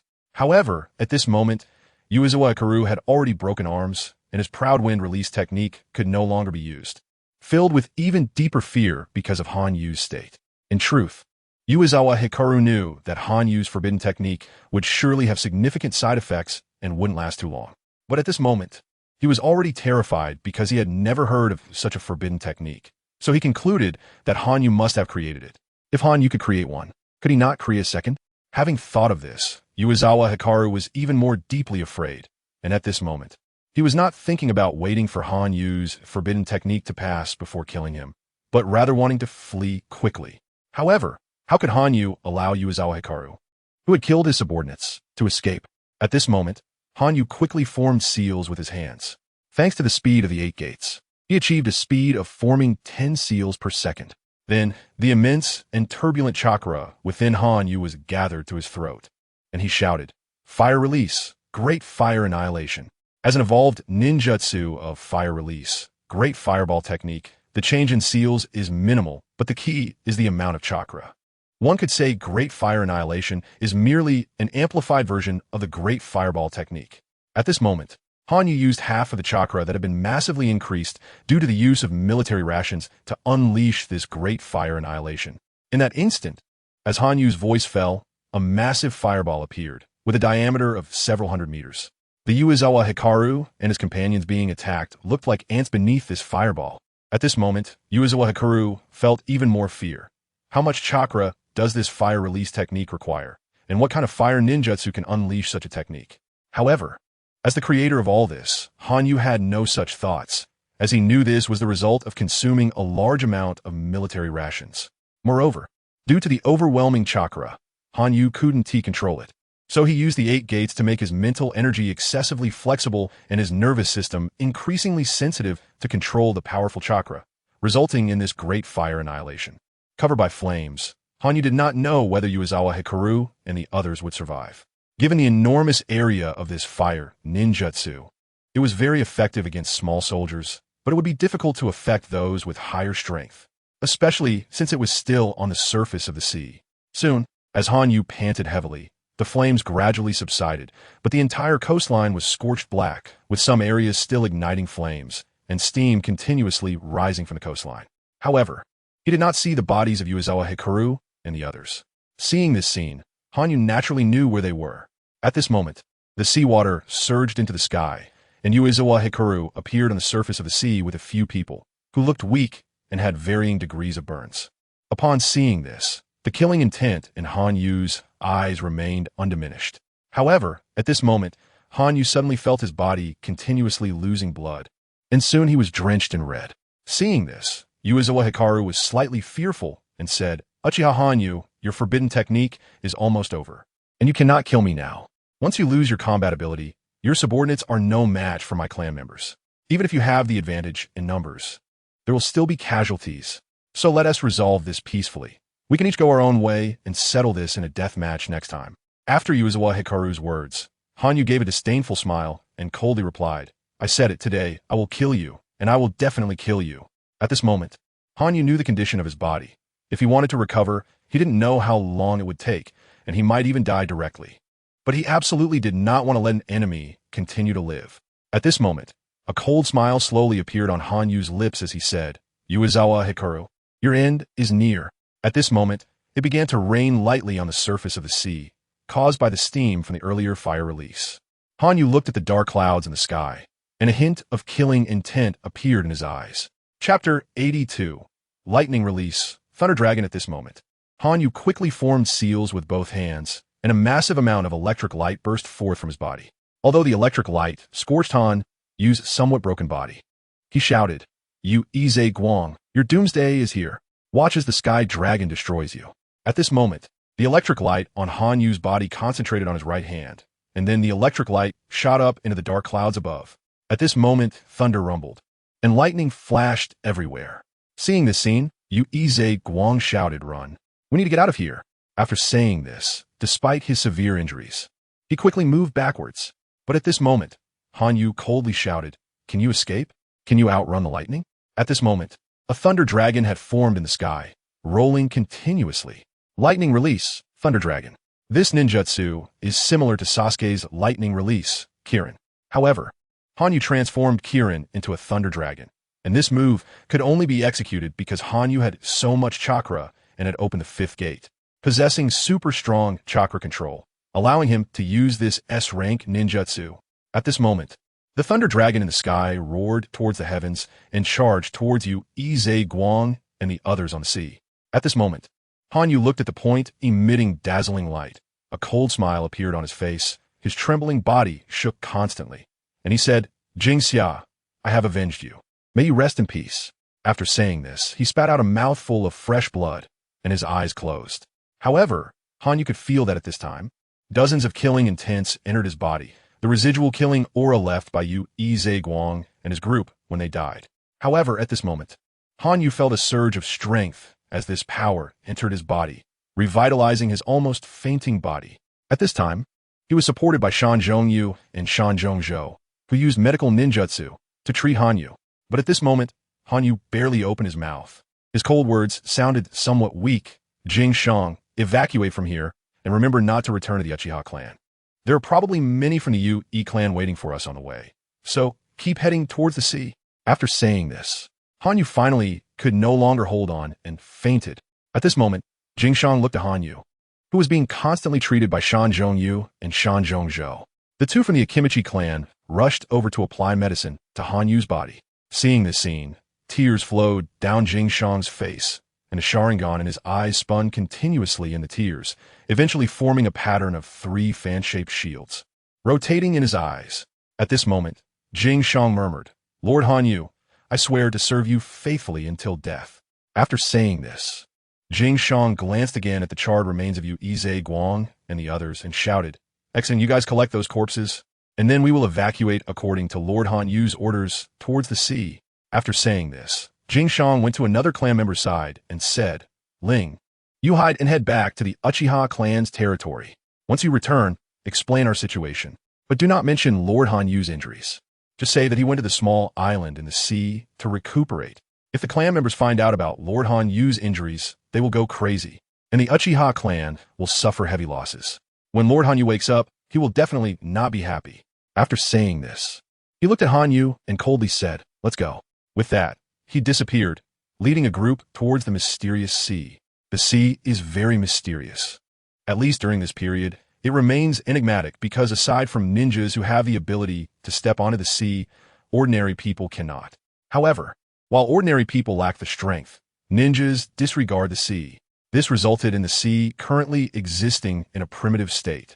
At this moment, Jing Shang, with his crimson eyes, kept looking at Han Yu, his voice hoarse. What is going on? Why isn't Lord Han Yu's injury improving? His voice was fierce, like a wolf that has been hungry for a long time. However, Shan Zhongyu and Shan Zhong shook their heads and said, Lord Han Yu's injuries are too severe. We can treat the external injuries, but it's really difficult to heal the internal ones. Saying this, the two from the Akimichi clan added, now we can only rely on medicine to slowly treat Lord Han Yu's injuries. Fortunately, there's a mysterious power continuously healing him. But this power is dwindling, and we cannot find a way to enhance it. So we can only rely on medicine to help Lord Han Yu recover slowly. Upon hearing this, a glimmer of hope appeared in Jing Shang's eyes as he said, mysterious power, mysterious power. Is it the mysterious power emanating from the heart? When Jing Shang asked this, the Akimichi clan members were somewhat puzzled, but replied, yes, it indeed comes from Lord Han Yu's heart. Upon hearing this, a flicker of realization crossed Jing Shang's eyes as he recalled when Lord Han Yu once told him, Jing Shang, remember, this taijutsu should not be spread. Although your physiques are not suited for practicing this taijutsu, it does have some effect in enhancing your physique. However, the only drawback is that it will make your killing intent stronger, and you may lose your rationality due to the killing aura. But once you gather your killing intent, each time you kill, it will represent an enhancement. Thinking of this, Jing Shang immediately said, killing, that's it. It's killing. It's killing. Lord Han Yu said that with each act of killing, the killing intent strengthens. So that special power is likely what is slowly healing Lord Han Yu's injuries. We must continue to kill. This voice instantly filled everyone present with a glimmer of hope. And they began to take action. Although this deserted island is rarely visited by humans, it is home to countless animals. While the killing aura that animals can produce is minimal, it is sufficient to sustain Han Yu's life at this moment. As time slowly passed, Han Yu, who had been asleep for a long time, slowly opened his eyes. The first person he saw was a beautiful girl with shining eyes filled with an icy aura. Han Yu could smell that natural scent. Han Yu rarely enjoyed such moments, and his normally cold tone now sounded somewhat hoarse due to his injuries as he asked, who are you? My name is Mizuki. Chapter 83. Mizuki Hanako in the darkness. It felt like a pool of stagnant water. Haniwe didn't know how long she had been here, nor where this place was. She had been drifting in this dark space, completely unaware of what existed within it. All she knew was to walk slowly, searching for a way out. In the darkness, there was no wind, no water, no objects at all. Haniwe could feel nothing in the darkness, only silently pondering, trying not to fall asleep in this void. Haniwe actually knew that in order to take revenge and kill Yuizawa Hikaru, she had used the 8 gates of Duinjia, even opening the 5th gate, and had consumed a large amount of the potent military food pills. Although she had gained powerful strength at that time, with the pills providing a huge amount of chakra and the 8 gates allowing her to control it, Haniwe understood that doing so would severely damage her body, and in a worst-case scenario, could lead to her collapse. However, Haniwe didn't regret it. After all, if she hadn't done this at that moment, it would not only have meant the death of her companions, but also the loss of those comrades with whom she had fought through life and death. She would never give up on them. For this reason, Haniwe bore heavy injuries, and she did not regret it. Yet, at this moment, Haniwe knew that she would surely sleep for a long time in the darkness, as the damage she had sustained was truly immense. After all, the special military food pills had powerful effects with minimal side effects, but the side effects still existed, forcing her heart to supply blood and extract chakra. Generally, taking 1 or 2 pills wouldn't matter, but Haniwe had consumed an entire bottle, nearly 50 pills.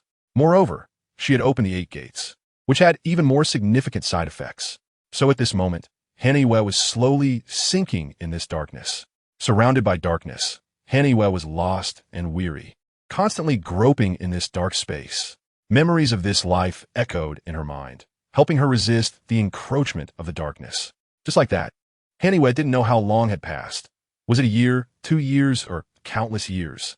At this moment, she felt a cold breath emerging, and in that moment, hope sprang up in her nearly maddening heart. Haniwe walked toward the coldness and saw light, but this light was filled with chill. However, compared to the cold and lonely dark space, it was far better. Haniwe suddenly leaped into the light. It was an ancient room, but it was surrounded by ice and snow. The surroundings were pure white, filled with a poetic scene. In the center of the room was a large bed made of cold, and on that bed lay Hanyu's figure. At this moment, her entire body was frozen in ice, with only her head exposed, while the rest of her body was encased. The ice surrounded Haniwe, and her wounds were also frozen. At this moment, Haniwe slowly opened her eyes, and the sight of the icy room appeared before her. In that instant, her large, gem-like eyes felt the long-lost light, which was somewhat blinding. But more than that, she felt a warmth, even though she realized she was in the ice and snow. However, a voice came from nearby, a somewhat sweet voice. "Are you awake?" Following the voice, Hanyu's gaze fell upon a woman. The moment she saw this woman, for words appeared in Hanyu's mind. Ice Snow Girl. This woman had long silver hair cascading down to her waist. Her face was as white as jade, somewhat pale, but with a hint of rosy color. Her eyes were large and dark, shining brightly like black pearls. However, the moment Haniwe looked into those eyes, she sensed an icy coldness. Haniwe knew that her own gaze was indifferent, marked by a coldness toward slaughter. But beneath that indifference lay a profound killing intent. And behind the killing intent was deep protection and warmth. Yet the coldness in this woman's eyes was a deep chill, as cold as ice and snow. But it didn't represent a lack of emotion. Rather, it carried a deep warmth and curiosity. This snow-like woman shocked Haniwe at that moment. Her mouth involuntarily opened, revealing words long held back by her hoarse throat. "What is your name?"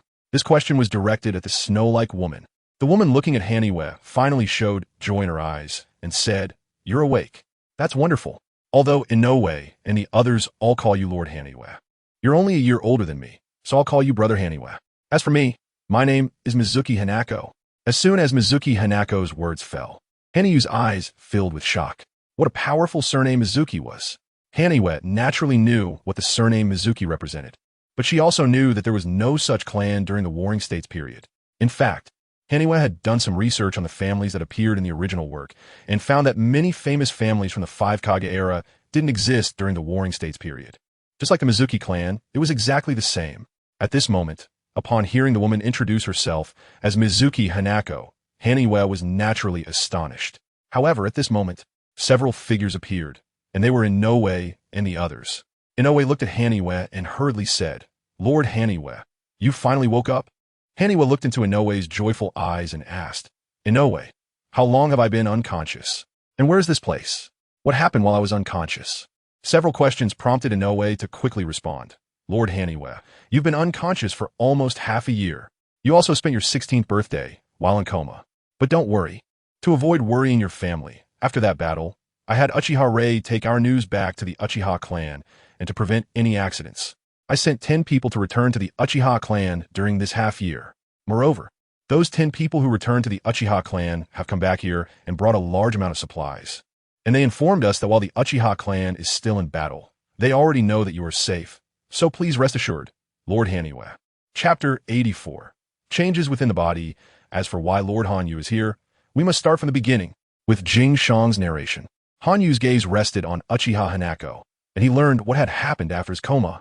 6 months ago, it was also when Hanyu fell into a coma. Jing Shang and his companions were escorting Hanyu towards the sea, but as they walked, Hanyu's injuries worsened. The medical ninjutsu of Yamashiro-yu and Yamashiro-zhu were ineffective. Their current medical techniques could only heal surface injuries, while the internal injuries were beyond recovery. At that time, Hanyu could only rely on medication to sustain his life. However, before falling into a coma, Hanyu had killed Uezawa Hikari and others, obtaining a body filled with killing intent, which slowly helped to recover Hanyu's injuries. Yet, this killing intent was ultimately like water without roots and could not support him for long. However, Jingshang had heard from Hanyu about the source of that power, which drove him into a frenzied killing spree. Although the vast sea was sparsely populated, there were many animals, which became the souls under Jingshang and his companions' blades. While the killing intent of animals was not as strong as that of humans, their sheer numbers, especially in such an undeveloped sea, were overwhelming. Thus, Hanyu continued to rely on the killing intent of those animals to sustain his life, until Jingshang and the others encountered Mizuki Hanako. At that time, Jingshang and his companions landed on this icy island and hunted the polar bears there. And amidst the hunting, Mizuki Hanako appeared. Mizuki Hanako appeared before Jingshang and his companions like snow, her cold eyes gazing at them as she pleaded, "But these animals are my friends." At that moment, Jingshang and his companions, upon seeing Mizuki Hanako and hearing her words, were dismissive, believing that they had to hunt to help Hanyu recover quickly. However, Mizuki Hanako, seeing Hanyu's condition, directly stated, "I can heal this person's injuries." Hearing this, Jingshang and his companions were naturally excited. Adhering to the principle of trust, they agreed to stop the killings and allowed Mizuki Hanako to treat Hanyu. Mizuki Hanako looked at Hanyu and said, "This person's internal injuries are severe. He must have been forced to extract chakra from his body using a certain drug, which caused damage.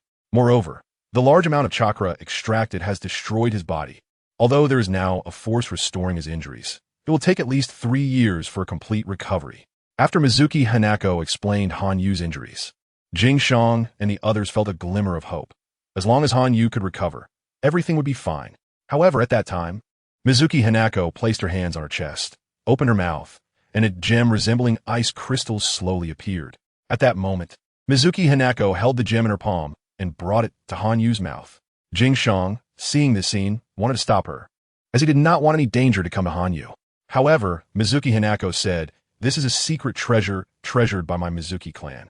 For someone with such severe injuries, using this ice crystal stone will cause the body to freeze, and in a frozen state, the body will slowly recover."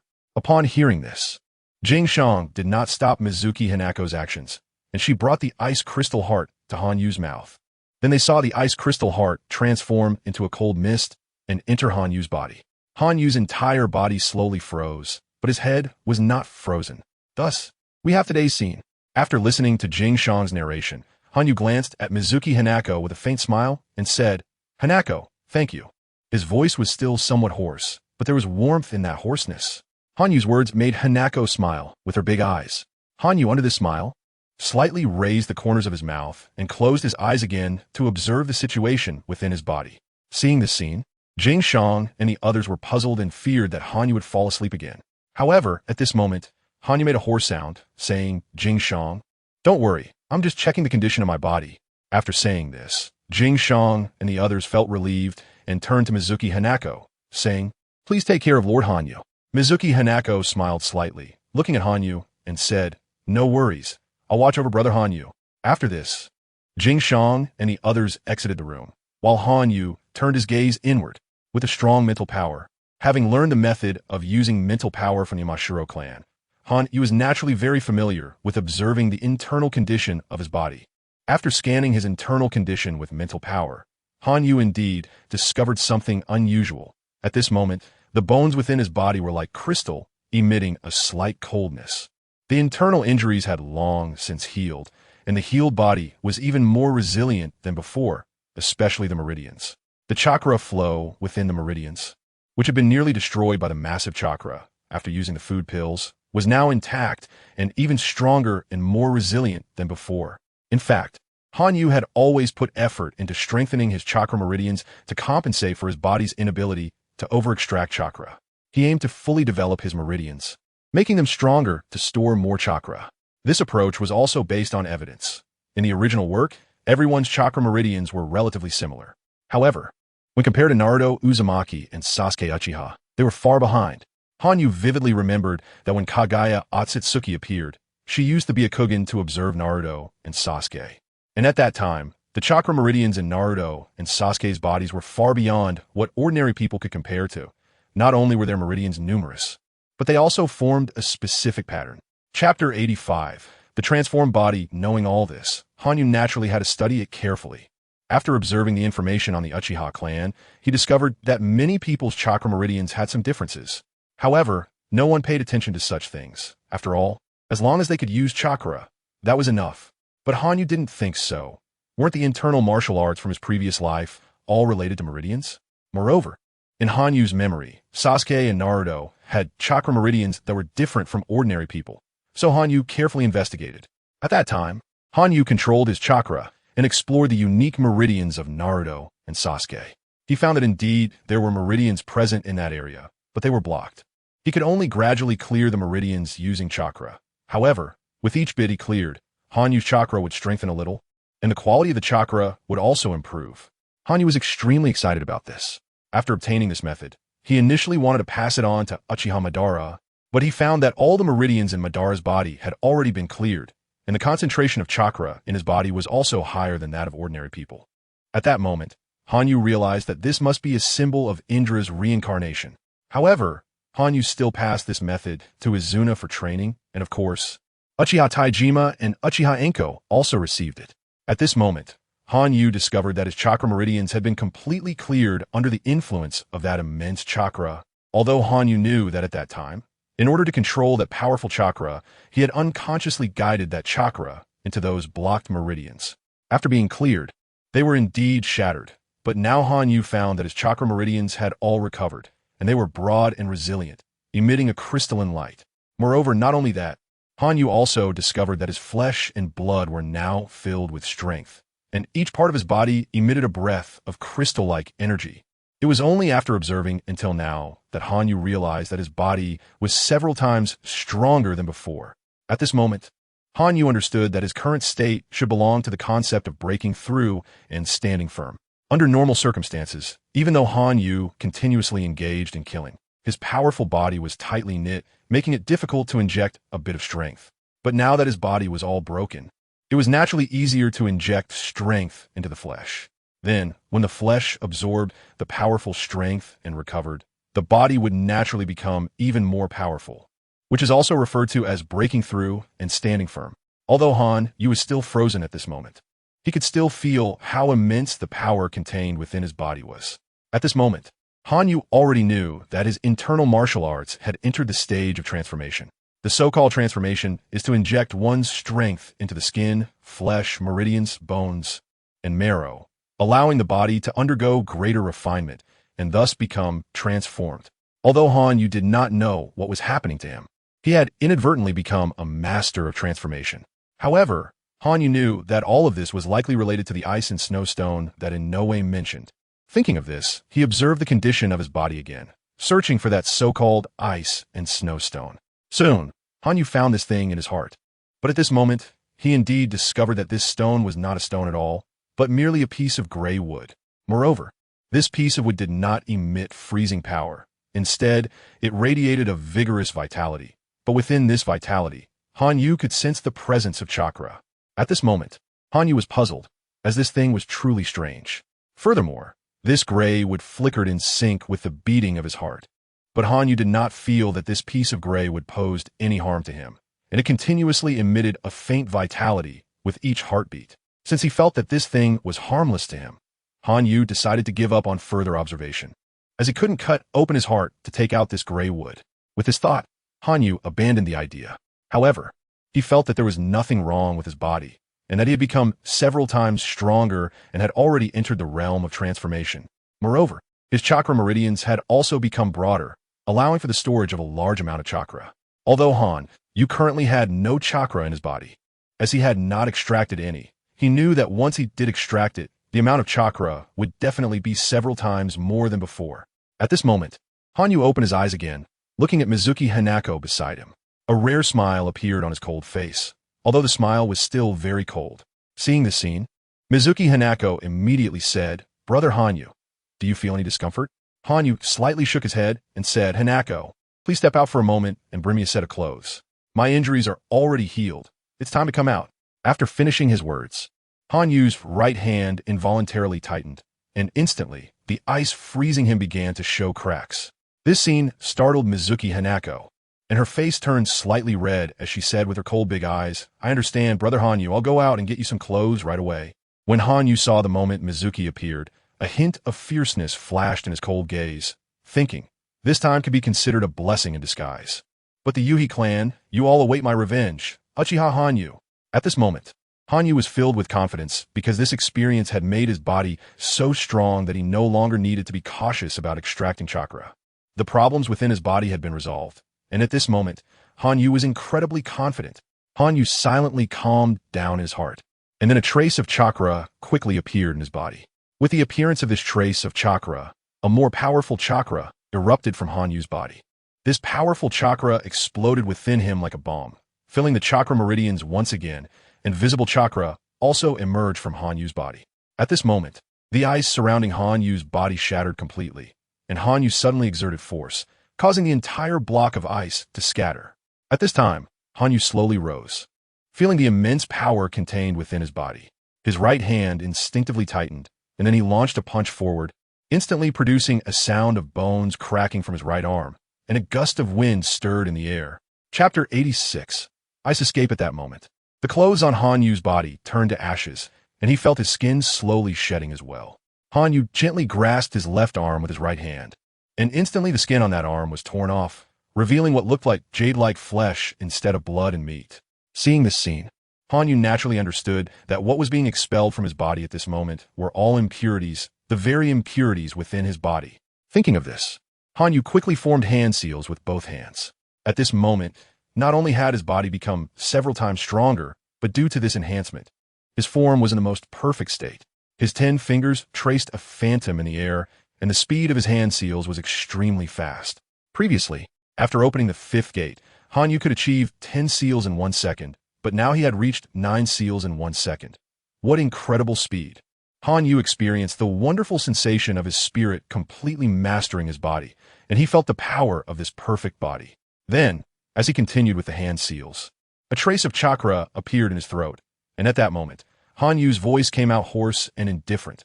Fire release. Great fireball technique. In an instant, the trace of chakra in his throat erupted, transforming into flames in the air, which then fell onto the ice-formed ground. Looking at the flames, a hint of shock appeared in Hanyu's indifferent eyes, and he couldn't help but think, when did my chakra concentration become so powerful? Just a trace of chakra actually allowed the flames of this great fireball technique to possess the power of the grand fireball technique. At that moment, Hanyu deeply felt that something earth-shattering had indeed happened within his body, especially regarding his chakra. Realizing this, Hanyu stepped into the pool of hot water that had formed on the ground, washing his body in the warm water. The impurities such as skin, ashes, and black blood, which had accumulated on Hanyu's body due to freezing, continuously fell away in this warm water, revealing his jade-like body underneath. After cleaning the ashes from his body, Hanyu looked at the now murky pool water, then stepped out of the water and, once again, performed the fire release, great fireball technique. Another pool appeared, and Hanyu stepped into the water, closing his eyes to think. In this moment, Hanyu once again immersed his mind into his body, feeling the changes within and heading directly towards the chakra reservoir. He already knew that his chakra had undergone a tremendous transformation. The term chakra concentration only appeared in the later stages of Naruto. When Kaguya Otsutsuki appeared, Sasuke and Naruto were shocked, while Sakura exclaimed in astonishment. How can there be such a concentration of chakra? Kaguya Otsutsuki, as the progenitor of chakra, had one of the highest concentrations of chakra. When Uchiha Madara infused his chakra into the Ten Tails Divine Tree, the solid black chakra concentration was also extremely high. Hanyu, being familiar with the original work, naturally understood the concept of chakra concentration, which is referred to as chakra quality. Previously, Hanyu had insufficient chakra quantity and wanted to achieve quality, but he had not succeeded. However, now Hanyu discovered that his chakra concentration had greatly increased. Hanyu observed the area in his abdomen where chakra was stored, and upon seeing the chakra, his mind suddenly jolted. Generally speaking, a person's chakra is either blue or black. This is because chakra inherently possesses yin-yang attributes, with blue being yang and black being yin. Tail beast balls are formed with a ratio of 2:8 of yin and yang. As for wind, lightning, water, fire, and earth, they are merely transformations of these two types of chakra. However, at this moment, Hanyu discovered that the chakra within his body actually had two colors. One was the common blue, and the other was unexpectedly silver-white. Seeing this, Hanyu's heart stirred with waves, especially as he watched the white chakra continuously devouring his blue chakra. And when it expelled chakra, the concentration actually increased significantly. Witnessing this, Hanyu couldn't help but wonder what this silver-white chakra really was. Thinking of this, Hanyu extended his right hand above the water surface and used his spiritual power to control that small amount of silver-white chakra within his body, gathering it toward his palm. This silver-white chakra surprisingly responded to Hanyu's control, slowly gathering through the chakra meridians towards his right hand. When the silver-white chakra appeared in the palm of his hand, Hanyu's indifferent gaze showed shock, and his cold expression slightly widened in disbelief, revealing just how astonished he was. In the palm of his hand, the continuously condensing chakra transformed into ice, with small ice crystals forming in Hanyu's palm. And he controlled these tiny ice crystals to slowly morph into a flower. Seeing this scene, Hanyu involuntarily said, "Ice escape of the Mizuki clan. But how is this possible? I don't have water attribute chakra." The so-called innate attributes refer to the ordinary chakra that at the moment it is extracted from your body will lean towards a certain attribute based on your physique. Just like the blue chakra in Hanyu's body leans towards wind, fire, and lightning, with fire being the strongest, followed by lightning and wind being the weakest. This is why when Hanyu performs jutsu, the fire release is the most powerful, followed by lightning release, and wind release being the weakest. As for water attribute chakra, there is not a hint of it in Hanyu's chakra. Of course, Hanyu could slowly cultivate it, as chakra can be influenced by one's physique and spiritual power. Having spiritual power could grant your chakra a water attribute, but due to physical limitations, the resulting water attribute would still not be very powerful. However, at this moment, Hanyu had no water attribute, so how could he possibly have ice escape? If Hanyu had the bloodline of the Mizuki clan, it would be different. Each clan has different bloodlines, and the resulting physique varies as well. The chakra extracted based on physique would exhibit different transformations. This is also the reason for the existence of bloodline limits. It can also be considered a hereditary trait, just like how most of the Uchiha clan possess fire attribute chakra. However, Hanyu does not have the physique of the Mizuki clan, nor does he have any ancestors from that clan. What could this possibly mean? Chapter 87. The reason for ice ninjutsu. However, Hanyu did not possess the physique of the Mizuki clan, nor did he have any ancestors from the Mizuki clan. What was going on? Hanyu looked at the ice flower in his hand, feeling the comfort it brought, puzzled and confused. At that moment, Mizuki Hanako walked in, and upon seeing the ice flower in Hanyu's hand, she immediately covered her small mouth. Tears unexpectedly flowed from her cold eyes as she spoke with a choked voice. "Brother Hanyu, you can also use ice. That means I'm not alone anymore." This statement brought Hanyu slowly back to reality from his bewildered thoughts. He looked at the tearful Mizuki Hanako and asked with confusion, "Why do you say you're not alone?" His hoarse voice had returned to its previous indifference. However, this cold tone did not make Mizuki Hanako feel uncomfortable. Instead, she looked at Hanyu with excited tears in her eyes. Mizuki Hanako placed her white robe on the nearby ice, and then a chill appeared in her hand, suddenly producing an ice flower in front of Hanyu. Seeing this scene, Hanyu did not find it strange, as the Mizuki clan was known to use ice ninjutsu. However, he was puzzled as to why Mizuki Hanako was so excited. His questioning gaze kept scanning Mizuki Hanako, who excitedly said, "My family treats me like a monster, calling me a snow demon and driving me out of the clan. That's why I had to come to this ocean alone.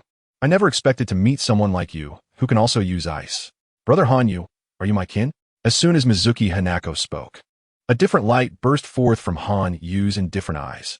Looking at Mizuki Hanako, he silently thought, "Driven out, snow demon? Could it be that the Mizuki clan doesn't possess chakra at all? After all, anyone with a bit of knowledge about chakra knows that it is a bloodline limit, and the rarity of bloodline limits during the Warring States period is well known. But how could Mizuki Hanako be driven out?" In deep confusion, Hanyu looked at the pitiful Mizuki Hanako. His cold tone, rare for its tenderness, asked, "Hanako, can you tell me your story?" This voice, though still cold, carried a hint of warmth and concern, making the pitiful girl nod with tears in her eyes. Then, Mizuki Hanako shared everything she knew with Hanyu, and he learned everything from her words.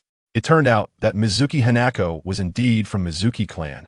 However, the Mizuki clan during the Warring States period, at least the current one, was just a family of ordinary people who did not possess chakra.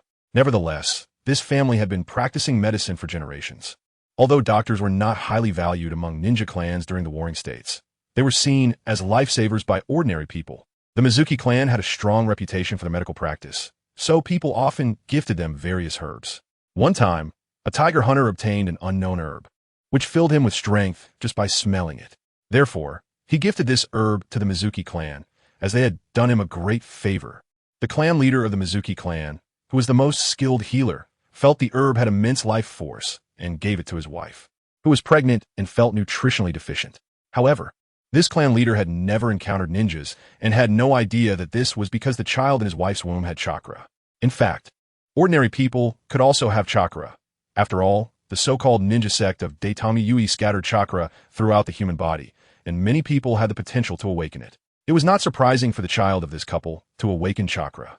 However, awakening chakra while still in the womb meant that the child needed to absorb a large amount of nutrition. Naturally, the clan leader gave this powerful herb to his wife. This couple was Mizuki Hanako's parents. However, after Mizuki Hanako was born, things went awry. Not to mention her silver hair, she was born with an ice crystal, which made everyone think of her as a monster. After all, they had never encountered ninjas and did not know what chakra or bloodline limits were. When 8-year-old Mizuki Hanako revealed her ability to create ice, the members of the Mizuki clan treated her even more like a monster. Thus, they decided to drive her away. Heartbroken, Mizuki Hanako left her family.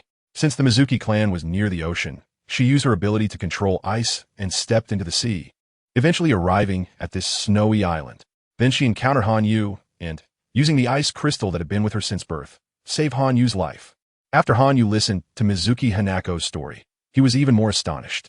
Although his expression did not show shock, his heart was stirred. At that moment, Hanyu realized why he possessed ice ninjutsu. It was because of that ice crystal. The herb Mizuki mentioned was likely the gray wood in Hanyu's heart. And the reason Hanyu had ice ninjutsu was because he absorbed the power of Mizuki Hanako's ice crystal, which was surrounded by that herb.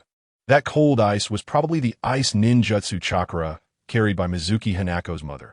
And after Hanyu used it, his body absorbed all of that chakra, naturally transforming into this ice ninjutsu chakra. One could say that Hanyu now possessed ice ninjutsu.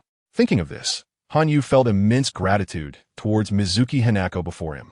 After all, she had saved him and bestowed upon him the power of ice ninjutsu. Chapter 88.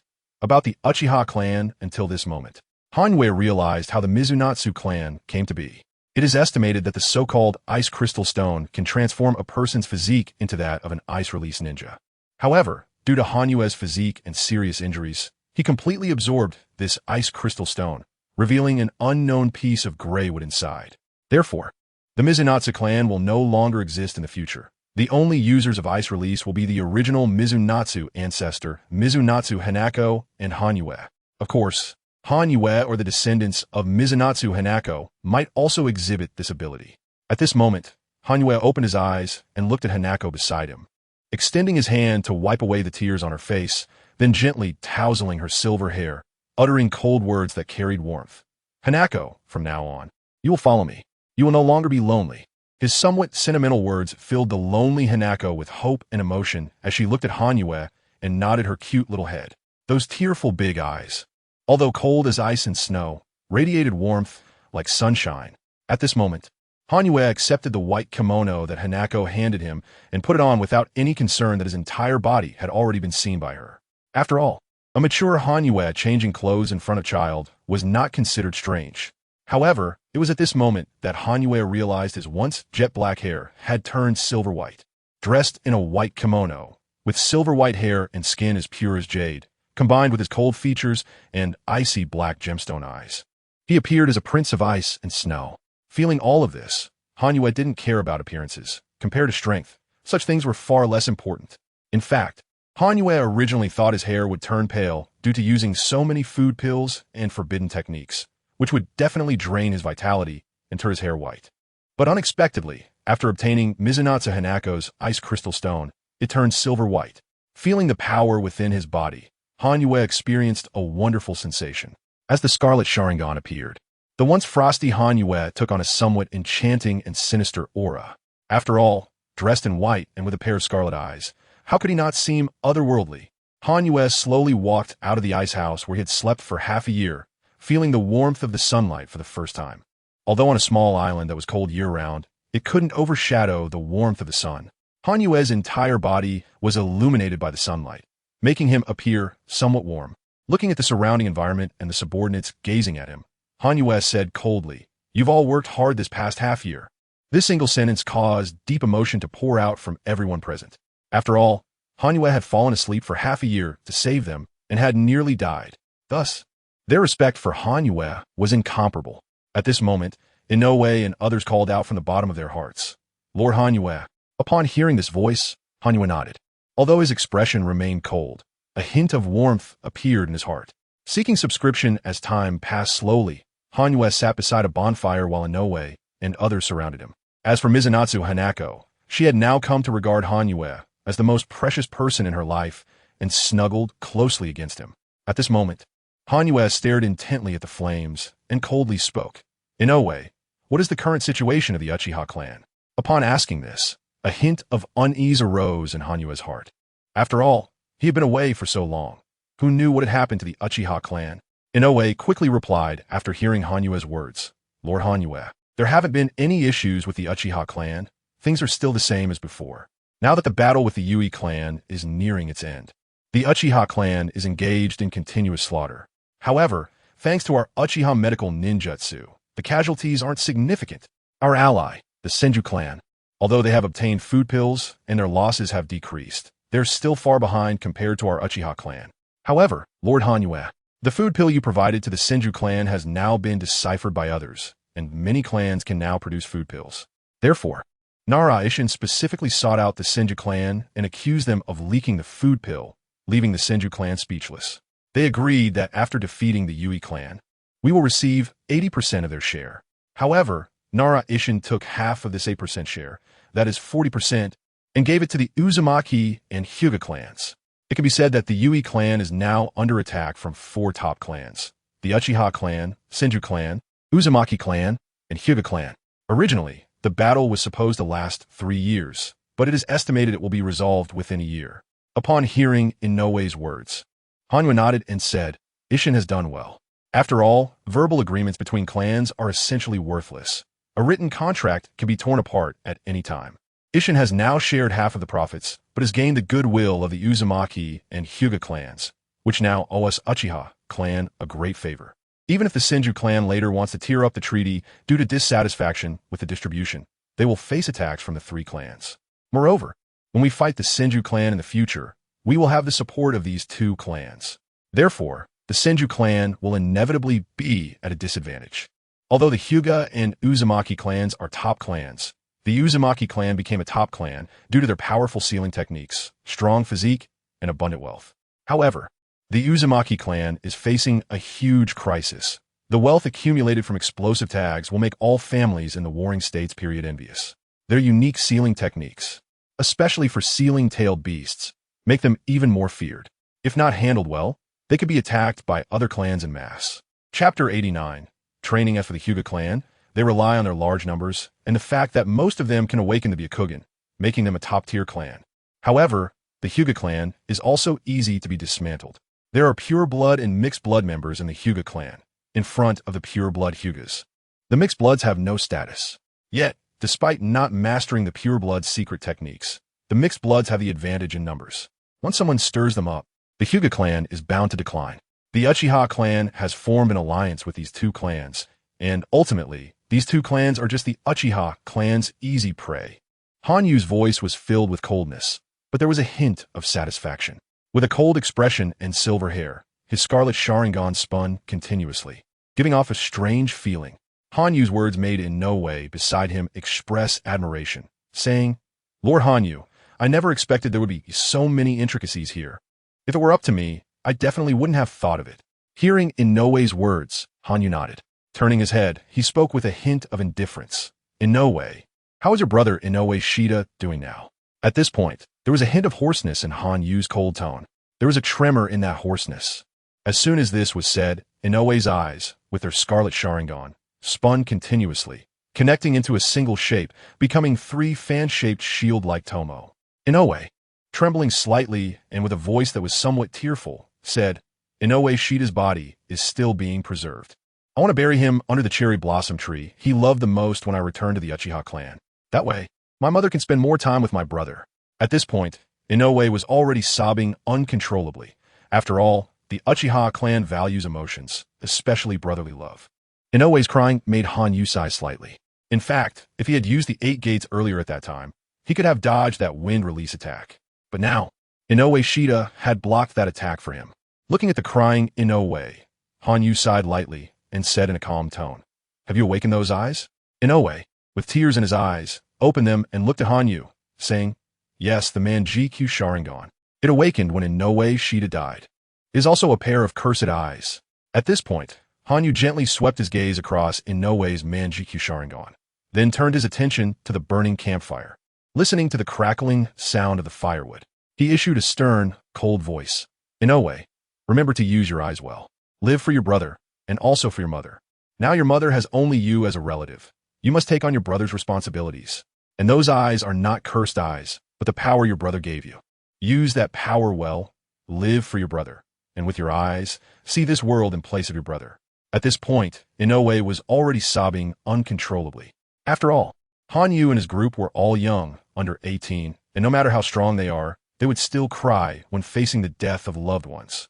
Hanyu's scarlet Sharingan shimmered in the firelight, but that crystalline shimmer turned into ice crystals at the moment it fell. Cold, serious, and stern words once again emerged from Hanyu's voice. Inoue, keep Inoue Shida's Sharingan. When your Manjikyu loses its light, replace it with your brother's eyes. At that time, you will live in place of your brother. After saying this, Hanyu slightly stood up and issued a cold voice. For now, we will not return to the Uchiha clan. Let's train well on this quiet and safe island. When we return to the Uchiha clan, we will charge onto the battlefield to avenge our brothers. With that, Hanyu turned and left, leaving the crowd staring at his back. However, in their eyes, there was a deep hatred and murderous intent directed towards the Yuhi clan. With the help of Mizuki Hanako, Hanyu entered an ice-made room. Looking at the surrounding ice, Hanyu did not feel cold. Instead, he felt a refreshing sensation. Hanyu lay on the ice bed and closed his eyes. Please subscribe. Cold wind and snow are unchanging. Sunshine and warmth are also unchanging. What changes is the human heart. What changes is human nature. Bloodthirsty gazes like beasts are madly intense. And no matter how much blood is on their hands, they will not stop. Wailing, sorrow, crying, pleading, but still cannot stop the knives and swords in their hands. Blood flows beneath the blade, as does sorrow. The wails beneath the blade cannot match the sadness within. The blades may dull, but the heart remains sharp. This is a massacre and a release after madness. Hanyu stood behind, watching over the more than 50 people, all covered in blood, but still continuously swinging their weapons. Surrounding them were bleeding animals, tigers, lions, bears, leopards. All fell in pools of blood, but the 50-plus people paid no attention, for they only knew how to kill. Hanyu naturally decided that in this isolated sea, to train, he needed to bring out something. Although Hanyu had recorded all the ninjutsu from his memories in the Uchiha clan and placed them in the ninjutsu pavilion, those ninjutsu, while widely used, were not very useful for someone as young as Hanyu, who had little chakra. Hanyu knew the situation, so he modified his killing fist again, turning it into the current killing intent technique, absorbing killing intent without needing to condense the heart of slaughter, directly merging it into flesh and blood.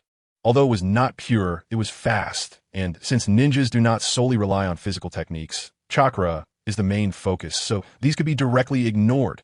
Now, these 50-plus people were all Hanyu subordinates, each hunting beasts, which could be considered a good start. The results were also quite good. Each of them was rapidly improving in strength. At least their bodies became stronger, and naturally their chakra increased, leading to an increase in their overall strength. Chapter 90. Returning to land in order to prevent these people's bodies from excessively merging with killing intent and causing problems. Hanyu had passed down other martial arts from the inner family boxing of his previous life. Although these martial arts require time to master, they are sufficient to neutralize the adverse reactions within their bodies. Looking at the crowd that continued to kill, Hanyu focused his gaze on the northern sea and silently said, Yui clan, just wait. I will soon take my revenge. After saying this, Hanyu closed his eyes and concentrated his spirit on the chakra within his body. At this moment, Hanyue's chakra contained ice release chakra, which was genuine ice release chakra, not the wind-water combined ice release. It is estimated that the bloodline limit ninjas appearing in the original work relied on the bloodline passed down from their ancestors, along with a unique physique, to form their bloodline limit with chakra. True bloodline limit users, like Mizuki Hanako and Hanyue, have ice release that does not differentiate between chakras, only ice release chakra. And now, Hanyue's goal is to merge his wind attribute chakra into the ice release chakra to enhance its power. At this moment, Hanyue used both hands to form the hand signs for wind release and transform the chakra within his body into wind attribute chakra, continuously channeling it into the ice release chakra. The silver-white ice release chakra began to grow as it absorbed the wind attribute chakra. If Hanyue uses ice release in the future, he can directly mobilize the ice release chakra within his body. The same applies to other bloodline limits. For example, storm release, which is a combination of water and lightning. Ordinary chakra is attributed within the body, forming water and lightning attribute chakra, which then fuses together to become storm release, allowing the user to directly utilize this storm release chakra. At this moment, Hanyue continuously infused wind attribute chakra into the ice release chakra, making it even more robust. If possible, Hanyue even wanted to merge fire and lightning, but he didn't dare to casually integrate those two types of chakra yet. Sitting in the ice and snow, Hanyue closed his eyes and kept refining the chakra. However, seeing the cold air continuously emanating from Hanyue's body, one could tell how cold his chakra was at this moment. However, the two people standing beside Hanyue were in no way in Hanako. Although the cold air was frigid, it had no effect on Hanako. As for Inoue, he maintained a distance from Hanyue and was discussing some knowledge with Hanako, as Hanyue had instructed. After all, ice release in the original work possesses power comparable to wood release, and, as the progenitor of ice release, Hanyue naturally needed to teach some ninja knowledge and techniques. As time passed, Hanyue opened his eyes and looked at Hanako, who was staring at him, and coldly asked, "Did you learn the ninjutsu I taught you yesterday?" After speaking, Hanyue stood up and clenched his fists. The chakra within his body had been completely consumed, all transformed into wind attribute chakra, which was injected into the ice attribute chakra. At this moment, Hanyue's body contained only ice attribute chakra, which felt increasingly cold. Feeling the chill emanating from Hanyue, Hanako said, "I have mastered it. The wind release and water release you mentioned, I have grasped them all. Moreover, I feel that I can not only control ice, but also water." Hanako's words made Hanyue nod, thinking to himself, "Controlling water? I can control wind. It seems one leans towards water while the other leans towards wind." After pondering this, Hanyue turned around and looked at the ground stained completely red with blood, which had now formed a small blood lake. This must be due to the abundance of creatures in this undeveloped sea. Looking at the blood, Hanyue turned around and gazed north, saying, "That's enough. After training for a month, it's time to go back, and it's time for revenge." After saying this, Hanyue directly walked towards the ice house where they lived. But the crimson Sharingan in his eyes kept spinning, and the killing intent in his eyes was brewing. Inoue, hearing these words, felt his hands tremble slightly, and the kaleidoscope in his eyes was also shaking, as a powerful killing intent erupted from him. The night had fallen, but the lights were bright. Having lived in this icy world for more than half a year, knowing they would return tomorrow made their hearts a little excited. However, alongside this excitement was a deep killing intent, for they knew how they had come here and how their brothers had been killed. This time, they would return with bloodshed. With deep killing intent and the smell of blood, the scent of the beast they had killed yesterday still lingered in the air. However, they felt no discomfort from this cold and murderous atmosphere, as they could not wait to return to that land, to kill, to take revenge. Hanyue walked ahead, chakra at his feet, walking on the surface of the sea, his chilling killing intent causing all the surrounding animals to scatter.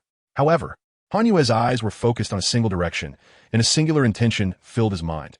Not nostalgia, not homesickness, but a profound killing intent. This time, forced to flee to the sea, but now returning with shame and hatred, his heart was filled with only one thought: to wash away the shame and take revenge. Hanyue was steadfast in this belief as he walked towards the land. Beside him was Mizuki Hanako, who had lived alone for several years. Seeing someone like Hanyue made her feel a strong sense of reliance, as she was just a pitiful child. However, Hanyue did not know how this innocent child would face the killing in the future. Hanyue's right hand rested on the hilt of his sword at his waist, step by step moving towards a land that was now visible to the naked eye. This journey was accompanied by slaughter, bringing with it a deep smell of blood. This journey was accompanied by fresh blood, bringing a faint sense of sadness. This journey would inevitably stir up storms, but would also bring forth the future. The moment Hanyue's foot touched the ground, the killing intent he had been brewing for a long time erupted. He turned his head, his crimson Sharingan scanning the surroundings, looking at his subordinates, and coldly shouted, "Return to the Uchiha clan." Flowers fell, leaves fell, words fell, and the killing intent spread this time. But no one was without a murderous aura.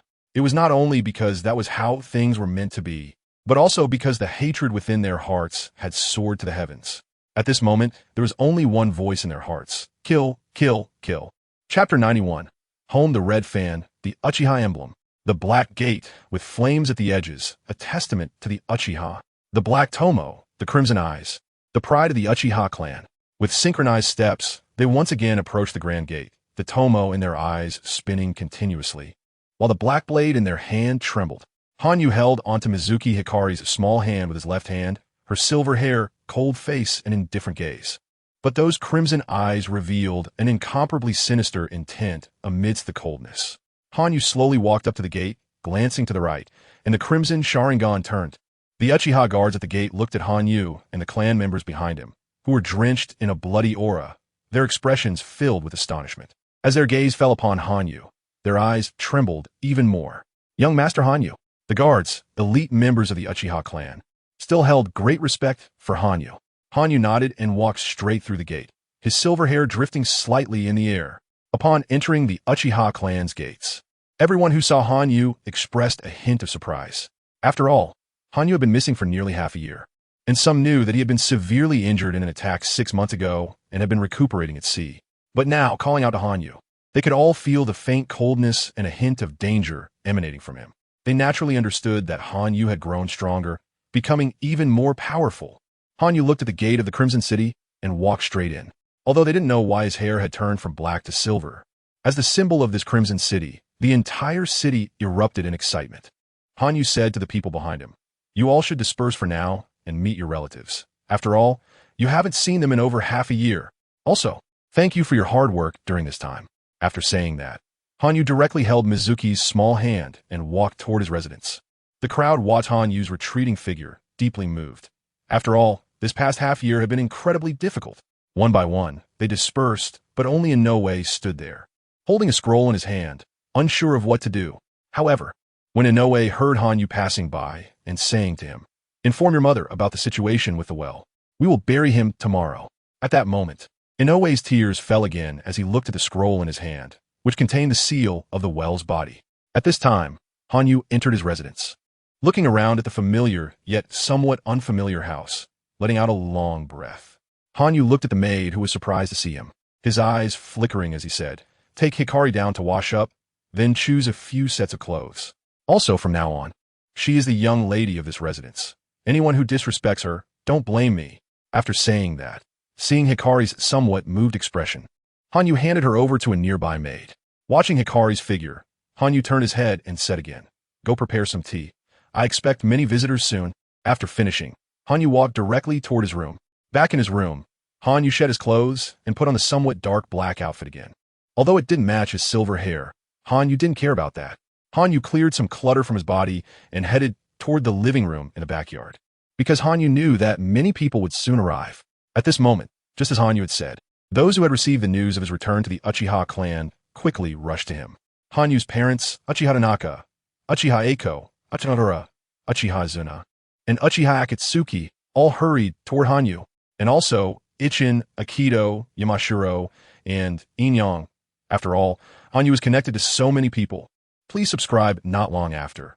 Hanyu swirled the teacup in his hand, looking at the 4 clan members who had arrived. Hanyu scanned the 4 with his eyes and said directly, "You're here." The 4 looked at Hanyu, who had silver hair, momentarily stunned. But under the gaze of the crimson Sharingan, they quickly said, "Lord Hanyu." Hanyu nodded and said, "Find a seat for yourselves." After saying that, he focused his attention back on the tea set, casually mentioning, "Ichin, you did well over the past half year, especially in dealing with matters between the Uzumaki and Hyuga clans. You did even better. Hanyu's calm tone carried no indifference, causing Ichin to momentarily freeze. But he quickly said, "Thank you for your praise, Lord Hanyu." After Ichin spoke, a voice came directly. "Hanyu, my son, you have worried your mother to death." First hearing the voice, then seeing the person, somewhat reddened eyes couldn't help but shed tears upon seeing Hanyu.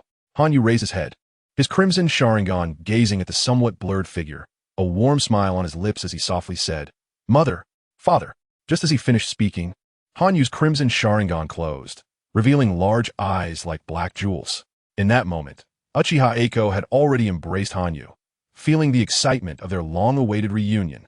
However, Hanyu's silver hair made Eiko observe him carefully, then worriedly asked, "Hanyu, is there something wrong with your body? Why is your hair turned silver?"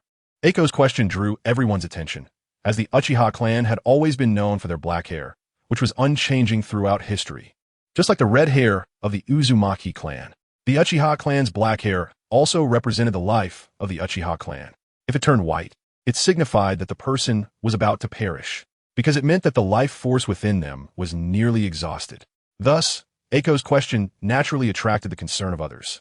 And at this moment, Uchiha Tanaka and the three brothers Uchiha Madara also revealed worried expressions. Chapter 92. The Ice Escape of Hanyu. At this moment, a maid led a girl dressed in a white kimono, saying, "Lord Hanyu, Miss Hanako has been cleaned up, but she insists on seeing you, so." Hanyu waved his hand, interrupting the maid, and said, "You may leave." As he spoke, Mizuki Hanako had already approached Hanyu, took a deep breath, and said, "Brother Hanyu." The title Brother Hanyu surprised those present, especially Mingyu, who felt a bit displeased because that title was exclusively his. As everyone focused their attention on Mizuki Hanako, she shyly lowered her head. However, when they noticed that Hanako had the same silver-white hair as Hanyu, a hint of confusion arose. As the saying goes, different people have different abilities. Hanyu remained calm under such gazes, extending his right hand to manipulate the silver chakra within his body, and instantly an ice block, exuding cold air, appeared in his hand. Seeing this scene, Uchiha Eiko, who was closest to Hanyu, showed shock in her eyes and involuntarily said, "Bloodline limit." As a member of the Uchiha clan during the Warring States period, she knew a lot about bloodline limits.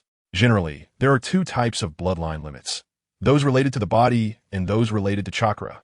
Although both types of bloodline limits are the result of special bloodlines and different physiques, they are categorized into two parts, physical and chakra. The physical bloodline limits, like those of the Uchiha and Hyuga clans, involve special eyes with unique abilities, while the chakra-based bloodline limits, like those of the Yuhi and Uzumaki clans, involve unique chakra attributes that produce special chakra techniques. The ice that appeared in Hanyu's hand was undoubtedly a chakra-based bloodline limit. However, having two types of bloodline limits in one person would naturally cause shock, as such occurrences, while possible, are rare, and those who possess two bloodline limits are all renowned figures. Uchiha Eiko gently touched the ice block in Hanyu's hand, feeling its coldness and a hint of sharpness, and said, "Hanyu, have you developed a new bloodline limit?" At this point, Hanyu shook his head and explained his relationship with Mizuki Hanako, especially when he mentioned that he had simply consumed the ice and snow stone that Hanako was born with, which transformed him into this state. It felt even more miraculous. After all, to gain a bloodline limit from eating something seems too easy. However, Hanyu knew that the ice and snow stone was a crystallized form of chakra, not only pure, but also abundant. Moreover, it did not carry the aura of others, meaning there was no interference from anyone's spiritual energy, essentially a pure chakra crystal. The injury he sustained allowed him to absorb it, thus gaining ice release, or rather, it was the injury that enabled him to integrate ice release into his body, modifying his physique to acquire this ability. It can be said that everything was a coincidence, and it was also luck. The envy of others made Uchiha Hanako and the others realize why Hanyu's hair had turned completely silver. Once they understood, they no longer pursued other matters regarding Hanyu. Of course, Hanyu also refrained from mentioning the gray wooden fragment in his heart. He knew that this small piece of wood had an astonishing identity. At least he had not dared to confirm it until he saw Uchiha Madara. Hanyu's gaze held a hint of indifference. At least the ice release he had obtained made the already cold Hanyu even colder. However, many people had already gotten used to all of this. Hanyu's eyes swept over the four members of Isen, and he asked, "What is the current situation?" As soon as he spoke, others fell silent. Although the time was short, Many people had already gathered in Han Yu's room. However, when they heard Isin speaking, they all quieted down in respect. Though Isin's strength was not high, his strategies had earned everyone's admiration, as they had previously never known how easy it could be to fight against the top clan. Isin cleared his throat and said directly, "Lord Hanyu, the current situation is developing according to the original plan. We used illusions to make ordinary people provide a large number of tasks to the Yuhi clan, regardless of their size or strength. The Yuhi clan has mobilized the entire clan to carry out tasks. Our Uchiha clan is responsible for ambushes. Repeated ambushes had caused the Yuhi clan to lose a significant portion of their living forces, with many vacancies appearing in their middle and lower echelons. Moreover, according to Lord Hanyu's arrangements, they did not forget to suppress the Senju clan in the shadows. So many difficult tasks were directed towards the Senju clan. The higher-ups of the Yuhi clan were also responsible for targeting the Senju clan. Thus, there had been many battles between the Senju and Yuhi clans, resulting in countless casualties. This was also why leaked the name of the military provisions, prompting the Senju clan to agree to hand over their interests. As for inviting the Uzumaki and Hyuga clans, it was a decision made after careful consideration. Firstly, the Senju and Yui clans had already expended a large amount of high-level power, so the Senju clan could no longer achieve anything significant in the ongoing battles. However, the top combat power of the Yuhi clan still remained, and many of those high-level forces were still intact. When the time comes, with the half-destroyed Senju clan opposing our Uchiha clan, it is estimated that our Uchiha clan will suffer heavy casualties. Even the Senju clan might turn the tables. Chapter 93. Testimony for the 4 clans for this. I gave up half of the benefits and gained the support of the Hyuga and Uzumaki clans. The decision for 4 top clans to attack a single top clan has basically been settled. When the time comes, it will be time to divide the benefits. If the Senju clan dares to cause trouble, they will face a siege from 3 clans and may even be exterminated. Therefore, the Senju clan can only hold back, while the Uzumaki and Hyuga clans have taken their share of the benefits from us. Moreover, they didn't exert much effort in this battle, so they owe us a favor, which they will have to repay in the future. The Uzumaki and Senju clans will definitely help us. Furthermore, although the Hyuga and Uzumaki clans reside on the same land, they are quite far apart. When the time comes, this land in the center of the Land of Fire will belong to our Uchiha clan. Please don't mind the repetition with the previous chapter. It's just to highlight the role of Nara Ishin. So, I'm mentioning it again. I hope everyone understands, and this will not happen again. As Ishin spoke here, Hanyu nodded. In fact, Hanyu was well aware of all of this, having even discussed it with Inoue on that ice island, including the issues concerning the Uzumaki and Hyuga clans. But Hanyu knew that the others were not aware.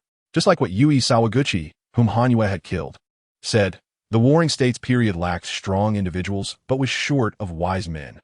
And wise men were indeed scarce throughout the Warring States period. Even in the era of the 5 Kage, there were very few wise men, let alone now. Hanyu understood all of this, which is why he had Ishin explain it in front of everyone, to reassure the top combat power of the Uchiha clan that Ishin was not casually giving up benefits, but had a reason for it. In fact, just a moment ago, Hanyu noticed that some people still held prejudices against Ishin, not only because he was not from the Uchiha clan, but also because they couldn't understand why he would give up such significant benefits.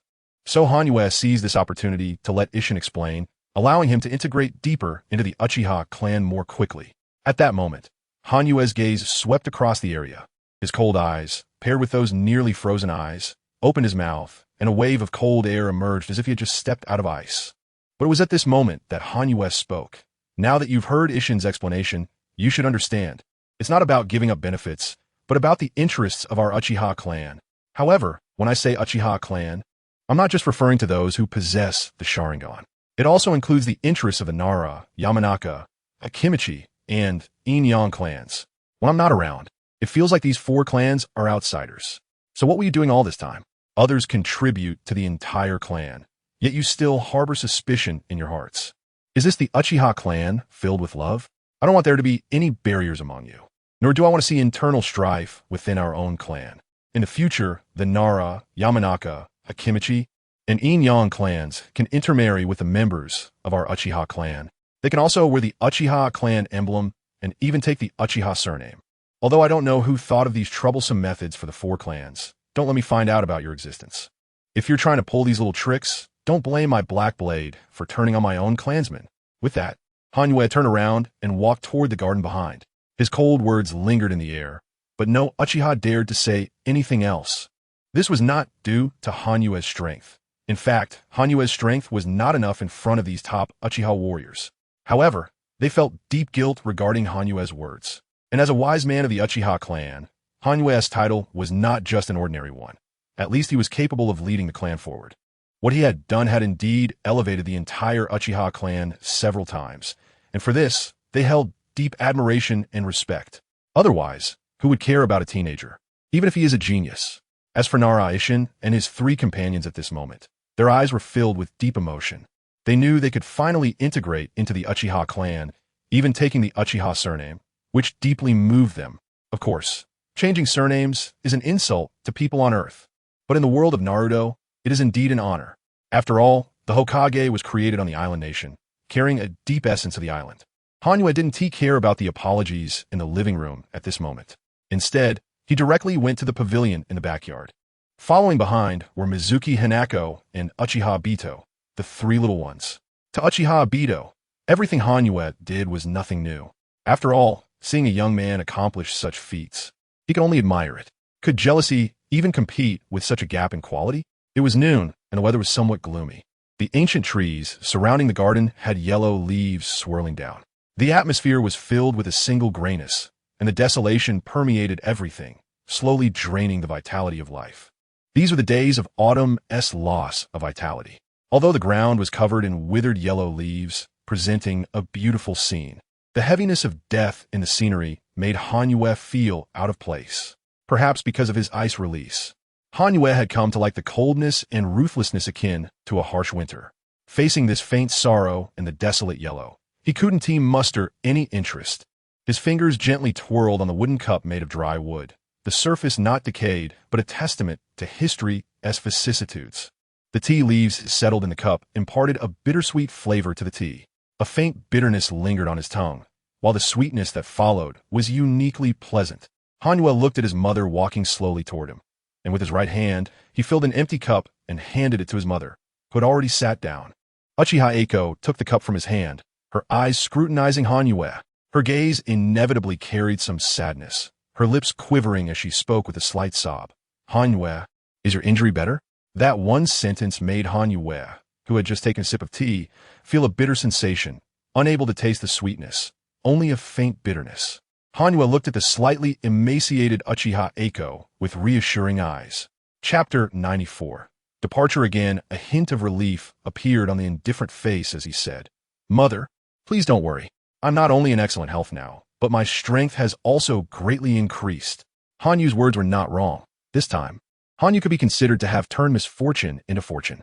Not only had his physique improved significantly, solving the issue of having overwhelming spiritual power far exceeding his physical abilities, but he had also received a great gift of ice escape. Furthermore, he had obtained a mysterious gray wooden block, giving Hanyu the possibility of surpassing Uchiha Madara and Senju Hashirama. Hanyu's words did not reassure Uchiha Eiko. After her own investigation, she had to give up since Hanyu indeed showed no injuries and was perfectly fine. Uchiha Eiko's long-worried heart quietly eased, and she then turned her attention to Mizuki Hanako, gently pulling Mizuki Hanako into her embrace. She softly stroked Hanako's silvery white hair with her right hand and said with a hint of pain in her voice, "What a poor child. But don't worry. This will be your home from now on." After saying that, she cast a stern gaze at the three Uchiha clan members who had just been playing with Mizuki Hanako. With a sharp look in her eyes, she sternly warned, "Remember, if I find out you bully Hanako in the future, I will make you understand the power of your mother's anger." Upon hearing this, the three Uchiha members widened their eyes in fear and nodded repeatedly. They were more afraid of Uchiha Eiko than they were of their father, Uchiha Taijima. However, as time passed, the somewhat naive Mizuki Hanako had revealed everything to her mother. Uchiha Eiko. Hanyu merely smiled at this. After all, this was his mother. Time passed quickly, and night fell. Hanyu returned to his home. It was still the same room, the same dim space, with the red-yellow candlelight failing to illuminate the entire room. Although it was dark, there was a deep coldness within. Hanyu sat at the table, continuously exploring the scroll in his hands. It was unclear whether it was due to his injuries that had forced him to stand again, but not only his body, Even his spirit had become more sensitive. Hanyu looked at the scroll in his hand, sliding over it repeatedly. The moment a rune appeared, Hanyu placed his right hand beside his teeth and bit down slightly, causing a drop of blood to appear on his finger. He then quickly formed hand seals and pressed both hands on the scroll. A sealing rune appeared on the scroll, and upon encountering Hanyu's chakra and blood, it immediately began to twist. The sealing rune suddenly transformed into 3 points, which represented 3 tomo. However, unlike the tomo he had imagined, these were merely 3 dots. Seeing this scene, Hanyu let out a long breath and thought, "It seems I still lack some sealing runes." Relying solely on the Uchiha clan's sealing runes is simply not enough to succeed. Of course, the rest might be with the Senju clan, but compared to the Senju clan, the sealing runes of the Uzumaki clan are likely more effective. After all, the Flying Thunder God technique is still faster than the original 4th Hokage's Flying Thunder God. This should be due to having a wife from the Uzumaki clan who inherited their techniques and modified the Flying Thunder God technique. Thinking of this, Hanyu directed his gaze towards the distance and thought, the Flying Thunder God technique seems temporarily unachievable. Lacking some crucial components is no small matter. With this in mind, Hanyu carefully put away the scroll, at which point he turned his gaze to the window, where some red moonlight shone through. His scarlet Sharingan observed the reddish moonlight, and he murmured, "It seems this is an ominous sign, but this omen is likely for the Yui clan." At this point, a trace of crimson killing intent flashed in Hanyu's eyes, and he lightly waved his right hand, extinguishing the candlelight in the corner with the wind. Suddenly, the entire room fell into darkness, with the only visible light being a faint crimson glow. Hanyu slowly closed his eyes and fell into a deep sleep. Subscription request outside the window. Some raindrops began to fall. The sound of dripping water created a sense of urgency to wake up. With a touch of melancholy and a hint of bitterness, Hanyu stood up, his body as cold as ice. With silver chakra filling his entire body through his thoroughly connected chakra pathways, there was a feeling akin to ice, yet also a sensation of merging with the wind and water. With just one step, Hanyu found himself directly in the rain, where shallow raindrops fell on him. But the moment they touched his body, they immediately turned into tiny ice crystals. The ice crystals were small, yet filled with a strange sharpness, causing a slight movement in Hanyu's scarlet Sharingan, as he thought, "The coldness cannot compare to Hanako's ice, but my ice is sharper," which seems to be due to the wind attribute chakra. With this thought, ice blocks quickly appeared beneath Hanyu's feet as he stepped upon them, creating a chill in the muddy ground that had been soaked by the rain. Yet his pure white kimono remained free of any mud. Hanyu walked towards the living room, estimating that his mother, Uchiha Eiko, had prepared dinner. Before long, Hanyu entered the living room, looking at the sumptuous dishes and nodding in approval. Time passed quickly. Since Hanyu returned to the Uchiha clan, he had been there for nearly a month. A month of recuperation had made Hanyu feel somewhat rusty, but the gradually surging power within him gave him a sense of eagerness to try again. Once again gathering his subordinates, the fierce killing intent that had been present had slowly calmed down during this month of rest. Looking at the several scrolls in his hand, Han-i-ui Sayit, once more going out on a mission, but for Hanyu and his people, this was merely revenge. The war with the Yui clan was nearing its end. The strongholds of the Yui clan in all 4 directions had been completely eradicated. Moreover, due to the previous schemes, the middle and lower ranks of the Yui clan had almost disappeared, leaving only a few of their higher-ups and top combat forces, with the rest being old, weak, sick, or disabled. Chapter 95. Ice Release versus Wind Release. Under the encirclement of the night, there was an unusual feeling. The night was extraordinarily dark and unusually quiet. This was a forest on the verge of something, yet it felt eerily silent. All around was a lonely space, and the animals within the forest had already retreated, sensing the danger. Thus, the place was as silent as death, and within this silence emerged streaks of crimson. Those crimson spots, upon closer inspection, revealed themselves to be pairs of Sharingan. The person was indeed Hanyu, whose scarlet Sharingan spun continuously, while the black blade in his hand seamlessly blended into the darkness. However, the thick scent of blood felt out of place in this night. At that moment, Hanyu slowly swung the black blade in his hand, a cold smile appearing on his indifferent face as he coldly commanded, "Kill." Instantly, Hanyu leaped out, the black blade slashing down toward the person. Hanyu's hand carried immense power, landing on a ninja from the Feather Garment clan. The moment this ninja saw Hanyu, their eyes widened in shock, exclaiming, "Hanyu of the Uchiha clan, the killer madman." The term killer madman was quite a joke when applied to Hanyu during this Warring States period. After all, in this era, who didn't kill? Who didn't have blood on their hands? Especially among ninjas. Just as the ninja from the Feather Garment clan exclaimed, Hanyu's black blade, wrapped in wind chakra, slashed towards him. The blade itself was not particularly hard, but the wind chakra enveloping it possessed immense cutting power. The speed was swift, blood-sprayed, and the scattered blood slightly stained Hanyu's white kimono, creating a red flower pattern on it. However, at this moment, Hanyu did not pay attention to these details, but fixed his gaze on one person, who was crossing their arms, wearing the emblem of the Feather Garment clan, and looked at Hanyu, saying, "I didn't expect to encounter the genius of the Uchiha clan, Hanyu. After disappearing for over half a year, you suddenly reappear, continuously hunting down my Feather Garment clan. Each target you hunt is indiscriminate, young or old. As long as they belong to the Feather Garment clan, they're all killed. This fact has made many people feel cold at your methods, despite your young age. However, we are currently at war with your Uchiha clan, so why use such ruthless methods?" At this point, the member of the Feather Garment clan's eyes flashed with a sharp light as they looked at Hanyu. That gaze had a piercing quality, making it feel like being watched by a thorn. Under that gaze, Hanyu remained calm. His cold eyes met the furious face of the other, contrasting with their anger. However, Hanyu was more focused on gripping the black blade tightly, because he knew he had encountered an opponent today. Observing the long, patterned calluses on the person's hands, especially the mark representing the water release, made it clear that this person had a certain mastery over water release or wind release. Otherwise, those marks wouldn't exist. Noticing this, Hanyu remained deeply vigilant, as he did not want an unexpected incident to cause his strength to be compromised. At that moment, the member of the Feather Garment clan shouted, "Today seems to be my lucky day, and it's also my time for revenge. My brother was killed by your hands." Saying this, the member of the Feather Garment clan drew a slender sword from their hand and suddenly lunged at Hanyu. Witnessing this scene, Hanyu's Sharingan spun rapidly. It felt as if time had slowed down, allowing Hanyu to raise the black blade enveloped in chakra. In an instant, the black blade collided with the slender sword. The wind chakra surrounded it, and a small crack appeared on the slender sword. Under Hanyu's immense strength, the member of the Feather Garment clan couldn't help but retreat.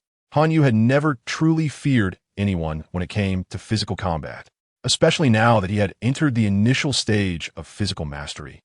His control and enhancement of strength had become even more formidable. Comparing physical prowess with someone from the Feather Garment clan who relied on ninjutsu was akin to seeking death. Fortunately, the strength of this member of the Feather Garment clan was considerable. It did not die directly at Hanyu's hands. However, having suffered once, the member of the Feather Garment clan shouted, "Your physical strength is so strong, but I, Feather Garment Shinlight, don't believe your ninjutsu is that powerful." After speaking, they rapidly formed hand seals, and seeing the speed of 5 seals in a second, Hanyu also quickly responded. With a scroll personally written by Kuroju and after experiencing the events with Yuya, Hanyu was well aware of what kind of ninjutsu was in play. This ninjutsu was wind release, and specifically, the most basic ninjutsu of wind release. Wind release, laser light circle. Adding the difficult-to-control lightning to the water chakra made it easier to control. It transformed the lightning into a blue beam, shooting towards the enemy. This was the characteristic of wind release, and also its foundation. Wind release, laser light circle shot forth a blue beam. However, this member of Feather Garment Shinlight was quite powerful, and likely a genius who worked hard. A mere beam ninjutsu in their hands turned into dozens of beams. As Hanyu observed the beams shooting towards him, he quickly formed hand seals, coldly commanding, "Ice release, ice pillar." Hanyu's hands first formed the water release seals, followed by the wind release seals, especially the last seal being that of wind release. Hanyu's ice release leaned towards wind, so he used the wind release seal. This jutsu was modified from some water release, water whip techniques. At this moment, over a dozen ice pillars radiating a ghostly light, but carrying a sharp aura shot towards the incoming wind release beams. In midair, the two ninjutsu collided, although the speed of ice release was not as fast as wind release. With the enhancement of wind release, and coupled with this ninjutsu being similar to the kunai throwing technique, its speed was not slow. Thus, in midair, the wind release collided with the ice release.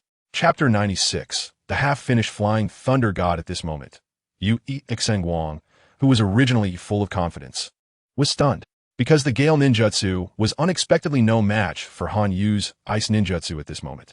It was instantly pierced by the ice pillar and continued to charge towards Yu Ixanguang. Seeing this scene, Yu Ixanguang's mouth dropped open, and his eyes seemed to bulge out as he couldn't help but shout, "What kind of ninjutsu is this? How can it break through my Yu Clan's Gale ninjutsu? My Yu Clan's Gale ninjutsu is the most powerful ninjutsu."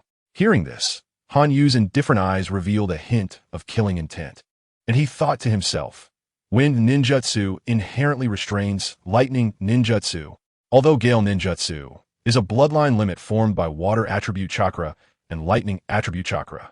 Against my ice ninjutsu, which leans towards wind, it's a miracle if it doesn't get completely crushed. Thinking of this, Han Yu's eyes turned cold, as if gathering into a straight line. Then he looked at Yu Ixanguang.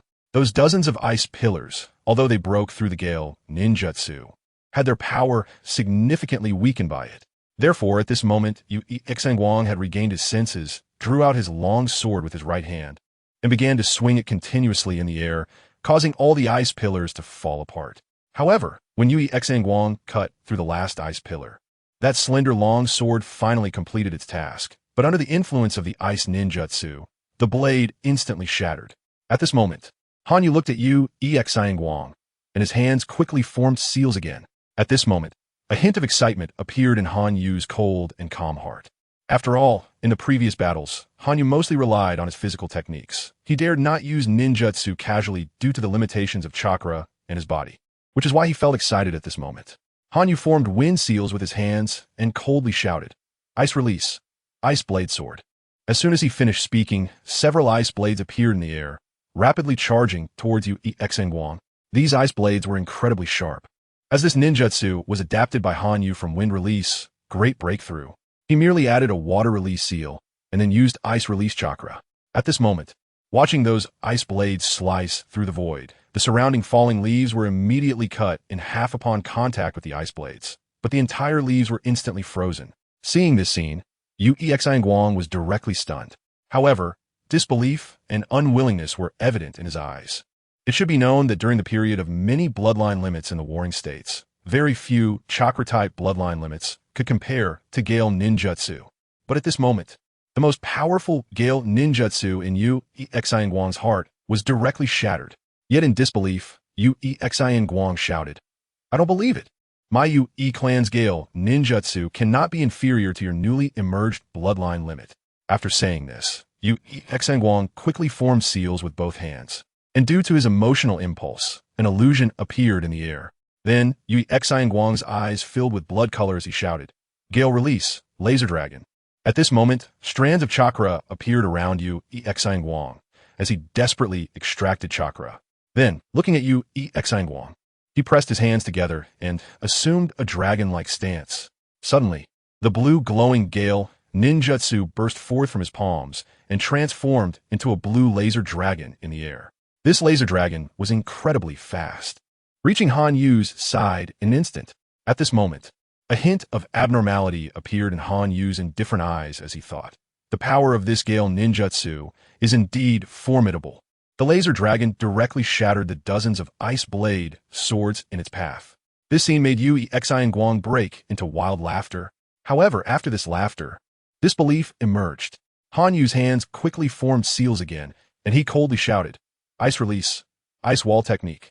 This ice wall was essentially just a water wall technique that had been transformed into ice. Looking at the ice wall that had already risen, Han Yu bit his finger and pressed both hands against the ice wall. Instantly, 3 black dots appeared on the ice wall. At the moment the 3 black dots appeared, the laser dragon had already reached Han Yu's side. However, just as the laser dragon hit the ice wall, the 3 black circular points immediately showed a crack. And then the rotating black dots revealed a pitch black opening, allowing the laser dragon to charge into that black space. Space ninjutsu. This was the flying thunder god technique that Han Yu had developed. However, it was only a half-finished product. It could transfer objects, but not people. Han Yu had tried on monkeys, and each time the result was the monkeys turned into fragments. At this moment, Han Yu focused his gaze on the now panting Yu Ixanguang. Although Yu Ixanguang's strength was considerable, he had been overly combative with Han Yu. excessively using his chakra, and was now extremely weak. At this moment, Hanyu drew out his black blade and charged towards Uchiha. Meanwhile, the people around Hanyu, like Jing Shang, were also blocking enemies trying to approach Hanyu. The battle was about to erupt again, but the black blade in Hanyu's hand had already begun to emanate cold air, and then the black blade fell onto Uchiha. Having already wasted a significant amount of chakra, Uchiha had no ability to resist and was directly sliced in half by Hanyu at this moment. However, the cold air entwined around the black blade froze the wound instantly. At this moment, the small blood-red ice crystal slowly fell. Uchiha looked at Hanyu and stammered, "What kind of ninjutsu is that? What bloodline limit?" With a cold gaze directed at the increasingly lifeless Uchiha, Hanyu coldly replied, "Ice release, time-space ninjutsu." After saying this, the black blade transformed again into a black meteor, directly slicing through Uchiha's neck, causing a head to fly off. But not a single drop of blood fell, only the faint blood-red ice crystals. At this point, Hanyu turned around, his indifferent expression paired with his crimson Sharingan, revealing killing intent. With a hint of hatred in his icy gaze, Hanyu snorted coldly and said, "Leave none alive, kill." Chapter 97. The pain in the heart as the words fell. The remaining weak members of the Yui clan were immediately surrounded and attacked by those whose strength had greatly increased, including Inoue. The sounds of wailing, screams, and pleas for mercy filled the air. Blood splattered everywhere, and at that moment, it transformed into a painting.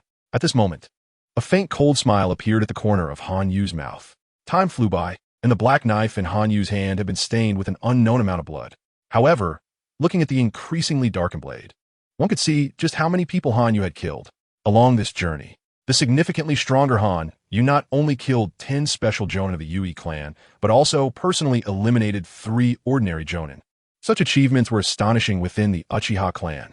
After all, Hanyu was only 17 years old now. Having spent a year in Iceland, Hanyu had grown another year upon returning home. At this age, during the Warring States period, one could no longer be called a child, but was instead a true ninja. Hanyu's indifferent gaze, accompanied by the somewhat harsh winter, saw snowflakes slowly falling and drifting onto him. Despite wearing thin clothing, Hanyu felt an extraordinary enjoyment, especially in this ice and snow. At this moment, Hanyu was constantly exuding coldness. However, within this chill, there was a thick smell of blood and a murderous aura. Hanyu turned his gaze to his subordinates, all exuding killing intent, and asked Inoue, who was standing nearby, "How long have we been out?" Indeed, how long had it been? Since the last time they had gone out, Hanyu had not returned, remaining in a state of slaughter. Although he had been lingering on the outskirts of the actual battlefield, the continuous killings had also left Hanyu feeling a hint of fatigue. Inoue, feeling a bit weary, directly replied, "Lord Hanyu, we have been out for 3 months. Although we haven't entered the real battlefield, after 3 months of continuous slaughter, our supplies have been completely exhausted. It's time to return to the clan to replenish." At this point, a hint of contemplation appeared in Hanyu's indifferent gaze. Then, looking at the somewhat mentally fatigued group behind him, he said, "All right, let's go back. First, we'll return to the clan to rest, and then head straight to the real battlefield." At this moment, Hanyu's eyes exuded killing intent and a hint of madness. Upon hearing Hanyu's words, Inoue and the others naturally agreed. Suddenly, a sound caught Hanyu's attention. He looked towards the source of the noise, his hand already resting on the hilt of his knife. However, a scarlet Sharingan appeared, revealing a member of the Uchiha clan. The moment this person saw Hanyu, he immediately knelt on one knee and said, "Young Master Hanyu, Lord Eiko and Lord Taijima urgently summon you back." As he spoke, he handed over a scroll. Hanyu looked at this member of the Uchiha clan and recognized him as the captain responsible for protecting the safety of his home. So at this moment, Hanyu took the scroll and slowly opened it. Looking at the elegant characters on the scroll, Hanyu realized it was a note from his mother, Uchiha Eiko. Observing the faint signs of spreading ink, a cold light appeared in his gaze, and his scarlet Sharingan began to spin continuously. His cold heart was filled with an unknown pain, and he thought, "What could have happened to make my mother shed tears?"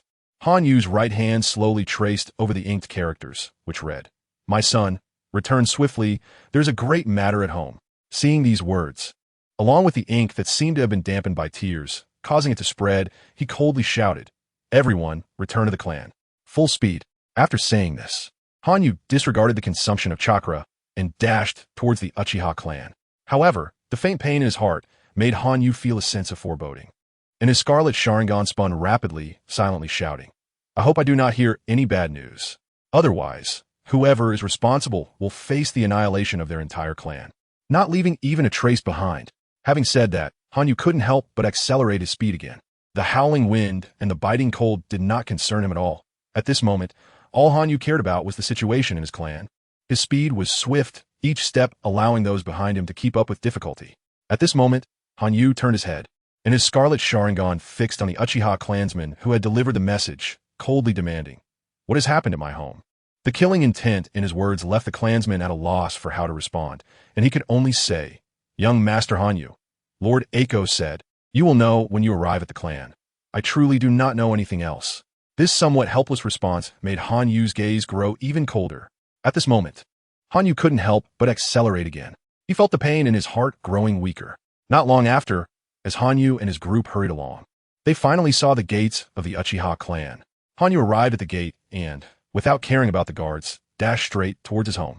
At this moment, the guards intended to stop him, but upon seeing Inoue and the others behind him, they realized who he was and did not pursue him, instead continuing their watch.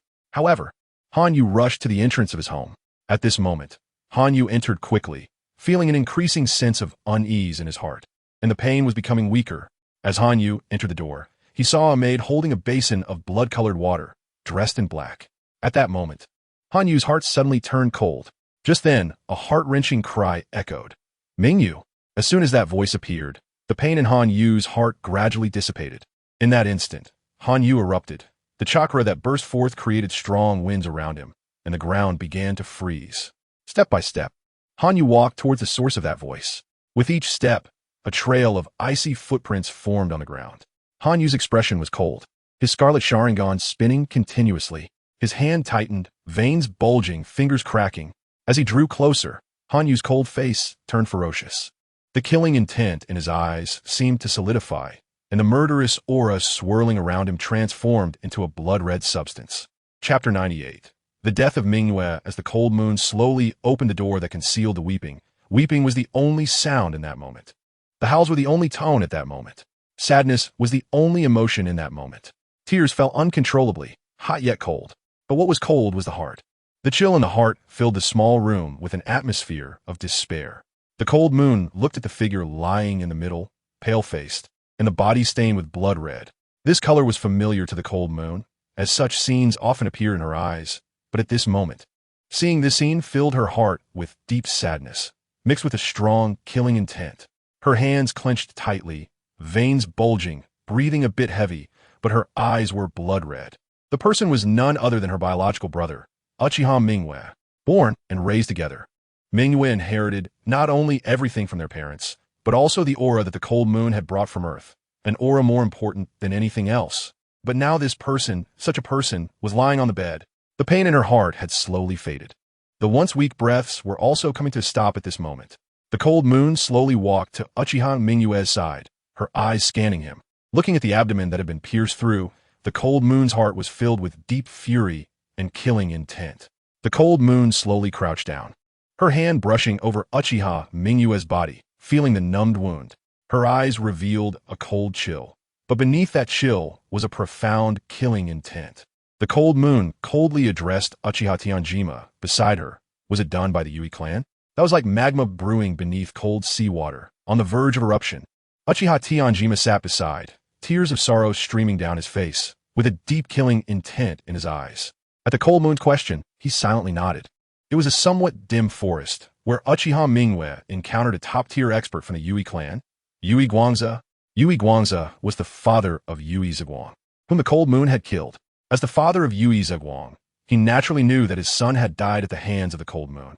Now encountering the cold moon's brother, how could the father, Yui Guangza, not seek revenge? As a result, under the light of the storm release, he directly pierced through Uchiha Mingyue's abdomen. Following closely, Uchiha Tianjima went mad with attacks in such a situation. However, that powerful force, while pushing Yui Guangza back, could not save Uchiha Mingyue. After all, such injuries would also leave the cold moon helpless. Now, the cold moon's hands were tightly clenched, and she did not know when the cold chill appeared on her hands. The cold moon's gaze was like the stained winter wind of October, so piercing. But the killing intent brewing in her heart suddenly erupted at this moment. The maid beside her, under the sudden killing intent, screamed out loud, causing the cold moon to lift her head, looking at the maid at that moment, coldly scolding, "Get out." Then her blood-red eyes looked at Uchiha Mingwe. The tomo in those eyes unexpectedly connected into one, appearing as an icy sharp angle in the cold moon's eyes. The kaleidoscope Sharingan, at this moment, the cold moon smiled, coldly, but within that smile was how much sadness, how much killing intent. The cold moon's tightly clenched right hand slowly loosened, then picked up a medical item for treating injuries. Looking at this medical item, the cold moon extended her hand again, placing it over Uchiha Mingwe's eyes. This scene confused the others, but under the cold moon's icy gaze, she coldly said, "Mingwe, I will use your eyes to see this world, and I will use your eyes to help you take revenge." At this moment, the kaleidoscope Sharingan in the cold moon's cold eyes continuously rotated, revealing a red, ghostly light, which directly emerged from the cold moon's eyes and fell onto Mingwe. In an instant, this light, resembling red flames, landed on Uchiha Mingwe's body, but showed no signs of burning.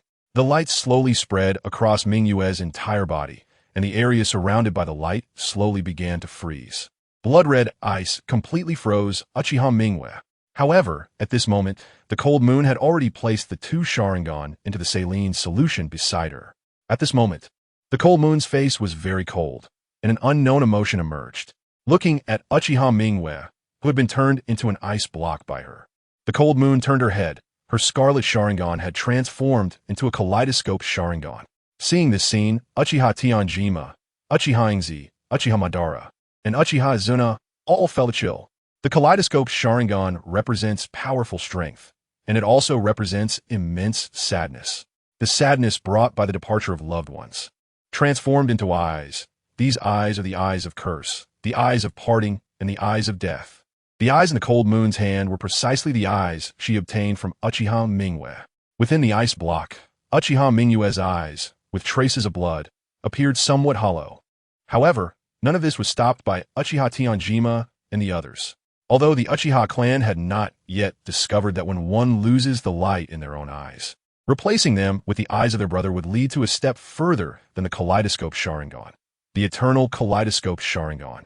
However, about all this, no one in the entire Uchiha clan knew. The first pair of eternal kaleidoscope Sharingan only appeared on Uchiha Madara in the original work. The second pair appeared on Uchiha Sasuke. It can be said that this secret was unknown even to Kagaya, because only after evolving into the eternal eye could the Rinnegan appear. This is also why Kagaya said that this generation's Indra, Uchiha Madara, had the opportunity to manifest the Rinnegan. But at this moment, it was the cold moon. The cold moon retrieved Uchiha Mingwe's Sharingan, and a drop of crystal-clear tear silently flowed down her eyes, which immediately transformed into a drop of blood-red ice crystal as it fell from her eyes. Chapter 99. Seeking revenge in this moment, Hanyu slowly rose, turned, and walked toward the door. The room was very quiet, eerily so. Each step he took echoed like thunder. It was amidst this sound that Hanyu exited the room. When he reached the doorway, he turned his head and coldly said, "Take good care of Mingyu's body. I will bring back the head of you, Yi Guang, Zhe, to honor Mingyu." After saying this, he stepped out of the room and walked outside. At that moment, Uchiha Tiandao and Uchiha Ingzi shouted, "No," but with a body flicker technique. Hanyu had already disappeared from the courtyard. Uchiha Tiandao and Uchiha Ingzi rushed out, looking for Hanyu's vanished figure. Ingzi immediately said, "Tiandao, go get people and follow Hanyu. I can't lose another son. I can't lose another son." This was a mother's love for her son and her sorrow over his death. Her clouded expression made Ingzi's face lined with many wrinkles, crying. Uchiha Tiandao, with tears glistening in his eyes, nodded and ran out to gather people. Meanwhile, Uchiha Madara and Uchiha Azuna didn't know how to handle themselves, only able to silently shed tears. However, looking into their eyes, which had already turned into 3 tomo, one could tell how deeply they were grieving. Uchiha Madara, after feeling sorrow, was also a bit puzzled because at the moment Hanyu walked out, Hanyu's hand had lingered on his shoulder for a moment, and a massive chakra surged toward Hanyu. Uchiha Madara naturally knew what this chakra was and understood that he had sensed it under Hanyu's reminder. Moreover, Uchiha Madara could feel the strength of his own chakra, and knew its effect on him, especially regarding the Sharingan. However, just now that chakra was absorbed, taken away by Hanyu. This left Uchiha Madara quite astonished. He had once wanted to transfer this chakra to Izuna, but Izuna had said it was too overwhelming upon encountering it. So Uchiha Madara had to give up. But now, Hanyu had absorbed all the chakra he felt within his body. How could this not shock Uchiha Madara? As for Hanyu, the one who orchestrated all this, he was walking on the road to Crimson City. Hanyu entered his house supported by Crimson, gathering all the necessary supplies. Although he sought revenge, Hanyu had not lost his reason. A top-tier expert from the Yui clan was not something Hanyu could easily handle. However, at this moment, with the activation of the Manjiki Sharingan and the absorption of Uchiha Madara's Azura chakra, Hanyu naturally had the confidence to kill Yui Guangze. In fact, Hanyu knew that once he activated the Manjiki Sharingan, it would take at least a year to fully control the ultimate power of the Manjiki, Susanoo. After mastering Susanoo, evolving it would be a long process. Only the reincarnation of Indra, with Indra's chakra, could evolve rapidly. Moreover, only the reincarnation of Indra could use Susanoo to evolve into its ultimate form. As for ordinary Uchiha, they could only plan to reach complete form. Anything beyond, that was impossible. Of course, if they obtained Six Paths chakra, they could also evolve into the ultimate form, just like Kakashi, who used the ultimate form of Susanoo during a rescue. But after using it, his eyes lost their power. Therefore, with a killing intent in his heart, Hanyu remained remarkably calm. As he exited, he absorbed all of Uchiha Madara's Indra chakra that erupted from his body. As for why he absorbed it, it was because within Hanyu's body lay a special item, and Hanyu was confident in his chance to surpass this generation's Azura and Indra. That was the ice stone he obtained from Mizuki Hanako. This stone not only granted Hanyu ice release, but also contained a gray wooden block, which emanated life force. This wooden block had been identified, and since Hanyu realized this block's desirability to Uchiha Madara, he knew it was the remains of the Ten Tails, or rather, a part of the Ten Tails. This piece was likely left behind during the battle between Kagaya Otsutsuki and the Yui clan long ago. Originally, such a thing would have become a fossil over time, but this piece still had vitality. After being consumed by Mizuki Hanako's mother, it merged with the chakra-rich Mizuki Hanako and continued to survive, while Mizuki Hanako was modified by this block to gain ice release while in her mother's womb. This was the reason ice release emerged and the reason for its strength. However, after encountering Hanyu, this wooden block appeared directly, as Hanyu was a descendant of Indra and also of Kagaya Otsutsuki, carrying some of their essence. This allowed the block to reside within Hanyu's body. But this unconscious wooden block was now under Hanyu's control, becoming an object to strengthen him. And it was because of this wooden block that Hanyu could absorb Uchiha Madara's Indra chakra. After absorbing Indra's chakra, Hanyu controlled it at his heart, moving the wooden block, which originally refined Hanyu's bloodline and physique, to his dantian. Upon encountering Indra's chakra, this wooden block directly absorbed it, and when it released chakra, the Indra chakra became even purer, and the essence of Indra vanished, allowing Hanyu to control this chakra freely. It was precisely because of the existence of this chakra that Hanyu decided to confront the Yui clan, because at this moment, Hanyu's heart was filled with killing intent. A vast aura of murder spread around Hanyu, and the crimson Manjiki Sharingan in his eyes displayed a snowflake pattern, continuously rotating. His eyes, already cold and indifferent, became even more frigid with the snowflake, making him appear bone-chillingly cold as he stood there. Hanyu surveyed his surroundings, and soon over 100 people gathered around him, all calling out, "Lord Hanyu." Chapter 100. The kaleidoscope of Cold Moon nodded, her cold, merciless eyes filled with killing intent as she scanned the surroundings, sweeping over everyone. With an icy voice, she said, "Follow me, there's a chance of death, and this is for you to decide." After saying that, she instantly vanished, appearing outside the door, then headed towards the Uchiha clan's gate. At that moment, more than 100 people followed her. Aside from Inoue and others, the rest were all powerful beings from the Scarlet City. Although most of the strong ones in the Uchiha clan lived outside the Scarlet City, some resided within Cold Moon's Scarlet City. Faced with Cold Moon's seemingly suicidal actions, they still resolutely chose to follow her. But was it really a death wish? Cold Moon quickly led her large group out of the gate, heading towards the battlefield. The true battlefield, one that Cold Moon had never been to before. After Cold Moon left, Uchiha Taijima and Uchiha Eiko actually brought over 100 people to chase after her. This scene was simply an impulse to annihilate the Yu-E clan. Looking at this scene, Naraiki sighed slightly and said, I hope Lord Cold Moon will be alright.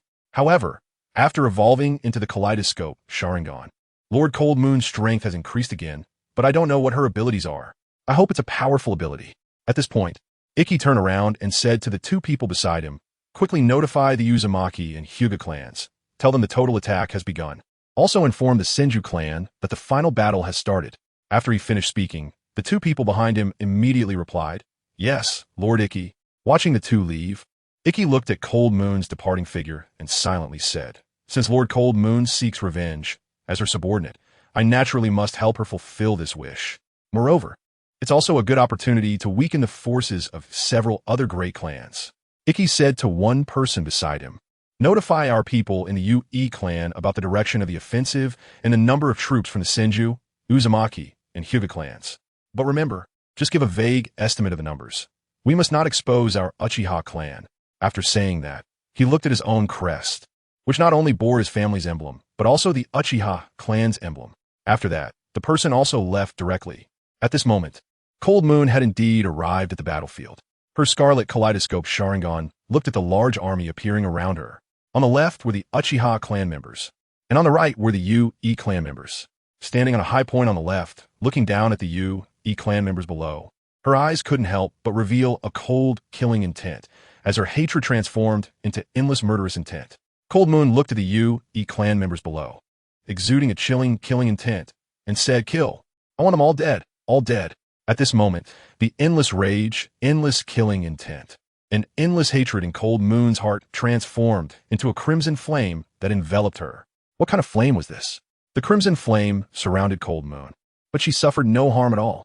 Her subordinates, although surprised by Cold Moon's appearance, immediately charged downwards upon seeing that she was unharmed. Cold Moon's eyes were crimson, and her Sharingan was constantly spinning. This red flame was the ability of Cold Moon's kaleidoscope. The temperature of this flame was not high. Instead, it was extremely low, possessing an extreme coldness.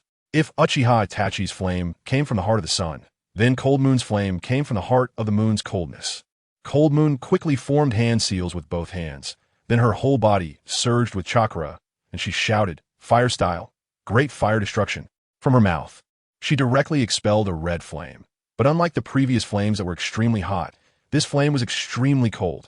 This was Cold Moon's ability, which she named the Een Fire. The flame shot towards the densely packed area of a Yu-E clan on the right. At that moment, a Yu-E clan member saw this flame and said, This is Uchiha clan's fire style, great fire destruction. Although the inventor of this ninjutsu is clever, the user is quite pathetic. It has a wide range, but low lethality. Brothers, we can use water style. 10 of us can block this flame. After saying that, this Yu-E clan member quickly began to form hand seals. However, at this moment, Cold Moon's eyes were fixed on this person, as if she were looking at a corpse. Was Cold Moon's flame that easy to handle? The moment Cold Moon activated her kaleidoscope Sharingan, she gained this ability, known as Een Fire, which caused a transformation in the chakra within her body, especially after Cold Moon absorbed Indra's chakra and through the absorption from the small wooden block. The ice chakra within Cold Moon's body directly merged with the fire attribute chakra, transforming into the blood-red flame she had now. This flame possessed extreme coldness as well as extreme heat. It could be said that this was a bloodline elimination, combining ice release with fire attribute chakra. It could also be said that this bloodline elimination was formed with the help of Cold Moon's kaleidoscope ability. Just like Uchiha Sasuke, who created a fire style similar to Amaterasu with the help of his kaleidoscope Sharingan.